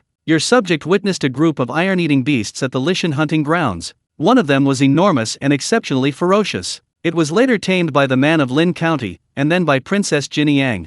Li Zhong crumpled the paper into a ball and burned it. He felt that even if he wrote it truthfully, His Majesty would think he was drunk. After much hesitation, Li Zhong gritted his teeth and faithfully recorded everything. The iron-eating beast is as docile as a cat in Princess Jiniang's hands, and she is very pleased with it. I believe this is an auspicious omen. After writing this, Li Zhong blew on the ink to dry it, folded it neatly, and stuffed it into a bamboo tube. He then summoned his trusted aide. Send this to the palace tonight. The aide took the bamboo tube and disappeared into the night. Li Zhong leaned back in his chair, gazing out the window at the little princess who was allowed to cling to the panda's neck. He sighed silently. Your Majesty, the person you sent me to monitor. The more I look at him, the less I understand him. Ding! detected that diner Chang Kumo has given a top-notch review to the host's braised beef with potatoes. Congratulations, host, you have obtained a divine recipe chicken stew with mushrooms. Night completely fell. Above the ruins of the palace, wisps of smoke rose. Lin Qiu rolled up his sleeves to his elbows, revealing his muscular arms. Whether it was because Chang Kumo was a foodie or not, the first praise from other historical figures was mostly about technique. This guy, however, rewarded him with a new recipe. This new, divine recipe, however, came at the perfect time. Lin Qiu stood before the makeshift stove, his eyes gleaming with eager anticipation. The day's harvest was truly bountiful, besides a dozen pheasants and rabbits. They also harvested a lot of beef and mutton that Li Changqian had brought from the palace, meat from a cow that had accidentally died in a fall. Lin Qiu decided to show off his skills a little to make up for his slacking off at work the past few days. Tonight, we're having a wild game feast, Lin Qiu solemnly announced to the bewildered crowd. Little Sizi raised both hands and feet in agreement. Li Changqian, on the other hand, used the excuse of judging horses to shirk his duties, not even glancing in their direction. Li Tai, completely absorbed in the joy of his research and creation, was leading a dozen carpenters, clanging and banging as they built a curved plow. 3 makeshift stoves were quickly erected in the open space. They were all built from rubble salvaged from the ruins, rough, but sturdy. Several large iron pots brought from the palace were washed clean and placed on the largest stove, alongside various exquisite porcelain bowls and chopsticks. Of course, there were also many glasswares. Some able-bodied veterans were assigned tasks by Lin Qiu, such as collecting firewood. Several palace maids who had spent most of the day cleaning were also assigned tasks. Lin Qiu instructed them to wash and chop the wild mushrooms they had casually picked in the bamboo forest during the day. Little Sizi, listen to my command. Lin Qiu squatted down, looking seriously at the only member of the royal family who would obey his orders. Looking into the little girl's big, watery eyes, Lin Qiu's serious expression quickly softened. Your Highness, your task today is the most important. Really? What? What? The little princess asked expectantly. You're responsible for staying with the servants and keeping an eye on Tuanzi's family. Don't let them come and cause trouble, okay? Little Sizi patted her little chest confidently. No problem, brother, leave it to me. Then she really did run to Tuanzi's family, feeding them bamboo leaves while seriously instructing the pandas. Tuanzi, you have to keep an eye on your family. Brother Lin Qiu is making something delicious, you're not allowed to go near them. I'll feed you something delicious. Tuanzi grunted, it was unclear whether he understood. He forcefully pushed the other pandas away, munching on bamboo leaves by himself, his 2 black eyes constantly glancing towards the stove. Lin Qiu saw this, smiled, shook his head, and turned to prepare the ingredients. First, the wild rabbits. It wasn't yet winter, and these rabbits were still quite plump. Lin Qiu swiftly and decisively sliced open their bellies, skinning, gutting, and removing the tendons, a series of fluid movements, showcasing his exquisite knife skills. The rabbit skin was intact. He casually handed it to the veterans to dry, thinking it might come in handy later. After washing the rabbit meat, Lin Qiu gently patted the thicker parts of the hind legs and back with the back of his knife. This would loosen the meat and make it easier for the flavors to penetrate. The lack of a system-generated, god-tier recipe didn't mean Lin Qiu couldn't handle the ingredients, he just couldn't achieve the same level of perfection. Besides, with some modern seasonings, satisfying the palates of Tang Dynasty people was a piece of cake. Lin Qiu took out various seasonings from the system. Cumin powder, chili powder, honey, Sichuan peppercorn powder, and salt and pepper. Also, a small jar of the purple guaranteed premium secret sauce drawn from the system. According to the system's explanation, it was a mixture of soy sauce, minced garlic, ginger juice, a little Shaoxing wine, and a touch of maltose, fermented in a sealed container. The moment the jar was opened, a rich aroma of soy sauce wafted out. Li Tai, who had been intently supervising the carpenter, couldn't help but lick his lips after the aroma spread. Gurgle. Then his stomach growled. He had just eaten a large pot of potato and beef stew that afternoon. Lin Qiu, completely absorbed in preparing the dish, was oblivious to his surroundings. He placed the rabbit meat in a ceramic bowl, poured in his secret sauce, and then repeatedly rubbed and massaged it, ensuring every inch of meat was coated and soaked in the sauce. This is called marinating. It needs at least half an hour for the flavor to fully penetrate the rabbit. While marinating, Lin Qiu began preparing the ingredients for the second dish, pheasant. Of the 6 or 7 pheasants, he chose the fattest ones for the mushroom soup. After plucking the feathers, gutting, and removing the internal organs, Lin Qiu cut the pheasant into evenly sized pieces. Put it in cold water first. This step is crucial, Lin Qiu muttered to himself as he cooked. Why cold water? Li Changqian had somehow appeared, seemingly drawn in by the aroma of the sauce. The dignified crown prince was now squatting by the stove, humbly seeking instruction like an apprentice. If you put the meat in hot water, the surface will shrink rapidly, trapping the blood and foam inside, making the broth cloudy. It won't taste good, Lin Qiu explained while stirring the chicken pieces in the pot. Slowly heating the water with cold water will gradually force the blood and impurities to the surface, turning them into foam. Just skim it off.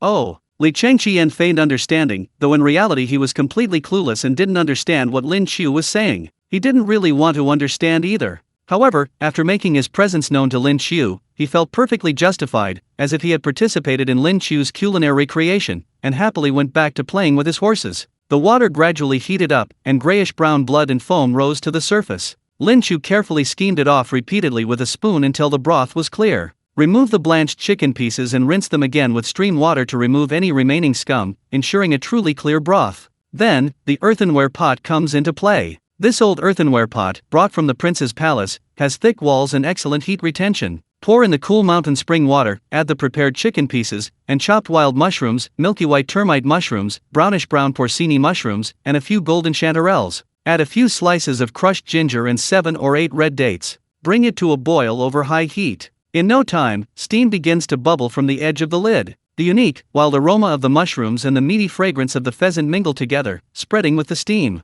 Now it's time to simmer it over a low flame. Lin Qiu instructed an elderly soldier with a leg disability to watch the fire. From now on, let it simmer slowly. Add a small piece of firewood every now and then. Tisk tisk tisk, in an hour you'll know what true chicken stew with mushrooms looks like. The old soldier nodded, swallowed hard, and hurriedly pulled a piece of firewood from the stove, carefully stuffing it into the fire. Chapter 48 Red umbrellas, white umbrellas, let's lie down on the board after we finish eating. Half an hour passed quickly. The marinated rabbit meat had turned a deep brown, the sauce completely absorbed into the meat. Gently lifting it, one could feel the meat had become tender and elastic. Lin Qiu skewered the whole rabbit onto a sharpened wooden stick and placed it above the charcoal fire. The charcoal Lin Qiu used wasn't an open flame. Instead, he had the veteran burn a pile of hardwood thoroughly beforehand, leaving behind glowing red charcoal with a thin layer of white ash on the surface after the open flame extinguished. This type of charcoal fire provided a uniform and sustained temperature, produced no smoke, and prevented the meat from turning black and bitter.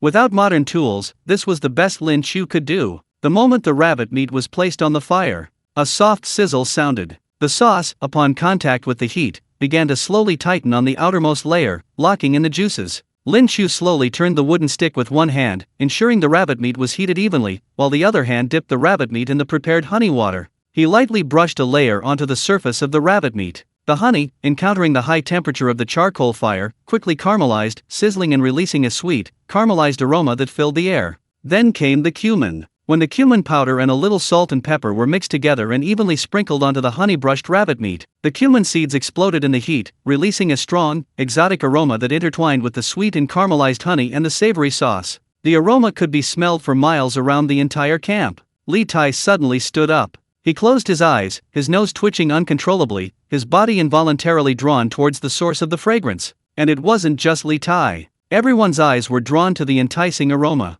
Veterans, carrying buckets of water, stood rooted to the spot, unable to move. The palace maids paused their chopping, and Li Changqian, seemingly out of nowhere, crouched back by the stove, his Adam's apple bobbing. Even Tuan Tuan put down the bamboo leaf from its mouth, its nose twitching frantically towards the stove. Sizey couldn't stop it, its little face flushed with anxiety. Tuan Tuan, we agreed you wouldn't go over there. Lin Qiu was oblivious to his surroundings, his entire focus was on the rabbit meat on the grill. He gently brushed on layers of honey and cumin. Finally, a tiny pinch of chili powder for flavor. Under Lin Qiu's skillful manipulation, the rabbit skin had turned a deep golden brown, with occasional droplets of oil seeping from the cracks and dripping onto the charcoal. With a sizzle, it burst open, sending up wisps of white smoke. The rising white smoke carried the aromas of roasted rabbit meat, sweet honey, spicy cumin, and rich sauce. A multitude of fragrances intertwined, like a nimble little snake, darting into everyone's noses. So fragrant. Ah, Lin Qiu, hurry, hurry, I'm drooling.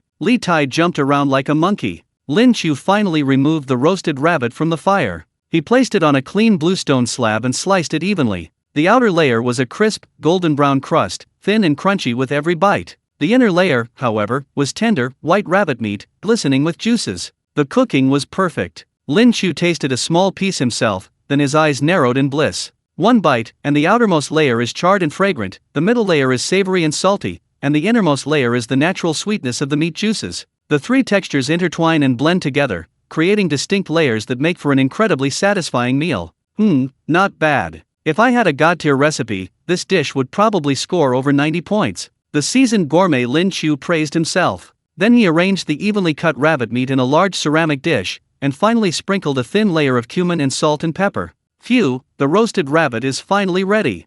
Everyone can eat now. As soon as Lin Qiu finished speaking, Li Tai's hand was already eagerly reaching out. Oh, it's hot, hot, hot, hot. The chubby little guy grabbed a piece of roasted rabbit, tossing it between his hands, shouting that it was hot, but refusing to let go. Finally, it was warm enough to eat. He couldn't wait to take a bite. With a crack, the crispy outer shell shattered, releasing an explosion of rich cumin and honey aromas in the mouth. Then came the savory flavor of the rabbit meat inside, tender, fresh, and juicy. The sauce was evenly distributed, without overpowering the meat's natural taste. The two achieved a perfect balance. Finally, a subtle spiciness rose from the back of the tongue, neither harsh nor overpowering, but just enough to activate all the taste buds. Li Tai's eyes widened. After a moment, he uttered each word clearly. Lin Qiu, before I met you, I've been eating haphazardly for the past 15 years. When I go to my fiefdom, you'll definitely be my first choice. King, is that an exaggeration? Ahem, mind your dining etiquette. Li Chengqian slowly picked up a piece of rabbit meat with his chopsticks and ate it. Li Chengqian wasn't as exaggerated as Li Tai, but the moment he swallowed the rabbit meat, the corners of his mouth involuntarily curved upwards several times. Li Chengqian didn't speak, but silently took another piece. Then another. Until he noticed that King, that brat, was even more exaggerated than him, using his hands directly, completely disregarding etiquette. Only then did Li Chengqian lose his temper and start competing with Li Tai again. A dozen or so pheasants and rabbits were far from enough for dozens of people. But Lin Qiu still tried to give old John and the others a small amount of rabbit meat. The veterans gathered around, initially hesitant and holding their hands back. Lin Qiu smiled and distributed several pieces to everyone. Everyone gets some today, eat and drink well. I just stewed the potato and beef stew we had for lunch. Everyone can eat their fill tonight. Old John, his mouth stuffed like a hamster's, mumbled, Lin County man, this rabbit meat is a bit numb, like it's been drugged, but it's really delicious. So fragrant. An old soldier with gray hair took a piece of rabbit meat, took a bite, paused for a few seconds, and then his eyes inexplicably reddened. He didn't speak, just lowered his head and chewed the rabbit meat little by little, as if savoring something so precious he couldn't bear to swallow it. He had spent 20 years at the border, eating dry rations and pickled vegetables for 20 years. It wasn't that he hadn't eaten wild game before, but the meat everyone else roasted was always tough, dry, and gamey. When had he ever tasted such delicious food? He's lived a life of unwavering integrity. Even if he freezes to death tonight after finishing this meal, he won't bat an eye. The lingering aroma of the less than 10 roasted rabbits hadn't yet dissipated. The chicken and mushroom stew in the extra-large casserole was finally ready. After simmering over a low flame for over an hour, fine white steam continuously rose from the rim of the lid. The moment Lin Qiu lifted the lid, everyone held their breath. The broth had turned a milky white. Thin layers of oil shimmered with tiny golden sparkles in the firelight. The chicken pieces were incredibly tender, falling off the bone at the slightest touch with chopsticks. The mushrooms, having absorbed the essence of the chicken broth, had become plump and juicy. The termite mushrooms were a translucent amber color, the porcini mushrooms a deep, glossy brown, and the chanterelles a golden, jade-like color. A few red dates floated on the surface, already wilted and blossoming. Lin Qiu picked up some finely chopped scallions and sprinkled them in. Vibrant green scallions dotted the milky white broth, interspersed with the dark red of dates and the brownish yellow of mushrooms, a vibrant yet harmonious blend of colors. Here, one bowl for everyone, red umbrellas, white umbrellas, and after we finish, we'll all lie down on the plank. Lin Qiu picked up a long-handled wooden ladle and began serving soup to everyone. Each bowl was ladled full, containing chicken, mushrooms, broth, and dates. Li Tai was the first to take his bowl. He no longer cared about princely decorum, holding the bowl with both hands and taking a deep breath. The aroma spread from his nostrils to the depths of his lungs, carrying the freshness of the mountains and the richness of the chicken broth, mixed with the unique, indescribable umami of the mushrooms. Then he took a sip. The moment the soup touched his lips, Li Tai's hand trembled, almost dropping the bowl. His voice trembled. How could this soup be so incredibly delicious? It wasn't an overpowering, overwhelming umami, but rather a layered, lingering freshness.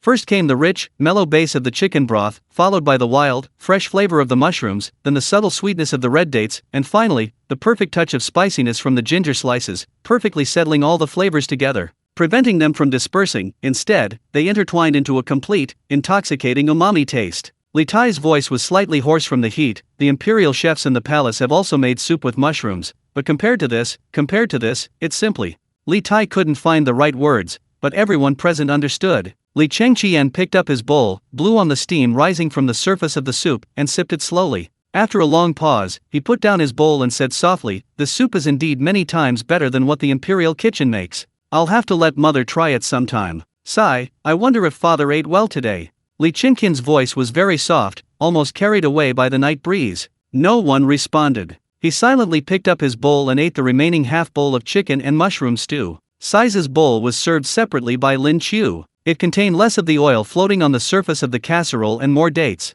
The soup was served to her when it was lukewarm. Where did the oil go? King K seems to really like it. Little Sai held her bowl, sipping slowly, her eyes squinting with each sip, her eyebrows arched, her eyelashes fluttering, and her cheeks flushed slightly from the hot soup. Delicious. Sai's voice was soft and sweet, as if it had rolled out of cotton. Tuan Tuan lay at her feet, its nose twitching, its two dark eyes fixed intently on the bowl of soup. Sai glanced down at Tuan Tuan, hesitated for a moment, then scooped up a little soup with a small spoon, blew on it to cool it, and held it to Tuan Tuan's lips. Tuan Tuan licked it. It licked it again. Then, Tuan Tuan took the spoon into its mouth. Sai, Tuan Tuan, give me back my spoon. A soft, warm laugh slowly spread around the campfire, rippling outwards. Chapter 49, Work Relief Program. Li Er's Thunderous Methods. Li Zhong's Secret Letter. When the last dish, beef stew with potatoes, was served with rice, everyone ate with gusto, their mouths greasy and their mouths filled with the delicious aroma. After the meal, the group slumped together, leaning against various spots, each patting their round bellies, their faces beaming with a satisfied, almost foolish, smile. Li Tai collapsed onto a large rock in front of the side hall, letting out a satisfied burp. Gazing at the starry sky, he uttered a philosophical sigh. Life is short, what more could one ask for? Li Chengqian ignored him, his gaze fixed on the distant ruins of the palace. The campfire's light didn't reach that far. In the darkness, only the collapsed rooftops and the overgrown walls could be vaguely seen. What a pity about this palace. His voice carried a hint of regret. If it could be properly repaired, Saizi could live more comfortably and wouldn't have to squeeze into a side hall with us. Saizi was already nestled in Tuanza's arms, half asleep, her little hand still clutching a tuft of Tuanza's fur. In her sleep, she heard her brother Qingqian's words, and she mumbled sleepily, "Saizi isn't cold, Tuanzi is warm." Li Chengqian smiled, but a trace of heartache flashed in his eyes. Lin Qiu leaned against the stove, playing with a piece of burnt wood in her hand. The charred wood, reborn from the fire, resembled the flaming golden cudgel of the Monkey King. Lin Qiu had been playing with it for quite a while. Hearing Li Qingqian's murmurs, the corners of Lin Qiu's mouth slightly lifted. "Chengqian, actually, this palace is not only easy to repair, but I can also repair it even better than before in the shortest amount of time." Li Chengqian turned to look at him. "I have a way to make something that's stronger, cheaper, and dries faster than glutinous rice mortar." Lin Qiu's tone was unhurried. "However, this method requires a lot of manpower moving stones, firing kills, building walls, and the number of us is definitely not enough." Li Chengqian pondered for a moment. "Chuimo has already gone back to Chang'an to fetch people. Judging by the distance, he should arrive early tomorrow morning.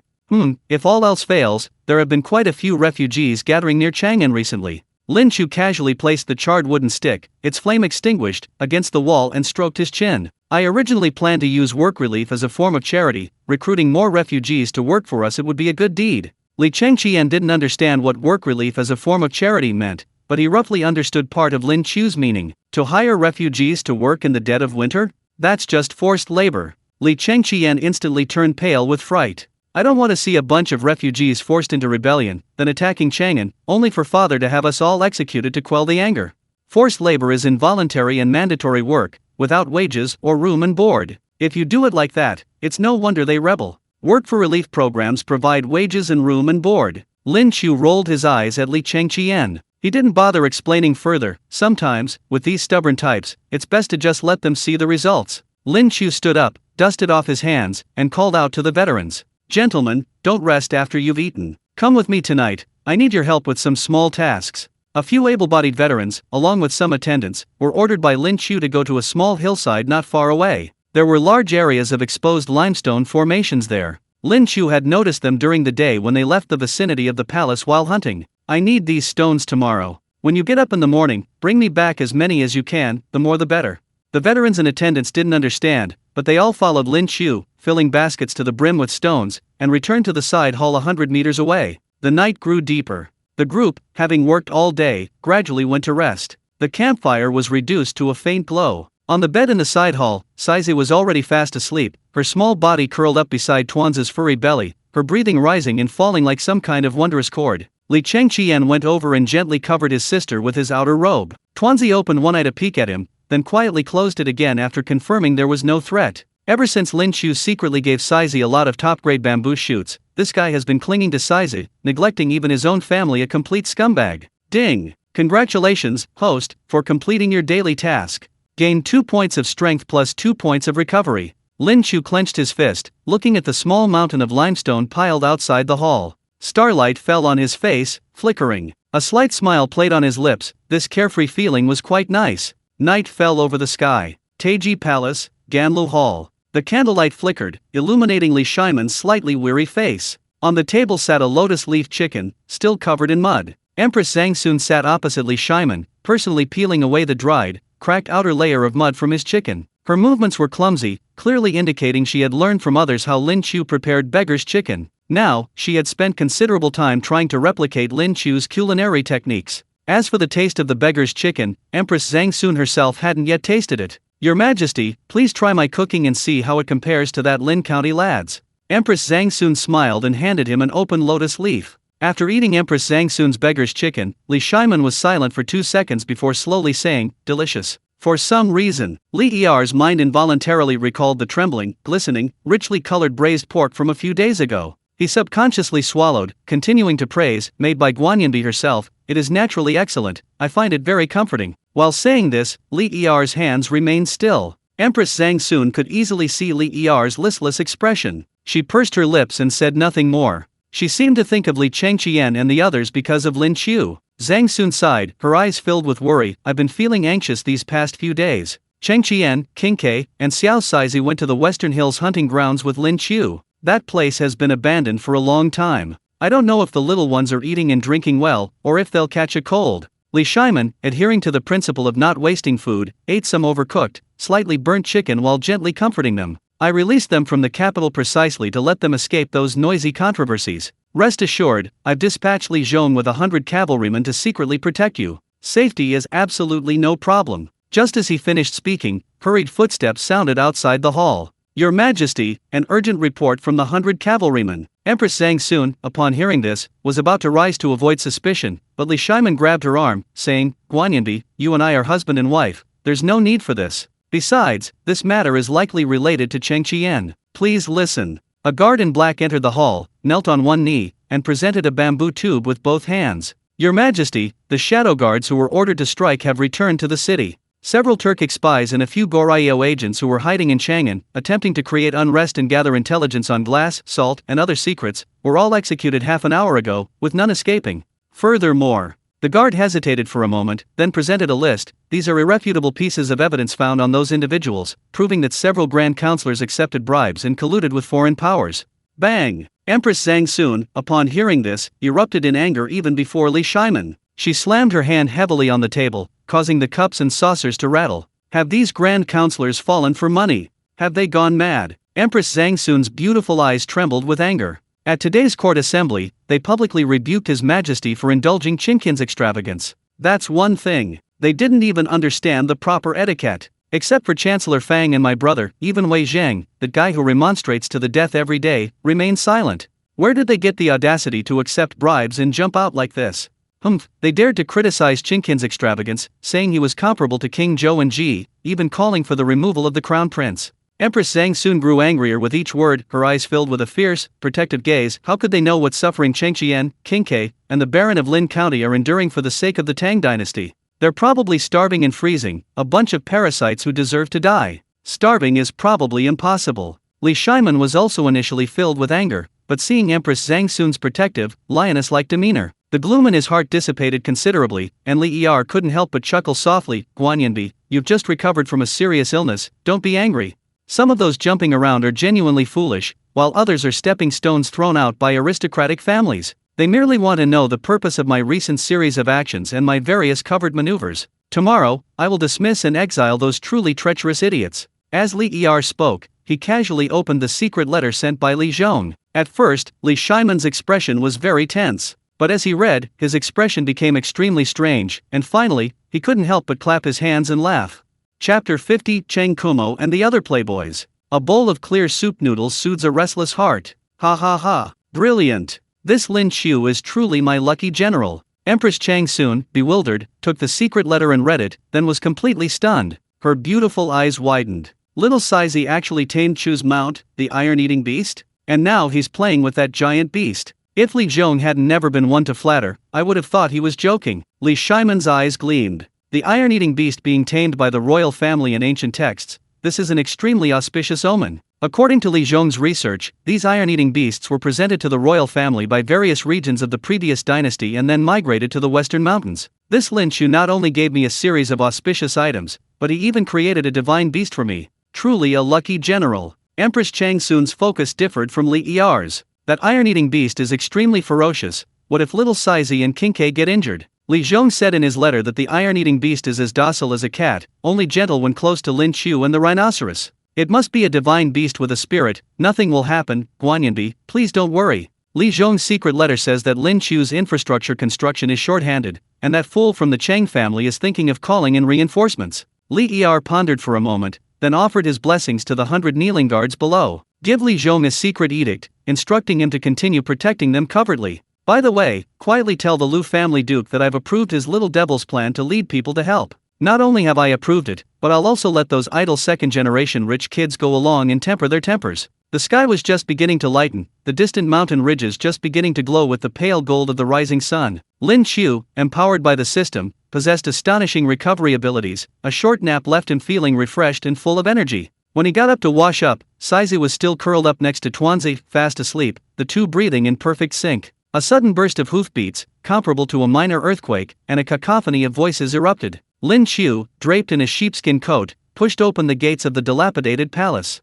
The moment he peeked out, he was stunned by the sight before him. The once desolate entrance to the palace was now a dense, dark mass. Chang Kumo, mounted on his horse, was waving triumphantly at him. Behind him stretched a large group of over 100 left-guard soldiers, their armor impeccably tailored. But even more striking were the 20 or so young men in brocade robes and fine clothes tucked into the ranks, each one impeccably dressed, riding a spirited horse, and strutting arrogantly. The most conspicuous of them all was a man with a face as dark as the bottom of a pot and an extremely robust physique. He leaped from his horse with a thud, landing heavily on the ground. He placed his hands on his hips and surveyed the dilapidated palace with utter disdain. Chu Mo said, "There's a county boy here with the skill of a sharpshooter. His cooking is even better than imperial cuisine?" I was curious and followed him, but where is he? Why is this place so dilapidated? The dark-faced youth was Yuchi Baolin. Behind him was a group of brightly dressed, spirited young men, all mischievous little devils from the families of founding heroes of the Tang Dynasty. Lin Qiu was speechless. He had thought Chang Chumo would bring some soldiers who could actually do the work, but unexpectedly, this guy, just to freeload and show off, had brought over the entire group of second-generation nobles from Chang'an who spent their days hunting hawks and herding dogs.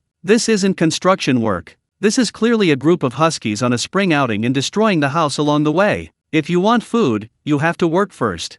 Lin Qiu, neither humble nor arrogant, pointed to the mountain of timber and stones in the distance and said calmly, "Those who work will get meat, those who don't want to work can go back now. Everything here needs rebuilding. If you want to live comfortably, you'll have to repair the palace yourself." "Hey, you must be Lin Qiu, a mere county magistrate, with such an air." Yuchi Baolin glared, about to explode. Ahem, ahem. A soft cough rang out. Li Chengqian, dressed in plain clothes, walked slowly out of the main hall, his hands behind his back, his gaze sweeping lightly over the crowd. The once arrogant and domineering sons of military families instantly fell silent, like chickens, ducks, and geese with their necks choked. "Your Highness, we pay our respects." "Your Highness, what are you doing here? Why the hell did my father chase me out of bed in the middle of the night?" Soon, they all knelt on the ground. "Get up!" Li Chengqian waved his hand. "Lin Qiu's words are my will. Since you're all here, those who can contribute, do so. Those who don't wish to contribute, you can return to Chang'an to enjoy yourselves."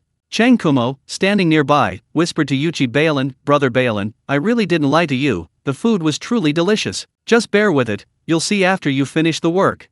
Yuchi Baolin had already dismounted and was kneeling on one knee. He snorted coldly, remaining non-committal. At this moment, the curtain of the side room was lifted again. Li Tai rubbed his eyes and staggered out, his chubby face still bearing the marks of the pillow, muttering, "What's all the noise about? Not even letting me, the prince, have a turn this morning." After taking a few steps, Li Tai suddenly realized the courtyard was packed with people, including many familiar faces. He paused for a moment, then quickly came to his senses and subconsciously straightened his clothes. Li Tai coughed lightly, just about to strike his pose as the most, Wan Ku, a spoiled, dissolute young master, of the Tang Dynasty. Lin Qiu, what's for breakfast? A soft, sweet voice came from deep within the side hall. A little girl poked her fluffy head out, her hair a messy bird's nest, her face still covered in the black and white down from Tuan Tuan's body. The entire courtyard of military sons fell silent. The group of exchanged bewildered glances. It was one thing for His Highness the Crown Prince to be here, but why was His Highness Prince Wei here too? And even Princess Jinniang was here? What the hell was going on? Lin Qiu ignored the group of spoiled brats. He lowered his head and pinched Sizi's little cheek, smiling slightly. We won't make anything else for breakfast today, we'll have noodles. All you can eat is clear broth noodles. Sizi's eyes lit up instantly. Okay, brother Lin Qiu, Sizi loves your noodles. The little girl turned and ran back. The spoiled brats in the courtyard remained in a half-kneeling, half-standing position, each with a fascinating array of expressions. Did this Lin County man just pinch Princess Jinniang's cheek? Why didn't His Highness Li Tai react at all? While preparing breakfast by kneading the dough, Lin Qiu opened the system panel in his mind. The positive reviews from last night's banquet flooded in. Old Soldier, Palace Maid, Li Chengqian, Li Tai, Sizi, a total of 67 positive reviews, enough for 610 draws. The golden roulette wheel spun. It still consists of 100 jin of various premium ingredients every day, including chicken, duck, fish, meat, birds, beasts, insects, and fish. There's nothing Lin Qiu can't get from the system. Lin Qiu even got 100 jin of top-quality grasshoppers. The purple rewards from the first 410 draws were still dazzling. They were high-yield wild boar castration and breeding manual, traditional oil pressing techniques guide, basic pottery and brick kill technology, and 1,000 questions on poultry farming. Although they were all practical techniques,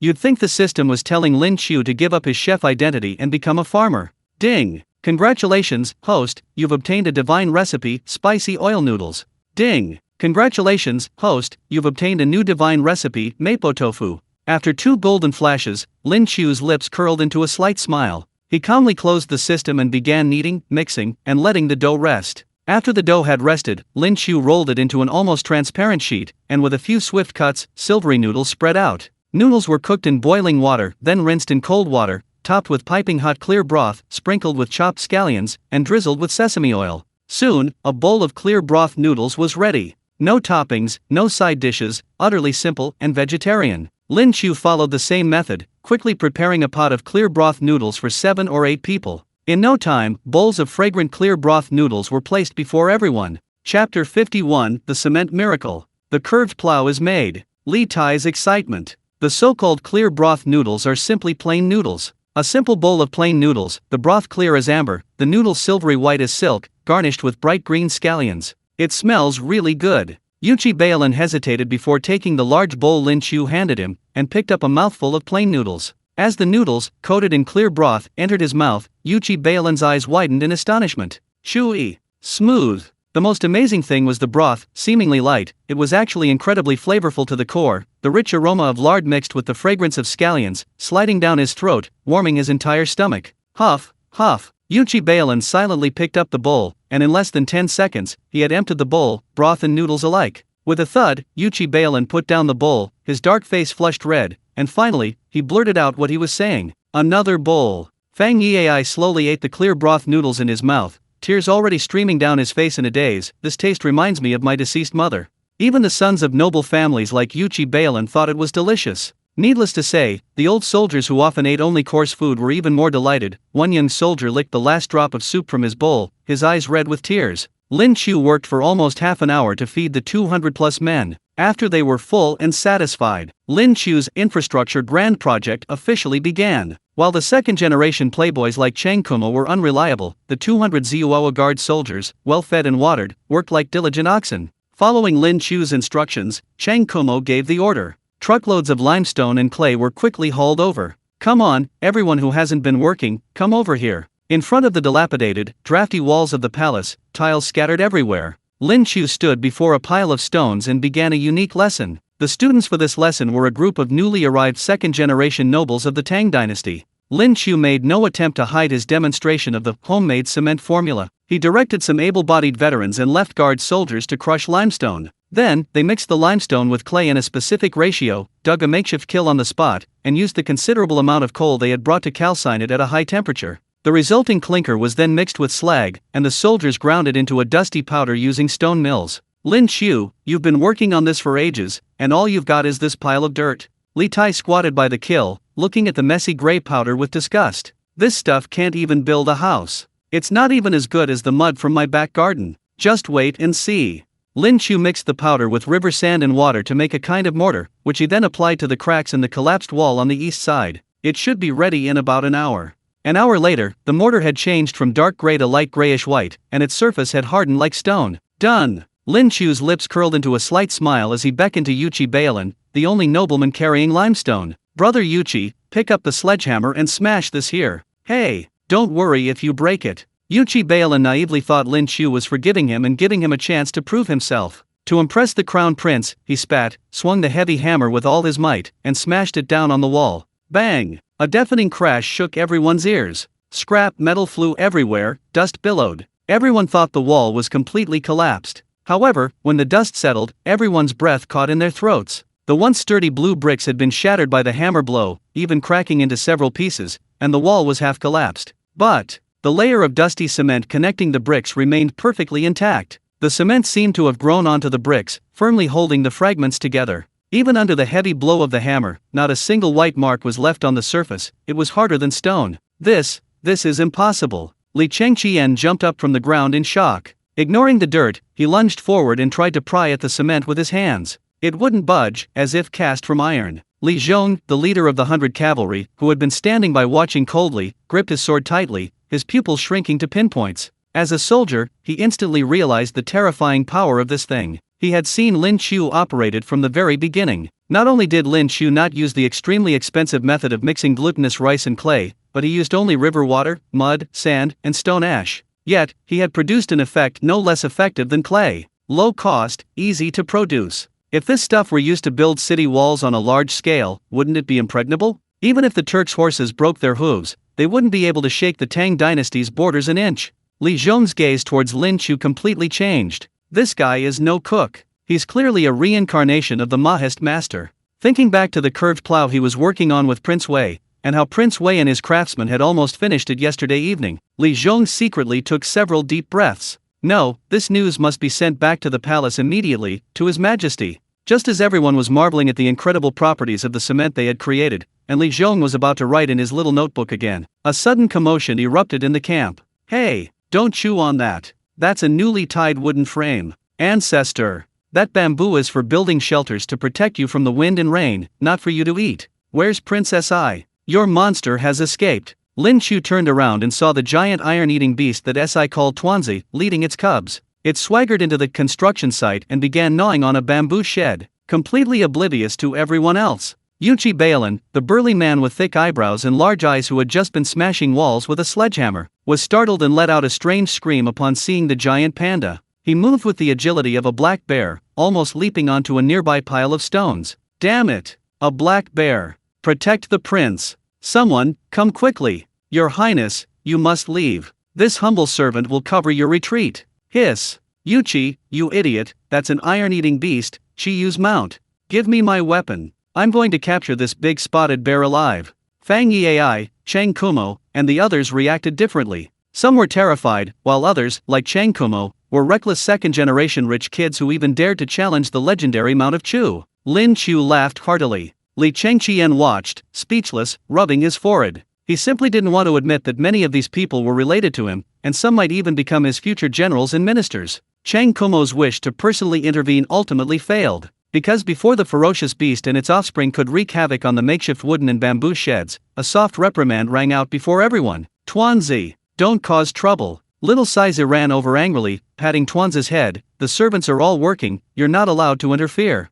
Little Size took a top-grade bamboo shoot from the accompanying palace maid, a gift from Lin Qiu. As Little Size clumsily peeled the bamboo shoot aside, that heartless, scumbag bear, Tuanzi, upon smelling the familiar aroma, instantly abandoned his own cubs. He immediately trotted over to Little Sizey, puffing and puffing as he ate his breakfast of bamboo shoots. Several panda cubs hurried to their father, just about to grab some scraps. But Tuanzi, that scumbag bear, shoved them aside. Little Sizey, being kind-hearted, continued to have his personal maid, Granny Sue, fetch a few premium bamboo shoots to feed the panda cubs and their sleeping mother. A group of spoiled brats were stunned. Even Chang Kumo and Yuchi Bailin forgot what they had originally planned to do. That was a ferocious beast capable of tearing tigers and leopards apart. How come it was like a docile little pet in His Highness Size's hands? Were we still half asleep? Chang Kumo and the others watched in utter bewilderment, letting out a series of exclamations. A suppressed roar, finally released, echoed from the corner of a side hall in the distance. Lin Qiu,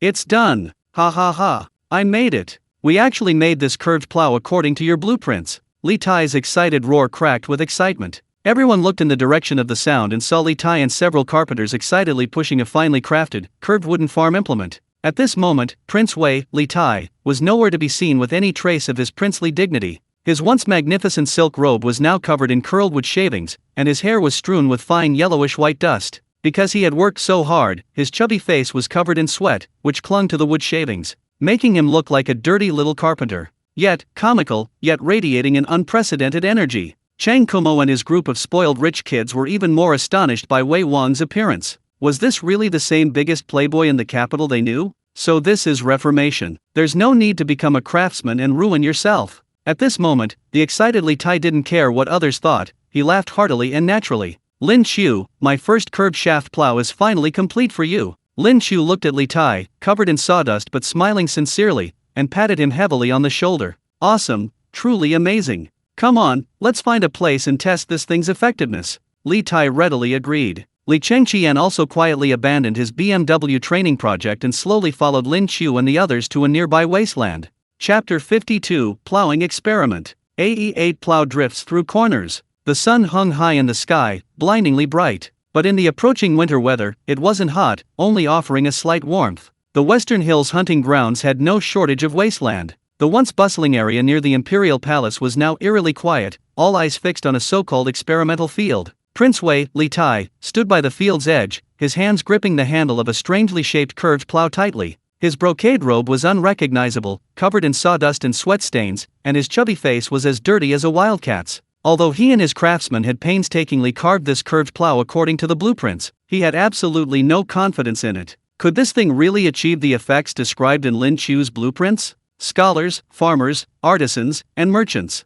In the Tang Dynasty, craftsmen were considered lowly, only slightly above merchants. As a prince, instead of studying the classics, he had come to do carpentry. If this thing were a piece of junk, it would likely be drowned in the spittle of the censers when it got back to Chang'an. Even his father, the emperor, might be utterly disappointed in him. Your Highness, don't tremble. Lin Qiu stood to the side, a blade of grass dangling from his mouth. He saw the cowardice in Li Tai's heart. Lin Qiu comforted him with a smile. Kinkai, you must believe that what you're doing is something that will go down in history. Even if you fail this time, as long as you can replicate the curved plow from my drawings, it will definitely be recorded in history. Who's trembling? Li Tai gritted his teeth, stubbornly clinging to his pride. I'm just excited because I finally managed to create this curved plow. Before he finished speaking, Li Tai quietly turned to Lin Qiu and asked, the wasteland here in the Western Hills is hard, and this plow is so light. Can we really manage? Should we find another piece of land? Lin Qiu rolled his eyes slightly. Just as everyone was struggling to get the curved plow into the wasteland, the biggest problem arose.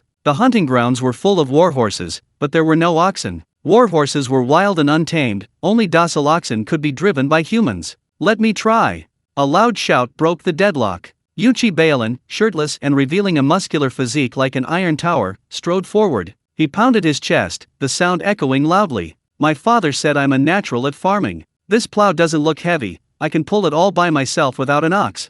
Chang Kumo, standing nearby, also wanted to try, but looking at Yuchi Bailin's arms, thicker than his own thighs, he silently swallowed his words. Bailin, if you can't pull it, don't force yourself, let me do it. Get lost. Yuchi Bailin tightened the thick hemp rope around his shoulder, leaned forward, and assumed the posture of a boatman pulling a tow rope. Lift. With Li Tai's command, who was holding the plow, Yuchi Bailin roared, strained with his legs, and charged forward. Li Tai had already prepared his arms to go numb from the impact. After all, he had seen farmers use straight-shafted plows during the annual harvest season when he accompanied Li Yar. Those things were incredibly heavy. Once they entered the soil, it was like hanging on a stone. However, the moment the plowshare cut into the soil, Li Tai was stunned. Smooth. It was so smooth. The sharp plowshare sliced through the frozen topsoil effortlessly, like cutting tofu. With Yuchi Bailin's pull, the black soil rolled neatly to both sides like black waves. So light and nimble. Yuchi Bailin exclaimed, having initially prepared to exert all his strength. but he found he only needed a fraction of his effort for the plow to move so quickly. "Your Highness, hurry up. I need to speed up." The two, one after the other, reached the end of the field in the blink of an eye. The real test was about to begin. The worst thing about plowing is turning around. Traditional straight shaft plows, because of their long, straight shafts. Upon reaching the end of the field, the entire plow had to be lifted. With shouts from the man and mooing from the ox, it took a lot of effort to turn it around. Many farmers call this a big turn. As the curved plow was about to crash into the embankment, the veterans watching instinctively wanted to help lift the plow. "Don't move," Lin Qiu said calmly. "Your Highness, gently nudge the plowshare and turn accordingly." Li Tai swallowed hard, and following Lin Qiu's instructions, he flicked his wrist, pressing down on the plowshare. A miracle occurred. The unique plowshare structure instantly performed astonishingly. The entire plow seemed to come alive, using the front wheel as an axle to draw a semicircle with incredible dexterity. Whoosh! Without lifting the plow, without pausing. A perfect U-turn.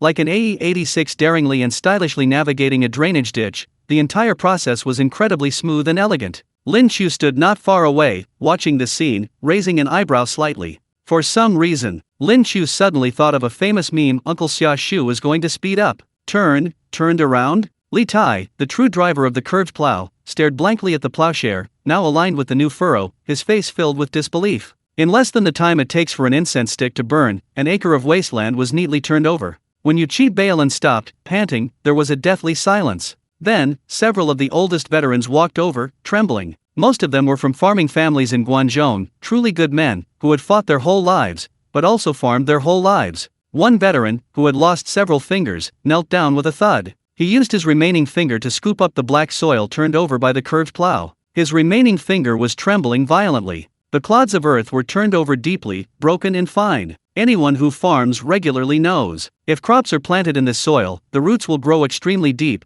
resulting in excellent crop growth and a better harvest. A divine object. This is a divine object. The old soldier's cloudy tears dripped onto the black soil, his voice hoarse and trembling. The straight plows we used before, even with 2 strong oxen pulling them, could only plow 3 or 4 acres a day. At the edge of the field, 2 people had to lift it to turn it. But this curved plow, General Bailin can pull it all by himself. If it were an ox, 1 ox would be enough. Even if a family was too poor to afford an ox, 2 or 3 strong laborers could pull it. Another old soldier wept uncontrollably, kowtowing frantically to Li Tai. "Your Highness, Prince Wei, you are a living god descended to earth. With this thing, how much more wasteland can our people of the Great Tang cultivate? How many fewer oxen will die from exhaustion? How many more lives can be saved?" At this moment, what imperial majesty, what social hierarchy? All shattered before this curved plow, fragrant with the scent of earth. While Cheng Kumo and the other spoiled rich kids found it impressive and novel, they didn't grasp the tangible benefits of cement. Only a few, like Lin Qiu, Li Chengqian, Fang Yiai, and Li Zhong, knew what its invention meant. It meant that the efficiency of farming in the Great Tang would directly double. It meant that countless people struggling on the brink of starvation would receive an extra mouthful of food to survive. This was a divine artifact that would benefit the world. Li Tai stood on the ridge of the field, his thoughts not so far-reaching. Covered in sawdust and smeared with soot, Li Tai looked utterly disheveled. But looking at the kneeling, weeping veterans, at the churning black earth, a surge of unprecedented excitement welled up within him. That feeling was 1,000 times, 10,000 times stronger than when he had someone write a fine poem at the Hongwen Academy and then had his father praise his talent in public. He had truly done something great for the country and its people. Li Chengqian walked to Li Tai's side, looking at his younger brother who always wanted to compete with him, his eyes filled with satisfaction for the first time. He reached out and brushed away the sawdust that covered Li Tai. "Qinkei, you did well. This time, I am inferior to you." Li Tai sniffed, grinned, revealing a set of bright white teeth. "Brother, don't say that, it's all Lin Qiu's credit. I just directed the carpenters and stuff." Lin Qiu's languid voice exposed Li Tai's lie. "I'm just a figurehead who gives ideas. It's you who will truly benefit the world by making this thing. Qinkei, you are exceptionally talented. You clearly already understand the curved plow. I saw you instructing the carpenters on the installation details this morning. Your Highness, just wait and see. 1,000 years from now, this curved plow will definitely be recorded in history books alongside you." Li Tai paused, lost in thought. Chapter 53, 87-point spicy oil noodles. Premium Chin pepper noodles. Chapter 53. It was nearing noon. The cold wind howled, and most of the spoiled rich kids certainly couldn't endure the arduous labor. Lin Qiu sent Cheng Kumo to lead them on a hunt for wild animals. Falconry and hound hunting were their forte. Hunting would also improve everyone's meals. Lin Qiu sent old Zhang with some soldiers who couldn't do heavy work to recruit refugees from the surrounding area. With food and lodging provided, in this era, such conditions wouldn't be enough to recruit refugees. Even recruiting bodyguards would likely be in high demand. Lin Qiu also gave old Zhang a considerable amount of gold and silver, instructing him to take the recruited residents to purchase large quantities of supplies urgently needed in Xishan. Li Yar hadn't just rewarded Lin Qiu with the position of county magistrate. This time, he hadn't been stingy with the gold and silver either. The soldiers Chang Kumo brought were even more honest and hard-working than oxen plowing a field, diligently working all morning. They made countless amounts of cement and plastered countless dilapidated brick walls of the side hall. Besides the personal nanny who needed to care for little Sizey, Lin Qiu, with Li Changqian and Li Tai's nonchalant consent, also sent out the already small number of palace maids and eunuchs. She instructed them to buy some animal cubs. Buying seedlings at this point was too late, but spending a little money to buy some chickens, ducks, and geese to raise was still feasible. They could always start large-scale breeding next spring. Li Tai, personally guiding the construction of the first curved shaft plow in the Tang Dynasty, was full of energy and completely immersed in the subsequent development and modification of the plow. Surprisingly, Li Changqian didn't join Chang Kumo and the others for the horseback hunting. It was unclear whether he was bothered by Lin Qiu's nagging about the dangers of riding or by the shock of Li Tai's invention of the curved plow. Li Changqian became somewhat silent. He had been observing Lin Qiu's strange actions that day, especially Lin Qiu's order for old Zhang and the others to gather and recruit refugees, making them pay for corvée labor. This made Li Changqian deeply thoughtful. Lin Qiu, brother Lin, uncle Lin, I feel like I could eat a whole cow. When can we have lunch? Yuchi Bailin was one of the few who hadn't gone hunting with the Tang Dynasty's spoiled rich kids at the Western Hills hunting grounds.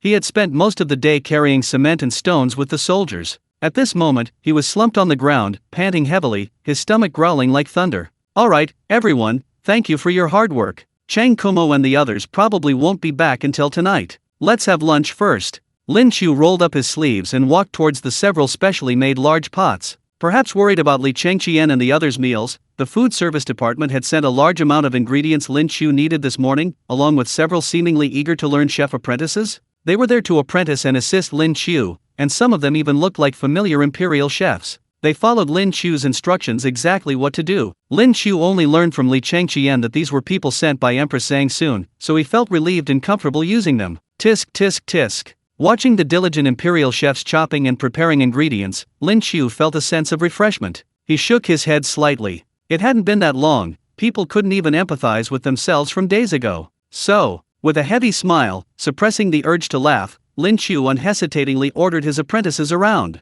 Without certain special seasonings and modern techniques, true braised pork wouldn't have its soul. After picking a well-behaved apprentice and teaching him how to make braised pork, Lin Qiu returned to his own private kitchen, preparing to create a truly soul-stirring dish belonging to the men of Guangzhou: oil-splashed chili noodles. On the cutting board, the rested dough was as white as jade. Lin Qiu picked up a piece of dough with both hands and slammed it onto the cutting board. Bai-ong, bai-ong. Accompanied by rhythmic slapping sounds, the palm-sized dough was instantly stretched into a wide, evenly thick belt. The noodles traced graceful white arcs in the air before flying into the boiling pot. These noodles were all about a firm, chewy texture. Meanwhile, in another pot, the premium rapeseed oil extracted by the system was being heated by Lin Qiu over a high flame. Slight smoke rose, releasing a unique aroma of raw oil. Dozens of large, rough porcelain bowls were lined up in a row, creating a spectacular scene. Lin Qiu scooped the cooked white noodles into the bowls. This served as the base. A few blanched, bright green vegetables were placed on top.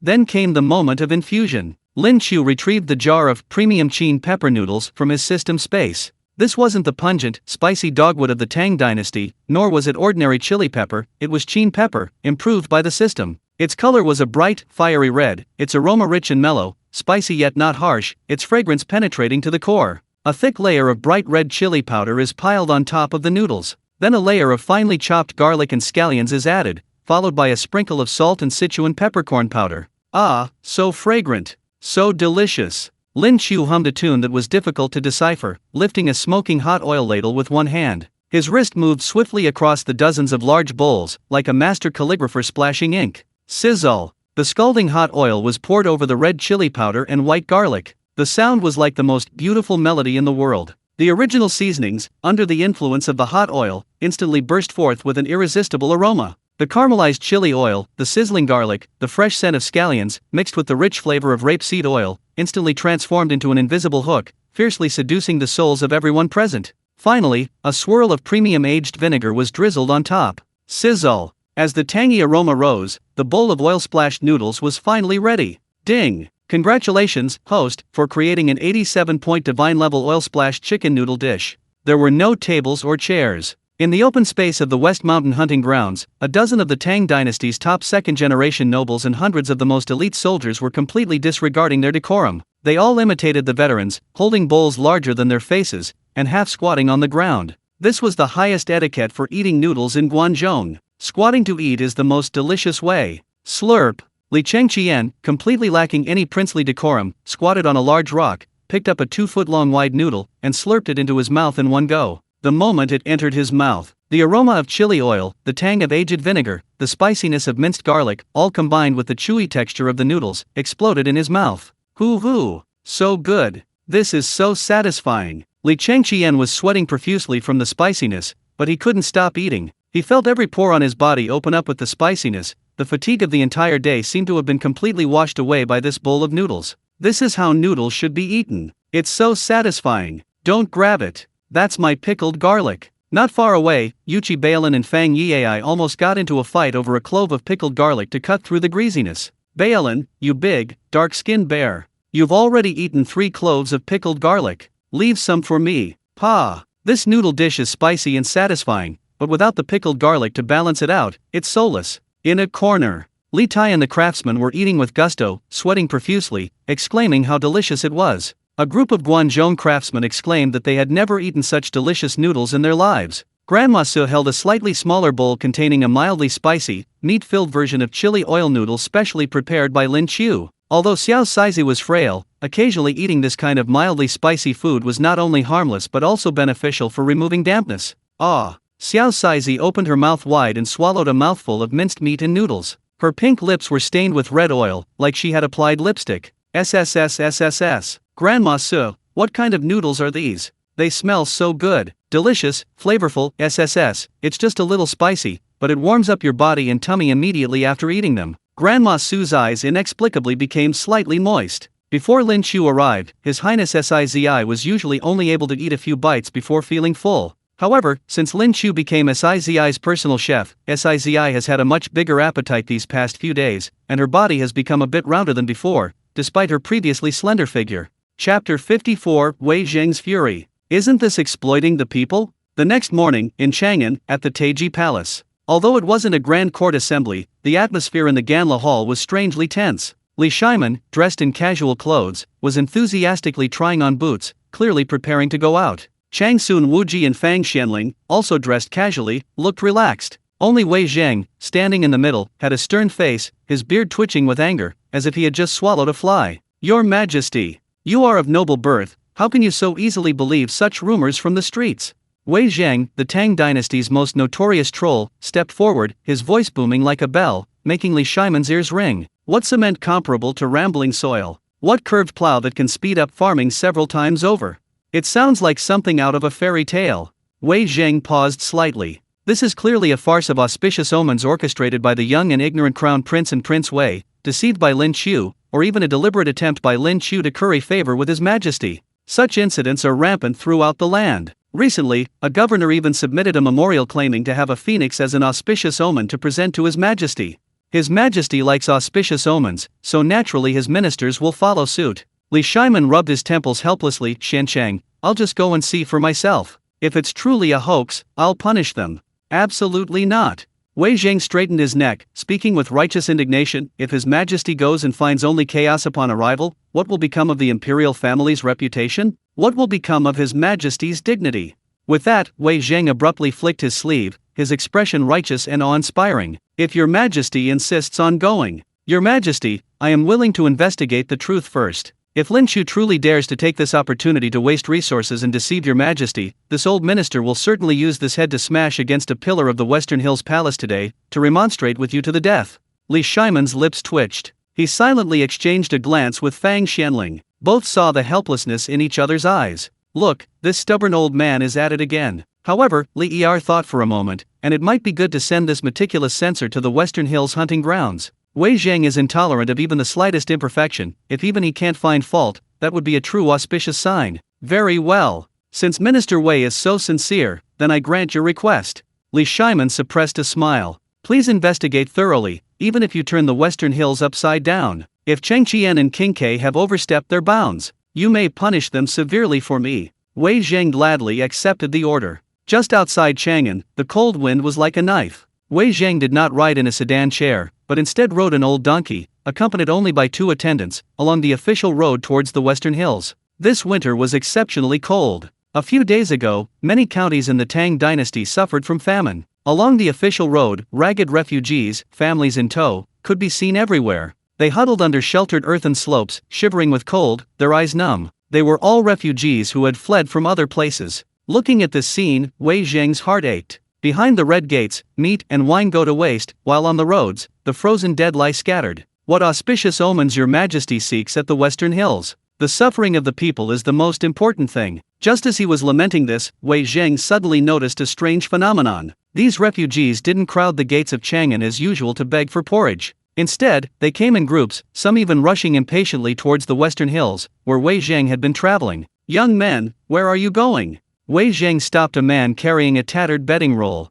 The man didn't even turn his head, replying hurriedly, to the Western Hills hunting grounds. I heard they're hiring there, and they provide meals. Not only thick porridge, but if you do well, you'll even get meat broth. What? Upon hearing this, Wei Zheng wasn't pleased. Instead, he flew into a rage, his beard practically standing on end. West Mountain is a royal forbidden area. Recruiting workers at this time? This is conscription. Lin Qiu, in order to meet the deadline, to repair the palace for His Highness the Crown Prince and those spoiled brats, is even targeting these disaster-stricken refugees.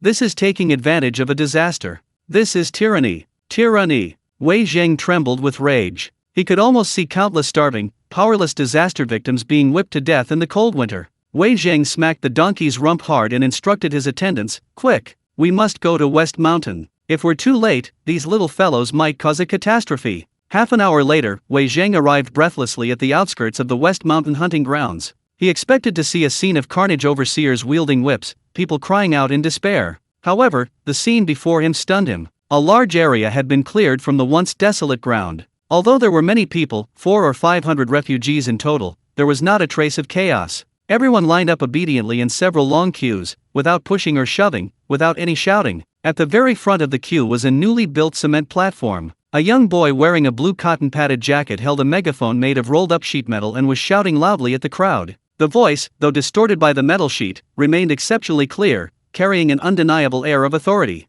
Listen up. Our West Mountain hunting grounds don't support idlers, nor do we accept beggars who only beg for food. Those who want food, register over there. Those with strength, go move bricks or break stones. Women and the elderly can help wash vegetables or weave straw mats. There's no such thing as a free lunch. Work for an hour, and you'll get a bowl of thick porridge. Work for 2 hours, and you'll get 2 steamed buns and a bowl of hot mutton offal soup. These are our rules here. The more you work, the more you earn. If you don't work, you get nothing. Wei Zheng frowned deeply. What was this? If he were kind, he could simply give out porridge. Why not just give out porridge? Why make these starving people work? This Lin Qiu was a cruel man. However, what happened next shocked Wei Zheng. A displaced man who received a sign engraved with bricklaying didn't feel exploited at all. Instead, he was so excited that he knelt down with a thud and kowtowed deeply to Lin Qiu on the platform. Thank you, benefactor. Thank you for giving me food. I have strength. I'm not a cripple. As long as you give me food and don't rebel and implicate my family, my life is yours. Wei Zheng was completely stunned. He had distributed porridge in Chang'an. The displaced people there were mostly numb when receiving porridge, fights over it were common, their eyes filled with despair. But these refugees, when they were conscripted and forced to carry stones, when they began to work, a glimmer of hope shone in their once lifeless eyes. Wei Zheng, as one of the Tang Dynasty's top strategists, was quick-witted. Watching the refugees working so diligently, his anger was instantly extinguished, replaced by an unprecedented sense of awe. Compared to simple charity, this method not only solved the manpower problem for the palace construction but also provided a means of survival for the refugees, preserved their dignity, and even prevented them from gathering and causing trouble. Chapter 55, Lamb Offal Soup and Cement. A heartening event. Censor Wei captured alive. For benefits in one fell swoop. This kid is terrifying, he actually understands the art of governing a country. Wei Zheng muttered to himself, his eyes deepening. Dinner's ready. With the sound of a gong, the work area instantly erupted in excitement. A rich aroma, carried by the cold wind, wafted into his nostrils. Wei Zheng sniffed. What was that smell? A little gamey, but mostly intensely spicy and savory, making his mouth water. To find out, Wei Zhang tied his old donkey some distance away, put on a worn-out coat, and mingled with the crowd of refugees, joining the queue. He wanted to see what Lin Qiu was feeding the people. When it was his turn, the person serving the food was a chubby old soldier. "Brother, you look rather frail, haven't done much work, have you? Here, this is yours." The old soldier, though sharp-tongued, didn't tremble at all. A large spoonful of thick broth was poured into the tattered bowl Wei Zhang had brought, along with half a dark-colored steamed bun. Wei Zhang looked down. The bowl was steaming, the broth milky white with a hint of red oil. Upon closer inspection, he saw sheep lungs, sheep intestines, sheep liver, sheep blood. This is just scraps. Wei Zhang was stunned. In the Tang Dynasty, nobles ate mutton with the emphasis on the meat itself. These awful pieces had a strong, gamey smell and were difficult to clean. They were usually simply thrown away to feed the dogs. Lin Qiu actually fed these things to the common people? Wei Zhang was about to frown, but the sounds of the surrounding refugees wolfing down their food made him hesitate. He tentatively picked up the bowl and took a small sip. A rush of scalding heat flowed down his throat and into his stomach. There was no fishy, foul smell as he had imagined. The spicy pepper and rich scallions and ginger perfectly masked the gamey odor of the mutton offal, instead bringing out its unique richness and deliciousness. The intestines were soft and chewy, the lungs crisp and tender, and the blood smooth and slippery. The best part was the wild radish stewed until it was soft and tender. It was practically like wild ginseng. This one sip dispelled all the chill, warming him from head to toe. "Ah, good soup." Wei Zhang couldn't help but exclaim in praise. He himself came from a poor background, so he naturally knew the value of this soup. Using the cheapest, even discarded, ingredients, he created a delicious meal that could save lives and keep warm. This wasn't just superb culinary skill, it was making the most of everything. Looking at the refugees around him, holding their soup bowls and beaming with satisfaction, Wei Zhang's initial prejudice against Lin Qiu had almost completely vanished. After finishing his meal, Wei Zhang strolled over to the construction site. He hadn't forgotten his other purpose, to verify the veracity of the intelligence gathered by the 100 Cavalry Division. Even if you've done a good job helping the refugees, I will expose your baseless lies." The imperial advisors were known for their ability to find fault with the emperor, and some were even willing to die for their cause if they found any errors in the emperor's records. Wei Zhang, as one of the best among them, was a seasoned critic. He didn't have any selfish motives for fame, he was simply acting for the country and its people, and was used to criticizing Emperor Taizong. Wei Zhang arrived at a wall that had only recently been built. The wall was glued together with a grayish mortar, looking dirty and not at all sturdy. Wei Zhang glanced around, and seeing no one was watching, rolled up his sleeves, took a deep breath, and focused his energy in his dantian. Although he was a civil official, he had practiced Taoism for a few days in his youth, and although he was now old, he was still quite strong. "Push it down." Wei Zhang slammed his palm against the wall, trying to knock down a few bricks. Thump! A muffled sound. The wall didn't budge. Wei Zhang gasped, clutching his wrist and staggering back 3 steps, the pain almost bringing tears to his eyes. "Damn it, what the hell is this mortar? It holds the bricks together so firmly." Unconvinced, Wei Zhang leaned closer and used his fingernail to pry at the mortar in the cracks between the bricks. Hard. Too hard. The mortar, after solidifying, was even harder than the bricks next to it, as if it had been cast from molten iron. Wei Zhang stood blankly in the cold wind, staring at the unassuming gray wall, then glancing back at Lin Qiu in the distance, who seemed to be preparing lunch. Using work relief to appease the people. Turning waste into treasure to save the starving. Turning mud into stone to build a fortified city. If this is all the crown prince is doing, I'd suspect Li Changqian is trying to seize the throne from his majesty and win over the people. Wei Zhang sighed deeply, shaking his head with a wry smile. Your majesty, this time, you've truly struck gold. This isn't just some cook, this is clearly a once-in-a-millennium prodigy. The cold wind in the western hills hunting grounds remained biting, but Wei Zhang's heart was warm. That large bowl of mutton offal and radish soup not only dispelled the chill but also felt like a fire, warming him from head to toe. He wiped the red oil from his beard and let out a satisfied burp. Good soup, truly a soup that turns waste into treasure.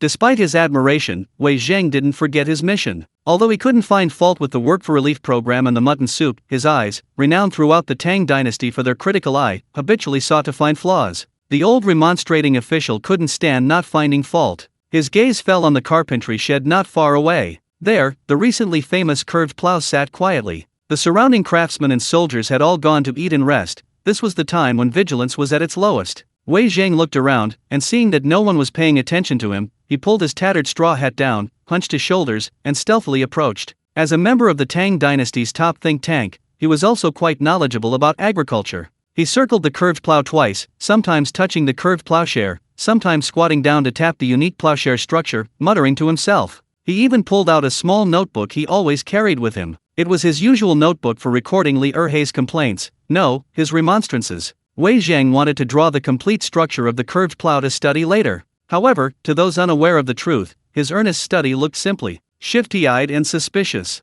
The person in charge of guarding this area was Old Zhang, who was responsible for purchasing and gathering the returning refugees. Although Old Zhang had lost an arm, he was once the personal guard commander of Duke Li Jing of Wei, and his eyes were incredibly sharp. He had long been watching this old man mingling among the refugees. Although the old man was dressed in rags, his skin was fair and delicate, clearly not the work of a laborer. Moreover, this man was furtively circling the curved plow made by His Highness Prince Wei, even taking notes with paper and pen. He was definitely a spy sent by the enemy. Old Zhang's eyes sharpened. Without alerting them, he made a discreet gesture to two of his men picking their teeth and digesting their food a short distance away, and to a towering figure. The towering figure was none other than Yuchi Baolin. He had just finished a delicious meal and was feeling hot and restless, looking for a place to frolic. An enemy spy?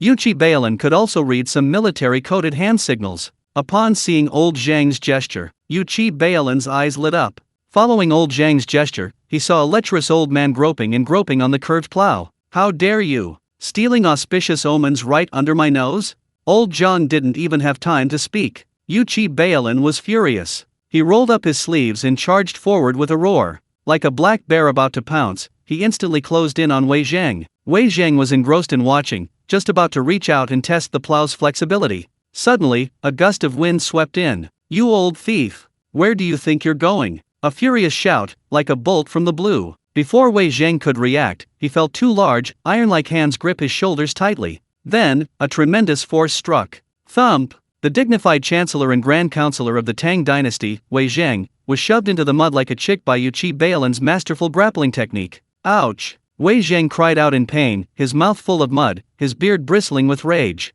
Insolence! Who dares to ambush this old man? Ambush? Yuchi Baolin grinned maliciously, kneeing Wei Zhang in the lower back. Although he held back some of his strength, it was still enough to give Wei Zhang's old bones a good thrashing. Not only did I ambush you, I was also going to beat you up. You old spy, you dare to steal our treasures from West Mountain? Speak! Who sent you? Old Zhang also joined in, his expression strange as he ordered Wei Zhang's hands to be tied behind his back with tattered cloth strips. Chapter 56. Give a man a fish and you feed him for a day, teach a man to fish and you feed him for a lifetime. Li Tai-S, moved/touched. The commotion instantly attracted a large crowd of soldiers and refugees. Even Lin Qiu and Li Chengqian, who were giving instructions to Granny Sun nearby, were alerted. What's going on? Li Chengqian frowned and walked over. Your Highness, we've caught an old spy.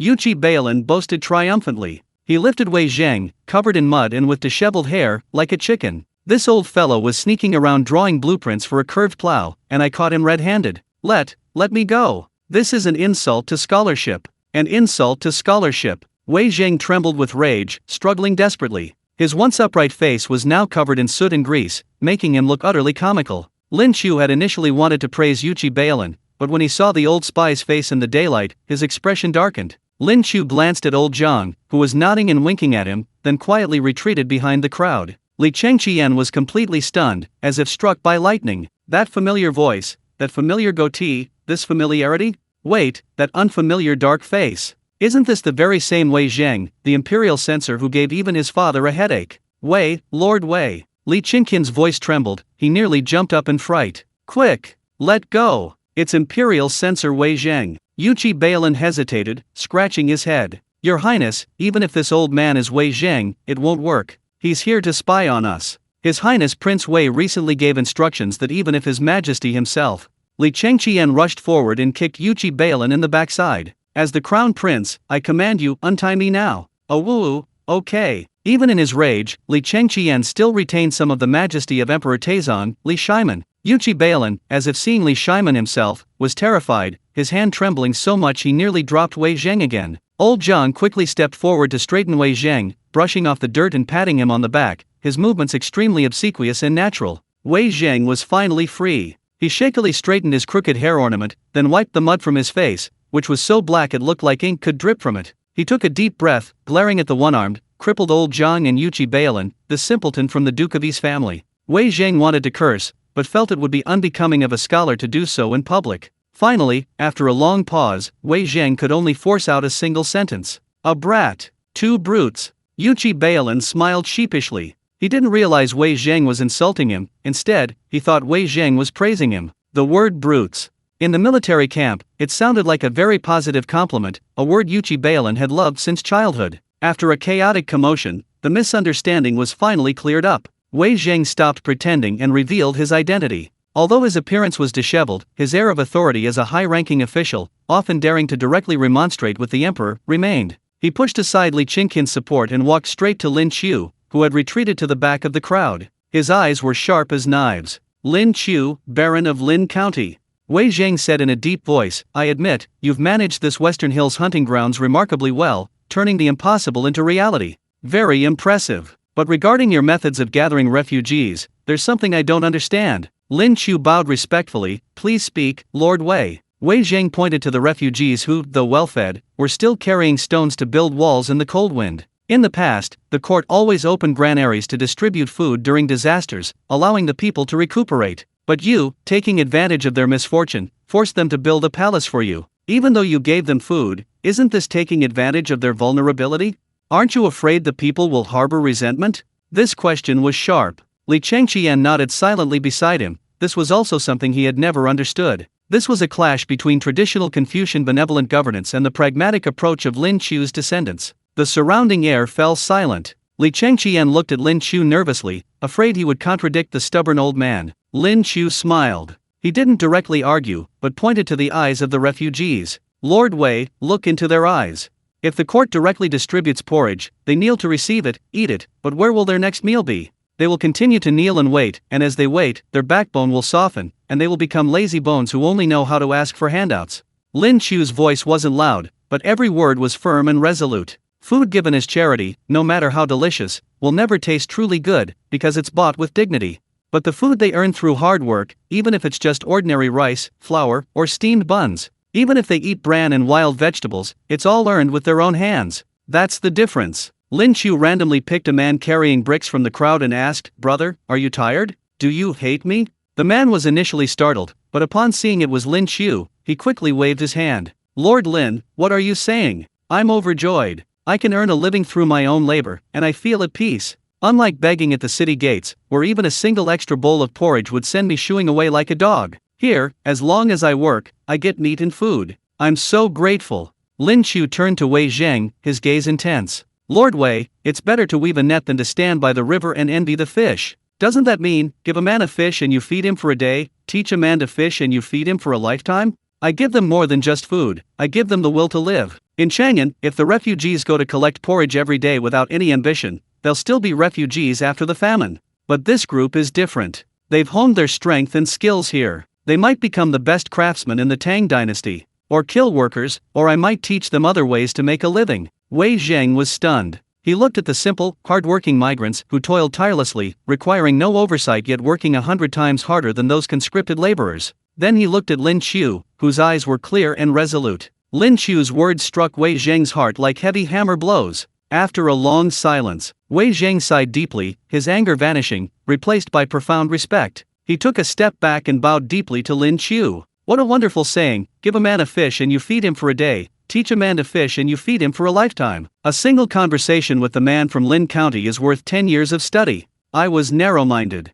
Having resolved his inner conflict, Wei Zheng seemed enlightened, becoming much more relaxed and natural. Wei Zheng found Li Tai, covered in sawdust, his eyes filled with complex emotions. I just noticed the peculiar structure of this plow. Is it really as miraculous as the rumors say? Li Tai stood ramrod straight. Although he usually feared Wei Zheng finding fault and reporting it to his father, today he was full of confidence. Dr. Wei, please look. Li Tai personally went to the back of the plow, and even though he had been exhausted for most of the day, he still deftly lifted the plowshare. To apologize, Yuchi Bailin once again acted as the laborer. This fellow never complained of being tired, as if he possessed inexhaustible strength like a black bear spirit as long as he was well fed. This time, he didn't even need Lin Qiu's guidance. Li Tai once again skillfully demonstrated the classic drifting around the drainage ditch to Wei Zheng. The plowshare sliced through the soil, turning gracefully like flowing water. Wei Zheng watched, his eyes wide with amazement. Although he was a civil official, he knew that encouraging agriculture was the foundation of the nation. What did this lightweight and agile new plow, with its remarkably deep tilling effect, mean? It meant that millions of acres of barren land in the Tang Dynasty, previously uncultivated, might all be transformed into fertile fields. Good, good, good indeed. Wei Zheng's beard trembled with excitement as he uttered 3 good S. He grasped Li Tai's sawdust-covered hand, completely disregarding his own dirt and Li Tai's slightly disgusted attempts to avoid it. Wei Zheng exclaimed loudly, "This is a national treasure. A true auspicious omen. Your Highness, King Wei, your act is of immeasurable merit. It will benefit countless people, and you will surely be remembered in history." Upon hearing this praise, Li Tai's nose tingled, and he almost cried. This was Wei Zheng, the Wei Zheng who dared to criticize even his father. To receive a word of affirmation from him, the carpenter had definitely worked hard these past few days. Chapter 57: Movable Type Printing. Special Lottery. Basic Bomb Making. The sun was gradually setting. Wei Zheng was also about to return to the palace to report. Before leaving, the remonstrating official Wei Zheng seemed a little reluctant to go. He stood before a soup pot, looking at the remaining layer of mutton offal and thick broth at the bottom, his Adam's apple bobbing. Wei Zheng was known for his integrity throughout his life, and his family's meals were extremely simple. Even during the new year, he rarely enjoyed such a rich and flavorful meal. That simple bowl of mutton offal soup had indeed whetted his appetite. Lin County Magistrate. Wei Zheng rubbed his hands, his old face slightly flushed, and pointed to the bottom of the pot somewhat embarrassedly, saying, "To throw away this remaining broth would be such a waste. His Majesty now advocates frugality." "I don't know," cough cough. Lin Qiu instantly understood. This stubborn old man, it turned out, was also a proud foodie. "Granny Sue," Lin Qiu called out. Granny Sue, who had been mobilizing the elderly, women, and children to help distribute food, immediately brought over a covered earthenware jar, filled to the brim with dried goods, except for mutton offal soup. She even thoughtfully included a packet of freshly steamed multigrain buns. "Lord Wei, please don't be so polite. This is food meant for the ordinary elderly, women, and children. I brought you some too." Lin Qiu smiled and handed it over. "If you're quick on your way, you can still have a hot meal when you get home." Wei Zheng carefully took the warm earthenware jar. He held it in his arms, feeling its weighty warmth. After a long pause, Wei Zheng ultimately only gave Lin Qiu a deep look, saying nothing more. He mounted his old donkey, accompanied by 2 servants, traveling light, and waved goodbye. Wei Zheng, carrying a small earthenware pot containing mutton offal soup and a few other sustenances, glanced again at the bustling scene at the Western Hills hunting grounds. He rode his donkey and disappeared into the cold wind. Wei Zheng had already made up his mind. Tomorrow morning at court, before His Majesty arrives at Western Hills with his large entourage, I will inform His Majesty of everything that happened today, lest His Majesty lose his composure and become a laughingstock. To lose the composure of a ruler. The sky gradually deepened, and the cold wind howled. But this did not dispel the warmth emanating from the outskirts of the Western Hills Palace. In the makeshift reed mat shelters, dozens of bonfires roared, illuminating the once dark night sky. There was no sound of whip slashing, no shrill cries. Only the sounds of slurping and satisfied sighs. In the corner, the migrant worker who had been the first to kowtow to Lin Qiu during the day was carefully returning to his wife and children, carrying a large, chipped bowl. "Wife, quick, drink it while it's hot." The man handed over the bowl, which was brimming with mutton offal and radish soup, glistening with oil and thickened with a tempting aroma. The woman looked at the soup, then at the 2 large, fist-sized steamed buns in her hands, and tears streamed down her face. "Husband, this is for us to eat. This isn't hard labor. Even the farmhands at landlords' farms don't get this kind of treatment at New Year's. Stop crying. This is what we earned with our own strength." The man took a big bite of his steamed bun, wiped the grease from his mouth, and his eyes shone with an unprecedented light. "Brother Lin said that as long as we work hard and don't slack off, we'll have this meat soup every day. Even after the construction period ends, if we learn the craft well, we can stay and live permanently in the West Mountain hunting grounds." Brother Lin also said he plans to build a manor around the West Mountain hunting grounds, so we can all live here in peace. The woman's mouth dropped open in surprise, her face full of disbelief. "Really? Is Brother Lin some kind of saint reincarnated?" During the day, His Highness the Crown Prince and His Highness Prince Wei are by Brother Lin's side, helping to distribute lunch. How could he possibly be absent? Tomorrow I want to carry 2 more cartloads of bricks. I also want to learn how to mix cement. Not far away. Several children were gathered around a campfire, breaking up steamed buns and soaking them in soup, wolfing them down, their little faces flushed red in the firelight. For these displaced people, the concepts of home, country, and the world were all too distant. But this bowl of hot soup, warming their hearts, was a true blessing from a living God. The side palace, after 2 days of repairs, was no longer so dilapidated. Inside the palace, Lin Qiu finally finished everything and slumped onto the large bed covered with tiger skin. He rubbed his aching shoulders, his consciousness sinking into his mind. This glance was crucial. The system panel's notification sounds exploded like a bomb going off. Ding! Congratulations, host, you have received a special commendation from the remonstrating official Wei Zhang. Reward, movable type printing. Ding! Under your influence, King Li Tai of Wei successfully created the curved plow, unlocking the achievement Ingenious Craftsmanship, and rewarding you with one special lottery draw opportunity. Ding! You have received a special positive review from refugee Zhang San. Ding! You have received a special positive review from refugee Wang Er. Lin Qiu couldn't possibly be responsible for feeding the hundreds of people at the Xishan hunting grounds all by himself.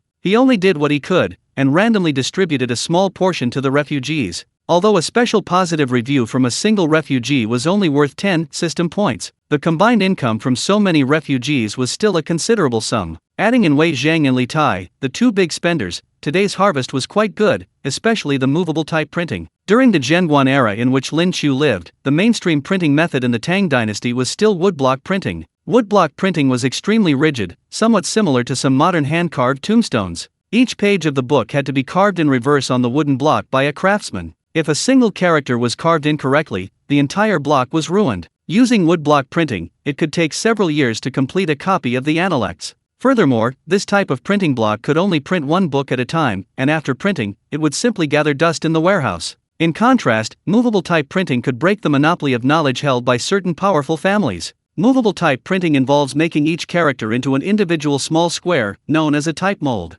Then, the type molds are arranged. Like assembling building blocks, the type molds are placed into an iron frame, inked, paper is laid out, and printing begins. After printing one book, the type molds are disassembled, rearranged, and enough is used to print another. Lin Qiu had only vaguely remembered that movable type printing was incredibly advanced, but when asked to specifically improve woodblock printing, he couldn't recall the details. This movable type printing technology solved a major problem for Lin Qiu, allowing him to directly publish and share the Tang Dynasty epidemic prevention guidelines he had previously obtained, such as postpartum care of sows and manual for using the curved plow, among other things. Even the Tang Dynasty epidemic prevention guidelines he had given to Daida's son Simiao could now be made available to the world. No need for Daida's son to personally visit craftsmen and spend years replicating them. Lin Qiu nodded in satisfaction, then turned his curious gaze to the system interface. What exactly is this special lottery? System, use special lottery opportunity. As Lin Qiu thought about it, the roulette wheel spun rapidly, finally settling on a dark icon. Ding! Congratulations, host, you have obtained a new technology, basic bomb making. Bomb making, Lin Qiu gasped. 1 part sulfur, 2 parts saltpeter, 3 parts charcoal, add a little milk candy, and you have tsar bomba. Gunpowder is something every Chinese person knows, it's the prototype of explosives. Even in the Tang Dynasty, gunpowder had already reached a considerable scale, but it was primarily used for fireworks. In ancient times, gunpowder was first discovered and used by Taoist alchemists. Taoist alchemists. In the process of refining elixirs of immortality, they often mixed sulfur, saltpeter, and charcoal and heated them. Historically, Master Sun recorded the sulfur-subduing method in his Dan Jing, Alchemy Classic, which was essentially a primitive gunpowder formula. However, during the Zhenguan era, gunpowder wasn't used on a large scale for siege warfare like it was during the Song and Yuan dynasties. The main reason was its insufficient power. The gunpowder formula at that time had a low saltpeter content, many impurities, and a slow burning speed. It was used more as a powerful igniter than an explosive. If such a thing were developed, at least it would ensure one's safety, even if one day Emperor Taizong, Li Er, or Emperor Cheng Qian. Lin Qiu paused for 2 seconds. Thinking of Li Cheng Qian, who had been happily distributing dinners to homeless children not long ago, he shook his head. He didn't dwell on it any longer. Chapter 58, Li Er's night visit to West Mountain. Mutton stew in a copper pot in the night. Just as Lin Qiu drew the winning numbers for movable type printing and rudimentary gunpowder production, at the fork in the official road leading to Chang'an, Wei Zhang rode his old donkey, clutching a ceramic pot full of mutton offal soup tightly in his arms. He was wrapped in an old sheepskin coat given to him by Lin Qiu, his heart bubbling with joy. Wei Zhang hummed a slightly off-key Qin opera tune, his mind already planning tomorrow's morning court session. The magistrate of Lin County is truly a man of great talent. Tomorrow, I will bring this mutton offal soup to the palace, and then slam the blueprints for the curved plow before His Majesty. I will make sure His Majesty knows what true governing talent is. Just as he turned onto a shortcut back to the city, another group of people, under the cover of night, sped in from another concealed road. Leading them was Li Shiman, now in plain clothes, followed by Chang Sun Wuji and Fang Xianling, also in disguise. fearing that Li Changqian and Li Tai might cause a major disaster. Well, actually, unable to suppress his curiosity, Li Shiman didn't wait until tomorrow. He slipped away that very night with two powerful ministers of the Tang Dynasty. What Wei Zheng and Li Shiman didn't know was, the two groups had perfectly avoided each other in the darkness. Half an hour later, Li Shiman and his entourage reined in their horses at the entrance to the Western Hills hunting grounds. According to Li Shiman's imagination, Western Hills should be pitch black at this moment, with a howling wind. The poor refugees should be shivering in the cold wind. Li Shiman felt he could even hear the sound of the overseer's whips and the painful cries of the people. And his beloved minister Wei Zheng was probably furious, or being harassed by Lin Qiu. Fuji, Xianling, prepare yourselves. Li Shiman dismounted, his face grave. If Lin Qiu dares to mistreat the people, I will not let him off easily tonight. However, before he could finish speaking, a gentle evening breeze blew by. Li Shiman sniffed, his expression suddenly turning strange. What's that smell? Fang Xianling also sniffed, his Adam's apple bobbing involuntarily. Your Majesty, it smells so good, it seems to be mutton soup. Before the three could react, they rounded a bend in the mountain path, and the scene before them left them utterly dumbfounded. The camp ahead was brightly lit, as if it were daytime. There were no cries of agony as they had expected. Instead, they heard shouts and cheers. There were even loud laughs and jokes. Another bowl. I can still eat. Great. This oil-splashed noodle soup is really satisfying. Haha, old John, you laid that brick crookedly, you'll have to treat us tomorrow. Li Shiman stood there, stunned, looking at the bustling scene, his head buzzing. This doesn't seem like the description of conscription in yesterday's report at all. This atmosphere. It's even more lively than the Lantern Festival in Chang'an. Your Majesty. Chang Sun Wuji pointed ahead blankly, are those refugees? Why do they all look so healthy and happy, eating even more heartily than the servants in my household? Not only was Li Shiman a bit dazed, but even Fang Xianling was extremely curious about what was happening. He was curious about how Lin Qiu had managed it. Unbeknownst to Li Shiman, if he had waited until tomorrow, Li Zhong would have faithfully recorded everything that had happened that day and sent it to him that very night. Let's go. Follow me inside. Li Shiman suddenly became interested. He tethered his horse in the woods. With two chief ministers and several imperial guards, they crouched low, preparing to sneak in under the cover of night. However, just as they stepped from the grass onto the main road leading to the palace gates, Li Shiman suddenly felt something was wrong with the texture under his feet. It wasn't the soft feeling of walking on mud, nor the rough feeling of walking on gravel. It was something unusually smooth and hard. The road had a strange, completely flat feel. It was like walking on a huge, flat bluestone slab. When had the Western Hills hunting grounds been paved with bluestone slabs like those in Chang'an? Li Shiman was startled and abruptly stopped. By the moonlight and the distant firelight, Li Er looked down. The road beneath his feet was a grayish-white color. It was smooth as a mirror, stretching to the horizon, without a single weed or pebble. He tentatively stomped his foot. Thump! Thump! The sound was crisp and hard as iron. Fang Xianling also crouched down, touching the cold, hard road surface with his hand. His fingers trembled, and his voice was filled with horror. Your Majesty, could this be what the secret report mentioned?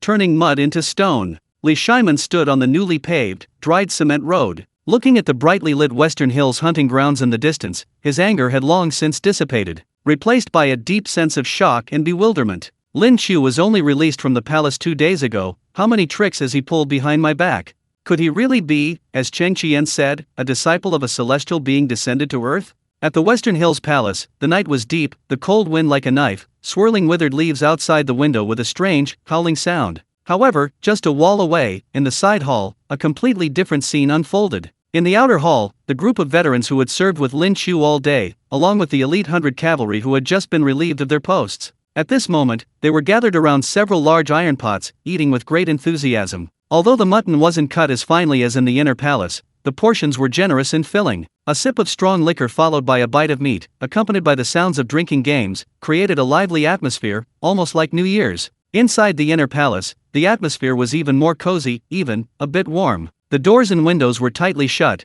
thick cotton curtains hanging to keep out the cold wind. In the center of the room, instead of the charcoal brazier typical of wealthy homes, sat a strangely shaped tin stove. On the stove rested a gleaming copper pot. The pot contained a clear broth with only scallions, ginger slices, red dates, and a few goji berries. As the embers licked, the broth bubbled and swelled, creating layers of white foam. Glug, glug. This sound was simply the most beautiful melody of the winter night. So hot. So hot. Woo-hoo. It smells so good. Crown Prince Li Qiu, completely unconcerned about his image, rolled up his sleeves, placed one foot on the edge of the folding chair, and drooled. He had just snatched a piece of mutton from the pot. The scalding hot meat, soaked in broth, made him slurp as it entered his mouth, yet he couldn't bear to spit it out. The savory flavor of the mutton combined with the slightly spicy sauce in the bowl made him eat with such relish that he was sweating profusely. Across from him, Prince Wei, Li Tai, held his bowl in both hands, his eyes wide, staring intently at the mutton slices bobbing up and down in the pot, as if afraid his elder brother would snatch them away in the blink of an eye.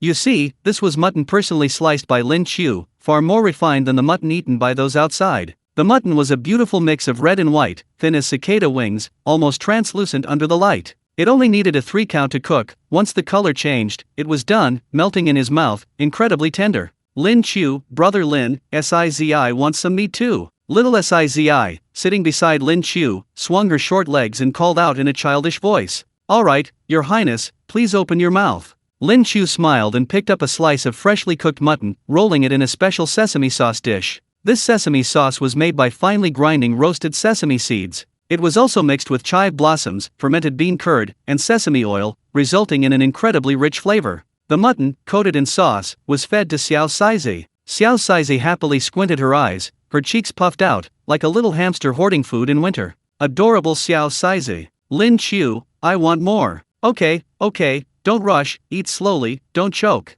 Cheng Qian, Kinke, if you want some, cook it yourself. You guys are. What do you mean are you guys? He. After a brief period of playful banter, Lin Qiu finally steered the conversation back to the main topic. Chapter 59. Li Er breaks into the side hall at night, demanding punishment. The most powerful person in the Tang Dynasty. Kinke, this stove is really well done. Lin Qiu patted the iron stove under the table. Your Highness, I didn't expect your craftsman to be so skilled. This chimney is a 1:1 replica of my design. Li Tai, hearing this, finally looked away from the mutton for a moment, his face full of pride. Of course. This chimney is the first one I personally supervised and improved. It's excellent. This thing utilizes the principle of backflow of smoke, plus a sealed interface. Not only does it produce a strong fire, but not a single trace of smoke escapes. Your craftsman can even replicate this. Impressive, King K. While Li Tai was basking in his pride, Lin Qiu and Li Qian, without his noticing, shoveled the freshly cooked mutton from the copper pot into their own bowls. By the time Li Tai realized something was wrong, it was too late. The room was warm and cozy, filled with the aroma of meat, and the group was enjoying their meal. Bang! The door to the side hall was suddenly and violently pushed open, without even knocking. Whoosh! A gust of biting cold wind rushed in, dispersing the steam from the copper pot on the table. Li Tai frowned furiously, about to berate his servants for their lack of manners. Who? Li Tai's muttered curses were cut short. Then, a middle-aged man dressed in plain clothes, but whose aura was even colder than the wind, strode in. Behind him were Chang Sun Wuji and Fang Xianling, their necks hunched, and a burly, sharp-eyed guard with a sword. It was Li Zhong, the commander of the 100 Cavalry, who had just been drinking and playing drinking games with old Zhang and the others. There wasn't a trace of drunkenness in his eyes now, and his back was ramrod straight. For a moment, time seemed to stand still. Li Tai swallowed the words he was about to say. He trembled with fright, his chopstick slipping from his hand with a clatter, and the large piece of cooked mutton he had just picked up fell onto the table. His face trembled with heartache. Lin Qiu reacted the fastest, but he simply stood up calmly and bowed to Li Er. Your Majesty. Father. Little Siza saw the newcomer and jumped up in surprise, calling out, opening his greasy little hands for a hug. The most pitiful was Li Qian. He had just picked up a perfectly cooked piece of mutton, dipped it in the sesame sauce, and was about to put it in his mouth. Seeing the middle-aged man walk in with a dark face, Li Qian, who had been enthusiastically eating with his sleeves rolled up, froze completely. That piece of meat he didn't know whether to eat it or put it down. He remained in that awkward, utterly disrespectful posture, his lips trembling. Father Emperor. What brings you here? Li Shiman, his face stern, ignored his two sons' terror. He strode forward, first catching the little boy who lunged at him, bouncing him in his arms, and praising him for getting chubby again. Li Shiman's expression changed instantly, his eyes sweeping over Lin Qiu and the other two at the table like knives. Very well. Li Shiman sneered, his voice carrying a chilling undercurrent. I'm in the Ganla Palace, so worried about the disasters around Chang'an that I can't sleep, and I even have no appetite for dinner. I heard you've been recruiting displaced people and forced laborers. Minister Wei Zhang, to investigate the situation in the Western Mountains for me, risked his life alone, and he's still missing, his fate unknown. Upon hearing the name Wei Zheng, Lin Qiu and Li Chengqian exchanged a glance, their lips twitching uncontrollably, almost bursting into laughter. Even Li Tai had a strange expression. He had just heard from old Zhang's men that the unfortunate Minister Wei had been forced to eat dirt in the mud by that fool Yuchi Bailin. Furthermore, Yuchi Bailin had received high praise from His Highness the Prince of Wei for resolutely carrying out his orders. Li Shiman, however, didn't notice the strange expressions on the three men's faces. You lot. After doing such a thing, you're still laughing. Li Shiman suddenly slammed his hand on the table, making the soup and the copper pot slosh around. You've been having a private feast here? What's this? Mutton? You're living quite the life. Li Chengqian jumped in fright, quickly putting down his chopsticks, trembling as he stood up and bowed, preparing to explain. Father, please calm your anger, your sons were actually. However, before he could finish speaking, Li Shiman walked directly to the seat he had just been sitting in. Then, under everyone's watchful eyes, the heavenly Khan sat down with utter ease, pushing Li Chengqian aside. Li Chengqian. After sitting down, Li Shiman didn't have anyone bring new utensils, but instead casually picked up the chopsticks Li Chengqian had just put down. The movement was fluid and effortless, as if those chopsticks had always been his. Then, Li Shiman, reached out with his chopsticks and precisely picked up the slice of mutton from Li Chinkin's bowl, freshly dipped in sesame sauce but not yet in his mouth. Li Zhong didn't even utter a word about testing for poison. He took a big bite. Li Shiman then stuffed it into his mouth. The entire room fell silent. Only the sound of Li Shiman chewing remained. Li Shiman chewed a couple of times, his brows relaxing slightly, his previously dark complexion softening considerably. This mutton is tender, and the knife skills are quite good. Your way of eating is rather unique. He dipped it in the sauce bowl again, commenting, it's just that the sauce is a little bland. Li Chengqian stood in the cold wind. Looking at his own father, who had taken his seat, snatched his chopsticks, and even his mutton, he was completely bewildered. Weren't you here to reprimand me? Why are you eating now? After eating a few bites of mutton, simply satisfying his appetite, Li Shiman finally began his interrogation. Lin Qiu. Li Shiman gestured for Chang Sun Wuji and Fang Xianling to find seats, then looked at Lin Qiu, his gaze sharpening. When I arrived, I saw the refugees outside drinking mutton offal soup. What? The common people are eating offal, while you, the powerful and powerful overseers, are eating the most luxurious parts of mutton? Upon hearing this, Li Tai shrank back in fright, almost dropping the bowl he was holding. Li Chengqian was about to speak up for his brother and Lin Qiu when he saw Lin Qiu calmly blanching some vegetables for Li Shiman. Your Majesty, you've wronged me. Today, a great joy has occurred at Zishan. The curved plow has been invented, a cause for celebration throughout the land. The veterans, craftsmen, and guards outside, everyone will have mutton tonight. Even the hardest working refugees have several thick slices of meat in their bowls. We're eating this to share the joy with the people. How can that be called extravagance? Oh. Li Shiman raised an eyebrow, slightly turning his head to look at Li Zhong, the commander of the 100 cavalry behind him. Li Zhong immediately clasped his hands in a fist salute, lowered his voice, and reported efficiently. Your Majesty, my secret memorial has already been sent over. It should be at your desk by now. Indeed, as the magistrate of Lin County said, both the refugees and soldiers have large chunks of mutton in their pots, and the refugees are very happy, without any complaints. Li Shiman had already secretly observed and surveyed the area along the way. Hearing Li Zhong's report, he nodded in satisfaction. At least you still have some conscience. Li Chengqian breathed a sigh of relief, intending to sit down and grab some food, only to find there were no seats available. Even Lin Qiu and Qing Ke had given up their seats for Fang Xianling and Chang Sun Wuji, leaving them to stand awkwardly to the side. This flavor isn't strong enough. Li Shiman took a couple of bites, still feeling unsatisfied. Lin Qiu, do you have anything stronger? I remember Chang Qian telling me you have a kind of red stuff, something that looks like Sichuan peppercorns. Chili peppers. Lin Qiu immediately understood. He took a small glass jar from the cabinet behind him, filled with bright red chili oil. Your Majesty, this is chili oil sold by merchants from the western regions. It warms the body, dispels cold, and aids digestion. It can instantly accelerate blood circulation, making your whole body feel invigorated. Would you like to try some? Li Shiman scooped a large spoonful into a bowl, mixed it well, then picked up a piece of mutton, dipped it in the sauce, and put it in his mouth. As the mutton entered his mouth, a domineering spiciness shot straight to the top of his head, instantly making Li Er's forehead sweat, but this was followed by the exquisite aroma of the mutton. Wow! So refreshing! Li Shiman exclaimed with satisfaction, this is the spiciness a real man should eat. Bring me another plate of mutton. The fatty kind. Lin Qiu, standing to the side, twitched slightly. Now you're not even mentioning the powerful and wealthy. As the pinnacle of power in the Tang Dynasty, who could be more powerful and wealthy than you? Chapter 60 Honeycomb Briquettes and Chimneys. The Death of Chen Xin. Chang Sun Wuji's imagination. Chang Sun Wuji and Fang Xianling ate with great refinement. This contrasted sharply with Li Yi's unrestrained and gluttonous eating. After several rounds of wine and dishes, Li Shiman finally put down his chopsticks, his expression turning serious. Alright, we've eaten enough. Let's get down to business. Li Shiman's gaze swept past the copper pot, Li Chengqian, and King K. He looked directly at Lin Qiu. When I came in just now, I almost twisted my ankle. Tell me, what's going on with that path by the door?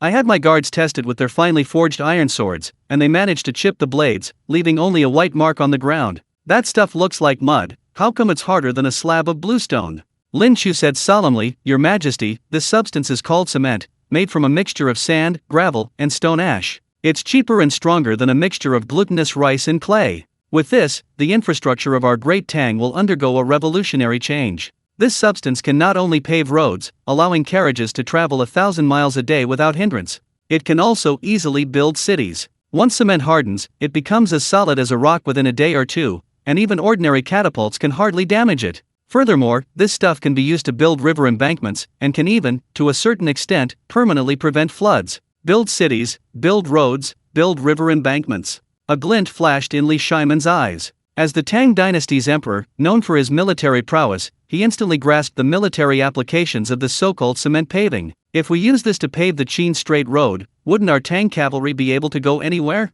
If we use this to repair the Great Wall, those Turkic barbarians, even if they kowtow until their heads bleed, wouldn't they be unable to set foot inside the pass? Fang Xianling, standing nearby, was already mentally calculating the cost of this project, and how much tax revenue or profit would it bring to the Tang Dynasty. Li Yi took a deep breath, his gaze towards Lin Qiu now filled with fervor. Lin Qiu is truly loyal to the Tang Dynasty, always considering the interests of the court and the nation. He even shares the formula without reservation. I heard you directly told those refugees the secret formula. Li Shiman frowned slightly. This is not advisable. The formula for such a divine substance must be firmly held by the court. If it falls into the hands of barbarians, it will be another disaster. Lin Qiu raised an eyebrow. This Li Yi was trying to get something for free again. Of course, Lin Qiu didn't care whether Li Yi would shamelessly ask for it, as long as his Zishan hunting grounds could use cement. The system had extracted too many technologies and blueprints. Lin Qiu wasn't concerned with such trivial matters.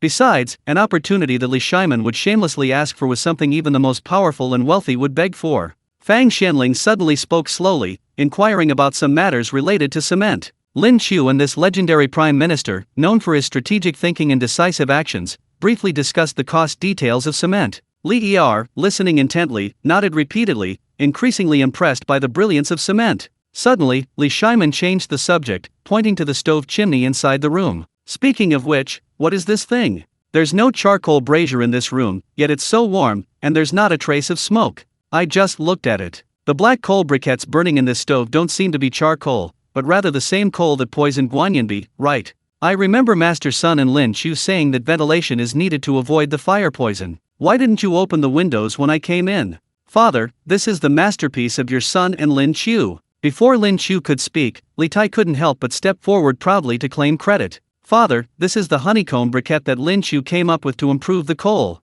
Making the coal into this honeycomb shape not only makes it burn longer but also reduces the fire poison. This stove and chimney were also improved and built by your son and the craftsman based on the blueprints given by Lin Qiu. It can directly vent the fire poison outside, so we won't need to open the doors and windows when burning these honeycomb briquettes indoors. Lin Qiu added from the side, Your Majesty, there are open-pit coal mines in the western mountains, but this coal produces toxic fumes, and the people dare not burn it. This stove, with its chimney, can expel the toxic fumes. These honeycomb briquettes are extremely cheap to make, even refugees can afford them. This isn't corvée labor, but rather work for relief. We'll have the refugees mine coal and make coal briquettes, paying them wages and providing food and lodging. This gives them a way to survive and also solves the problem of winter heating for the people and nobles of Chang'an.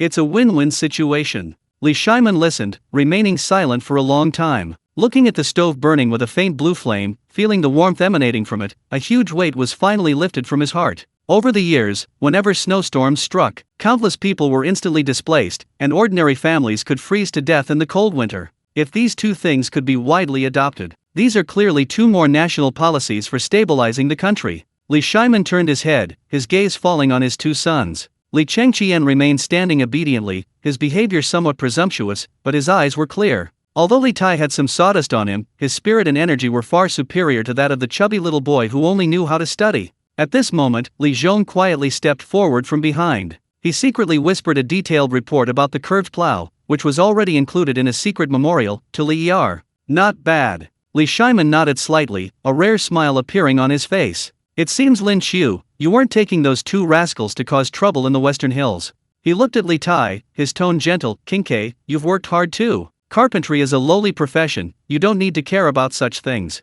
Agriculture and sericulture are the foundation of the Tang Dynasty. Being able to create such a beneficial tool as the curved plow shows you've grown up and become successful. At least you're not always causing trouble like before. Upon hearing this, Li Tai's eyes instantly reddened. From childhood, the praise he'd heard from Li Shiman was always just occasional, lukewarm comments like, your writing is good or your handwriting is nice. But only today's words, you've grown up and become successful, made Li Tai feel the most at ease and warmest. Li Tai nodded vigorously, almost bursting into tears. Li Shiman then looked at Li Chengqian. Chengqian. Li Chengqian quickly bowed, your subject is here. Li Shiman gave him a deep look, then suddenly asked a seemingly unrelated question. A few days ago, I heard you sent away that eunuch named Chinsin. Upon hearing the name Chinsin, Changsun Wuji, who had been standing in the corner plotting how to get involved with the honeycomb briquettes and cement, instantly broke out in a cold sweat. He knew that Chinsin was someone he had specifically arranged to be sent to the Eastern Palace. Li Chengqian's heart skipped a beat, recalling Lin Qiu's earlier joke, so his father knew. Li Chengqian immediately became serious. Yes, Your Majesty, as the Crown Prince, I must prioritize the well-being of the nation.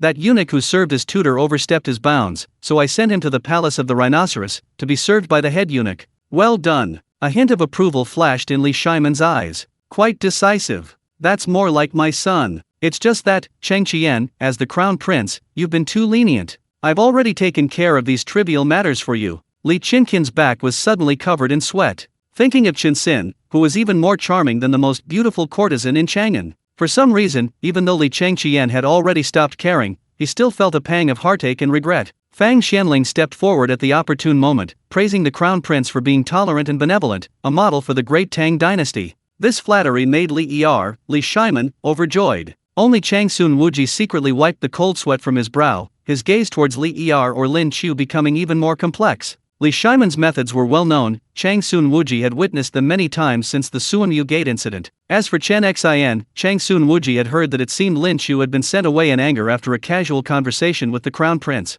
Lin County man, did you foresee this day? If so, this little fellow's cunning and scheming are not to be underestimated. Chapter 61 Empress Zhangsun's surprise. Li Er's sneer. After uttering a few meaningful words, Li Shiman stood up and slowly wiped his mouth. Looking at the nearly empty copper pot and the several plates of raw mutton rolls still half-eaten beside it. All right, I'm full. Li Shiman waved his hand, pointing to the warm stove attached to the chimney. Li Zhong, take the rest of the mutton and this stove, to me. It's cold in the Lichen Palace, and Guanyinbi is frail and easily chilled. I'll take it back to warm the Empress by the fire, and let her try this hot pot mutton too. As the Emperor's henchman, the most loyal dog under the Emperor's command, Li Zhong eagerly stepped forward, even though it was a bit of a waste of his talents to have a centurion like him do such a menial task. Li Zhong, however, felt no resentment whatsoever. He moved swiftly, immediately ordering his men to dismantle the stove connecting to the chimney. Lin Qiu, no, Chengqian, Kinke, and I haven't even finished our dinner yet. Li Shiman clearly showed no regard for the feelings of the three of them. He then pointed at Li Tai.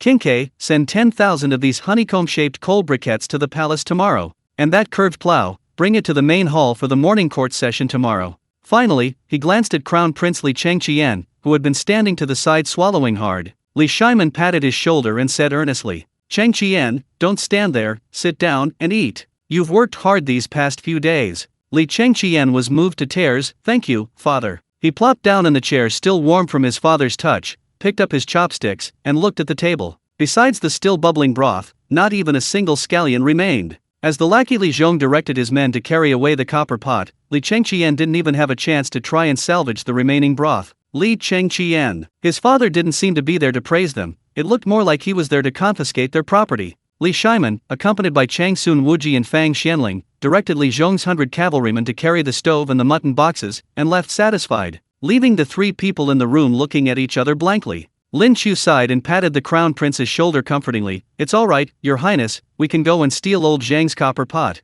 Li Tai gritted his teeth slightly, watching Li Zhong follow Li Shiman out like a lackey. Snatch that lackey Li Zhong first. I've had my eye on him for ages. Li Chengqian nodded in agreement and immediately ordered his attendants to secretly steal back Li Zhong's copper pot and mutton. The night was deep, and Chang'an City slept soundly. Deep within the Taiji Palace, in the Lichen Hall, a warm and peaceful atmosphere prevailed. Empress Changsun suffered from a severe illness, finding winters particularly difficult, especially when chilled. Recently, she had almost caused her younger brother Changsun Wuji and his family to perish because of charcoal poisoning. Therefore, although the finest silver thread charcoal had been lit early in the Lichen Hall, the extensive ventilation resulted in an uneven fire, and the unrefined coal occasionally emitted an unpleasant smoky smell, causing Empress Changsun to cough repeatedly. Cough, cough. Empress Zhangsun pulled her fox fur coat tighter, her delicate brows furrowing slightly. Just then, hurried footsteps sounded outside the hall. Guan Yinbi, look quickly, I've brought you back some wonderful things.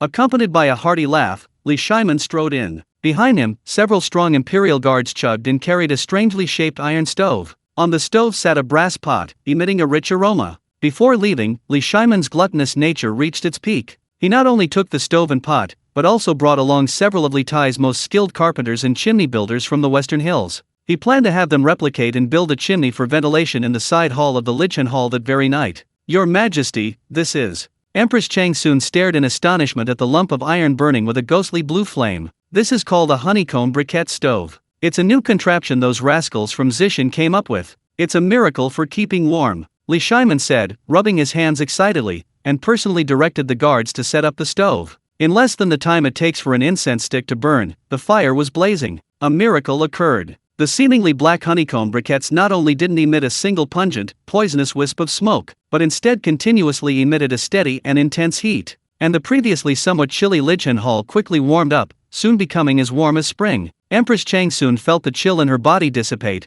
and even her breathing became much easier. She approached the stove with delight, stretching out her hands. It's amazing, this coal really doesn't produce a single trace of smoke? The amazing part is yet to come. Li Shiman proudly pulled the Empress down to sit, personally picking up chopsticks and dropping thin slices of mutton he had brought back into the boiling copper pot. Come, Guan Yinbi, try this hot pot mutton. Lin Qiu's knife skills are truly excellent. Those two rascals, Cheng Qian and King Ke, were hiding in the western hills tonight, feasting to their heart's content. Empress Changsun took a bite of mutton dipped in sauce, her eyes immediately lighting up as she praised it highly. Hearing her son's amusing anecdotes, she covered her mouth and chuckled. Cheng Qian is steady and reliable, King Ke is intelligent, and now, following the magistrate of Lin County, he's becoming even more sensible. I've also heard that King Ke has even crafted agricultural tools beneficial to the Tang Dynasty?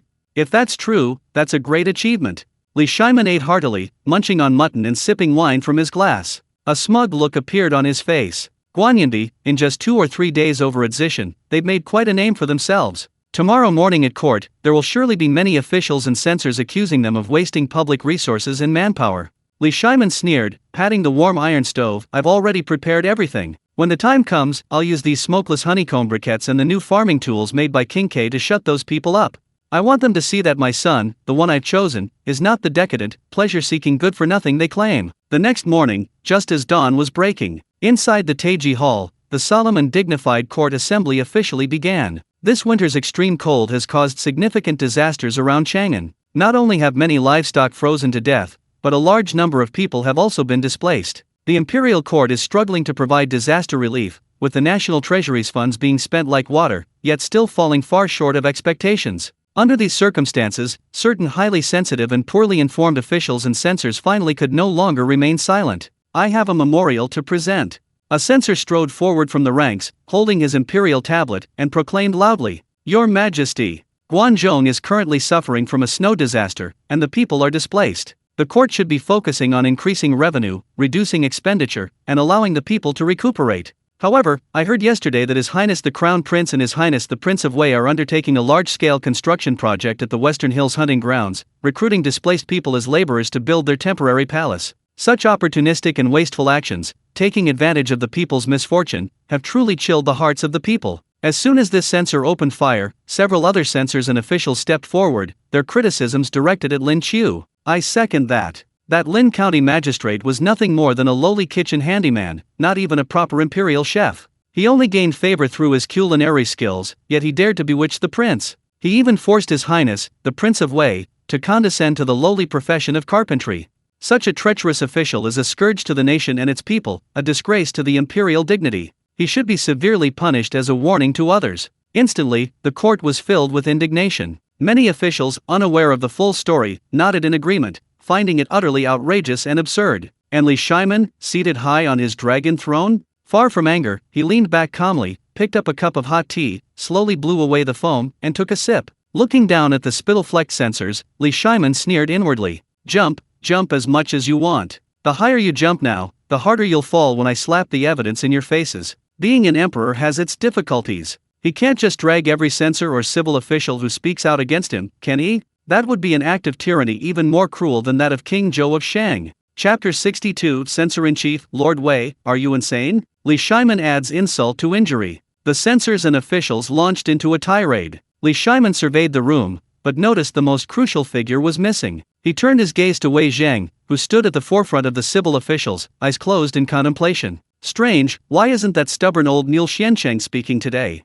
Last time, I informed him beforehand. Li Shiman muttered to himself. Given Wei Zhang's intolerant nature, could it be that he also had a successful hunt at the Western Hills yesterday? Li Shiman pondered. Finally, when the officials had finished their impeachments and were running out of arguments, Wei Zhang moved. He abruptly opened his eyes, took a deep breath, held his ceremonial tablet, and strode out of the ranks, standing in the center of the hall. At that moment, the entire hall fell silent. The censors who had just impeached him instinctively held their breath, looking at this formidable critic of the Tang Dynasty with awe. All the other officials watched Wei Zhang with a sense of schadenfreude. Everyone knew Wei Zhang's personality. Lin Qiu and the two princes were likely to be thoroughly humiliated and go down in history today. Even Li Shiman, on his dragon throne, sat up straight. He looked at the censors and ministers, a barely perceptible smile playing on his lips. Your subject, Wei Zhang, has a memorial to present. Wei Zhang's voice, loud as a bell, echoed throughout the hall. Granted, Li Shiman said, barely suppressing his excitement. Wei Zhang raised his head, glancing around at the officials who had just impeached him. Suddenly, an extremely complex, even somewhat fanatical, expression appeared on his face. Wei Zhang declared passionately. Yesterday, I was ordered to personally investigate the Western Hills. What I saw and heard deeply shocked me, even keeping me awake all night. My impeachment of those colleagues is utter nonsense, utterly deaf and blind. The magistrate of Lin County's recruitment of refugees in the Western Hills is not a wasteful and tyrannical act. On the contrary, it is an unprecedented act of benevolence. It is a great act of merit that saves countless lives. Boom! Wei Zhang's words caused an uproar in the Taiji Hall, as if struck by a meteorite. Almost everyone in the court was stunned. The officials who had just finished impeaching nearly dropped their tablets. They stared wide-eyed at Wei Zhang, as if a traitor had been discovered among them. Lord Wei, did you catch a cold yesterday at West Mountain and become delirious? You're an imperial advisor. How can you speak up for a mere imperial chef apprentice? The veteran generals standing at the forefront, including Li Jing and Chang Yaojin, wore expressions of utter disbelief. Chang Yaojin picked at his ear and turned to Yuqi Jing beside him, saying, Big Blackie, did I hear that right? This old scoundrel used to lead the rebuttals and criticisms of His Majesty every day. He's not cursing anyone today? Has the sun risen in the west? The most amused was Li Shiman on the dragon throne. His teacup hovered in midair, a playful smile on his face as he observed the various expressions on the officials' faces, especially the complex shock and disbelief of the censors, betrayed by their own leader. This made Li Shiman feel incredibly comfortable, from his very core to his soul. Wei Zhang completely ignored the shock in the court. He was completely immersed in his emotions, launching into a passionate speech. Colleagues, do you know how Lin Qiu carried out disaster relief? He didn't set up soup kitchens, nor did he offer handouts. Lin Qiu established a rule: give a man a fish and you feed him for a day, teach a man to fish and you feed him for a lifetime. He didn't force the displaced people into forced labor. Instead, he had them work in lieu of disaster relief, allowing them to exchange their own strength for food. This not only solved the livelihood problems of the displaced people and prevented mass gatherings and disturbances, but it also preserved the dignity of those disaster victims as human beings. It gave them a way to survive and the will to live. Wei Zhang grew increasingly agitated, his eyes even reddening slightly. What's even more amazing is the food. The man from Lin County has actually turned the rotten into the miraculous, transforming the discarded mutton offal, pig meat, and wild mushrooms of the powerful and wealthy into a steaming mushroom and meat soup. He's turned waste into treasure. A single bowl of soup can save a life. Such a compassionate and resourceful genius, deeply understanding the ways of governing the country. You dare accuse him of bringing disaster to the nation? Utterly absurd. After Wei Zhang's impassioned speech, the entire hall fell into a deathly silence. Work relief instead of relief, give a man a fish and you feed him for a day, teach a man to fish and you feed him for a lifetime. These forward-thinking and practical ideas struck like a hammer blow to the hearts of every civil official. If these words had come from anyone else, they might have been skeptical, but coming from Wei Zheng, known for his strictness, they had no choice but to believe them. Just as the courtiers were still processing this massive amount of information, a eunuch's loud announcement suddenly rang out from outside the hall. His Highness Prince Wei, by imperial decree, requests an audience. With Li Shimon's nod, the palace doors swung open. Prince Wei, Li Tai, strode into the hall, head held high and chest puffed out. Although he was dressed in his princely court robes today, a closer look revealed traces of black dirt under his fingernails. Behind him, two burly, towering men were laboriously carrying a massive wooden farm implement covered in fresh mud, placing it heavily in the center of the hall. Chang Yaojin and Yu Qijing stared, mouths agape, at the two men. Your subjects, Li Tai, Chang Kumo, and Yu Bailin, pay our respects to your majesty.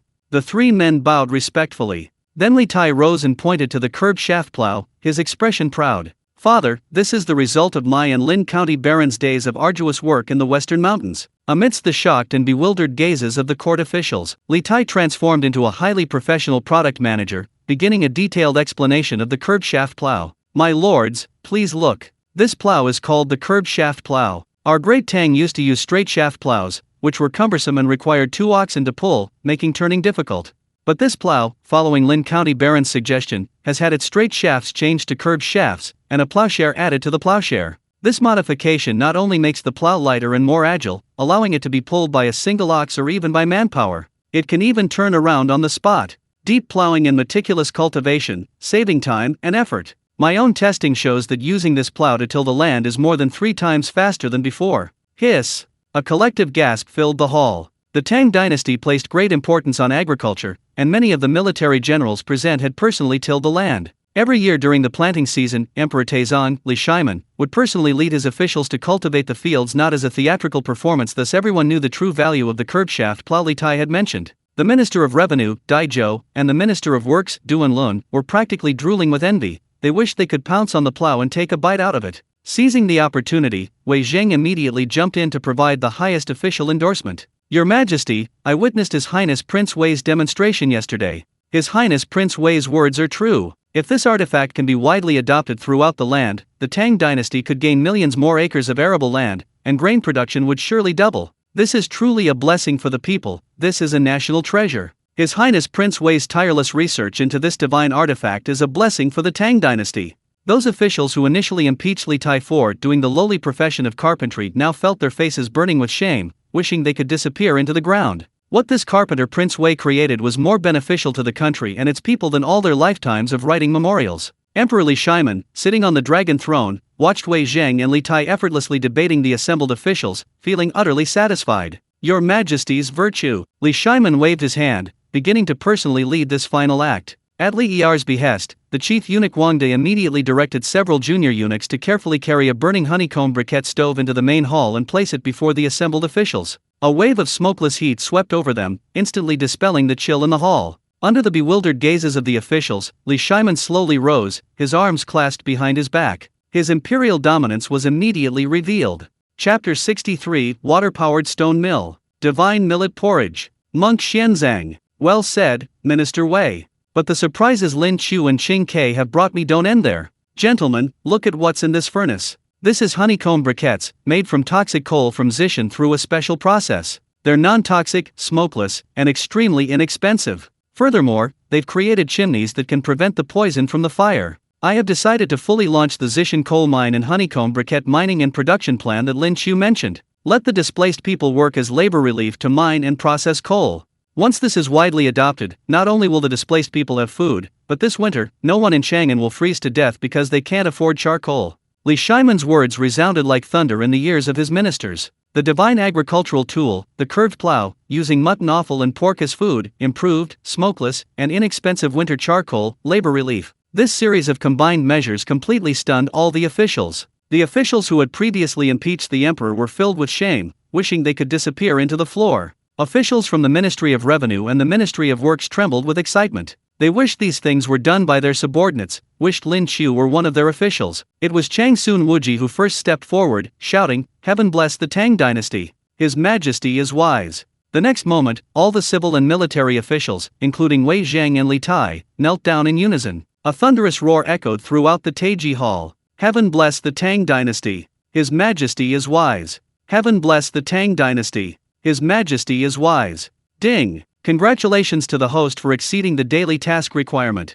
Your strength +1, appearance and temperament +3. My good looks and temperament, what more do I need? The Western Hills Imperial Palace was still shrouded in a thin mist at dawn, the air crisp and cold. Lin Qiu stretched lazily from his warm bed, rubbing his eyes. The moment he awoke, the long-absent system notification sound in his mind came crashing down like firecrackers during the new year. Ding! Yesterday, the host's divine braised pork, chicken stew with mushrooms, and lamb offal and radish soup successfully rescued 462 refugees from Zishan, earning a massive amount of basic positive review points. Ding! Refugee Wang Taizu is deeply grateful for your delicious food, gaining +10 mall coins. Ding! Refugee Tian Erniu is stuffed and will never forget your kindness, gaining +15 mall coins. Ding! Detected that the Tang Dynasty Prime Minister Chang Sun Wuji tasted the 94-point divine copper pot lamb. Congratulations, you have acquired the new technology, hydraulic automated stone mill technology. Lin Qiu watched his mall coins skyrocket on the system panel, a wild smile spreading across his face.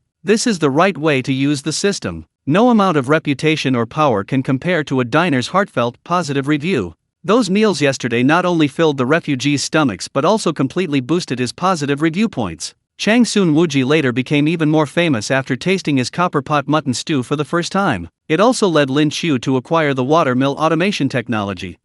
Forget everything else for now, let's get a few 10 pulls first. Lin Qiu rubbed his hands together and unhesitatingly poured his recently skyrocketed shop coins into the coin banknotes. 30 pulls. The system roulette wheel transformed into a streak of light, spinning wildly. A moment later, a brilliant golden light shone, so intense that Lin Qiu couldn't help but squint in his mind. He simply ignored the usual 100 caddies of top-grade food. Looking at the reward, a mixture of 2 orange and 1 golden rays, Lin Qiu narrowed his eyes slightly. Ding! Congratulations, host, for drawing 100 caddies of top-grade spirit millet. Congratulations, host, for drawing 100 caddies of top-grade spirit millet seeds. Spirit millet seeds can be planted, short growth cycle, cold-resistant and drought-resistant.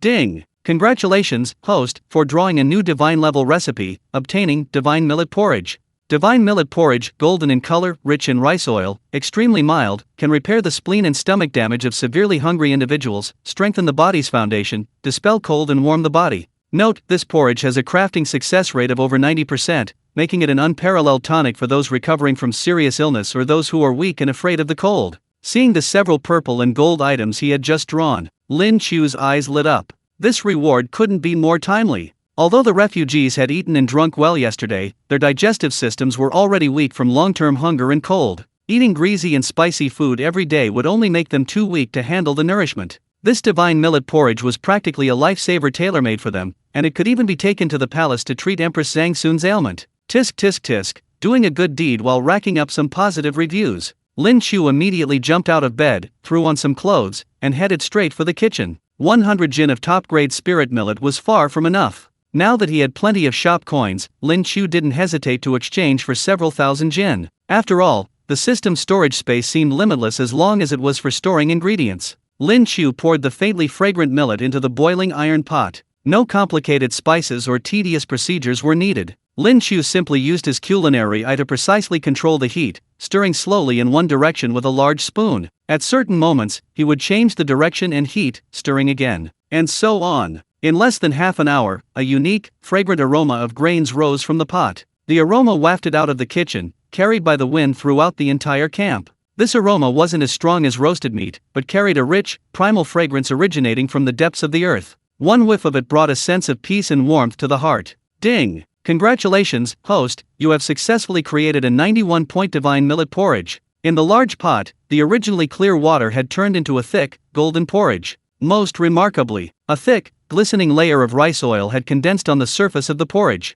So thick and sticky it looked like it could be pulled into rice strands. Lin Qiu gently lifted some with his chopsticks and found that the rice strands could even stand upright on the chopsticks for half a second without falling over. Outside the camp, countless refugees had long been awakened by this aroma. When they lined up in the cold wind, and bowls of golden, steaming millet porridge were placed in their hands, many people had tears welling up in their eyes before they even tasted it. Was this the breakfast they had earned with their own hands? Someone held a slightly cool bowl of millet porridge and took a small sip. one sip down their throat. There was no roughness at all. The hot, sticky rice oil slid down their esophagus into their stomach, like a warm, soft hand gently soothing all the discomfort in their body. A warm current rose from his danchan, instantly spreading throughout his body. Delicious, so delicious. The refugees, holding their chipped bowls, slurped it down, licking the bottoms clean. The system's notification sounded pleasantly in Lin Qiu's mind again. Just as Lin Qiu watched his approval rating soar, feeling quite pleased with himself, old Zhang, in charge of the current security, approached, but his expression was somewhat strange. Magistrate, a monk has come begging for alms outside. Old Zhang pointed towards the camp gate. He's quite handsome, with fair skin and a purple gold alms bowl. But this monk doesn't seem very bright. He doesn't beg for alms, just stares blankly at our porridge pot. Lin Qiu was taken aback. A monk? What the hell? In this era, becoming a proper monk or Taoist priest wasn't something you could just do. They were definitely not short of food. What's going on? Lin Qiu wiped his hands and followed old Zhang to the camp entrance. Sure enough, standing in the cold wind was a young monk dressed in coarse cloth robes. Although the monk was simply dressed, he had a dignified appearance, and his brows radiated great wisdom, making him stand out among the ragged refugees. Master, are you here to beg for alms? Lin Qiu stepped forward and asked politely. The young monk snapped out of his reverie, clasped his hands together, and bowed slightly to Lin Qiu. Ba, this humble monk is Xianzang, greetings to benefactor. Lin Qiu's pupils constricted sharply. Xianzang, the Tang monk who was destined to travel to India to obtain Buddhist scriptures and translate countless texts. He's still in Chang'an? Seriously, there can't be any monks in this world with such outlandish pronouncements. Somehow, Lin Qiu thought of a meme of the Monkey King standing on the Jade Emperor's table, bowing respectfully to Li Shiman. Before Lin Qiu could even process what was happening, Xianzang sighed with a wry smile, his eyes filled with unresolved confusion. You misunderstand, benefactor. This humble monk has not come to beg for alms. Recently, Chang'an and its surrounding areas have been ravaged by disaster. To help all sentient beings, the major temples and monasteries inside and outside the city have opened their gates wide, setting up pots to cook porridge and offering free aid. This humble monk thought that the Buddhist compassion would surely move the disaster victims with gratitude, flocking to the temples for survival. But who knew that today the temples are deserted? Those disaster victims would rather drag their families and walk dozens of miles to this western mountain to do hard labor than go to the temples for a bowl of porridge for free. Xianzang raised his head, his clear eyes fixed on Lin Qiu. This humble monk is deeply perplexed. Why is the Buddhist charity less effective than the labor on the western mountain? This humble monk is foolish, and has come here specifically to seek your guidance. Chapter 64, Monk and Zen. A little kid with superhuman strength. Zhangzhou Longmen. Lin Qiu looked at the inquisitive Tang Dynasty monk before him and couldn't help but smile. He didn't answer directly, but turned and walked to the porridge pot, personally ladling out a bowl of the thickest, most exquisite millet porridge. A thick layer of golden rice oil covered the surface of the porridge. Lin Qiu presented it to Xianzang. Master, it's freezing cold. Have some hot porridge to warm yourself before we discuss Buddhism. Xianzang wanted to decline, but the enticing aroma of the grains made him unconsciously swallow. Xianzang offered a sincere thank you, accepted the large, rough porcelain bowl with both hands, and took a small sip. Just one sip, and Xianzang froze. He had eaten the vegetarian meals of the most prestigious temples in Chang'an, and had begged for simple fare from countless families, but he had never tasted such incredible porridge. The warm, moist rice porridge, the sweet aroma of the grains, seemed to possess a strange power, not only warming his body but also cleansing his weary soul from days of working tirelessly for the disaster victims. Ba. Such exquisite flavor is too good for this humble monk to accept. Xianzang held the bowl, his eyes filled with awe. Lin Qiu looked at him before slowly and deliberately speaking. Master, this porridge is delicious because it uses the finest rice and is cooked to the perfect temperature. But the refugees outside think my porridge is more fragrant than the porridge served at the Buddhist temple, not because of my superior culinary skills, but because they earned this porridge themselves through their own hard work. Xianzang was taken aback. Earned it?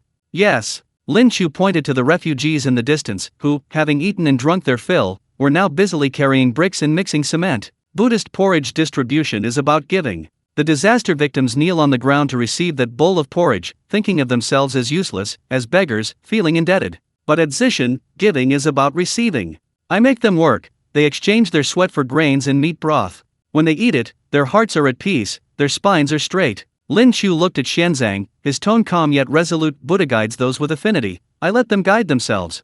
Master, do you think a person would rather kneel as a beggar for life, receiving alms, or stand and earn a full meal with their own hands? Clang! Xianzang almost dropped the golden alms bowl in his hands. He stood there, stunned, Lin Qiu's words about giving and dignity echoing in his mind like the resounding toll of a great bell. The doubts that had troubled him for days melted away like ice and snow at that moment. After a long while, Xianzang put down his bowl of porridge, straightened his monk's robes, and bowed deeply to Lin Qiu with an extremely solemn expression. Your words, benefactor, are like a sudden awakening. I was too attached to appearances.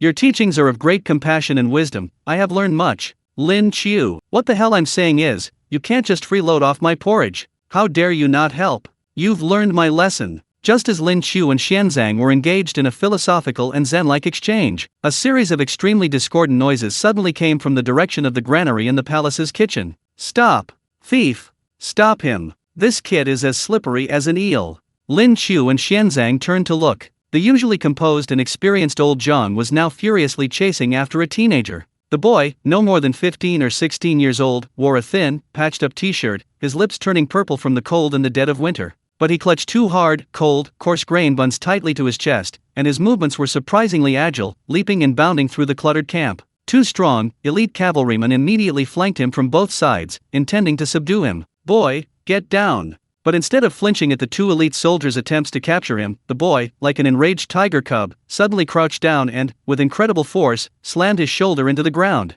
Bang! Bang! The two elite cavalrymen were sent flying backward, crashing to the ground and unable to get up for a long time. Good lad, you've got some strength. Seeing this, old Zhang's eyes didn't blaze with anger, instead, a glint of light flashed in them. He roared, his remaining arm shooting out with lightning speed, employing the grappling techniques he'd honed amidst the carnage of the army. Even with the boy's innate strength, he lacked real combat experience. After a dozen or so rounds of fighting, old Zhang finally managed to pin him down on the snow, his arms firmly restrained. Even so, old Zhang was panting heavily, sweat beading on his forehead. He stared at the boy on the ground as if he were a monster, yelling at Lin Qiu who had rushed over. Lord Lin, come quick, this kid is a freak. He's never practiced martial arts, yet he can take down 200 cavalrymen with sheer brute force. His physique, his strength, he's a once-in-a-century talent. If he's put in the army for 2 years of training, he'll definitely become a fierce general. The boy was pressed to the cold snow, his face flushed, but his eyes were fierce and defiant, like an indomitable lone wolf. He stared intently at Lin Qiu, gritting his teeth as he roared. I didn't steal anything. This steamed bun is my ration from carrying bricks all day yesterday. I didn't eat a single bite of your food. I'm taking it back to my mother. Lin Qiu's heart softened slightly upon hearing this. He saved his rations for his elderly mother? So he's a filial son after all. Lin Qiu stepped forward and patted old Zhang's shoulder, signaling him to let go. Then Lin Qiu took a steaming bowl of millet porridge, glistening with golden rice oil, from the person serving it and handed it to the boy. Get up. Nobody said you stole anything. It's so cold. Eating cold, hard bread will hurt your stomach. Drink this bowl of hot porridge, and once you're full, I'll give you your wages so you can buy meat to take home to your mother. The boy was stunned. He looked at Lin Qiu warily, then at the bowl of incredibly tempting porridge, and his stomach rumbled loudly. He snatched the bowl, tilted his head back, and gulped it down, ignoring the heat. As the warm porridge warmed him and became more flavorful, it not only dispelled the chill in his body but also subtly improved his depleted energy from prolonged hunger. The boy wiped the rice oil from his mouth, and his arrogant eyes finally softened. He felt the renewed strength within him. He took a step back, stood ramrod straight, and bowed deeply to Lin Qiu. My mother always said, a drop of kindness received should be repaid with a spring of gratitude. My benefactor gave me food, so I'll sell my life to him from now on. Lin Qiu smiled and waved his hand, patting the head of the little boy, who was at most a year or two older than Sizi. Don't keep saying sell your life. By the way, little guy, what's your name?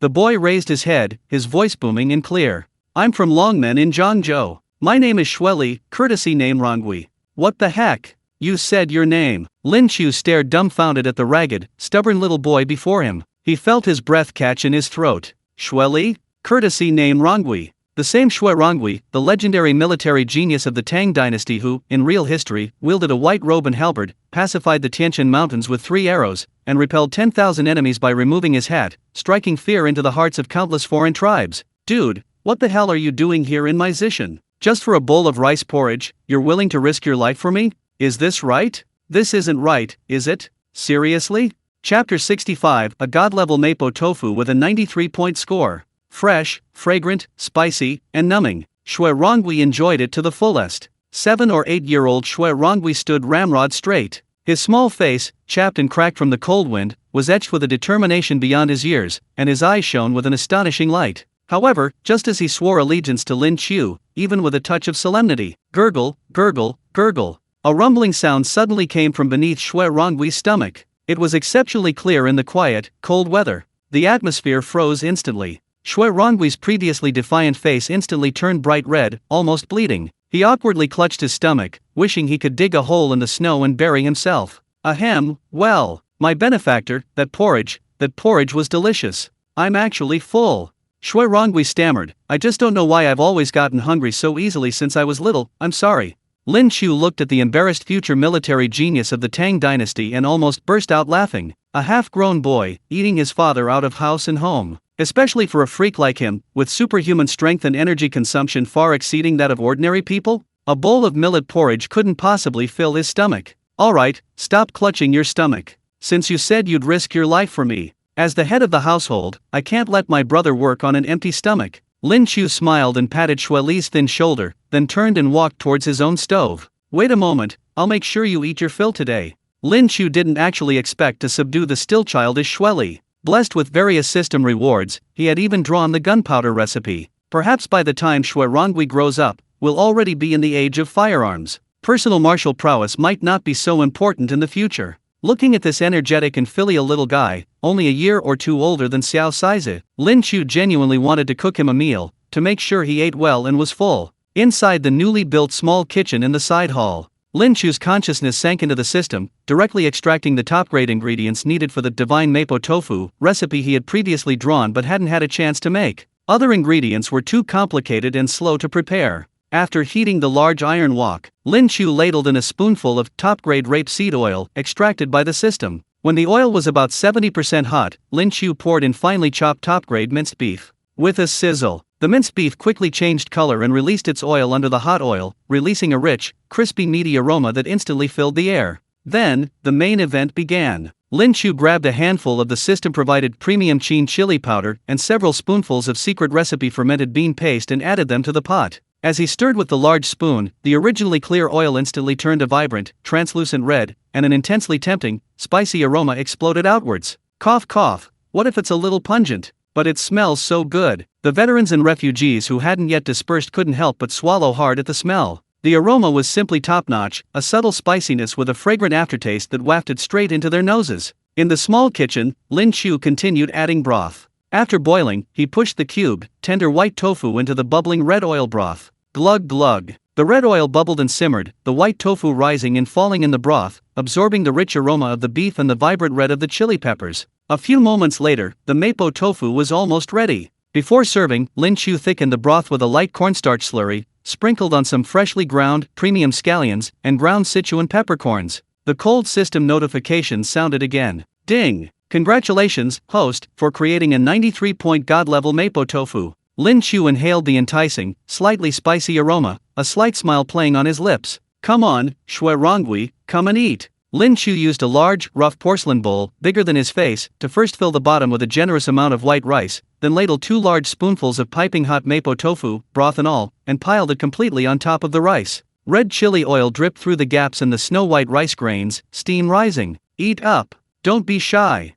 Lin Qiu handed the bowl to Shui Li. At the entrance to the small kitchen, Shui Li's eyes had already turned green with envy from the aroma. He took the bowl, ignoring the heat, and started shoveling food into his mouth. Whoosh, hiss. The moment the mapo tofu entered his mouth, Shui Li's eyes widened. Hot, numb, spicy, fragrant, crispy, tender, fresh, lively. 8 distinct textures surged through his mouth like a stampede of horses. The numbing sensation of the premium Sichuan peppercorns made his tongue tingle slightly, the spiciness of the chin peppers made every pore on his body open instantly, and the tenderness of the tofu and the crispness of the minced beef intertwined, all wrapped around a generous bowl of rice. It was simply irresistible. So delicious. Wah, so delicious. Shui Li, sweating profusely and panting heavily from the spiciness, stuffed his mouth with tears in his eyes. This ultimate, fragrant, spicy, and numbing mapo tofu was the ultimate culinary experience for someone frozen and starving in the cold wind. A huge bowl of mapo tofu and rice was devoured by Shui Li in just a few minutes.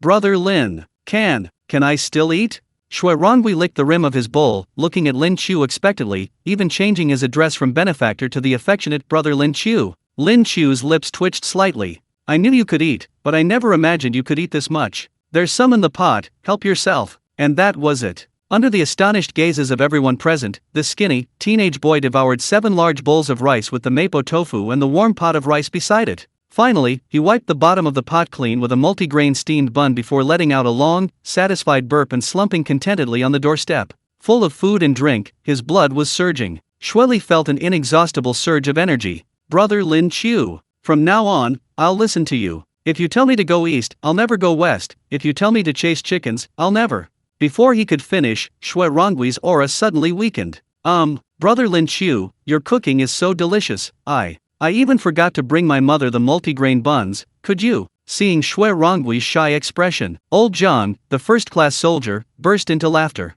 Lin Qiu slightly raised the corners of his mouth and said, didn't I say that eating steamed buns in this cold weather is bad for your stomach? I've already asked old Zhang to send someone to deliver porridge to your mother. Not far away. From the moment Xue Rongui caused such a commotion, the monk Xianzang, who had quietly observed the entire scene, clasped his hands together, a faint hint of understanding flashing in his eyes. He looked at the refugees who had managed to eat hot porridge and meat soup through sheer hard work. Then he looked at Shweli, whose face was flushed with shame. The future holy monk of the Tang Dynasty took a deep breath. He silently took out the purple gold alms bowl, a symbol of begging and charity, from his robes and carefully placed it deep inside his bundle. Then, Xianzang rolled up the wide sleeves of his monk's robe, revealing his strong forearms honed through years of ascetic practice. He walked straight to old Zhang, his tone calm yet unusually firm. Old benefactor, this humble monk also wishes to do his part in the Western Hills hunting grounds. This humble monk has plenty of strength. I can chop wood, fetch water, and move stones for you. I only ask for a bowl of vegetarian food.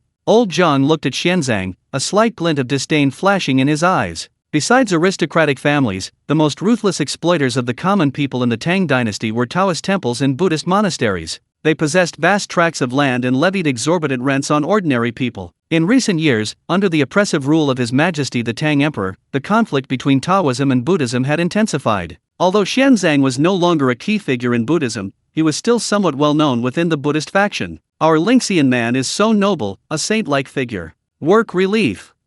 You're the kind of monk who lives off the people's blood and sweat, forcing them to sell their children before finally setting out to give alms. Could you be trying to sneak into our West Mountain hunting grounds to spy on secrets? Having witnessed similar things many times, old Zhang never hesitated to assume the worst of all monks, including Xianzang. Good. Master Xianzang is indeed compassionate. Old Zhang, go get the master an axe so he can chop some firewood. In contrast, Lin Qiu was overjoyed to hear Xuanzang's request. Free labor that doesn't eat meat, why not use it? Ideally, he could be Xuanzang's donkey driver in the production team, used to his heart's content, as long as he doesn't die. Seeing Lin Qiu's winking and raised eyebrows, old Zhang instantly understood his county lord's meaning and returned a look that Lin Qiu couldn't understand at all. By the way, at old Zhang's age, is his eyelid getting a little blurry?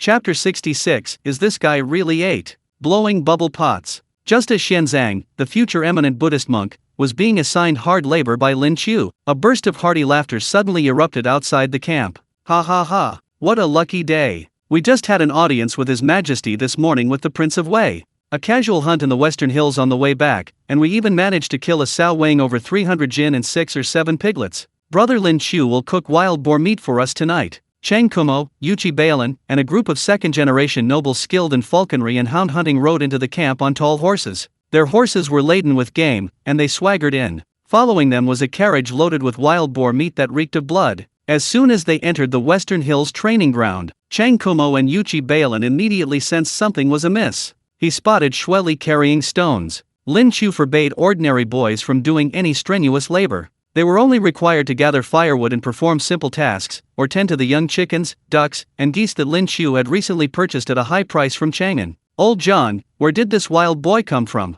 Cheng Kumo dismounted, his towering, imposing figure exuding an overwhelming aura. Old Zhang chuckled, this boy is called Shweli. He's sworn to follow Magistrate Lin and acknowledge him as his head. Don't let his young age fool you. When he went berserk just now, he single-handedly took down 2 elite cavalrymen. What? Upon hearing this, Yuchi Bailin immediately perked up, his bull-like eyes widening in surprise. He sized up Shweli, who was extremely thin, and grinned, revealing a strangely mocking smile. This little brat who hasn't even grown his hair yet? He can take down the 100 Cavalry Division? Old Zhang, you must be joking. Yuchi Bailin was a martial arts fanatic in the army. Hearing old Zhang actually nod and say that Xue Rongui had superhuman strength, he couldn't contain himself. Even though the other party was just a child, he threw down the riding whip in his hand, strode up to Xueli, and cracked his knuckles. Boy, I am Yuchi Baolin, son of the Duke of E. They've been praising you like a god. Come on, spar with me. If you can withstand 3 of my moves, I'll share half of the wild boar meat that Chuamo and I hunted today with you. Xueli was carrying stones because he was full and had nowhere to use his strength. Hearing the provocation, he instinctively turned to look at Lin Qiu, who was watching Sizi play with soap bubbles not far away. Yuchi Baolin, that simpleton, had a loud voice to begin with. Lin Qiu had obviously also noticed the commotion. He held a teacup, smiled, blew on the tea leaves, and nodded slightly to Xue Rongui. Old Zhang's earlier exchange with him was enough to tell. Anyone who underestimated this little guy would definitely suffer a great loss. With Lin Qiu's permission, Xueli's eyes instantly changed. If he was a hungry wolf guarding its food just now, trying to leave some for his mother, then now, he was a young tiger, full and ready to descend the mountain. No need for 3 moves. Xueli stretched his neck, took a step forward, his legs slightly bent, rooted to the frozen, hard yellow earth like the gnarled roots of an old tree. He looked at Yuchi Baolin, who was a head taller and as strong as a bear, his voice childish yet brimming with extreme arrogance. Big guy, 1 move. If I can't take you down, I'll go have a tug-of-war with my neck against the roof beam. Arrogant. Yuchi Baolin roared in fury, his massive, fan-like hand whistling through the air as he reached for Xueli's shoulder. Although he didn't aim for a fatal blow, dissipating most of the force, the sheer force of that grab would have broken a bone for an ordinary child. However, just as Yuchi Baolin's hand was about to touch Xueli moved. Instead of retreating, he advanced, crouching low and lowering his shoulder, precisely dodging the massive hand. His shoulder slammed into Yuchi Baolin's chest. At the same time, Xueli's hands flashed as he gripped Yuchi Baolin's belt, his waist and abdomen straining violently as he roared. Up! Boom! To the astonishment of Chang Kumo and the group of spoiled young masters, who looked as if they'd seen a ghost, Yuchi Baolin's nearly 200-pound body was actually lifted off the ground by this teenager. Then, an extremely violent and decisive over-the-shoulder throw. Bang! A muffled thud that sent chills down one's spine rang out. The late autumn and early winter around Chang'an were the kind of dry cold that, though lacking snow, could freeze one's bones. The yellow earth on the ground was already frozen solid, like iron, even a pickaxe could only leave a white mark. And now, Yuchi Baolin's massive body, weighing over 200 pounds and resembling a black bear, slammed solidly onto this natural iron plate. Cough, pft, cough, cough. Yuchi Baolin saw stars, feeling as if his internal organs had shifted. He choked on his breath, lying on the ground for a long time, panting heavily. The entire place was deathly silent. Only the dry, biting wind howled through the air. Chang Kumo, Fang Yiai, and the other top-tier spoiled brats of the Tang Dynasty were all frozen in place, mouths agape, eyes wide, jaws practically hitting their toes. They glanced at Yuchi Baolin, who was groaning in the crater, then mechanically turned to look at Xueli, who stood there, dusting his hands off. This kid, is he only 7 or 8? He's 8. He barely reached their thighs, dressed in a thin, faded, patched-up outfit. His little face was red from the cold, still bearing a hint of childishness. Baolin. Chang Kumo was the first to recover. He swallowed hard, finding it utterly absurd. How could he, the eldest son of the Duke of Lu, believe that his brother had been defeated so easily by a mere child? You must have slipped. Let me try. Chang Kumo shouted, rolling up his sleeves and charging forward. Little monster, take this. Don't worry, I'm only using half my strength. However, Chang Kumo didn't even last 3 breaths. Go! Thud! Chang Kumo quickly traced a graceful arc through the air. With a scream, he landed with pinpoint accuracy beside Yuchi Baolin. The two of them became a pair of unfortunate brothers who were questioning the meaning of life in the cold wind. At this, all the second-generation nobles fell silent. They felt their martial arts worldview, built up over a decade, had been repeatedly rubbed into dust by a 7 or 8-year-old child. The fact that their 2 most capable sons of nobles had fallen was clearly no coincidence. The tiger cubs of the Tang Dynasty's military families? Is that all? Lin Qiu, carrying a steaming bubble wand, strolled over leisurely. He looked down at the 2 large, dark figures on the ground and launched into merciless mockery. You can't even beat a 7 or 8-year-old child, and you still have the nerve to spout military strategy and talk about annihilating the Xiongnu and Goryeo? Have you wasted all those years eating rice? The crowd was filled with shame and indignation. Chang Kumo and Yuchi Baolin's faces turned as red as monkey bottoms, but they couldn't utter a single word. The group of privileged second-generation nobles before him, who were known for their hawk falconry and hound-hunting ways, weren't inherently bad. They had never committed murder, arson, or oppression of the common people. Most of them were sons of military families and only respected the strong. If you're not as skilled as someone else, you're not as skilled. To be stubborn when you can't win is to disgrace your ancestors. From today onwards, Xueli will be the training instructor for the West Mountain Guard. Lin Qiu's lips curled into a wicked smile as he pointed at Xueli. I happen to have an interesting training plan. You bunch of privileged second-generation nobles will train with Xue Rongui starting tomorrow. Anyone who can't beat a kid won't get any food. The group of privileged second-generation nobles exchanged bewildered glances at the grinning, goofy little monster, Xue Rongui, revealing a small tiger tooth. Then they looked at Lin Qiu, whose face was beaming with a strange smile, and remembered their father's and brother's recent instructions to be careful in befriending him. This man was currently Li Er's most favored new favorite, with the Crown Prince and the Prince of Wei fully backing them up. Didn't they see that he spent half the day playing in the water with Princess Jiniang, and even the personal nanny sent by Empress Zhang Sun didn't dare to stop him? The noble second-generation elites could only clasp their hands and bow their heads in frustration and regret. Yes, we'll follow the arrangements of the magistrate of Lin County. Chapter 67 Duan Lun, Minister of Works. 95 points for scrambled eggs with tomatoes. Lin Qiu, what exactly is this interesting training plan you mentioned? In the cold wind, Chang Kumo and Yuchi Bailin, their faces bruised and swollen from the fall, helped each other up, and looking at Lin Qiu's bright smile, they shivered inexplicably. Not only them, but Fang Yiai and the other second-generation nobles also perked up their ears. Since they were outmatched in skill, training their physique with this naturally strong little monster wasn't so shameful. It's very simple. Lin Qiu, holding his teacup, slowly pointed to the mountain of limestone and freshly felled logs in the distance. Aren't you all full of energy? Perfect timing, our new estate is in dire need of rebuilding, we're short-handed everywhere. Lin Qiu's smile, bathed in sunlight, revealed the malice of a capitalist. How about starting your trial training today? Like, carrying bricks, lumber, and cement. Perfect timing, I need a little time to set up the training grounds. Instructor Xue, here. Xue Rongui, though young, was shrewd enough to immediately step forward, his voice booming. Lin Qiu patted him on the shoulder. These guys are in your hands. Today, whatever you carry, they'll carry. Whatever you run, they'll run. Anyone who dares to slack off. Lin Qiu drawled, wonderfully, they'll be watching others eat dinner.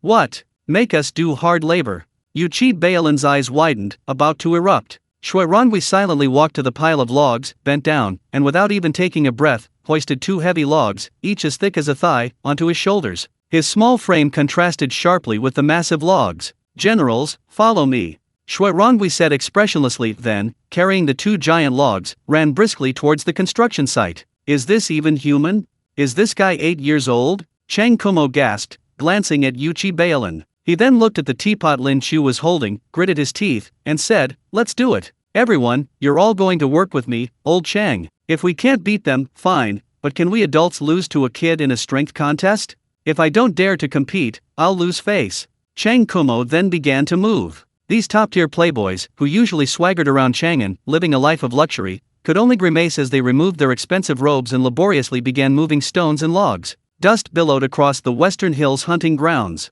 The wails of the spoiled rich kids mingled with the laborers' chants, creating a scene that was both spectacular and somewhat comical. Just as these playboys were being tortured to the point of near death, an extremely inconspicuous, unmarked blue-canopied carriage silently entered the territory of Xingxian's One along the official road. The curtain was lifted, revealing a lean, refined, yet shrewd middle-aged face. The newcomer was none other than Duan Lun, the Minister of Works of the Tang Dynasty and the current emperor's brother-in-law. At the morning court session, Li Shaiman had been relentlessly criticizing the officials who dared to speak out. But after the court session ended, Li Shaiman, however, privately summoned Duan Lun to the imperial study and mysteriously told him about an even more powerful divine substance in the western hills, called cement. It was said to be able to turn mud into stone, making roads and cities indestructible. As the Minister of Works, Duan Lun's professional instincts kicked in immediately upon hearing this. He felt an irresistible urge. So, having just finished his official duties, he rushed to the western hills. Ostensibly, he came to visit the prince, but in reality, he came to learn from Lin Qiu. No, a scholar's business shouldn't be called stealing, it should be called seeking knowledge. However, Duan Lun froze the moment he stepped off the carriage. This is the Western Hills Palace? As the head of the Tang Dynasty's engineering world, his gaze was immediately drawn to the road beneath his feet. Smooth, hard, grayish-white, without a single gap, perfectly seamless. This is the cement His Majesty spoke of. Duan Lun trembled with excitement, disregarding his dignity as a high-ranking official. He immediately squatted down, digging his fingers frantically into the pavement, even pulling a small iron hammer from a servant and tapping it. Clang! Clang! Sparks flew, but only a shallow white mark remained on the pavement. A miracle! Absolutely a miracle. If this were used to build a city, the Turkic catapults would be nothing. Duan Lun was horrified. He stood up and looked further, feeling even more dizzy. On an open ground not far away, Crown Prince Li Chengqian was holding a scroll of blueprints, directing several veteran soldiers to measure the land. Prince Wei, Li Tai, covered in wood chips, was squatting beside a newly assembled large water wheel, arguing with several craftsmen about the meshing of the gears. But what shocked him most was the group of sons of dukes who usually swaggered around Chang'an. Now, they were all covered in dust and dirt, carrying baskets and moving stones. Especially Yuchi Bailin from the Duke of Yi's family, exhausted to the point of tongue lolling out, yet still competing with a young boy to see who could carry more? This is utterly disrespectful. Social norms and etiquette only shocked Duan Lun for a moment. However, if everyone were truly so enthusiastic about construction, this would be wonderful. Duan Lun murmured to himself, the shock in his eyes quickly replaced by a fervent anticipation. This was no nonsense. This was clearly a vibrant scene of life, a thriving ecosystem, right before his eyes. If the Tang Dynasty were like this everywhere, how could it not prosper? The sun set, the afterglow like blood. The half-day of grueling training finally came to an end. Bang! Bang! Cheng Kumo and Yuchi Bailin threw the last batch of stones on the ground, then collapsed onto the cold, muddy ground, as if all their bones had been drained, too weak to even move a finger. I can't take it. I'd rather fight the Turks than move these damn bricks again. Cheng Kumo's eyes rolled back, his voice barely a whisper. After extreme physical exhaustion, people often feel nauseous. Even knowing it's mealtime, their stomachs churn, and they have no appetite for greasy meat and fish. Remember my orders? Go wash your hands. After you wash them, I'll make a simple dish, and then we'll eat. Just then, Lin Qiu's clear voice came from the kitchen stove. The second-generation rich kids, sprawled on the floor, didn't even turn their heads. Fang Yiai weakly waved his hand. Brother Lin, I can't eat. Even if you gave me a whole roast suckling pig, I couldn't swallow it. I'm too tired. Oh, is that so? A smile played on Lin Qiu's lips. No matter how tired a person is, if they encounter a delicious, appetizing, and visually appealing dish, they'll eat with gusto. Lin Qiu's mind stirred, and he quietly retrieved from his system space the basket of premium tomatoes he had obtained 800 years ago but never had a chance to use. In this era of the Tang Dynasty, tomatoes were still far away in the Americas, nowhere to be found. When Lin Qiu carried the basket of bright red, plump tomatoes, exuding a kiwi-like aroma, from the depths of the kitchen and poured them onto the cutting board, not only the palace servants and refugees who helped with the cooking, but even Duan Lun, the Minister of Works who had secretly come over, were wide-eyed with amazement. Duan Lun, under the guise of visiting the Crown Prince, had spent the entire afternoon wandering around the camp, taking in all the wonders. As evening approached, his stomach finally started growling. Having grown tired of the refugees' praises of Lin Qiu's cooking, he decided to verify the truth for himself. It's definitely not gluttony. Probably. Lord Lin, what is this? Duan Lun leaned forward, examining it curiously. It looks like a persimmon before the first frost in autumn, but this color, such a vibrant red. Could it be a rare fruit from the western regions? Minister Duan has a good eye. This is called a tomato, also known as a tomato. Lin Qiu smiled and casually made up a story. It is indeed a rare seed brought by a western region's caravan. It tastes sweet and sour, juicy, and is very appetizing. With that, Lin Qiu began to cook. Lin Qiu poured the egg mixture from a dozen or so top-quality free-range eggs into the boiling oil. Sizzle! The golden egg mixture instantly expanded in the hot oil, like brilliant clouds on the horizon, releasing a rich, caramelized aroma. After removing the eggs, Lin Qiu didn't wash the pan and directly poured in the chopped tomato pieces. He stir-fried them over high heat, quickly forcing out the red juice. These top-quality tomatoes have almost no hard core. After a few stirs, they transformed into a rich, creamy red soup. Lin Qiu sprinkled in a pinch of sugar to enhance the flavor, followed by a touch of salt to season. Finally, he poured the scrambled golden eggs back into the pan, allowing each fluffy piece to soak up the sweet and sour tomato sauce.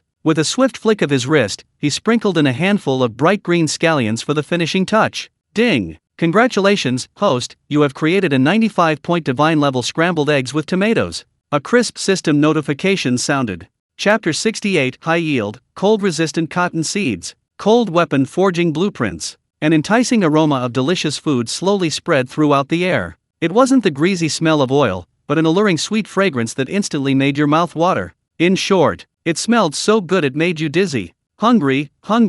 Cheng Kumo, who had been lying on the ground pretending to be dead, suddenly twitched his nose twice. His stomach, which had been cramping from overexertion, miraculously regained sensation the moment he smelled this sweet and sour aroma. Holy crap! What smells so good? Yeah, it smells so good. Yuchi Bailin even jumped up with a jolt, his eyes practically glowing green. Seriously, why do I suddenly feel like I'm starving after smelling this? The second-generation rich kids, who had been lying on the ground pretending to be dead, suddenly perked up, as if they'd been injected with adrenaline. They all sat bolt upright in their sick beds, as if possessed by a gluttonous spirit. Here, a big bowl for each of you, all you can eat. Lin Qiu had already ordered several large wooden buckets of premium white rice to be brought out. He picked up a large ladle and filled each rough porcelain bowl to the brim with white rice, then generously poured a large spoonful of bright red and yellow scrambled eggs with tomatoes, thick with sauce. The glistening sauce instantly seeped into the snow-white rice grains. Slurp! Chang Kumo, holding his bowl, shoveled a large mouthful of rice and sauce into his mouth.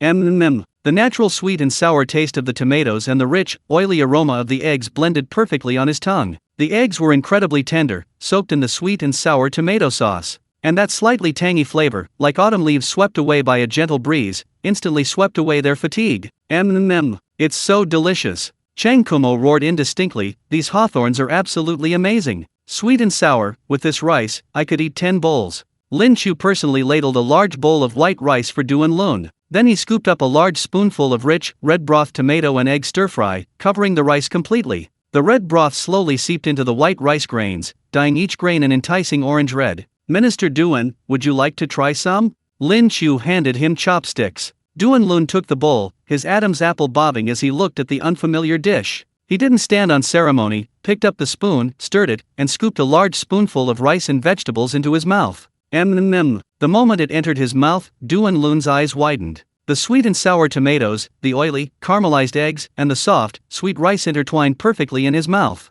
The rich broth seemed to possess a magical power, instantly awakening his parched taste buds and whetting his appetite. Wonderful! Absolutely wonderful! Duan Lun didn't bother to speak, grabbing his spoon and frantically shoveling rice into his mouth. One bite after another, he couldn't stop. Forget about the dignity of the Minister of Works, forget about the mission to learn from His Majesty's hint, all of that was now completely forgotten. He only wanted to devour this bowl of tomato and egg rice that Lin Qiu had described. Beside him, Fang Yai and a group of young nobles, usually living in luxury, were practically licking the pot clean to grab the last bit of tomato and egg. Even Shui Rongui, known for his enormous appetite, was engrossed in eating, with 3 empty bowls already stacked in front of him. Seeing this, Lin Qiu smiled and shook his head, then went to serve the tired Xiao Saizi a sumptuous dinner. Of course, besides the tomato and egg dish, there were several other dishes Lin Qiu had previously prepared at the palace, dishes that Xiao Saizi loved. Half an hour later, the 3 large buckets of rice and several large bowls of scrambled eggs with tomatoes were completely cleaned up by the group.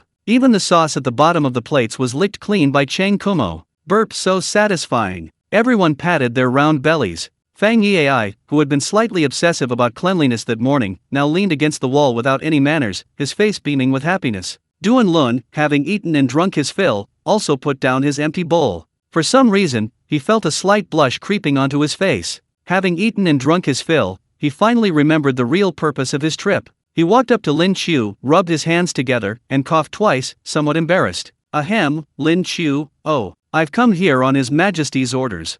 The cement and the curved plow from Zishan. Before he could finish, Lin Qiu smiled and waved his hand. King K. Lin Qiu turned and called out. Prince Wei, Li Tai, who was completely absorbed in the research and improvement of the watermill but hadn't forgotten to eat his fill, immediately understood. He pulled a thick stack of blueprints and books from his robes and shoved them directly into Duan Lun's arms. Minister Duan, this is detailed explanation of cement firing method, and this is curved plow technology diagram. Lin Qiu and I have already prepared them. Li Tai proudly raised his chin. Duan Lun was stunned. He hadn't expected Lin Qiu to be so agreeable, without even mentioning any conditions. Lord Lin, such a secret formula, worthy of being passed down through generations, you so easily handed it over to the Ministry of Works. Duan Lun's expression was complex, his heart deeply shaken. Lin Qiu, hands behind his back, watched the Zishan palace gradually taking shape under the night sky, his tone calm yet exuding a carefree air. Lord Duan, technology is invented to benefit the people of the Tang Dynasty.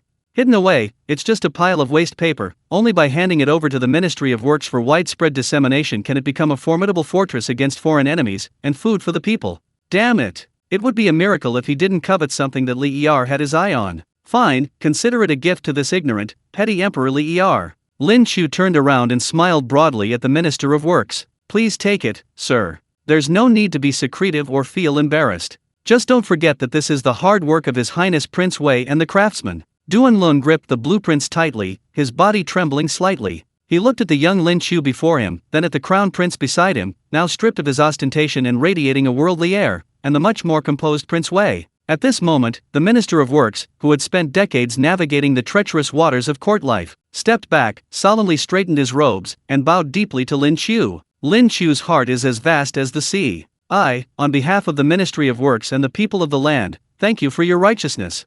Duan Lun sighed inwardly. Your Majesty, I didn't believe you earlier when you privately praised Lin Qiu so highly. Looking back now, it's remarkable that someone could create such divine delicacies, casually reveal amazing recipes, and possess such an unrestrained and magnanimous spirit. This Lin Qiu is truly extraordinary. In the shadows not far away, Shui Rongui silently finished the special treat Lin Qiu had given him. Watching the Minister of Works thank Lin Qiu, a look of adoration flickered in his eyes. His benefactor was not only kind-hearted, but also possessed a selfless belief in the well-being of the people, enough to impress even a high-ranking official. This is practically the legendary saint. I, Shueli, will follow my benefactor for life. I will repay him properly. The young man secretly vowed in his heart. The night at the Western Hills Palace was much quieter than in Chang'an City. Aside from the occasional howl of wolves in the distance, only the mournful sound of the cold wind whistling through the broken walls and ruins remained. Lin Qiu sat cross-legged on a soft couch covered with a tiger skin, his consciousness immersed in his mind. Today was arguably the most tiring day he had ever experienced since his transmigration, yet also the most rewarding. First, he discovered the little brat Shui Rongui. Then he had to worry about the construction progress of the entire Zishan site, and also find time to teach Saizi how to make soap and blow bubbles. Then came the various tasks of preparing and cooking meals. Besides feeding Cheng Kumo, Li Chengqian, and others, Lin Qiu also participated in the food supply for many refugees. Even when the dignified Minister of Works, Duan Lun, came to learn from Li Shiman, Lin Qiu didn't have time to pay him any attention. The system panel notification sounds hadn't stopped since evening, like firecrackers during Chinese New Year. Fortunately, the system had a sound mute function. Ding! Your divine millet porridge and divine mapo tofu have received top praise from the historical general Shui Rongui. Congratulations, host, you have obtained 200 jin of high-yield, cold-resistant cotton seeds. Ding! Your tomato and egg stir-fry has received top praise from Duan Lun, Minister of Works. Congratulations, host, you have obtained a beginner-level cold weapon forging blueprint.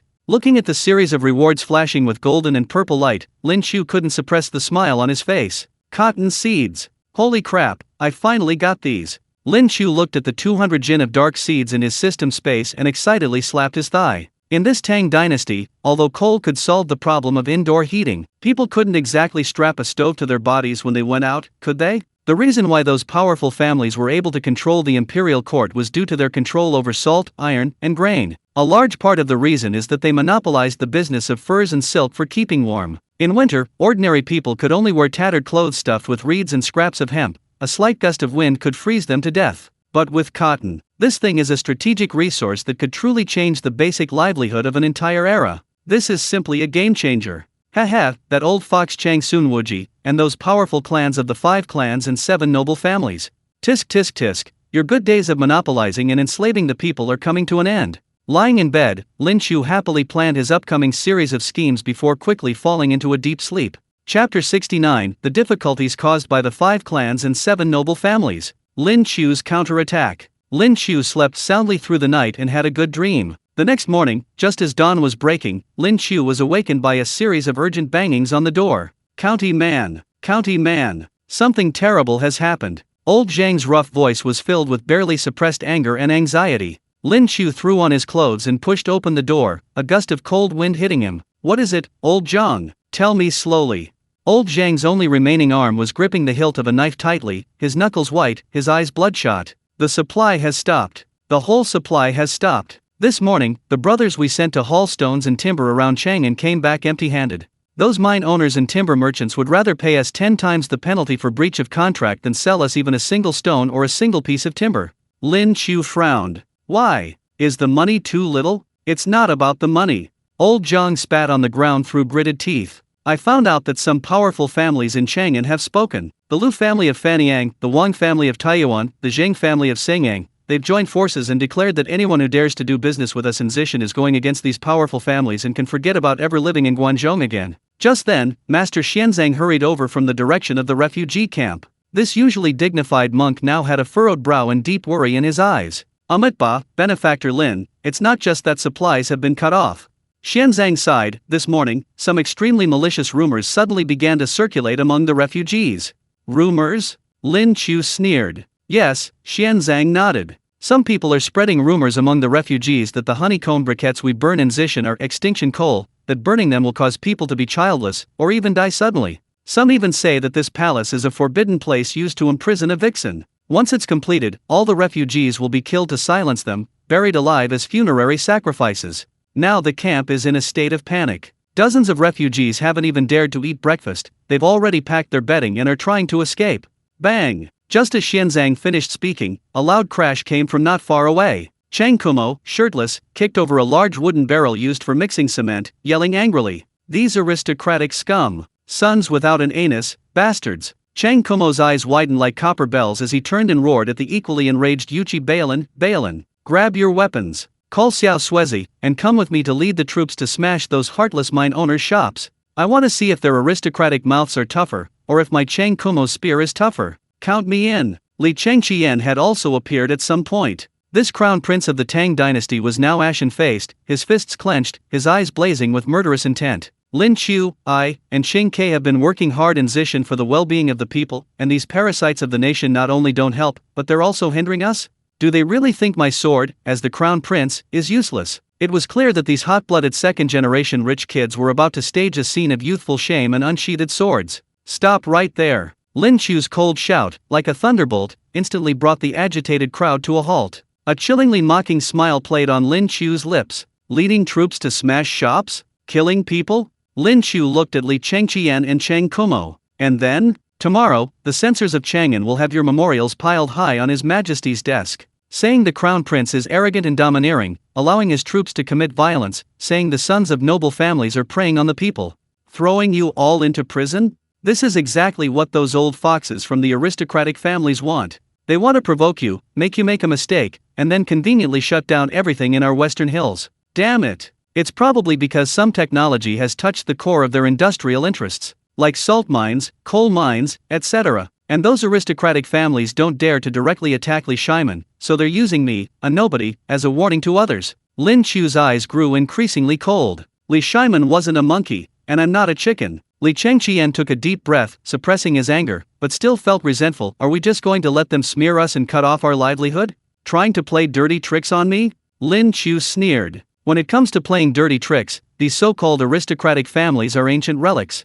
Today, I'll teach them what a dimensional reduction attack is, what a damn information bombardment is. Lin Qiu turned and beckoned to Xianzang and Li Tai, who was still calmly eating, seemingly unconcerned. Master Xianzang, King Ke, please come with me. A moment later, in the side hall, Lin Qiu, in front of Xianzang and Li Tai, opened an inconspicuous camphor wood chest. Master Xianzang, hasn't your Buddhist tradition always been troubled by the slow pace of copying Buddhist scriptures, making it difficult to universally save sentient beings? King Ke, haven't you always boasted of being a genius?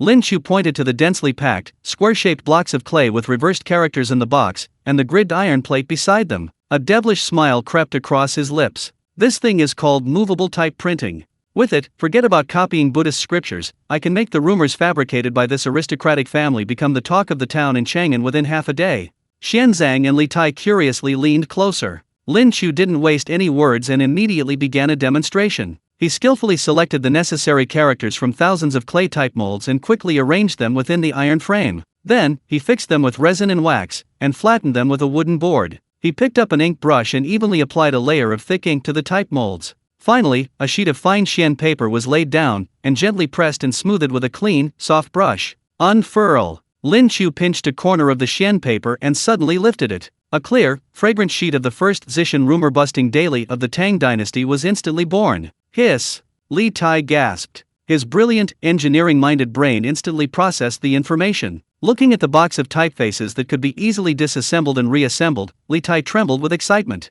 This, no need to carve a whole wooden board. Just arrange the individual characters together. After printing this one, we can disassemble it and print other books. Li Tai exclaimed. Lin Qiu, what's wrong with your brain? How did you even come up with this? If this thing were used to print the 4 books and 5 classics, wouldn't every poor scholar in the world have access to books? While Li Tai was extremely excited, for some reason he also felt a strange fear about this thing. Compared to Li Tai, the monk Xuanzang's reaction was even more exaggerated. This future holy monk of the Tang Dynasty suddenly knelt down before the simple movable type printing press. His hands trembled as he held the sheet of paper, still smelling of ink, tears streaming down his face. Buddha has shown us his power. This is supreme merit. Xianzang choked back sobs. With this, the true scriptures of our Buddhist school can be printed in hundreds or thousands of volumes a day, spreading to every corner of the Tang Dynasty.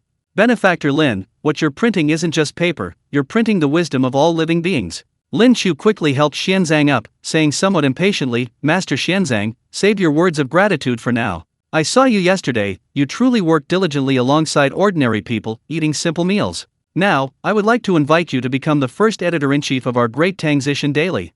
I wonder if that's possible. What is a daily newspaper? What is an editor-in-chief? Looking at Xuanzang's puzzled face, Lin Qiu slowly said, if you agree to be the editor-in-chief, I won't hold back, I will share this technology with your Buddhism. Amit Ba. Benefactor Lin is truly benevolent. I agree. Xianzang clasped his hands together, fearing Lin Qiu might change his mind. Master Xianzang, since you've agreed, then please immediately take a few literate refugees and print this leaflet for me tonight. Print 10,000 copies. Write it clearly on the leaflet. The honeycomb briquettes themselves aren't poisonous. What's poisonous is the lack of a chimney. Also, write down all the ugly deeds of those aristocratic families, how they hoard and speculate, how they inflate prices, how they treat the lives of ordinary people like dirt. Don't they like spreading rumors? I'd like to see if their word spreads faster, or if my newspaper can be published faster. This concerned the succession of the religious lineage. At this moment, Xianzang had lost all trace of the compassion of a monk, his eyes seemed to burn with two flames. Amit Ba. Slaying demons and monsters is also a form of cultivation. This humble monk will go and type it up right away.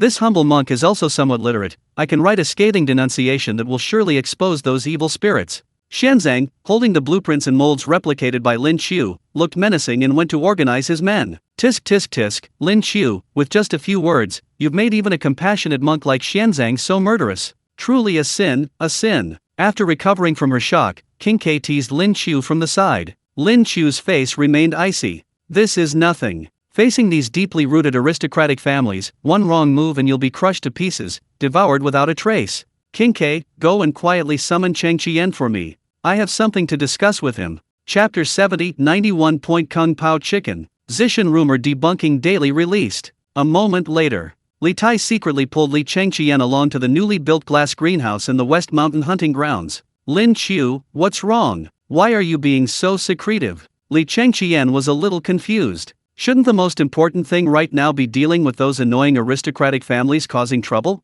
Lin Qiu pulled a cloth bag containing top-grade cold-resistant cotton seeds from his pocket. He then showed Li Tai several mature and pure white cotton flowers that he had redeemed with system points. Cheng Qian, King K, look, what is this?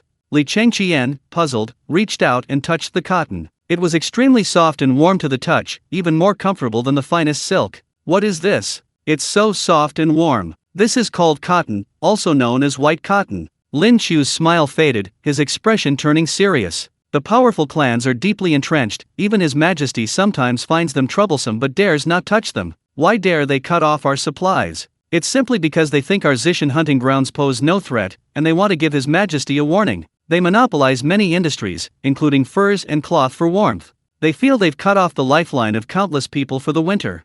Li Chengqian raised an eyebrow, looking at the pure white cotton in Lin Qiu's hand with surprise. You mean? Lin Qiu nodded slowly. Chengqian, if cotton can be grown on a large scale in our western mountains, then you'll have accomplished something no less significant than planting potatoes. The cost of growing cotton is less than a tenth of that of silk, and it's far warmer than hemp cloth and cheap furs. Once it becomes widespread, every citizen of the Tang Dynasty will have cotton-padded clothes to wear, and even without coal to burn, they can get through the cold winter. A cold smile flashed in Lin Qiu's eyes, and the corners of his mouth slightly lifted. Of course, many aristocratic families' expensive cloth and fur businesses will completely collapse. Lin Qiu, news from the Eastern Palace these past few days says the potatoes have started sprouting in the glazed warm palace. I believe you. Just tell me directly, what should I do? Lin Qiu, Chengqian, your current task is to farm. Li Chengqian was a little confused, Before Lin Qiu could explain the benefits of farming to Li Chengqian, Li Tai leaned over and whispered, Lin Qiu, tell me,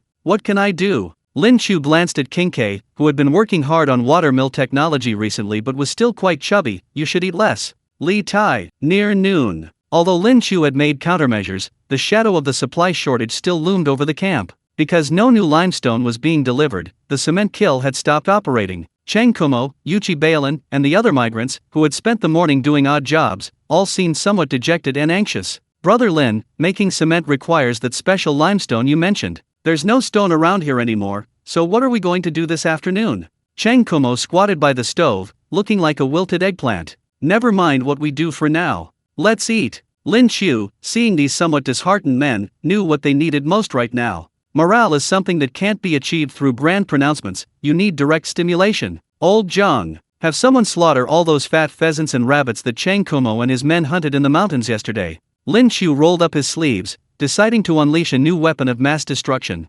Divine level Kung Pao chicken. This was a divine level recipe Lin Qiu had drawn back in the palace, similar to scrambled eggs with tomatoes. However, back then, being in the palace, Lin Qiu sometimes didn't want to go too far or be too shocking. After all, his life and death were in Li Yar's hands. Getting back to the point, Kung Pao chicken is a classic Sichuan dish. It uses chicken, peanuts, and dried chili peppers as its main ingredients, with a fresh, fragrant, and slightly spicy flavor, making it very popular. Lin Qiu quickly deboned the pheasant meat and cut it into even, small cubes. Lin Qiu didn't use the usual system-generated starch. Instead, he added the egg whites of several top-quality free-range eggs, along with a little salt and cooking wine, and mixed the diced chicken thoroughly to coat it. This method of marinating chicken, even tough pheasant meat, resulted in tender and juicy meat. He heated a wok with plenty of oil. Then, he used the top-quality large peanuts he had drawn from the system, frying them until golden brown and crispy, then removing and setting them aside. Next, boom! Flames licked the bottom of the wok and the stove. Lin Qiu grabbed a handful of bright red, top-quality dried chin chili peppers and a small pinch of intensely numbing Hanyuan peppercorns, and threw them forcefully into the boiling oil.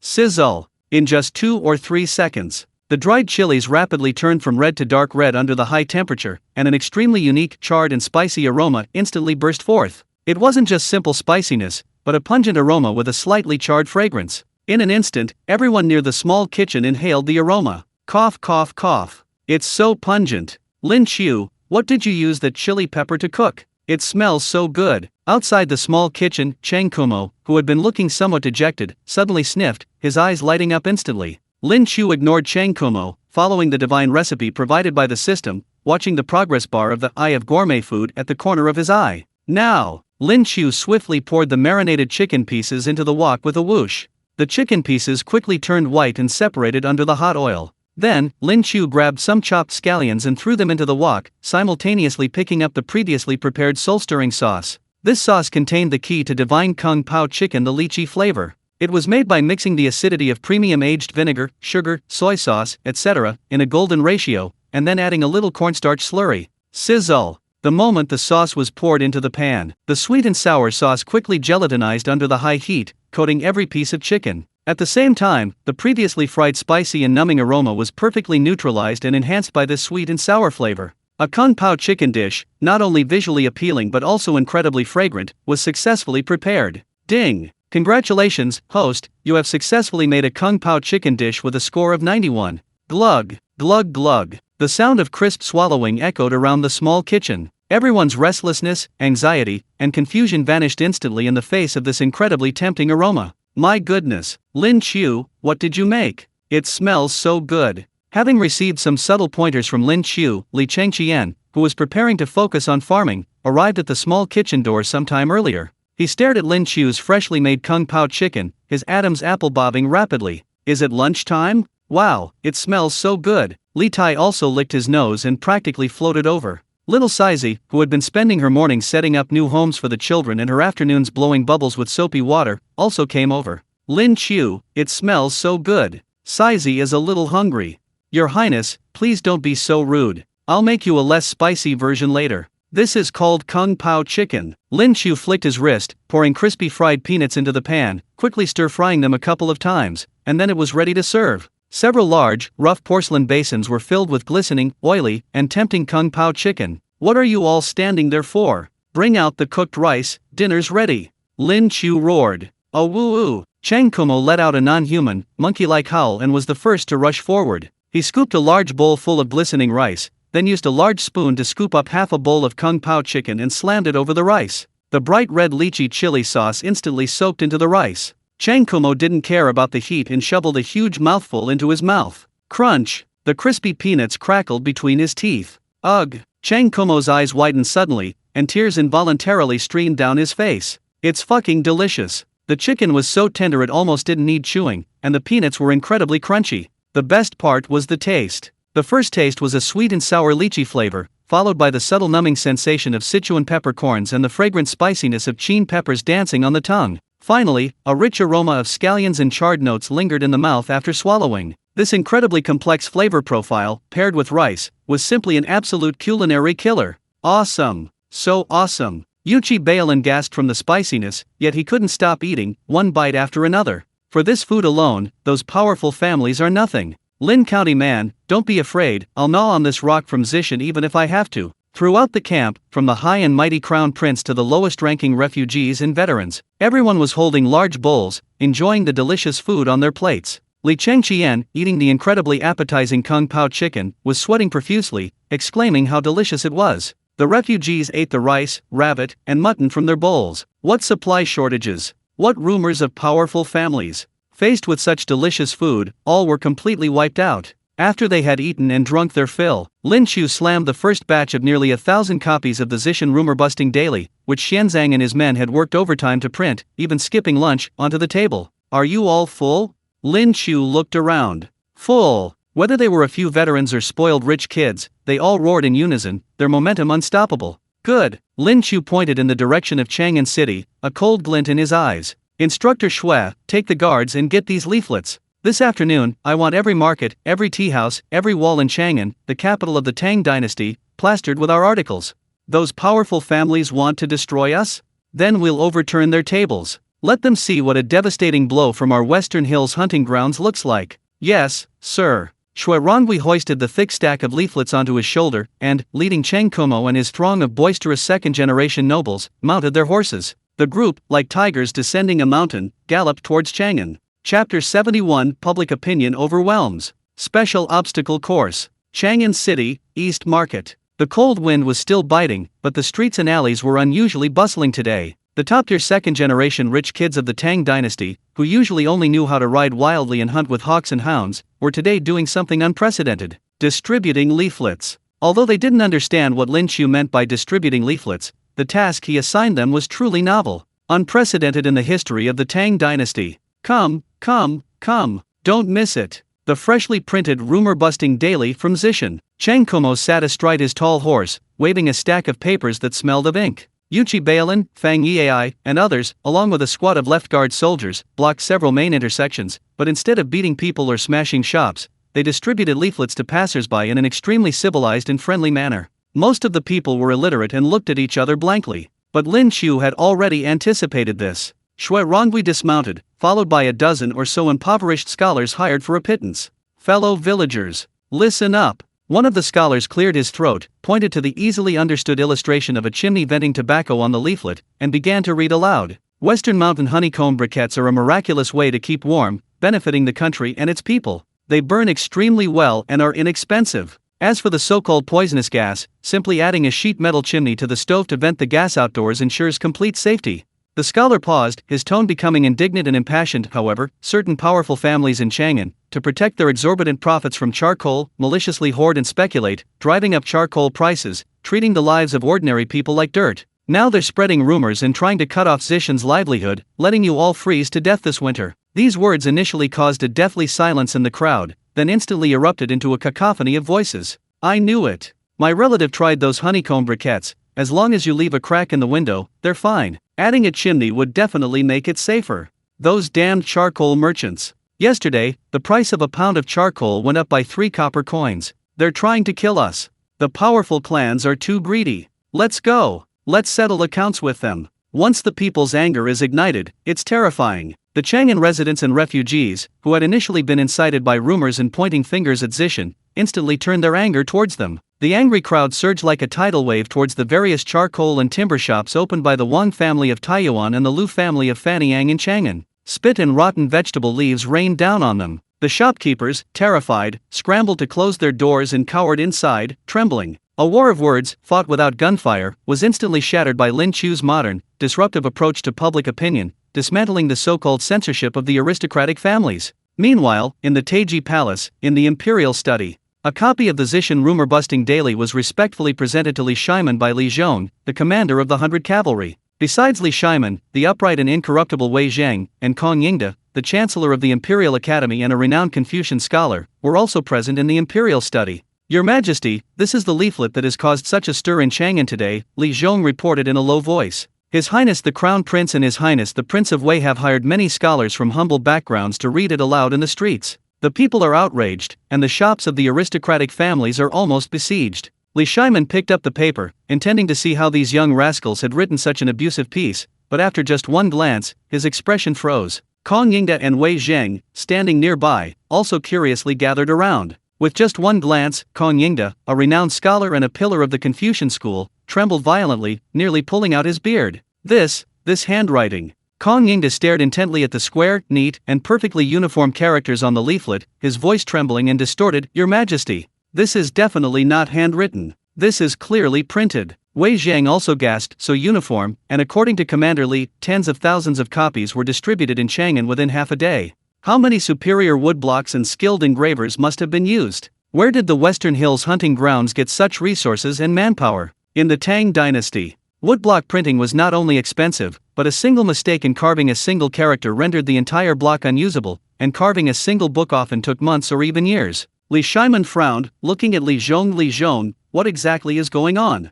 Li Zhong took a deep breath, suppressing his shock, and bowed, saying, Your Majesty, this is not woodblock printing. According to the secret guards, the man of Lin County has developed a miraculous method called movable type. He carves individual characters from clay, hardens them by firing, typesets them within iron frames, and then prints them by applying ink. After printing, the type molds can be disassembled and reused. One block prints 100 sheets, 100 blocks print 10,000 volumes. The cost is less than 1% of the original. Boom! Li Zhong's words were like a magnitude 12 earthquake, creating a huge uproar in the imperial study. Single character typesetting, reused, less than 1% of the cost. Kong Yingde muttered to himself. Suddenly, the elderly minister, well past 60, knelt down with a thud, tears streaming down his face, and bowed deeply towards the Western Hills. A divine artifact has fallen from the heavens. A divine artifact has fallen from the heavens. Kong Yingde wailed, Your Majesty. With this, the 4 books and 5 classics will be as cheap as cabbage. The poor scholars of the land will no longer have to toil away copying them, having no books to read. The era of aristocratic families monopolizing classical learning may soon be coming to an end. Li Shiman abruptly stood up from his dragon throne, slamming his hands on the imperial desk, his eyes blazing with fanatical light. Good word from Lin Qiu. Li Shiman burst into wild laughter. What troubled him most about the aristocratic families wasn't salt and iron, but their monopoly on the knowledge and talent needed to become officials. Now, Lin Qiu had actually uprooted the lifeblood of the aristocratic families. Issue my secret decree. Immediately dispatch heavy troops to secretly seal off the printing site in Zishan. Such a divine artifact must not fall into the hands of aristocratic families. This time, the aristocratic families have truly shot themselves in the foot. Ha ha ha. Li Zhong, your subordinate is here. Li Shiming suddenly snorted coldly, a glint of cold light flashing in his eyes. Strengthen the protection of Chengqian, Qingke, and their ilk of spoiled brats with secret guards. At the same time, secretly mobilize some manpower to the vicinity of the Zishan hunting grounds. Those aristocratic families want to test me? Let's prevent them from resorting to desperate measures against the man of Lin County. Pay special attention to protecting the safety of Jinyang. I hope they will be content and not pressure me. While turmoil was brewing in Chang'an, Lin Qiu, the instigator, was leisurely working on his infrastructure project outside the Western Hills Palace. Although the second-generation rich were out distributing leaflets, the idle veterans and the remaining left-guard soldiers couldn't remain idle. Using the small amount of cement, discarded logs, and hemp rope salvaged from the previous days, Lin Qiu directed his men to construct a strange obstacle course on the open ground behind the Western Hills hunting grounds, a course that no Tang soldier could comprehend. A 2-meter-high slab wall, a shaky log bridge, a low-lying net covered in thorns and vines, and deep pits filled with mud. The Tang Dynasty's first modern 400-meter obstacle course was officially completed. Lin County man, what's this all about? Making us climb logs like monkeys? A member of the left guard, left behind to guard the area, looked at the bizarre training ground with disdain. Our Tang Dynasty cavalry emphasizes horsemanship and battle formations. What's the use of this childish game? Old Zhang and other wounded veterans didn't speak, but their eyes also showed a hint of doubt. Childish game? Lin Qiu looked at the familiar training ground, as if recalling the fear he had felt during his military training. Lin Qiu took off his heavy sheepskin coat, revealing only a neat set of shorts. He stretched his wrists and neck, his joints cracking crisply. Chapter 72: Soapy Water and Bubbles. Empress Zhang soon visits. Since the system rewarded him with various physical attributes and combat specializations, Lin Qiu had never used his full strength. Now, Lin Qiu was itching to get his hands dirty. Watch closely, I'll show you what true, competent individual combat skills look like. As soon as Lin Qiu finished speaking, he shot forward like an arrow released from a bow. 100-meter sprint, a leap onto the board. Without even pausing, using the momentum of his run-up, he pressed down on the 2-meter-high board wall with one hand, his body vaulting over it like a swallow.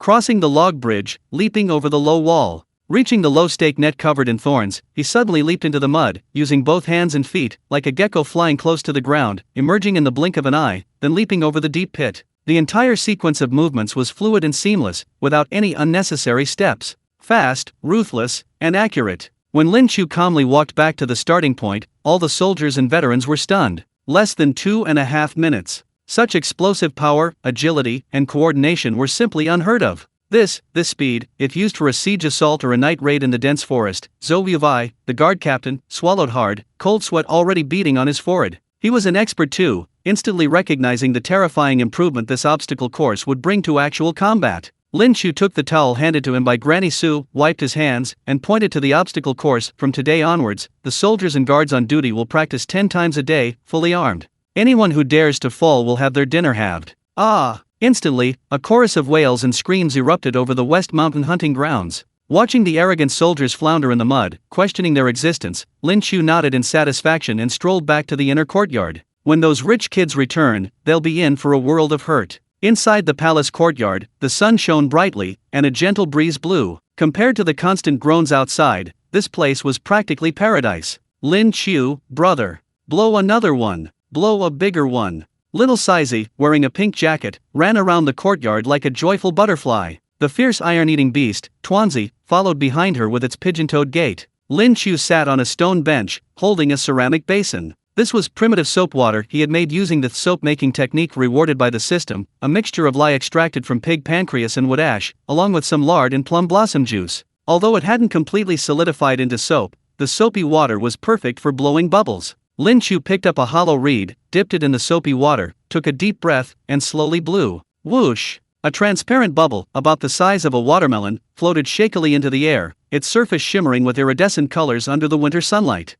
Wow! Lin Qiu, rainbow! The rainbow is flying! Little Siza squealed happily as it chased after the bubble. Tuanzi, curious, stood up and slapped the bubble. With a soft smack, the bubble shattered into tiny droplets that landed on its nose. Startled, the ferocious Mount of Qiu stumbled backward, landing heavily on its bottom, making Little Siza giggle. Just as Lin Qiu and Little Siza were enjoying this ordinary, heartwarming moment, the moon gate to the inner courtyard was gently pushed open. Several women in plain clothes quietly entered. The woman at the head of the group, though dressed simply, exuded an undeniable air of elegance and imperial grace. It was Empress Zhang Sun, who, concerned for her children, had come incognito with her trusted confidants. Mother, you're better. I'm so happy. Little Siza's eyes lit up, and she immediately ran to Empress Zhang Sun's arms. Oh, my dear Siza, why is your face all wet? Empress Zhang Sun affectionately pinched her daughter's nose, her eyes full of tenderness. She looked around and saw no sign of her children's suffering. Instead, she saw a vibrant and peaceful scene. Empress Zhang Sun looked up, her gaze falling on the ceramic basin in Lin Qiu's hands. She asked curiously, Lord Lin, what is this? I just saw you blow such colorful glass balls? Lin Qiu bowed slightly and replied, this is called soapy water, something I tinkered with in my spare time. Not only can it blow bubbles, but its cleaning power is also extremely strong. Just then, old Zhang, covered in mud and with hands smeared with ash and grease from his fall on the obstacle course, came to the backyard to report something. Lin Qiu casually picked up a bar of coarse, solidified soap from the previous day and tossed it to old Zhang. Old Zhang, go wash your hands in the water vat over there and demonstrate for Her Majesty. Old Zhang was puzzled, but he wet his hands in the water and rubbed them a few times with the soap, which had a faint plum blossom scent. With a little rubbing, a miracle happened. The stubborn grease and grime that wouldn't come off no matter how much you washed instantly transformed into thick, white foam. A quick rinse with water, and the rough, large hand was clean, even retaining a pleasant fragrance. Hiss! Empress Chang Sun's phoenix eyes widened, and she froze on the spot. As the most noble woman in the Tang Dynasty, she knew all too well the enormous expense that Tang noble women had to pay to cleanse their bodies of grease and maintain their skin. Those bath beans made with secret recipes of bean powder and spices were extremely expensive and extremely difficult to lather, with mediocre cleaning power. But this small thing before her could instantly wash away the most stubborn grease. If this were carved into an exquisite shape, infused with precious spices and flower petals, packaged in a brocade box, and sold to the noble women of Chang'an, this wasn't just soap, it was an inexhaustible gold mine. Another golden goose that lays eggs. Eh? Why did I say another? Empress Changsun's gaze towards Lin Qiu softened from the stern look she had given him when she looked at a bluebird. Lord Lin. Empress Changsun's voice trembled slightly with excitement. What is the cost of this? Your Majesty, it's just some lard and wood ash, not worth a few copper coins, Lin Qiu answered truthfully. Empress Changsun's breathing quickened instantly. Extremely profitable. Absolutely extremely profitable. Just as Empress Changsun was calculating how to invest in this soap empire, a deafening sound of hooves and cheers suddenly erupted outside the palace. Shui Rongui, Chang Kumo, Yuchi Bailin, and others, carrying the chill of winter and the ecstasy of victory, rushed into the camp like a whirlwind. Brother Lin, we're back. Before Chang Kumo even dismounted, his booming voice rang out, those newspapers you got are so effective. All those shady shops belonging to the aristocratic families have been smashed to pieces by the people. Now, those mine owners and timber merchants who cut off supplies are afraid we'll continue printing newspapers to criticize them, so they just brought stones and timber to the camp gate last night, begging us to take them. Ha ha ha. That's great. That's wonderful. A group of spoiled rich kids laughed wildly. Lin Qiu looked at this group of meritorious young masters, then at Empress Changsun, who had come incognito. He gave her a slight apology and left. Lin Qiu walked up to Chang Kumo and the others, waving his hand with an air of triumph. Well done. You've done a great service today, and to top it off, Her Majesty the Empress is here. Tonight, we won't be having those simple dishes. Lin Qiu rolled up his sleeves. Today, I'm going to cook every single dish I've ever made since the palace, and everyone can try them. Chapter 73, Floating Wine Cups on a Winding Stream. Empress Zhangsun, did Qiu ride this thing back then? The last rays of the setting sun bathed the construction site of Xingxian's Wang in Zishan. The cold wind still howled, but for the hundreds of refugees gathered here, this winter was no longer so unbearable. In just a few days, under Lin Qiu's guidance and with the help of cement, this miracle material, the refugees used quarried stones and discarded bricks, mixed with grayish-white cement mortar, to build rows of simple yet extremely sturdy bungalows in a sheltered spot outside the temporary palace. Although lacking ornate beams and painted rafters, the walls were tightly fitted together. The roofs were covered with thick thatch and mud, keeping out even a wisp of cold air. Old Zhang, along with several wounded veterans, was distributing freshly made honeycomb briquettes and corrugated iron chimneys to each room. Husband, this house, is it really for us? A woman touched the hard, smooth cement wall, looking at the honeycomb briquette stove glowing red-hot and radiating warmth inside, tears streaming down her face. Of course it is. The man from Guangzhou wiped the ash from his face, his eyes filled with excitement and pride. Lin Ingong said this is called employee dormitory. He said that as long as we work diligently, this will be our home in Zishan. He will also solve our household registration problem. From now on, we will be true law-abiding citizens. By the way, quickly grab the bowls from home. Ingong said that tonight, to celebrate the completion of our new house and the successful counterattack against those unscrupulous families, he's going to hold a grand feast for us. At this moment, the open-air meadow of the Zishan Palace was 100 times more lively than Chang'an during the New Year. Dozens of huge bonfires soared into the sky, illuminating the entire camp as bright as day. Get moving. Kumo, go chop up those prepared pheasants. Bailin, don't you dare steal those peanuts. Keep an eye on the heat. Changqian, the lotus leaves in your pond are almost all withered, but there's still some green left, so it should be fine. Where are we going to get green lotus leaves at this time of year? These are all thanks to your servants who spent most of the day making this. Give it to Kumo and Bailin's bunch of animals when it's done. Don't let the common people, the Empress, or little Si touch it. Lin Qiu stood behind a huge, makeshift wooden table in the center. His sleeves were rolled up high, like a general commanding his troops. He was going to keep his promise and replicate every divine dish he had made since arriving in the Tang Dynasty, without reservation. This was dedicated to everyone who had contributed to the construction of the Western Mountain hunting grounds. On the left were several large iron pots. The divine-level braised pork belly was bubbling and steaming, releasing an enticingly bright red hue, not the dark red of cooked meat, but a vibrant, lively, and bold deep red. The rich aroma of the meat was intoxicating. On the right-hand stove, Lin Qiu held 2 large iron ladles, simultaneously stir-frying in 2 woks. One wok was a divine-level tomato and egg stir-fry, sweet and sour, with a beautiful red and yellow hue. The other wok was a divine-level kung pao chicken, stir-fried over high heat, exuding a spicy and savory lychee aroma, incredibly delicious with rice. Not far away, in a mud pit, dozens of Beggar's chickens, covered in yellow mud, had already cracked open from roasting, the delicate fragrance of lotus leaves faintly wafting through the air. At the end of the long table, a large bucket of glistening, sweet and savory tofu pudding and 2 large bowls of pungent, spicy chili oil noodles were already laid out. "Gentlemen," Lin Qiu tapped the edge of the pot with an iron ladle, the crisp sound drowning out the clamor of the room. Looking at the second-generation nobles, the elite cavalrymen, and the hundreds of expectant refugees holding large, rough porcelain bowls on the periphery, he laughed loudly. "Today, we not only won in public opinion against those heartless aristocratic families, but we refugees have also completed the construction of our own new homes. Tonight, this meal is for everyone, regardless of rank or status. Everyone, please help yourselves." The first ever self-service banquet in the Tang Dynasty officially begins. The concept of floating wine cups on a winding stream existed as early as the Western Zhou Dynasty. Lin Qiu's banquet format wasn't exactly outrageous, just somewhat novel. Lin Qiu waved his hand, pointing to the rows of steaming dishes. "Take your bowls, help yourselves to whatever you want, as much as you want. Meat is plentiful, rice is all you can eat. Everyone, dinner's ready."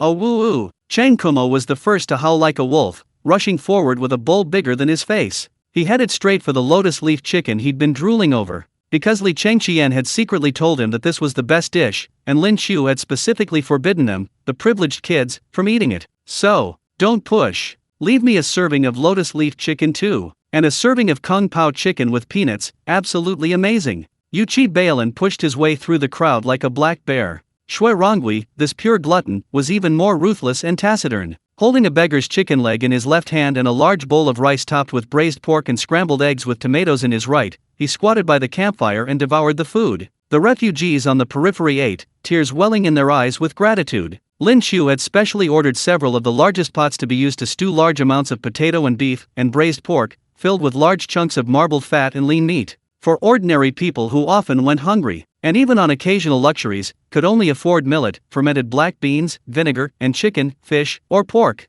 the food Lin Qiu had provided these past few days was practically divine. "Our benefactor, you not only pay us wages but also provide food and lodging. You've given us a second life." The refugees, weeping, shoveled meat and rice into their mouths, forever remembering Lin Qiu's kindness over the past few days. Unlike the revelry outside, the warm pavilion in the side hall was cozy and elegant. Li Changqian and Li Tai, acting as extremely obsequious servants, brought plate after plate of exquisite dishes to Empress Zhang Sun. "Mother, please try some. Mother, this bright red dish is called scrambled eggs with tomatoes. It's sweet and sour, perfect for whetting your appetite. Mother, this kung pao chicken was specially made for you by Lin Qiu. It's not too spicy, so it won't harm your health." Li Changqian and Li Tai each brought a plate of food. Empress Zhang Sun, who suffered from qi stagnation and a weak spleen and stomach, had a poor appetite for many years. But now, looking at the vibrant colors and enticing aromas of the various delicacies before her, she couldn't resist the urge to eat. She picked up her jade chopsticks and first took a piece of free-range egg soaked in the red broth.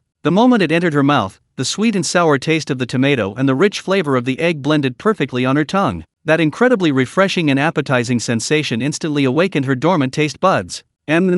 This taste is even more delicious than many of the delicacies I've ever eaten." Empress Chang Sun's beautiful eyes sparkled as she exclaimed in surprise, then she picked up a piece of kung pao chicken. The tender, springy chicken, accompanied by a slightly numbing and spicy sensation, was followed by a sweet and sour aftertaste. Then came the stewed beef with potatoes, the mutton hot pot. The Empress, usually so dignified and reserved, who only ate a few bites at each meal, surprisingly finished a whole bowl of white rice tonight. She even drank half a bowl of light, warm, and delicious millet porridge. As the steaming hot food went down her throat, Empress Chang Sun's previously pale face was now flushed with a healthy rosy glow, and her forehead was slightly sweaty. The fatigue and weakness of the past few days seemed to have been swept away by this warm, welcoming atmosphere. "Mother, you've eaten so much. You're amazing." Little Sizey, holding a bowl of sweet tofu pudding, was eating like a little kitten. Seeing her mother looking so much brighter and more beautiful than before, she happily toddled over. Tuanzi, lying at her feet, also made a couple of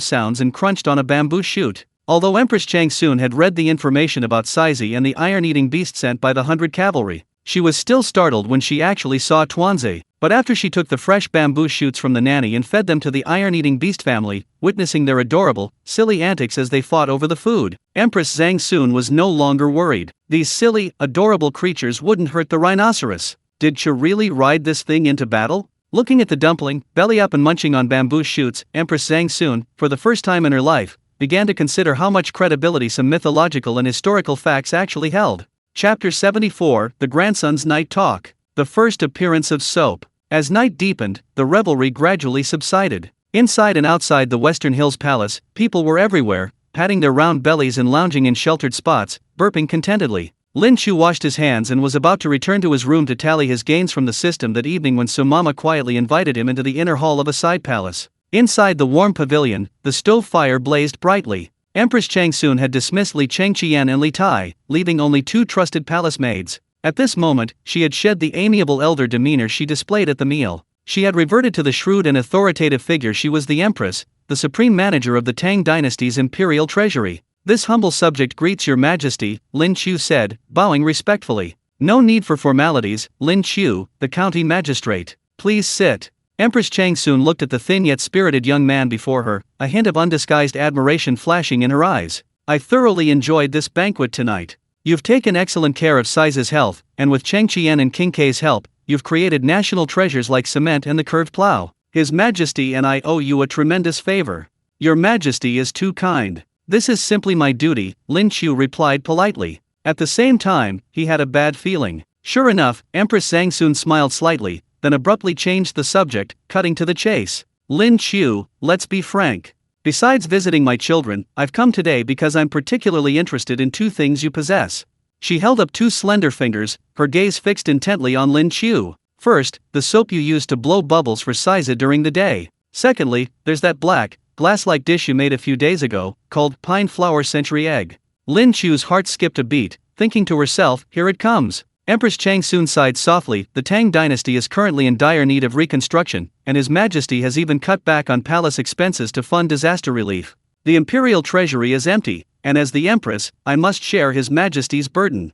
That soap is extremely effective at removing dirt. If you add spices and flower petals to make the soap you mentioned, it will surely become a sensation among the noble ladies of Chang'an. Those preserved eggs have a unique flavor. If sold as a novelty New Year's gift bestowed by the royal family, they would be extremely profitable.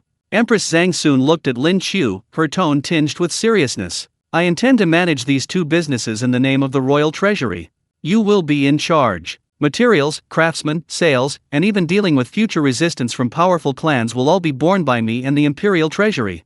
The Western Hills hunting grounds can serve as a royally authorized exclusive workshop. The profits, 10% of the imperial treasury, will be yours. Lord Lin, what do you say? 10%. All materials included? Even troubles with both the legitimate and underworld are settled." Lin Qiu inwardly gasped, almost bursting into laughter. This isn't business, this is clearly clinging to an epic, powerful patron. Lin Qiu hadn't been greedy for a single penny. Since Empress Changsun had the nerve to ask, what harm was there in giving her a couple of small technical skills? With Empress Changsun's, or rather, Li Er's, favor, the Zishan hunting grounds would become a royal property. Tisk tisk tisk. In later generations, how many companies would spend billions just to get a few seconds of advertising time on official channels? Not to mention, now that it's Emperor Taizong's Tang Dynasty, the imperial court's credibility is virtually limitless. This is definitely a worthwhile deal. Furthermore, Lin Qiu's small businesses can all benefit from the imperial name. Who among the powerful clans of the 5 surnames and 7 noble families would dare to act recklessly? A single act of recklessness would be a capital offense, punishable by confiscation of property and extermination of the entire clan. Emperor Taizong is just looking for an excuse to punish these powerful clans. "Thanks for your Majesty's favor. It is my honor to be able to share your Majesty and your Majesty's burdens." Lin Qiu bowed deeply without hesitation. Empress Zhangsun looked at Lin Qiu with satisfaction, as if he were a close relative. She had considered this matter before coming. He also felt that with Lin Qiu's intelligence, he wouldn't fail to see that this was actually a deliberate act of favoritism. "By the way, after I arrived today, I've already had the few spies and informants among the refugees you gathered, those who were deliberately spreading rumors for those powerful families, dealt with. From now on, there won't be too many shady, malicious people infiltrating Zishan." Empress Zhangsun's voice, though seemingly gentle, sent a chill down Lin Qiu's spine. Historically, Empress Zhangsun, who had maintained a powerful and lasting position alongside Li Shiman, the heavenly Khan, was never a benevolent person. If Li Shiman was willing to be the dragon, then Empress Zhangsun would unhesitatingly become his wicked phoenix. "Lin Qiu, thank you, your Majesty." Stepping out of the side hall, the cold night wind chilled Lin Qiu to the bone. Opening the system panel, Lin Qiu began to review his gains for the day. detected that the host hosted the first self-service banquet of the Tang Dynasty, accumulating 762 special praises from refugees, nobles, and attendants. The divine lotus leaf chicken has accumulated 100 special praises. Congratulations, host, for obtaining the beginner spinning machine wooden blueprint. The divine potato stew with beef has accumulated 100 special praises. Congratulations, host, for obtaining a new divine recipe lamb stew. Spinning refers to spinning short cotton or hemp into long yarn, which is then woven into cloth. In the Tang Dynasty today, a peasant woman, without eating or drinking, working hard all day, can only spin about one skein of yarn, but with a spinning machine, it can spin hundreds of skeins of yarn a day without any problem. Lin Qiu remembers learning about this in junior and senior high school. It marked the beginning of the Second Industrial Revolution. This shows how powerful this thing is. Lin Qiu took a deep breath. With this stuff, once cotton could be cultivated on a large scale, or even immediately, they could buy wool and silk. This would absolutely drive many powerful families who control these industries to despair. The next morning, Chang'an City, the cold wind had just cleared. The heads of the 5 prominent families and 7 noble clans were gathered in a secluded mansion, discussing how to further tighten their grip on the Xishan hunting grounds, to ascertain Li Shimon's bottom line. Although yesterday's debunking daily report had damaged their reputation, they firmly believed that as long as they effectively controlled the supply of stone, timber, grain, and certain other industries, the hundreds of refugees in Xishan would eventually mutiny. However, these powerful patriarchs who wielded influence in the court were unaware that their own backyard was already on fire. Inside the heated pavilion of the Lijian Hall in the Taiji Palace, the underfloor heating was blazing. Empress Zhang Sun had specially hosted an early winter gathering today, inviting only the most distinguished ladies of Chang'an. Among them were the matriarchs of the Lu family of Fanyang, the Wang family of Taiyuan, and the Kui family of King He. These ladies, who usually used the finest perfumes and wore the smoothest silks, always carried a hint of the unique arrogance of their aristocratic families. Ladies, Empress Zhang Sun said, I invited you here today not only to appreciate the snow, but also to broaden your horizons. Empress Zhang Sun sat regally in the main seat, her smile gentle, yet a peculiar glint flashed in her eyes. Bring tea. And bring water as well, so the ladies can wash their hands. Several palace maids entered in single file, carrying copper basins of warm water. Just as the ladies were about to use their own precious bath powders, the maids presented exquisite small rosewood boxes. The lids were opened, and an extremely rich and pure rose fragrance instantly filled the entire warm chamber. Inside lay a translucent solid, carved with peony patterns, like a piece of warm, smooth jade. Your Majesty, what is this? It smells so wonderful, asked Madame Kui in surprise. This is rose-scented soap, a newly developed cleansing marvel from my own private workshop, Empress Zhang Sun said casually. Ladies, why don't you try it?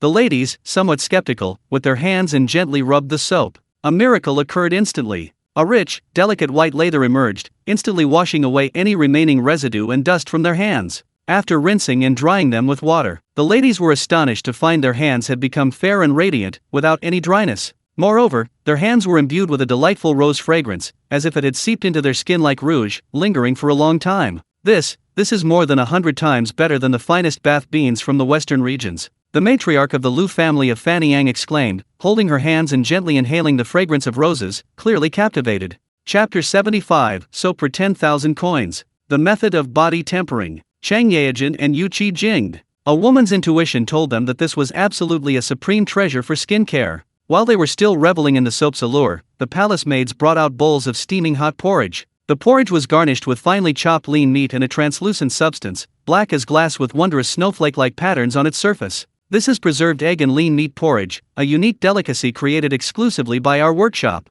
The ladies elegantly took a sip. In that instant, the rich, savory aroma of the preserved egg and the tender smoothness of the lean meat intertwined in their mouths, a distinctive flavor that made the eyes of these matriarchs, accustomed to the finest delicacies, light up. Delicious. This black, glass-like substance has such a unique flavor. Your Majesty. Madame Kui, no longer able to maintain the decorum of a noble family, eagerly inquired, are these soaps and preserved eggs sold outside the palace? I wish to purchase some to take back to my residence. The other ladies echoed her sentiments. Such exquisite items would be incredibly prestigious to give as gifts or for personal use. Empress Chang soon put down her teacup and sighed, feigning difficulty. I must inform you ladies. The production process of these items is extremely complex, consuming countless precious medicinal herbs and the finest floral dews.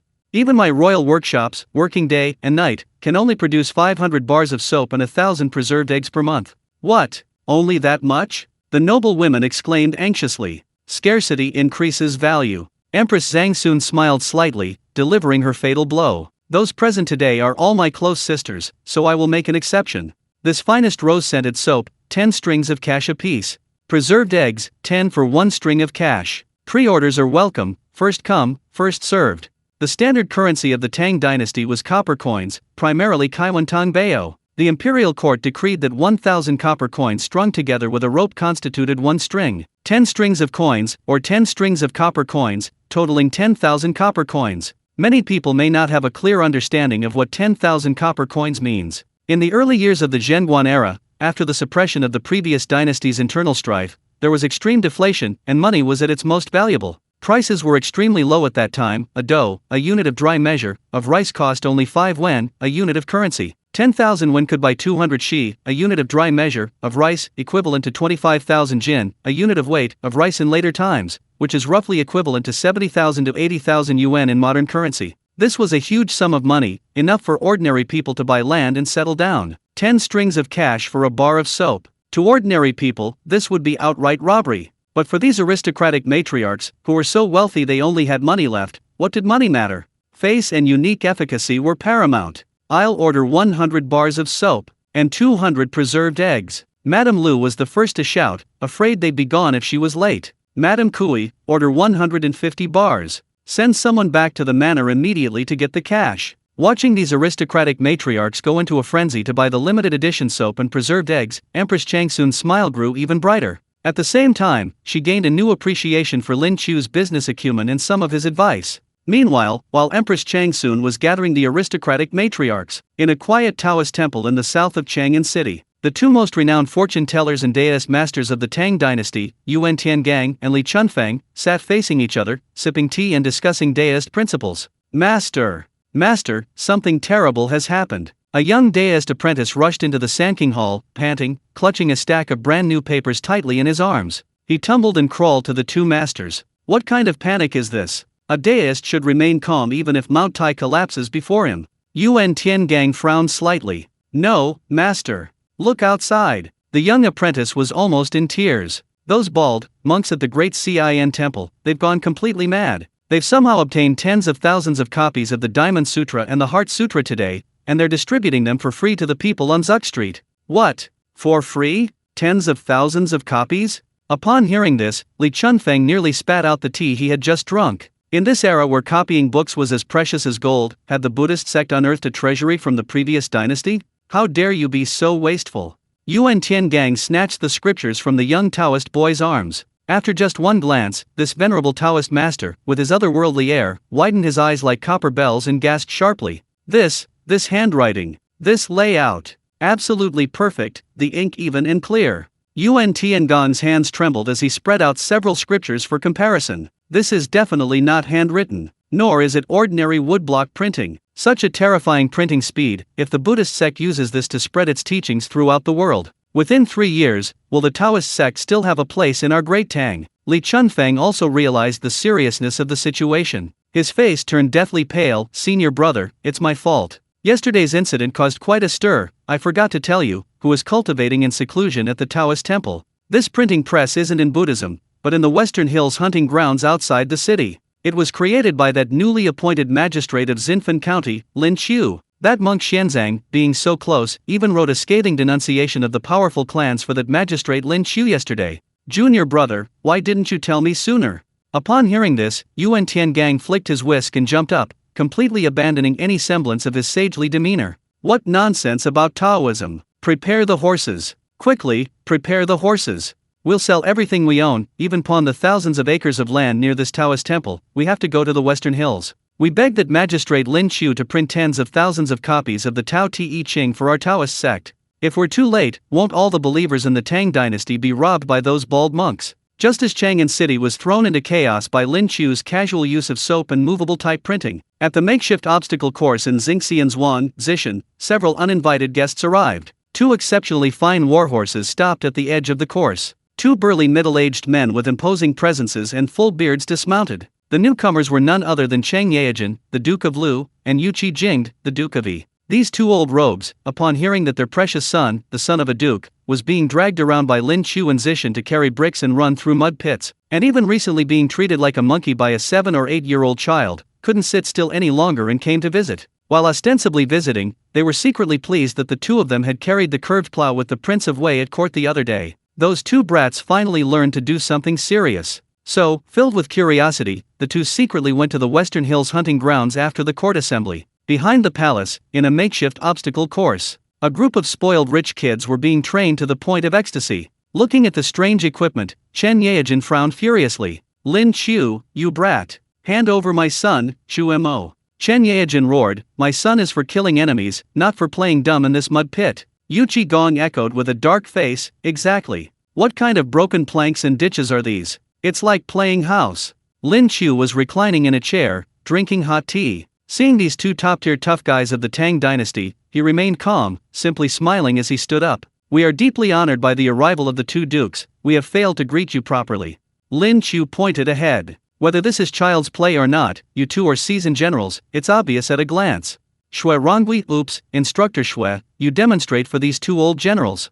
"Yes, sir." Shui Rongui, dressed in a thin shirt, drenched in sweat and covered in mud, stepped forward at the call. With a whistle from Lin Qiu, Shui Rongui darted out like a cheetah. 100-meter sprint, one hand on the plank, he scaled the high wall, crossing the swaying log bridge as if on flat ground. Facing the low netting covered in barbs, he suddenly pounced, using both hands and feet. Like a gecko flying close to the ground, he emerged in the blink of an eye, then leaped across the 3-meter-wide pit. The entire sequence of movements was fluid and graceful. It carried an extremely fierce and ruthless killing intent, and was completed in a very short time. Cheng Yaojin and Yu Qigong, who had initially looked on with disdain, were now completely stunned, their faces trembling slightly. The layman sees the spectacle, the expert sees the technique. Damn it! Cheng Yaojin swallowed hard, staring intently at the obstacle course. That speed at which they scaled the wall, if used for a siege assault, the defenders wouldn't even have time to fire arrows. And those crawling through the net. Yu Qigong also gasped. If used for night raids in dense forests, for scaling enemy lines and barricades, it's practically divine skill. The two battle-hardened dukes instantly realized that this seemingly childish training was actually pushing ordinary soldiers to their limits in terms of explosive power, agility, and field combat capabilities.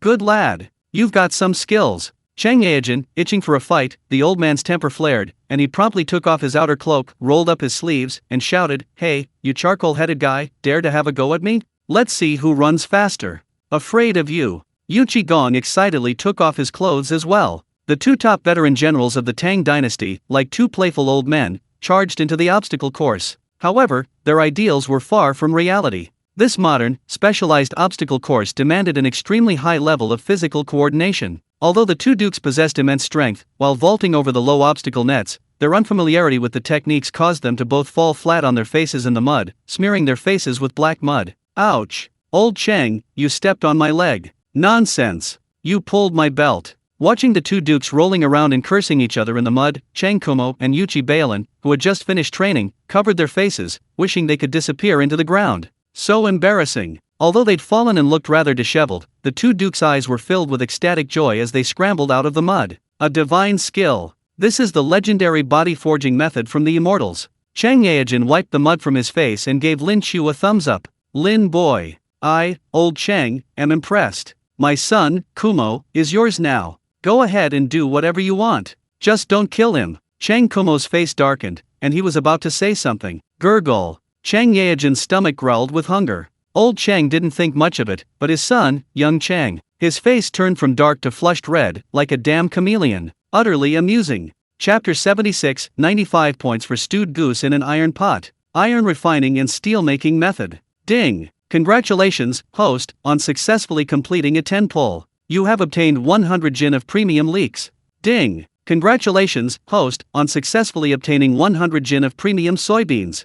Ding. Congratulations, host, on successfully obtaining 100 jin of premium yellow rice wine. Ding. 10-pull guarantee triggered. Congratulations, host, on obtaining a purple book, National Rich Women's Communication Guide, with phone numbers. Ding. Congratulations, host, on triggering a 10-pull guarantee. You have obtained a purple item book, How to Conquer Handsome Young Men. Ding. Congratulations, host, on triggering a 10-pull guarantee. You have obtained a purple item book, Refusing to Marry into a Wealthy Family, The Young Mistress's 99 Escapes. In his spare time, Lin Qiu casually drew rewards from the system interface, only to feel a sense of disorientation. For some reason, the purple rewards from recent tentpoles seemed noticeably diluted. Lately, the system has been giving him strange and useless items. Beside them, the two veteran generals, Cheng Yaojin and Yu Qi, were drenched in sweat from their training, their stomachs now growling with hunger. Hee, Lin County man, I heard even His Majesty raves about your food. Yu Qi, his voice rough, shamelessly approached.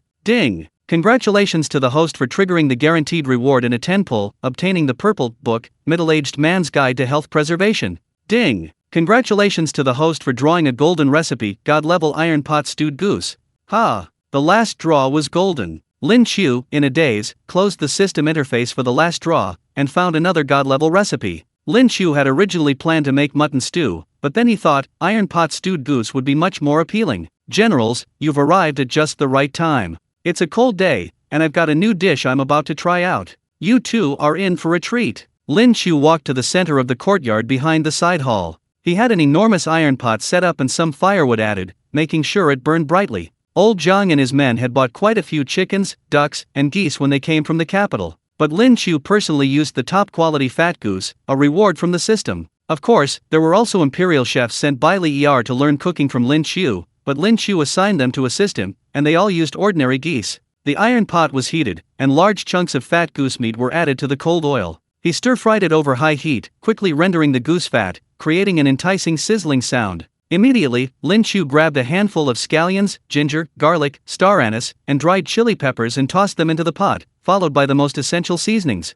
a handful of premium soybean paste and soy sauce. Boom! The aroma of the sauce, mingled with the rich scent of the goose meat, instantly filled the air in the cold wind. He added broth, enough to cover the goose meat. Lin Qiu then added chopped potatoes and soaked dried green beans. The most crucial step was coming. Lin Qiu picked up a bowl of premixed cornmeal with his hands and kneaded a lump of dough, flattening it in his hands. Then, with a smack, he pressed it against the scorching hot iron rim of the pot, where there was no broth. Smack! Smack! Smack! A neat circle of golden flatbreads covered the edge of the pot. Lin Qiu casually covered the heavy wooden pot with the lid, then busied himself preparing other food for the refugees. Half an hour later, the moment Lin Qiu lifted the wooden lid after preparing the other dishes, the incredibly fragrant braised goose in an iron pot was freshly cooked. Ding! Congratulations, host, for creating a 95-point divine-level dish, braised goose in an iron pot. In the iron pot, the broth had thickened to a glossy red, bubbling gently. The goose meat was stewed until tender and falling off the bone, and the potatoes, soaked in the goose's oil, had turned a translucent amber color.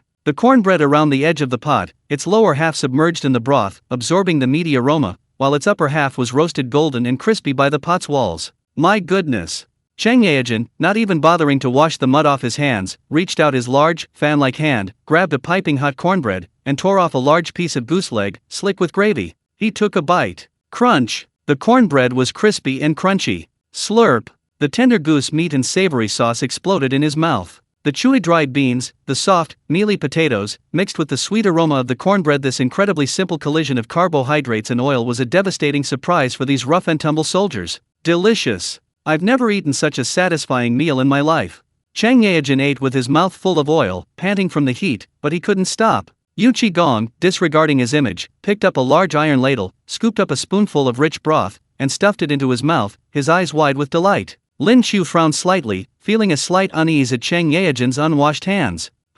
Let Cheng Kumo and Yu Qi Bailin, those idiots, eat it. I'll make another pot for Cheng Qian, Li Tai, and Saizi later. Just as Lin Qiu was deep in thought, he didn't even need to call out. Cheng Kumo, Yu Qi Bailin, and their group of privileged youths, who had just finished training, unceremoniously surrounded the large iron pot. They ate with gusto next to Cheng Yaojin and Yu Qi, sweating profusely, steam rising from their heads. Even the winter winds seemed to warm up. Just as everyone was happily munching on meat and rice, buzz! The back door of the Zishan camp was suddenly flung open from the outside. Everyone turned around and saw two Taoist priests, their topknots disheveled and robes billowing in the wind, rushing in, panting heavily. The newcomers were none other than Yuan Tiangang and Li Chunfeng, who had come all the way from Chang'an City. The two usually aloof Taoist charlatans, looking at the mess on the ground and the smugly eating noblemen and their heirs, swallowed hard. However, no matter how tempting the food was, the two rushed straight to Lin Qiu. Yuan Tiangang shamelessly grabbed Lin Qiu's leg, wailing, "Lord Lin, help! Your Tang Dynasty's premier printing house can't just print scriptures for monks, you have to leave a way out for us Taoists too." Lin Qiu was bewildered. "You two are. I am Yuan Tiangang, and I am his junior brother, Li Chunfeng, outside the rear training ground of the Zishan Palace. The cold wind was largely driven away by the roaring charcoal fire under the large iron pot. Cheng Yaojin and Yu Qigong, the two top nobles of the Tang Dynasty, were squatting there without any regard for their image. The two men, each clutching half a golden brown flatbread soaked in rich sauce, slurped down the remaining goose meat and potatoes in the pot with obvious gusto. "Old Cheng, save me a goose leg. That's the last one." Yu Qigong glared, his beard smeared with soybean paste and chili oil. "Nonsense. First come, first served. You've already devoured 3 flatbreads, and you're still trying to steal my meat?" Cheng Yaojin took a bite of the goose leg, succulent and falling off the bone, scalding hot. "Damn it. I fought my whole life, eaten coarse food and bran my whole life, and today I never knew goose stewed in an iron pot could be this delicious." While these two old men were happily vying for food with a group of spoiled young masters, Yuan Tiangang and Li Chunfeng, two venerable Taoist masters, stood by expectantly. The two Taoist priests' robes fluttered wildly in the cold wind, their stomachs rumbling. Looking at the thick, glistening broth at the bottom of the pot, they swallowed hard. They had come to seek the technology of movable type printing, and hadn't intended to do anything else before completing their task. But, the aroma of this stewed goose in an iron pot was simply intoxicating. The glistening goose meat was neatly arranged in the pot, while the potatoes beside it were stewed until golden and soft. The corn pieces emitted a sweet fragrance, and the glass noodles were faintly visible in the broth. The cornbread on the edge of the pot was golden and crispy. The entire pot of food made one want to dig in immediately. For Taoist priests who usually ate only bland vegetarian meals, this was an olfactory assault of a lower dimension. Two Taoist priests, you must be hungry after traveling so far in this cold weather. Since arriving in the Tang Dynasty, Lin Qiu had demystified some legendary historical figures. Li Chengqian still snores in his sleep. So what if Li Tai is the Prince of Wei? He's eaten too many beans, he still farts constantly, and it stinks terribly. Little Sizey is like a delicate ice sculpture, pink and adorable. Everyone who sees her wants to pet her. Lin Qiu smiled, holding a large iron ladle, looking at these two as if they were ready-made rewards. Lin Qiu squeezed through the crowd of second-generation rich kids. Amidst the dark faces of Cheng Yaojin and the others, Lin Qiu scraped the bottom of the pot, ladled out the last 2 small bowls of thick soup with chopped goose meat, potatoes, and vermicelli, and broke off 2 pieces of crispy roasted cornbread, handing them over. As the Buddhist saying goes, wine and meat pass through the intestines, but Buddha remains in the heart. Taoism emphasizes following the natural order, so there doesn't seem to be any rule against eating meat, right? I see you two are a bit hungry. Why don't you try my stewed goose in an iron pot? Yuan Tiangang and Li Chunfeng exchanged a glance, their faces flushing slightly. Amit Ba. Man Lin is right. Following one's heart is the true path. Yuan Tiangang coughed and took the large, rough porcelain bowl. He tentatively tasted a piece of goose meat. The stewed goose meat was so tender it melted in his mouth. The meat was firm yet not dry, each strand soaked in the flavorful broth, a rich blend of savory and slightly sweet notes with subtle spices. He then ate a piece of potato. The yellow-fleshed potato, stewed until soft and creamy, melted in his mouth. The potatoes absorbed the rich oil and broth from the goose meat, retaining no fishy smell, only a wonderful aroma. But what truly amazed Yuan Tiangang was a piece of flatbread. The edges of the flatbread, pressed against the edge of the iron pan, turned golden and crispy from the heat, crackling with every bite, while the inside remained soft, chewy, and sweet. Tear the flatbread into small pieces and dip them in a spoonful of thick broth. The sweetness of the corn and the savory flavor of the broth blended perfectly, instantly conquering the taste buds. The ultimate satisfaction of eating such delicious food was simply indescribable. This taste, it's heavenly. Li Chunfen's eyes widened suddenly, ignoring the heat, and he silently began to eat. Finally, he picked up the bowl and gulped down the soup and meat, letting out a long, satisfied sigh. This food is simply divine. Li Chunfeng ate with lingering relish, even wanting to gravitate towards the spoiled rich kids like Chang Kumo, wanting another bowl. But before he could get close, Yu Qijing kicked him away in disgust. Lin Qiu ignored these minor details, simply opening his system panel to look at his newly acquired rewards. Ding! Ding! Detected Tang Dynasty historical figure, Cheng Yaojin, has given a top-tier review to your god-level iron pot stewed goose.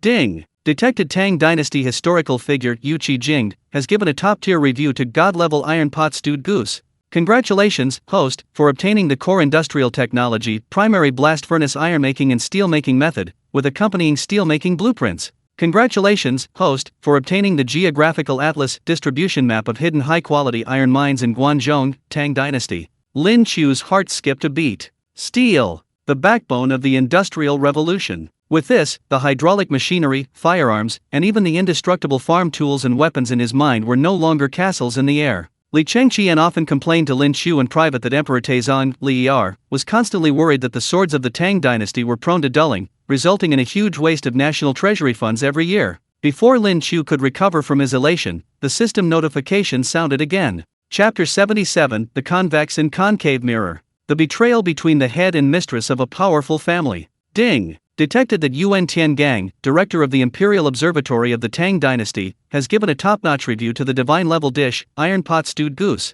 Ding! Detected that Li Chunfeng, Grand Astrologer, has given a top-notch review to the divine-level dish, Iron Pot Stewed Goose.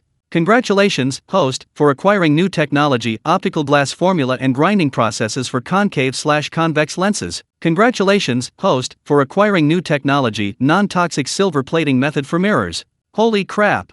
Lin Qiu was so surprised he almost jumped for joy. Concave and convex lenses could not only be used to make microscopes for Master Sun, but also telescopes and reading glasses for use on the battlefield. As for the silver plating method, it seemed to be a technology that could replace bronze mirrors, like modern dressing mirrors and makeup mirrors. Lin County Man? Lin County Man? Seeing Lin Qiu's eyes closed and his face filled with ecstasy, Yuan Tiangang thought he had gone mad and quickly waved his hand. Ahem, it's nothing.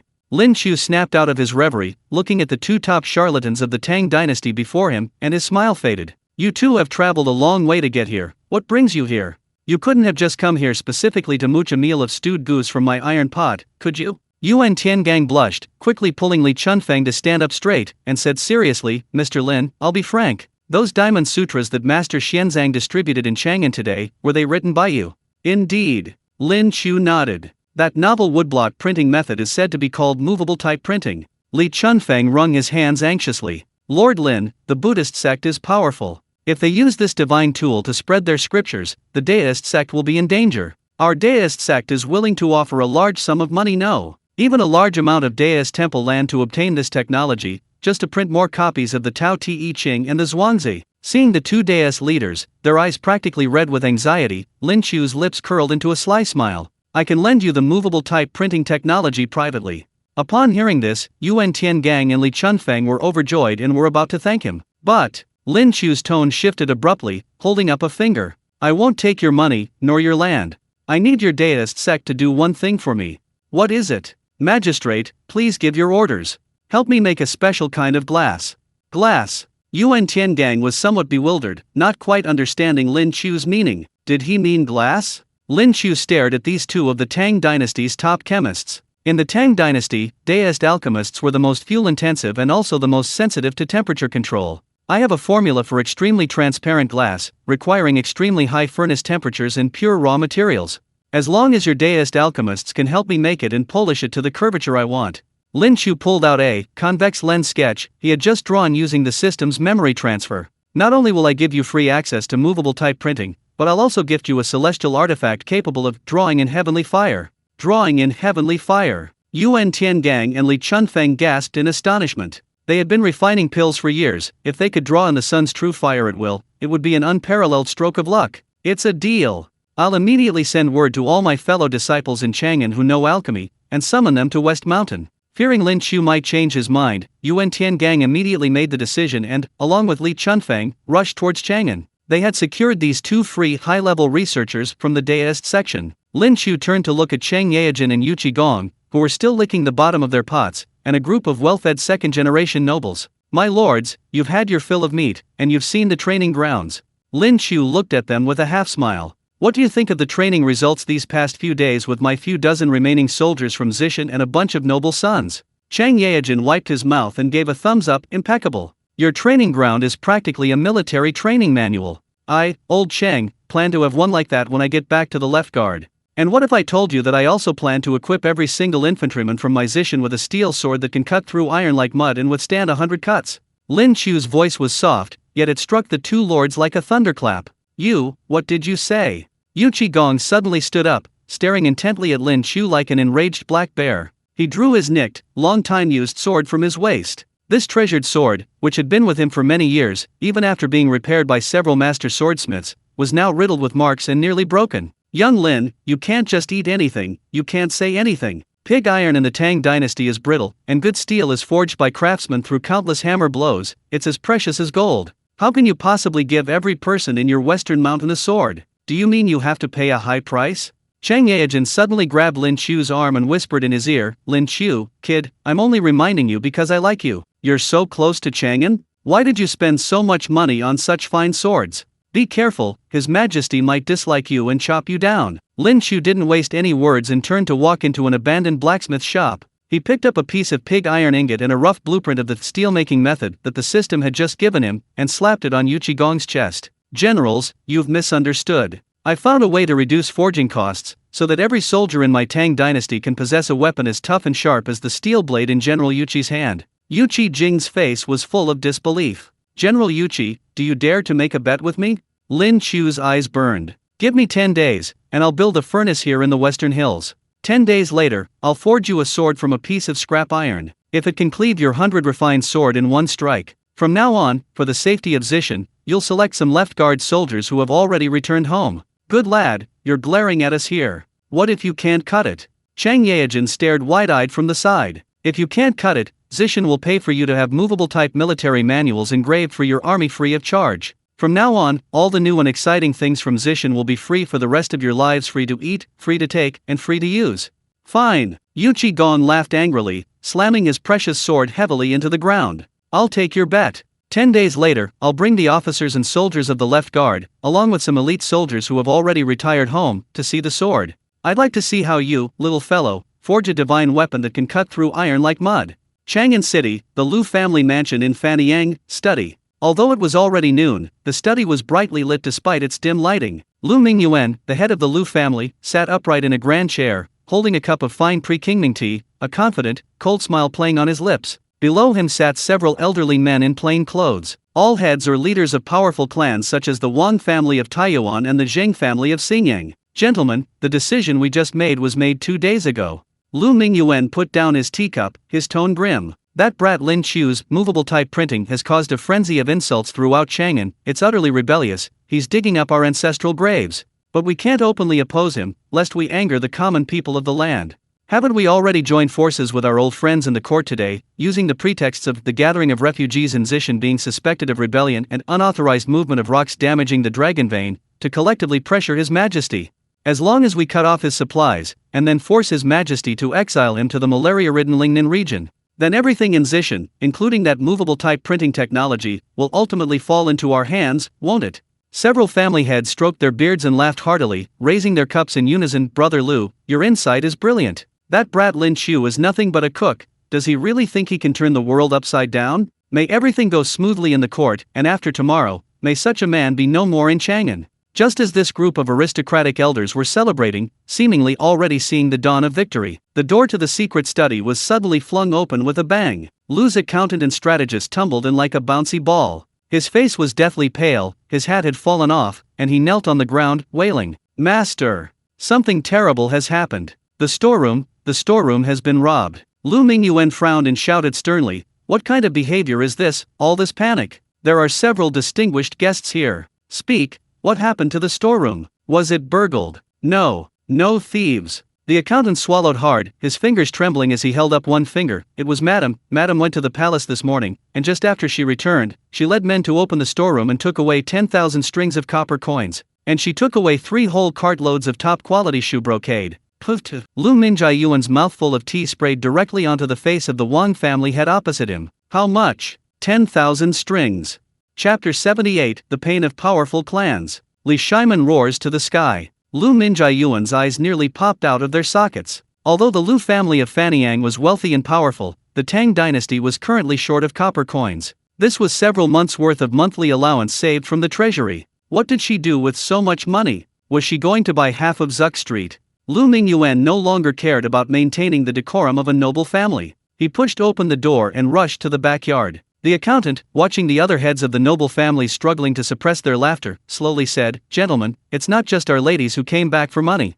I heard that your ladies and young ladies took even more money from their homes. The faces of the other family heads instantly turned pale. They exchanged glances, and some even ran home, their faces ashen. Meanwhile, Lu Mingyuan had just rushed into his lady's bedroom when he froze. The room was filled with an extremely rich and pure fragrance of roses. His usually dignified wife was now washing her hands in a copper basin, her face filled with rapt attention, holding a strange, translucent object carved with peonies. Madam! Are you insane? Where did the 10,000 strings of cash in the treasury go? Lu Mingyuan roared. Madame Lu was startled and glared at her husband. Noblewomen of the Tang Dynasty held extremely high status, often from other prominent families. While Madame Lu's family background wasn't as prestigious as the Lu family's, it was still considerable. Far from being frightened, she carefully took a silk handkerchief, dried her hands, and held the back of her hand to Lu Mingyuan's nose. Why are you shouting, sir? Smell it. Lu Mingyuan instinctively sniffed, and was immediately stunned. There was none of the usual astringent and greasy smell of expensive bath powder, only a refreshing floral fragrance,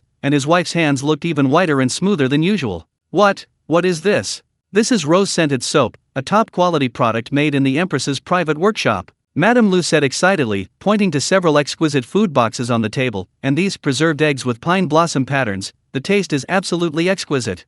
I bought 100 bars of soap and 200 preserved eggs, spending nearly 2,000 strings of cash. The remaining 8,000 strings of cash, I paid the deposit for Madame Wang and Madame Kui's pre-orders. Under normal circumstances, Lu Mingyuan might have been captivated by his wife's little gesture. However, the assassin Lu Mingyuan felt a wave of dizziness, his legs went weak, and he almost collapsed to the ground. He pointed a trembling finger at the small bar of soap. This rubbish, plus those few black eggs, cost 10,000 strings of cash. This is a limited edition, as the Empress said. You can't buy it in Chang'an even if you have money, Madame Lu said with a haughty expression. Wait. A thought flashed through Lu Mingyuan's mind. He grabbed his wife's shoulders, his voice trembling. You just said, which workshop made this?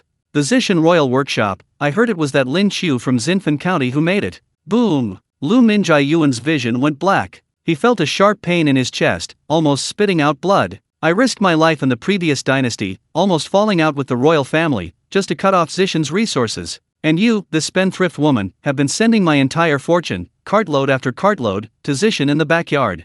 Madam is not to be trifled with. Lin Qiu. This blood debt. I will fight you to the death. Taiji Hall. From sunrise until mid-morning, the arguing within the hall never ceased. Chang Yejin and Yu Qijing, these two old rogues, were shrewd and experienced. They had heard through other channels that the aristocratic families were about to cause trouble today. After a quick discussion, they used the flimsy excuse of a relapse of an old back and leg injury to ask Li Shiman for sick leave, and slipped away to visit their son in the Western Hills and get a free meal. Inside Taiji Hall, a group of high-ranking officials promoted from aristocratic factions were firing on all cylinders. They had clearly come prepared today. Your Majesty. The Western Hills hunting grounds were originally a place of royal seclusion, but now thousands of refugees have gathered there, creating a chaotic and disrespectful atmosphere every day. I second that. Lin Qiu has arbitrarily blasted rocks and damaged the feng shui of the Dragon Vein west of Chang'an. Moreover, he has incited the Crown Prince and Prince Wei to spend their days mingling with peasants,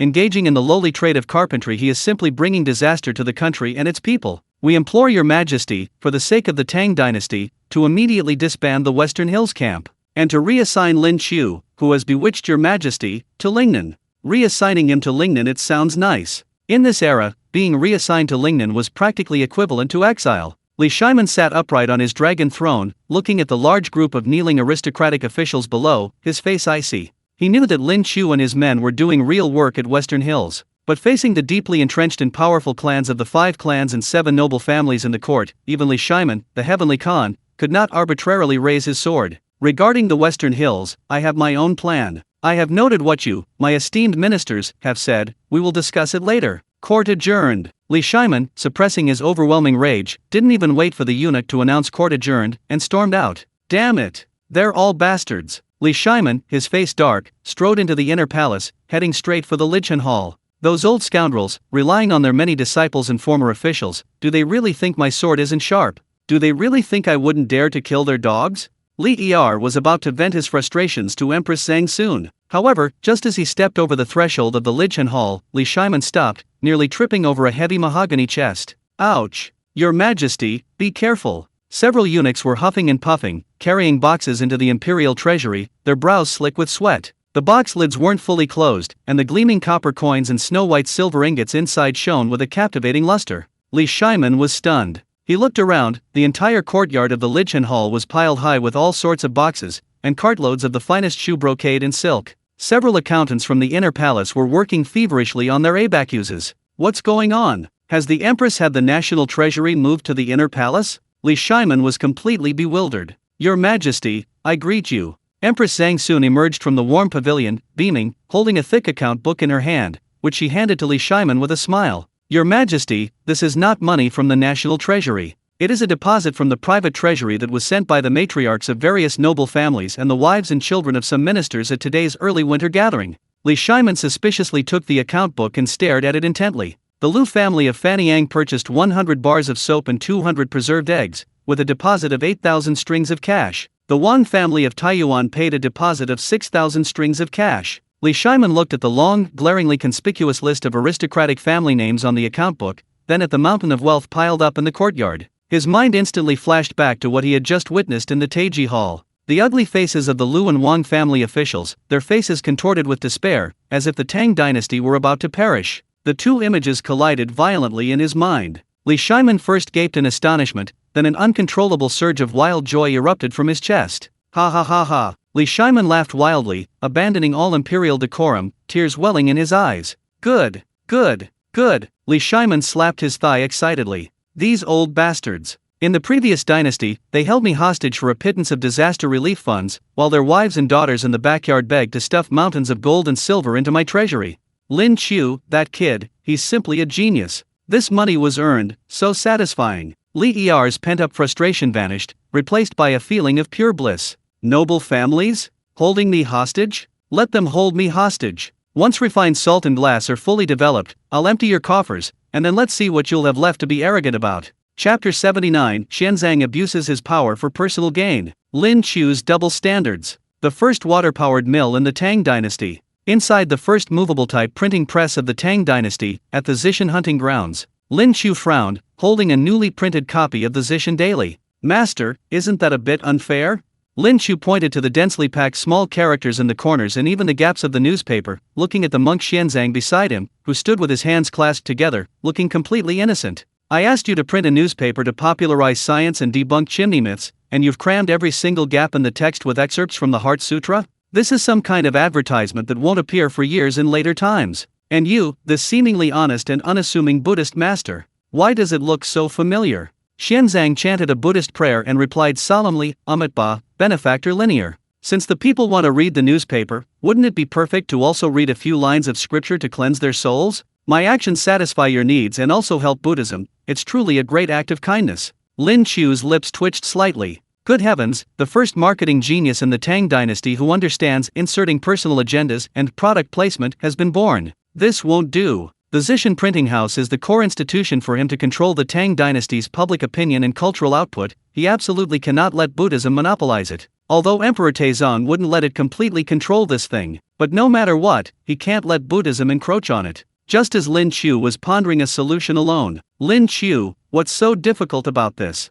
Li Chengqian, having somehow learned of Lin Qiu's predicament, approached and offered a suggestion with a smile. I've heard that father has been troubled these past few days by the aristocratic family's manipulation of public opinion in court.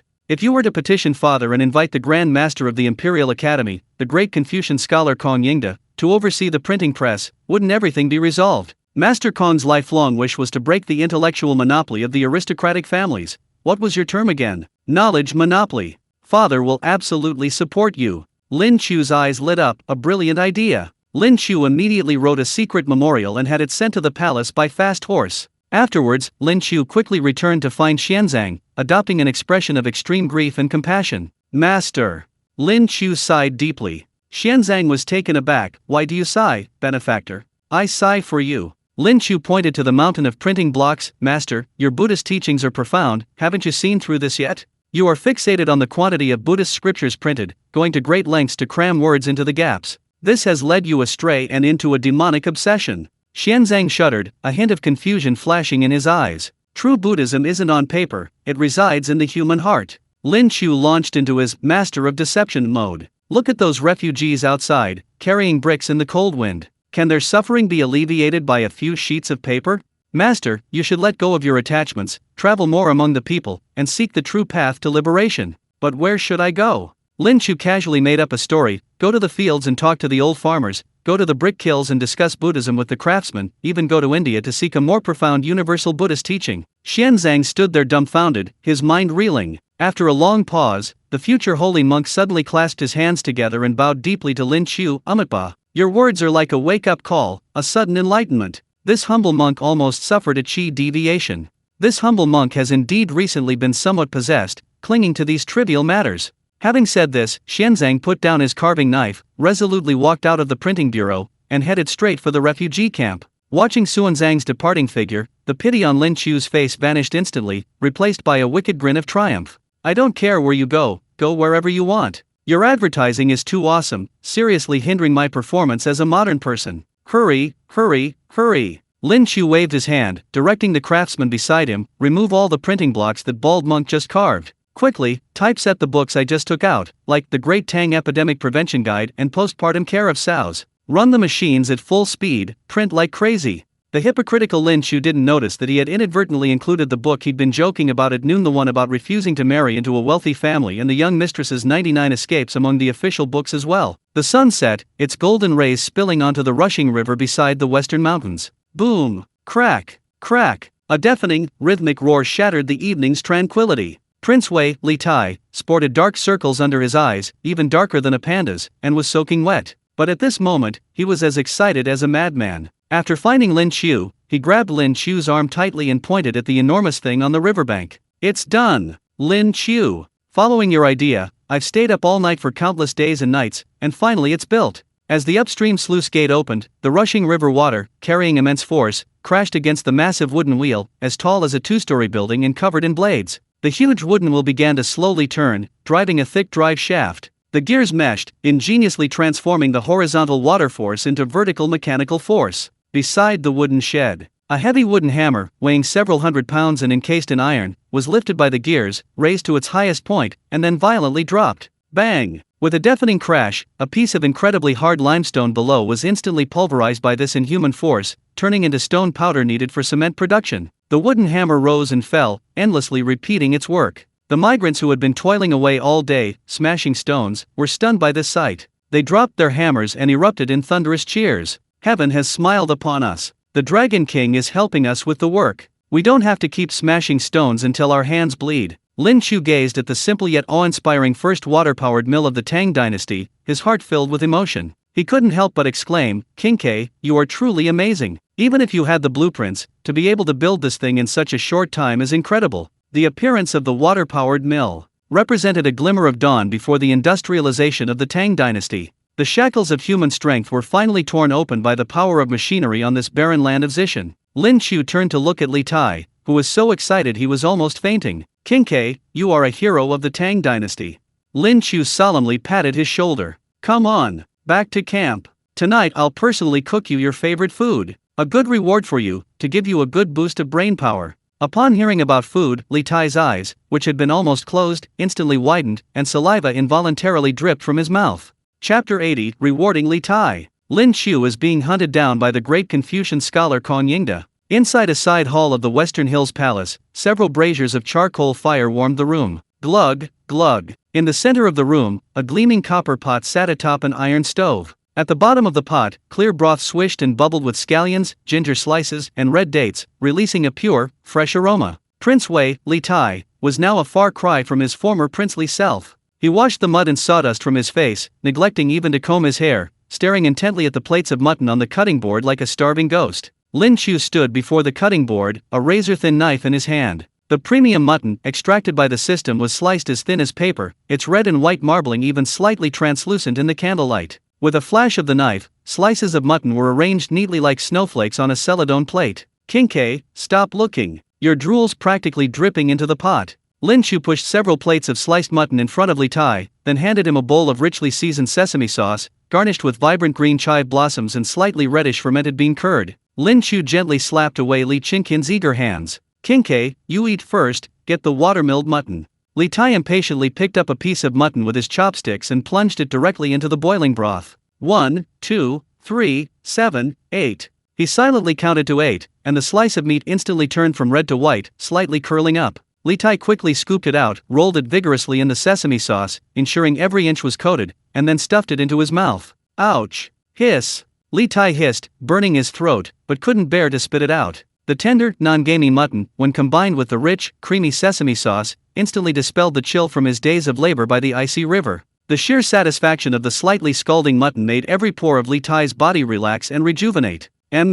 Delicious. So delicious. Li Tai mumbled indistinctly, devouring the mutton on his plate like a relentless meat-eating machine. Here, this is the perfect accompaniment. Lin Qiu smiled and picked up a chilled glass pitcher from the side, pouring Li Tai a large glass of craft beer he had drawn from the system. In this era, even in winter, eating hot pot with an ice-cold drink was an incredibly luxurious and comforting experience. Li Tai picked up the glass and gulped down a large mouthful. The icy liquor, brimming with fine malt bubbles, slid down his throat, instantly neutralizing the heat of the mutton and the greasiness of the sesame paste. Burp. Li Tai let out a long burp, slumping back in his chair without any regard for appearances, gazing at the ceiling and letting out a soul-stirring sigh. Awesome. Lin Qiu, I'm completely impressed. Just for this kind of food, I'd do anything, even flatten Mount Zongnan, let alone build a watermill.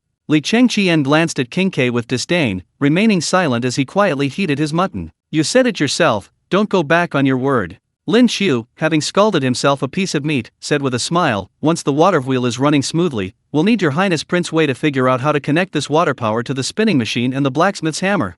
I made a bet with fucking of Baelin. Leave it to me. Li Tai patted his round chest, exuding heroic spirit. Li Chengqian shook his head, looking at King K, who had been sold out and was still helping to count the money, feeling ashamed that they were both of royal blood. Nothing happened that night. The next morning, as dawn broke, on the official road leading from Chang'an to the Western Hills hunting grounds, the sound of rapid hoofbeats echoed. Kong Yingde, the chancellor of the Imperial Academy and a renowned Confucian scholar, disregarded his advanced age and rode a fast horse at breakneck speed through the cold wind. Last night, Wenli Shaiman handed Lin Qiu's secret memorial and showed him the Zishan rumor refuting daily. This old scholar, who had devoted himself to the literary pursuits of the Tang Dynasty, was so moved that he wept uncontrollably in the imperial study. Movable type printing. Individual characters molded, typesetting at will, thousands of volumes in an instant. Kong Yingde murmured to himself on horseback, his old eyes gleaming with fervent fervor. Why could powerful clans control the court? Because they monopolized books. For a poor scholar to borrow a book was harder than climbing to heaven. And now, this county magistrate named Lin Qiu had created a supreme artifact that could make books as cheap as dirt. This is the beginning of a literary revival. Magistrate Lin, truly a sage of the Tang Dynasty. Kong Yingde was filled with boundless reverence for Lin Qiu, wishing he could sprout wings and fly to Zishan, to see with his own eyes the #1 printing house of the Tang Dynasty. Whoa! Upon arriving at the West Mountain camp, Kong Yingde didn't even bother to lead his horse. He dismounted and, relying on the travel permit given to him by the 100 Cavalry, headed straight for the printing house. As soon as he pushed open the door, a rich aroma of ink wafted out. Inside, a dozen craftsmen were skillfully embedding clay type into iron frames, applying ink, laying out paper, and gently pressing. In the blink of an eye, sheets of paper with clear handwriting and neat layout flew out like snowflakes. Kong Yingde walked forward tremblingly, nearly kneeling before the simple machine. He stretched out his withered hands and gently stroked the still warm clay type. Heaven bless the Tang Dynasty. Heaven bless the Tang Dynasty. Kong Yingde, tears streaming down his face, repeatedly kowtowed. With such a divine artifact, even the poorest families in the land can study. The teachings of Confucius and Mencius will finally illuminate the world. After a long period of excitement, the great scholar Kong finally calmed down. He stood up, his gaze falling on a long table beside him. There, neatly stacked, were dozens of newly bound books, still exuding the fresh scent of ink.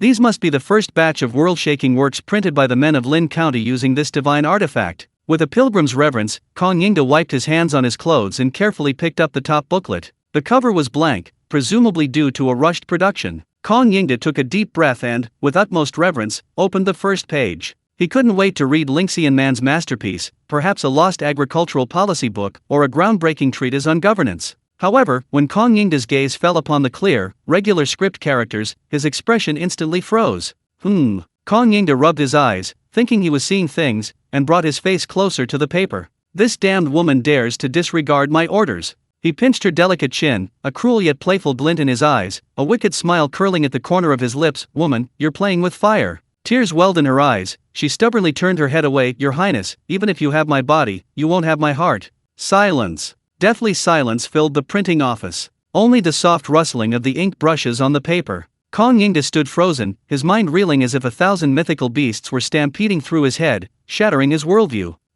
What kind of filthy, vulgar nonsense is this? Kong Dara trembled violently, slamming the book, The Young Mistress's 99 Escapes, down on the table like a hot potato. He wasn't giving up, thinking the craftsman must have given him the wrong paper, or he'd opened it incorrectly. So, full of hope, he picked up a slightly thicker book beside him and opened it with trembling hands. After farrowing, sows often experience fever and loss of appetite. At this time, the pig pen should be cleaned, and the sow's abdomen washed with warm water. If dystocia occurs, artificial delivery can be assisted. Kong Yingde nearly spat blood onto these new books. The supposedly divine instrument of literature, movable type printing capable of printing countless volumes of classic texts, was being used to print this obscene, vulgar folktale, and this dross about assisting piglet births. This is utter blasphemy against Confucianism and Mencius. This is an insult to scholars. Lin Qiu. A shrill, furious roar instantly echoed throughout the entire West Mountain hunting grounds. At this moment, Lin Qiu was squatting on the steps of the side hall entrance, holding a chipped rough porcelain bowl, humming a little tune as he leisurely rinsed his mouth. Crash! Suddenly, the side hall door was violently kicked open. The renowned Confucian scholar Kong Yingde, disheveled and with bloodshot eyes, brandished a gavel used to hold down paper, charging out like an enraged lion. Lin Qiu, you brat! Today, I will cleanse the hall of the sage's household. I'll beat you to death, you disgraceful scoundrel who corrupts literature. Although Kong Yingde was old, his rage fueled his speed, and he ran straight towards Lin Qiu. Holy crap! Lin Qiu was so frightened that he swallowed the entire mouthwash, grabbed the bowl, and turned to run. Lord Kong! Master Kong! What's going on? Let me explain. Wait, you went to the printing press? Lin Qiu, running around the camp with his head in his hands, shouted desperately, it's a misunderstanding. That CEO novel, ugh, that storybook, I just realized I took the wrong one. That was a draft I accidentally smuggled in yesterday to chase away the monk Xianzang. Shut up. Stop making excuses. Kong Yingde chased after him relentlessly, his gavel slamming down. What a waste. Such sacred movable type printing technology, and you actually use it to print this filthy stuff? I'm ashamed for you. And what about postpartum care for sows? It's outrageous. That postpartum care for sows is a miraculous book that concerns whether the Tang Dynasty will ever have cheap pork. Lord Kong, please broaden your horizons. I'll beat you to death with your broad horizons. At dawn in the Western Hills hunting grounds, under the dumbfounded gazes of the refugees and veterans, a grand drama unfolded, a Confucian scholar chasing a county magistrate for 1,000 miles. Even Xiao Saizi, who had been playing wildly all day, was dragged out of bed by King K and Li Chengqian to watch Lin Qiu embarrass himself. Chapter 81, Lin Qiu's Persuasion. Kong Yingde gives in. West Mountain hunting grounds. The tranquility of the early morning was shattered by a series of furious roars. Lin Qiu, you brat. You have disgraced scholarship. You have disgraced scholarship. Today, I will risk my old life to rid the Tang Dynasty of this scourge. Kong Yingde, his hair and beard bristling, brandished his heavy gavel, like an enraged lion whose tail had been stepped on, frantically chasing Lin Qiu through the camp. Lin Qiu, carrying a chipped, rough porcelain bowl and with half a mouthful of mouthwash in his mouth, nearly lost a shoe in his pursuit. Master Kong. Lord Kong, you are old enough to be careful not to hurt your back. I already said it was a misunderstanding. That was a draft. Lin Qiu explained, tears welling in his eyes, as he fled for his life. Bullshit. Postpartum care for sows is also a discarded manuscript. You're using this divine instrument meant for printing sacred texts to print on pigs. You're rubbing the faces of us scholars in a pigsty. Kong Yingde's voice cracked with rage. This spectacle of Lin Qiu being chased, a rare sight in the Tang Dynasty, drew the attention of everyone in the Zishan camp. The refugees were dumbfounded, while old Zhang and the other guards exchanged bewildered glances, unsure whether to intervene. Even more outrageous was what happened next. On the steps of the side hall, Princes Li Chengqian and Li Tai were each holding a slice of watermelon Lin Qiu had prepared for Xiao Saizi, watching and eating with great interest. Li Tai even pulled Xiao Saizi, who had been playing wildly all day and was still rubbing her eyes, to her feet. Look, Saizi, Confucius has gone berserk. This is even rarer than Father Emperor's wrath. Li Tai pointed gleefully at the two running figures. Saizi, still a little sleepy, raised her hands as if cheering Lin Qiu on when she saw he was being chased. Lin Qiu, come on. Run faster. Uncle, could you slow down a bit?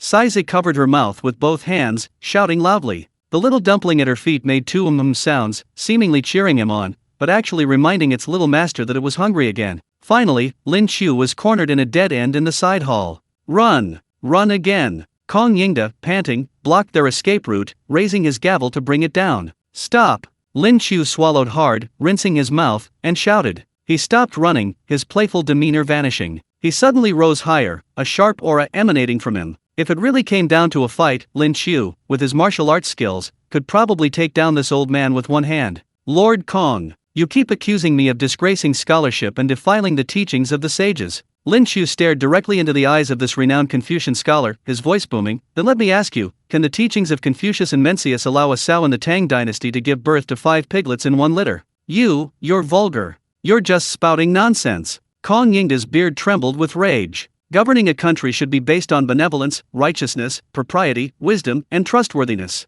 How can we judge matters based on such animalistic notions? A fine benevolence, righteousness, propriety, wisdom, and trustworthiness. Lin Qiu sneered, taking a step closer. If the people can't even get enough to eat, can't even smell the aroma of meat, how can you expect them to talk about propriety, righteousness, and a sense of shame? Confucius said, when the granaries are full, people know etiquette, when they are well fed and clothed, they know honor and shame. I printed that book, Postpartum Care of Sows, so that all the people of the Tang Dynasty could afford cheap pork, so that there would be no hunger in the world. Kong Yingda was slightly taken aback by these words, his gavel frozen in midair. Lin Qiu didn't give him a chance to catch his breath, pointing towards the printing press and continuing his tirade. Have you read that book, The Great Tang Epidemic Prevention Guide? Do you know how many wounded soldiers and refugees who would have died were saved by the methods of cleaning wounds with strong liquor and boiling water described in it? Countless lives saved. Isn't that great benevolence and righteousness? Isn't that practical knowledge for governing the world? Lin Qiu's voice echoed in the dead end, making Kong Yingda's eardrums ring.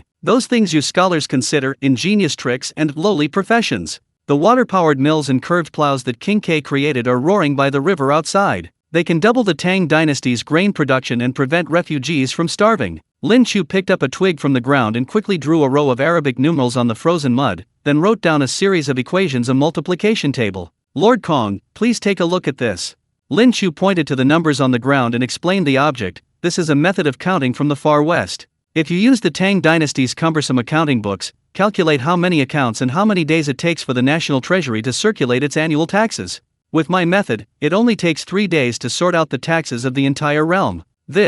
Kong Yingda lowered his head, looking at the extremely concise and intuitive numbers and multiplication table. Though a learned Confucian scholar, he was not a pedantic scholar ignorant of practical matters. After only a brief mental calculation, he was horrified to discover that this method of arithmetic was the very divine skill the Ministry of Revenue had been dreaming of. The gavel slipped from Kong Yingda's hand with a thud and fell to the ground. This old scholar, stubborn his entire life, stared blankly at the numbers on the ground, then looked up at the distant water-powered workshop belching black smoke and emitting a deafening roar. A lightning bolt seemed to cleave through the fog of his mind. Yes, he had clung to the classics, forgetting that the world was built upon the daily necessities of the people. Without these ingenious skills, how could the Tang Dynasty be stable? Practical application, saving lives and strengthening the nation.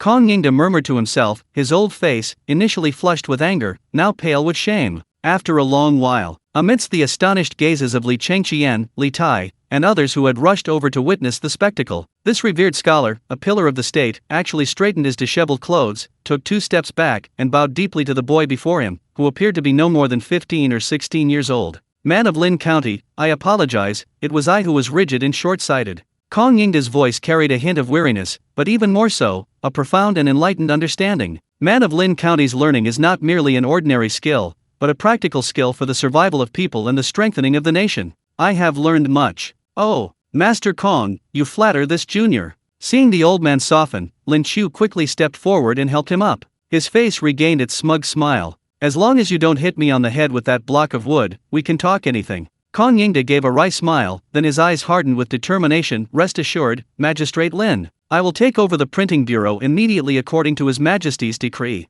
From now on, not only will the 4 books and 5 classics be printed, I will also create a special section for practical learning, printing, and distributing your epidemic prevention guide, arithmetic, and agricultural and sericultural classics throughout the land. As for the book, The Young Mistress's 99 Escapes, Lin Qiu and the Confucian scholar Kong tacitly chose to selectively forget about it. Neither of them expected how popular this book would later become among the young ladies of the Tang Dynasty. Chapter 82, 98 Boiled Cabbage. The 3-character classic and the romance of the Western Chamber. The farce was averted, and the sun gradually rose higher. Kong Yingda had rushed here after receiving the imperial decree that morning, without eating or drinking. He had just experienced a period of intense emotional turmoil and a strenuous chase. At this moment, the old scholar felt dizzy, and his stomach was loudly protesting. Gurgle. Kong Yingda blushed, somewhat embarrassed, and clutched his stomach. Lord Kong has had a long morning, he must be hungry, Lin Qiu said perceptively. I'll go to the kitchen right away and prepare something light and comforting for you to calm your nerves.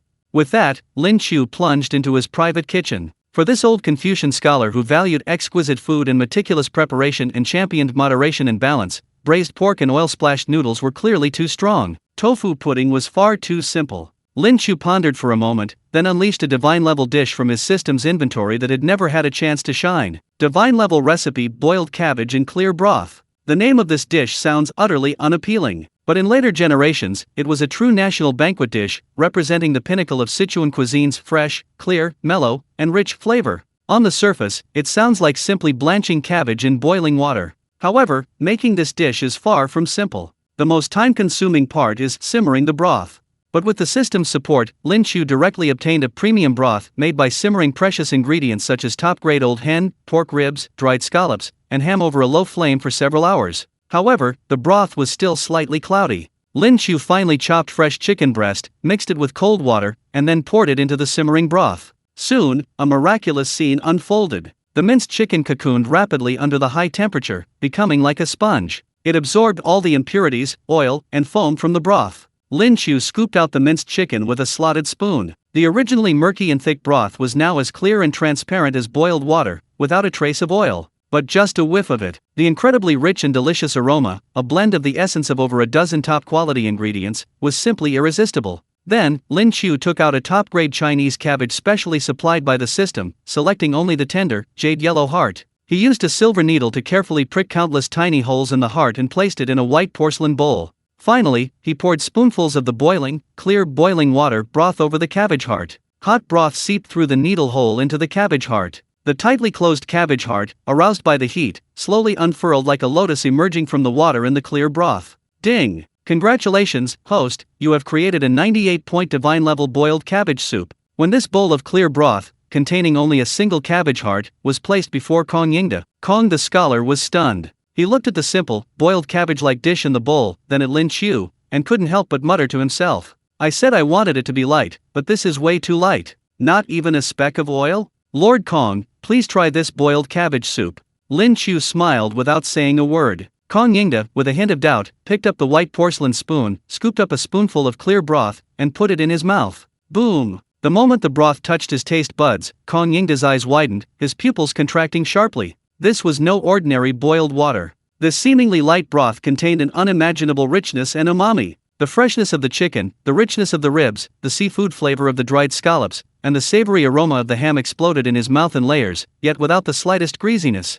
He took another bite of the cabbage heart. The ordinary cabbage had absorbed the essence of the broth. The sweet, crisp aroma of the cabbage blended perfectly with the rich broth. The extreme contrast and umami were like a beautiful symphony played on his tongue. This taste. Kong Yingde, ignoring the heat, ate spoonful after spoonful, cabbage and broth alike. In no time, he had devoured the entire bowl of boiled cabbage in clear broth.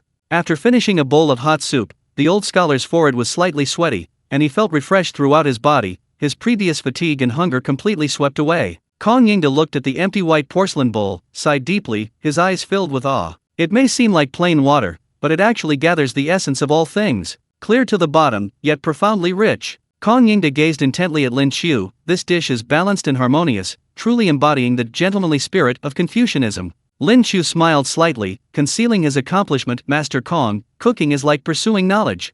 Some things, like those used for raising pigs, may seem crude, but they actually contain the foundation of the Tang Dynasty's strength. Some things may seem elegant and simple, like this boiled cabbage in clear broth, but it actually requires countless intricate ingredients. Kong Yingde understood the deeper meaning in Lin Qiu's words and was completely convinced. Just then, old Zhang rushed into the side hall, his face beaming with joy. County Magistrate. Great news! Old Zhang's voice trembled with excitement. Those merchant caravans from Chang'an who were cut off from supplies are now lined up at our camp gate. Dozens of carts of top-quality limestone and timber are kneeling and begging us to take them. Lin Qiu stood up and exchanged a broad laugh with Li Chengqian and Li Tai, who had come drawn by the aroma to enjoy breakfast. The blockade by the aristocratic families had completely collapsed in the face of this overwhelming information and cultural war. Host exceeded daily task requirements yesterday. Reward, strength +1, stamina +3. The Xishan hunting grounds were bustling with activity. Since the blockade by the aristocratic families was broken by the Xishan daily, Xishan's infrastructure development had once again entered a fast track.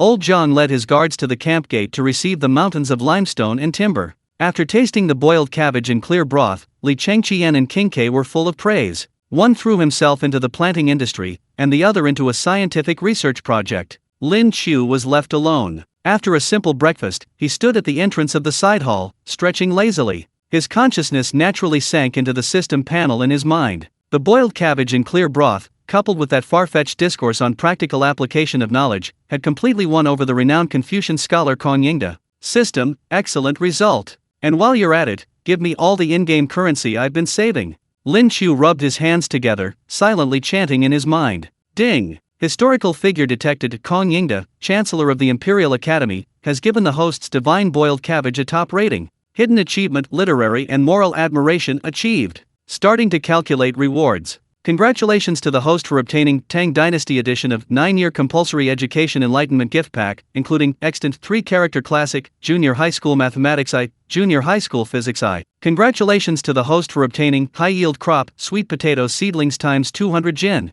Immediately afterwards, the roulette wheel spun rapidly, and the dazzling light of dozens of consecutive draws flashed in Lin Qiu's mind. Ding! Congratulations to the host for obtaining premium soybean oil times 100 jin. Ding! Congratulations to the host for obtaining premium white pepper powder times 100 jin. Ding! Congratulations to the host for triggering a guaranteed 10 draw, obtaining the book, Middle-Aged Man's Kidney Strengthening Guide *1. Ding! Congratulations, host, you have triggered the guaranteed 10 pull reward and obtained the book, The Romance of the Western Chamber. Ding! Congratulations, host, you have triggered the guaranteed 10 pull reward and obtained the book, 30 Tips to Become a Charming Man That Rich Women Love.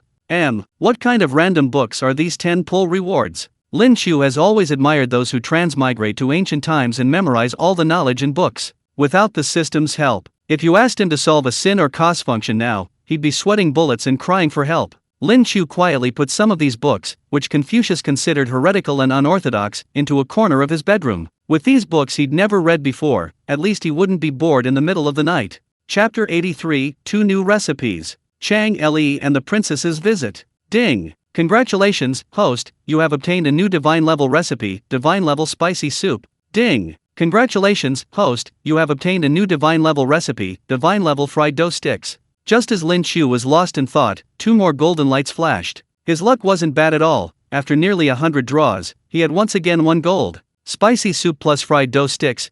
Wow, these two combined are a winning combination.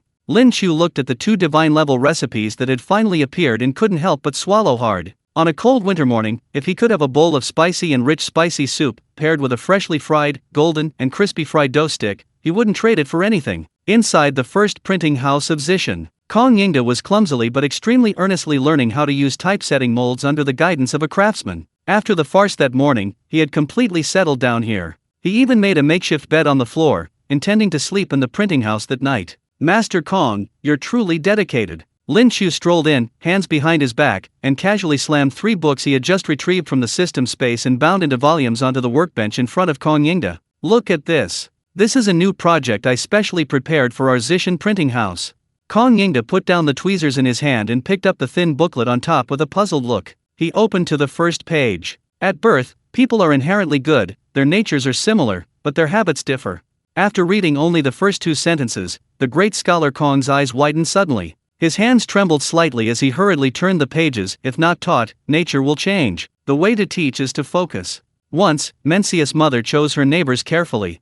Hiss! Kong Yingde gasped sharply. These 3-character phrases, so catchy and easy to recite, perfectly blended Confucian essence, historical allusions, and ethical principles. This was practically a divine primer tailor-made for children. Who wrote this? Kong Yingde's beard trembled with excitement. Don't worry about who wrote it, look at the next book, Lin Qiu gestured. Kong Yingde quickly put down the 3-character classic and picked up the junior high school mathematics book. His eyes were filled with strange Arabic numerals, the meanings of which Lin Qiu had already taught him. As he turned the pages, Kong Yingde saw the extremely simple rules of arithmetic, the multiplication table. He saw how to use the simplest formulas to calculate the extremely complex issues of grain consumption and taxation. Kong Yingde felt a chill run down his spine. If the 3-character classic is the foundation for educating the people, then this arithmetic book is a peerless weapon for strengthening the nation and managing the world's wealth. As for the last book, Junior High Physics I, the pulley systems and lever principles illustrated within it made the great scholar Kong vaguely feel that it contained some profound truth he couldn't comprehend. Lin County Man. Kong Yingde took a deep breath, holding the 3 books as if they were priceless treasures. I retract what I said this morning. You not only possess the talent to govern the world, but also the merit to educate the people. From today onwards, I order all craftsmen at the Zishan printing house to cease printing other books and focus all their efforts on printing 10,000 copies of the 3-character classic and arithmetic. I understand your meaning, you want all the poor children in the world to be able to learn. Watching the highly motivated Confucius, who had instantly transformed into a frenzied printing factory worker, Lin Qiu's lips twitched slightly. He didn't have such lofty ambitions. Lin Qiu had simply wanted to give children like Xiao Saizi more choices when he first saw her. After leaving the printing house, Lin Qiu had a notice written and posted next to the soup kitchen in the refugee camp. The gist was Zishan needs to expand production for development, and is not only recruiting manual laborers but also offering high salaries to recruit craftsmen skilled in carpentry, blacksmithing, kill firing, and even geomancy and mineral exploration. The pay is doubled, and room and board are provided. In these times, the refugee camp was a melting pot of all sorts of people. A moment later, an old man, ragged and thin, with 2 fingers missing from his left hand, timidly squeezed out of the crowd and stood under the notice. Esteemed sir, this old man knows a little blacksmithing and furnace building. I wonder if I could earn a living. The old man's voice was hoarse, his eyes revealing a weathered and anxious look. Lin Qiu, who was sitting nearby drinking tea, looked him up and down and asked, blacksmithing? What can you forge? Kitchen knives or hoes? The old man hesitated for a moment, gritted his teeth, and said in a low voice, if esteemed sir has the finest iron, this old man can forge bright armor and also craft large, 100 refined hammers. What? After glancing at the seedlings in the glass field, Li Chengqian, who had been standing idly to the side, suddenly stood up. The Mingguang armor was the highest level standard equipment in the Tang Dynasty army. Ordinary blacksmiths had never even seen the blueprints. This old man actually said it could be used in battle? Lin Qiu's eyes lit up, and he immediately asked, what is your honorable name, sir? Where did you work before? The old man gave a wry smile, my humble name is nothing to mention, everyone just calls me Old Iron Head. Back in the late Sui dynasty, I worked as a master craftsman in the imperial workshops for several years. Later, I offended a powerful official and had my fingers broken. My whole family ended up here. I've struck gold. Lin Qiu was overjoyed. He was worried about his upcoming bet with old man Yuqi on blacksmithing. Although he had the blast furnace blueprints provided by the system, Li Tai was an expert in carpentry and mechanical engineering. To actually build the blast furnace and carry out smelting, he still needed a seasoned expert like Li Tai to oversee the work. He had originally planned to find some literate scholars to provide basic education for some of the children among the refugees. Old Iron Head, is it? From today onwards, you are the manager of the Zishan Steel Works. Lin Qiu waved his hand and said to the attendant beside him, give him the highest possible treatment. Old Iron Head stared wide-eyed at Lin Qiu in disbelief, his eyes instantly reddening. He was about to kneel down with a thud. Thank you for your generosity. My life now belongs to you. Don't kneel, don't kneel. We don't do that here. Lin Qiu pulled him up. He glanced at the sky, the chill was still biting. The remaining trivial and troublesome matters of recruiting people will be left to old John and his group of veterans. Some of the elderly men, though unable to work due to mobility issues, still possessed considerable experience in judging character. Lin Qiu was just about to go and check on the miserable training conditions Cheng Kumo and the others were undergoing. As soon as he stepped out of the gate, Lin Qiu saw chaos at the camp entrance. 2 extremely inconspicuous blue canopied carriages, without even clan insignia, were parked at the palace gate. Dozens of cavalrymen responsible for the outer perimeter were on high alert, but upon seeing who alighted from the carriages, they all knelt down in unison, not daring to breathe. What's going on? Lin Qiu approached, and upon closer inspection, he too was stunned. 5 exquisitely beautiful young women, wrapped in thick fox fur cloaks, stepped out of the carriages. Leading them was none other than Princess Chang Li Lizi, the eldest daughter of the Tang Dynasty. Following behind her were the fiery-tempered Princess Jiayang and Princess Chengyang, along with the timid princesses King He and Lanling. These 5 most noble daughters of the Tang Dynasty were now looking around furtively like thieves. Lin Qiu, quick, quick, let us in. Princess Chang Li spotted Lin Qiu immediately, lifting her skirt and running over, her little face flushed from the cold. She whispered, don't alert father's spies. My dear aunts. Lin Qiu rubbed her forehead, utterly exasperated. Looking like this, you've probably been under the watchful eyes of the 100 cavalry guards since the moment you left the palace. Have you emptied the entire harem? If His Majesty finds out, I'll lose my head. What are you doing here? It's so boring at home, we came out for some fresh air. Princess Jiayang, with her fiery temper, shoved Lin Qiu aside. Being stuck in the palace all day with rules is so boring. My elder sister says Chang Sun Chong is like a blockhead, and I also think Fang Yi from the Fang family is a spineless coward. I heard the Prince of Wei built a water wheel here, and I also heard there's a young man who can overthrow the 100 Cavalry Division. Take me to see him. Chang Li chimed in with her complaints. Mother has been busy with accounting and selling soap lately, she has no time for us. We used the excuse of visiting Saizi to sneak out.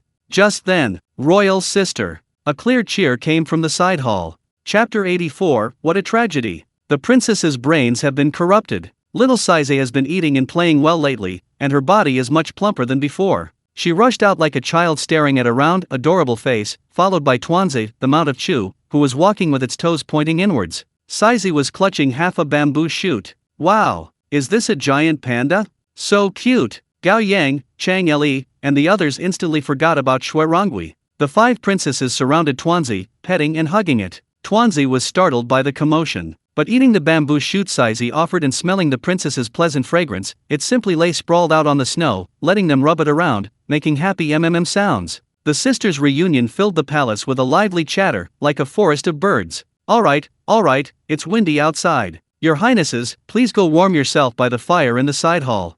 Lin Qiu looked at the group of Tang princesses, smiled, and shook his head. I'll have someone get you some hot tea. Inside the side hall of the palace, the charcoal fire burned brightly, dispelling all the chill. The 5 princesses, having removed their heavy cloaks, sat around the fire pit, chattering about palace gossip. Princess Lanling, who usually loved reading, casually glanced around the room. Suddenly, she noticed a wastebasket beside the fire pit, containing several crumpled, coverless booklets. These were the drafts that Kong Yingda had thoroughly rejected and carelessly thrown away that morning. What books are these? Out of reverence for written language, Lanling curiously picked up the booklets and smoothed out the creases. She leaned closer to the light of the charcoal fire, parted her lips slightly, and read the words from the first page. Humph, woman, you've successfully caught my attention. With just these words, Lanling's face instantly flushed crimson to her ears, and her heart pounded.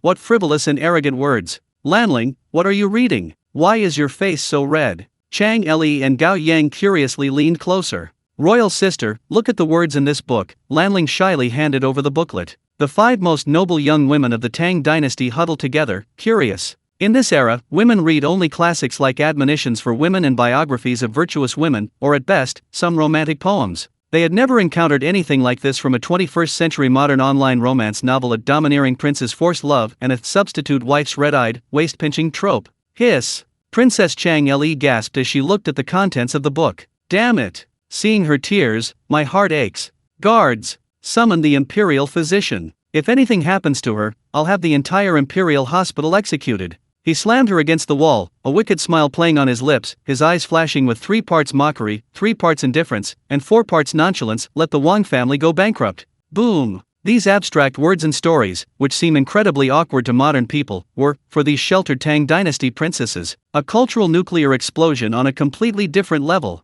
The 5 princesses were utterly captivated. They watched, completely captivated. King He and Princess Chengyang covered their mouths nervously, their eyes reddening, utterly moved by the fabricated, tragic love story. Lanling, while feeling it was undignified, couldn't resist leaning closer, eager to see what would happen next. Princess Jie Yang slapped her thigh, her eyes shining. This prince is so domineering. The heavenly king is broken. That's a real man. Compared to him, Fang Yai, that guy who can't even ride a horse properly, is simply a disgrace to manhood. Princess Changle nodded frantically in agreement, the image of Chang Sun Chang's wooden face involuntarily flashing through her mind. She felt her husband was truly a blockhead. Little Saizi, only 4 or 5 years old, was completely bewildered by her sister's hushed exclamations. While feeding Tuanzi bamboo shoots, she licked her lips, pondering what delicious food Lin Qiu would prepare for her for lunch. Squeak! Just as the 5 girls were completely engrossed in their world of domineering CEO romance, the door to the warm pavilion opened. Lin Qiu entered carrying an exquisite tray.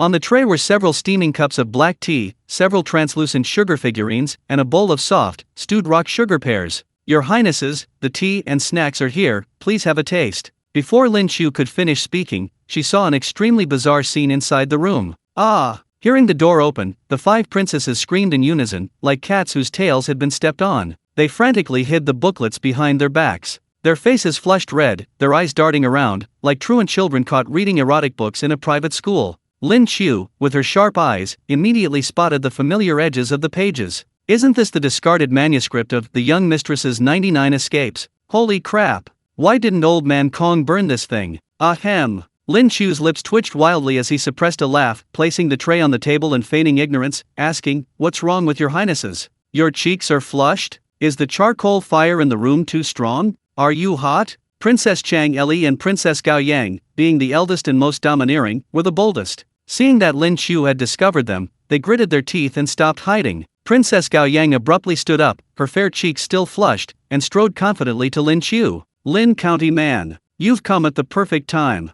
Princess Jie Yang's beautiful eyes widened as she urgently questioned, this book, what about the rest of the book? Chang Eli also stamped her feet anxiously, yes. Did that young mistress escape the city? Did the prince catch up with her later? Was that wicked concubine banished to the cold palace? Quickly, bring me the booklet at the back. King He, Cheng Yang, and Lanling, forgetting their embarrassment, nodded vigorously behind them expectantly. Lin Qiu looked at these 5 Tang Dynasty royal girls, completely poisoned by domineering CEO literature, and felt a wave of dizziness. He never imagined that this lousy book would have such terrifying destructive power here. Your Highnesses, Lin Qiu rubbed his forehead in anguish, this stuff is just low-grade, vulgar writing. Reading too much, it'll lower your brains.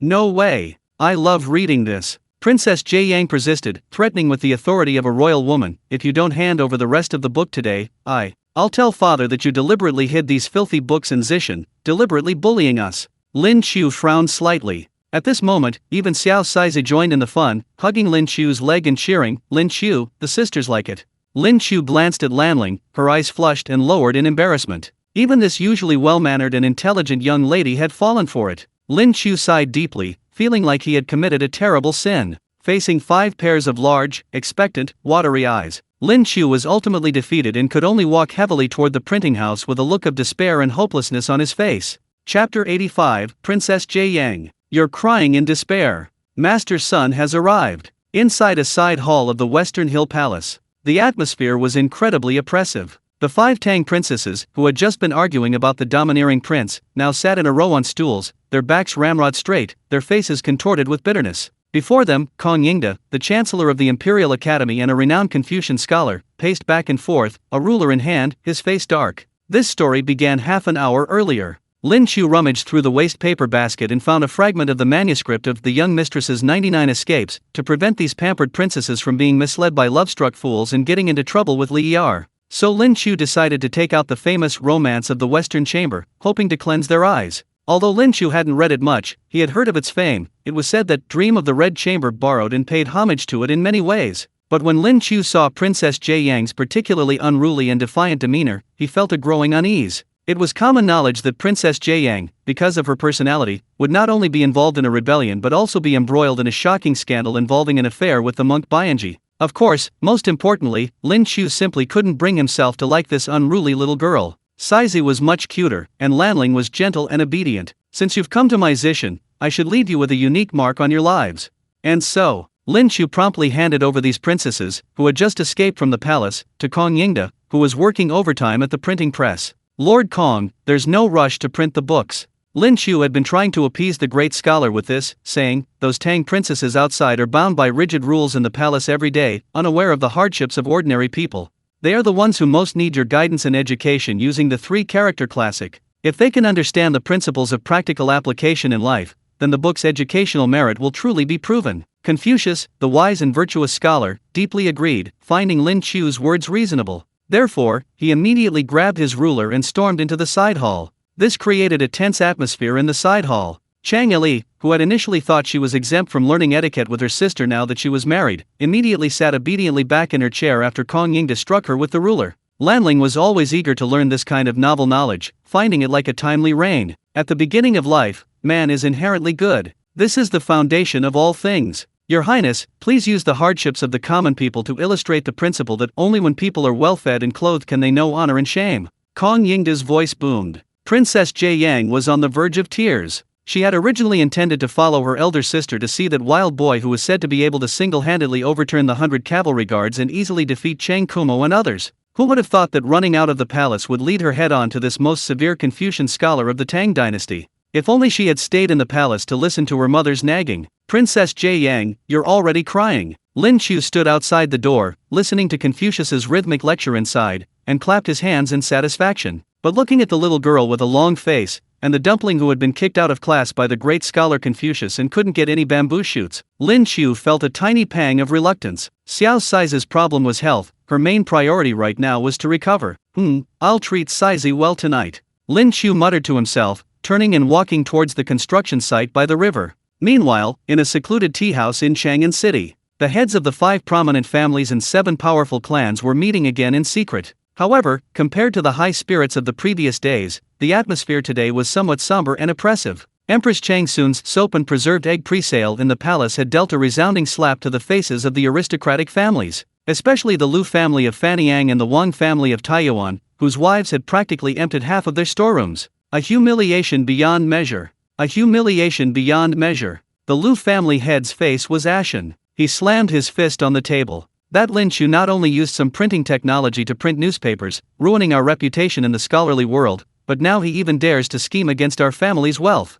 I propose that tonight we mobilize all our elite guards and go directly to Zishan to burn down that printing house and workshop. Don't be reckless. The speaker was Kui Zhen, the head of the King He Kui family. He frowned, relatively cautiously. Haven't you all noticed? We've cut off the stone and timber supply to Zishan, and there are thousands of starving refugees gathered there. Logically, they should have mutinied long ago. But why is Zishan still so impregnable, without a single refugee escaping? Kui Zhen surveyed the crowd. Something's amiss. If Lin Qiu didn't have powerful backing, he wouldn't dare be so arrogant. Using assassins before fully understanding Zishan's situation is risky. If the 100 Cavalry Division gets hold of it, Li Shaiman is not someone to be trifled with. None of us will escape unscathed. So, what does Brother Kui mean? The Wang family head frowned. Kui Zhen took a deep breath, a shrewd glint in his eyes. I've decided that tonight I will personally lead a few skilled men, disguised, to infiltrate the outskirts of West Mountain.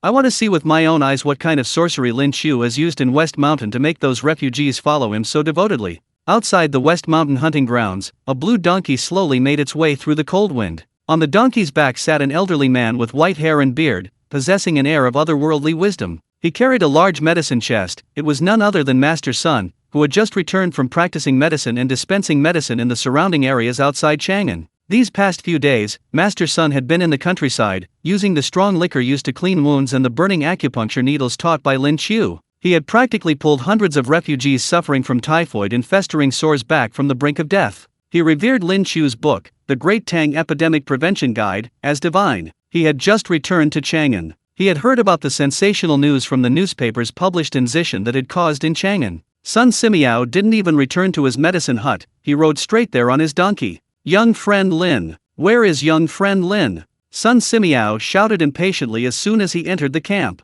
Oh, elder immortal son, what brings you here? Lin Qiu, who had been explaining precautions for using coal before winter to the refugees, rushed over upon hearing the commotion. He quickly stepped forward and took the donkey's reins. Sun Simiao dismounted and grabbed Lin Qiu's wrist, his withered hands trembling slightly with excitement. Young friend Lin, I heard in Chang'an that you've created a divine artifact capable of instantly printing 10,000 volumes? Is that true? It can indeed print books, but not that quickly. Lin Qiu smiled and pointed to the printing house not far away. Sun Simiao took a deep breath, a pleading glint in his eyes. Then young friend, could you use that artifact to help me print a few hundred copies of The Great Tang Epidemic Prevention Guide? I'm willing to use all my medical fees for this lifetime to print this book. These past few days have been bitterly cold, and countless refugees outside the city have fallen ill. If this book could be widely distributed among physicians throughout the land, tens of thousands more lives could be saved. The old immortal son spoke, his eyes reddening. Master Sun, you flatter me.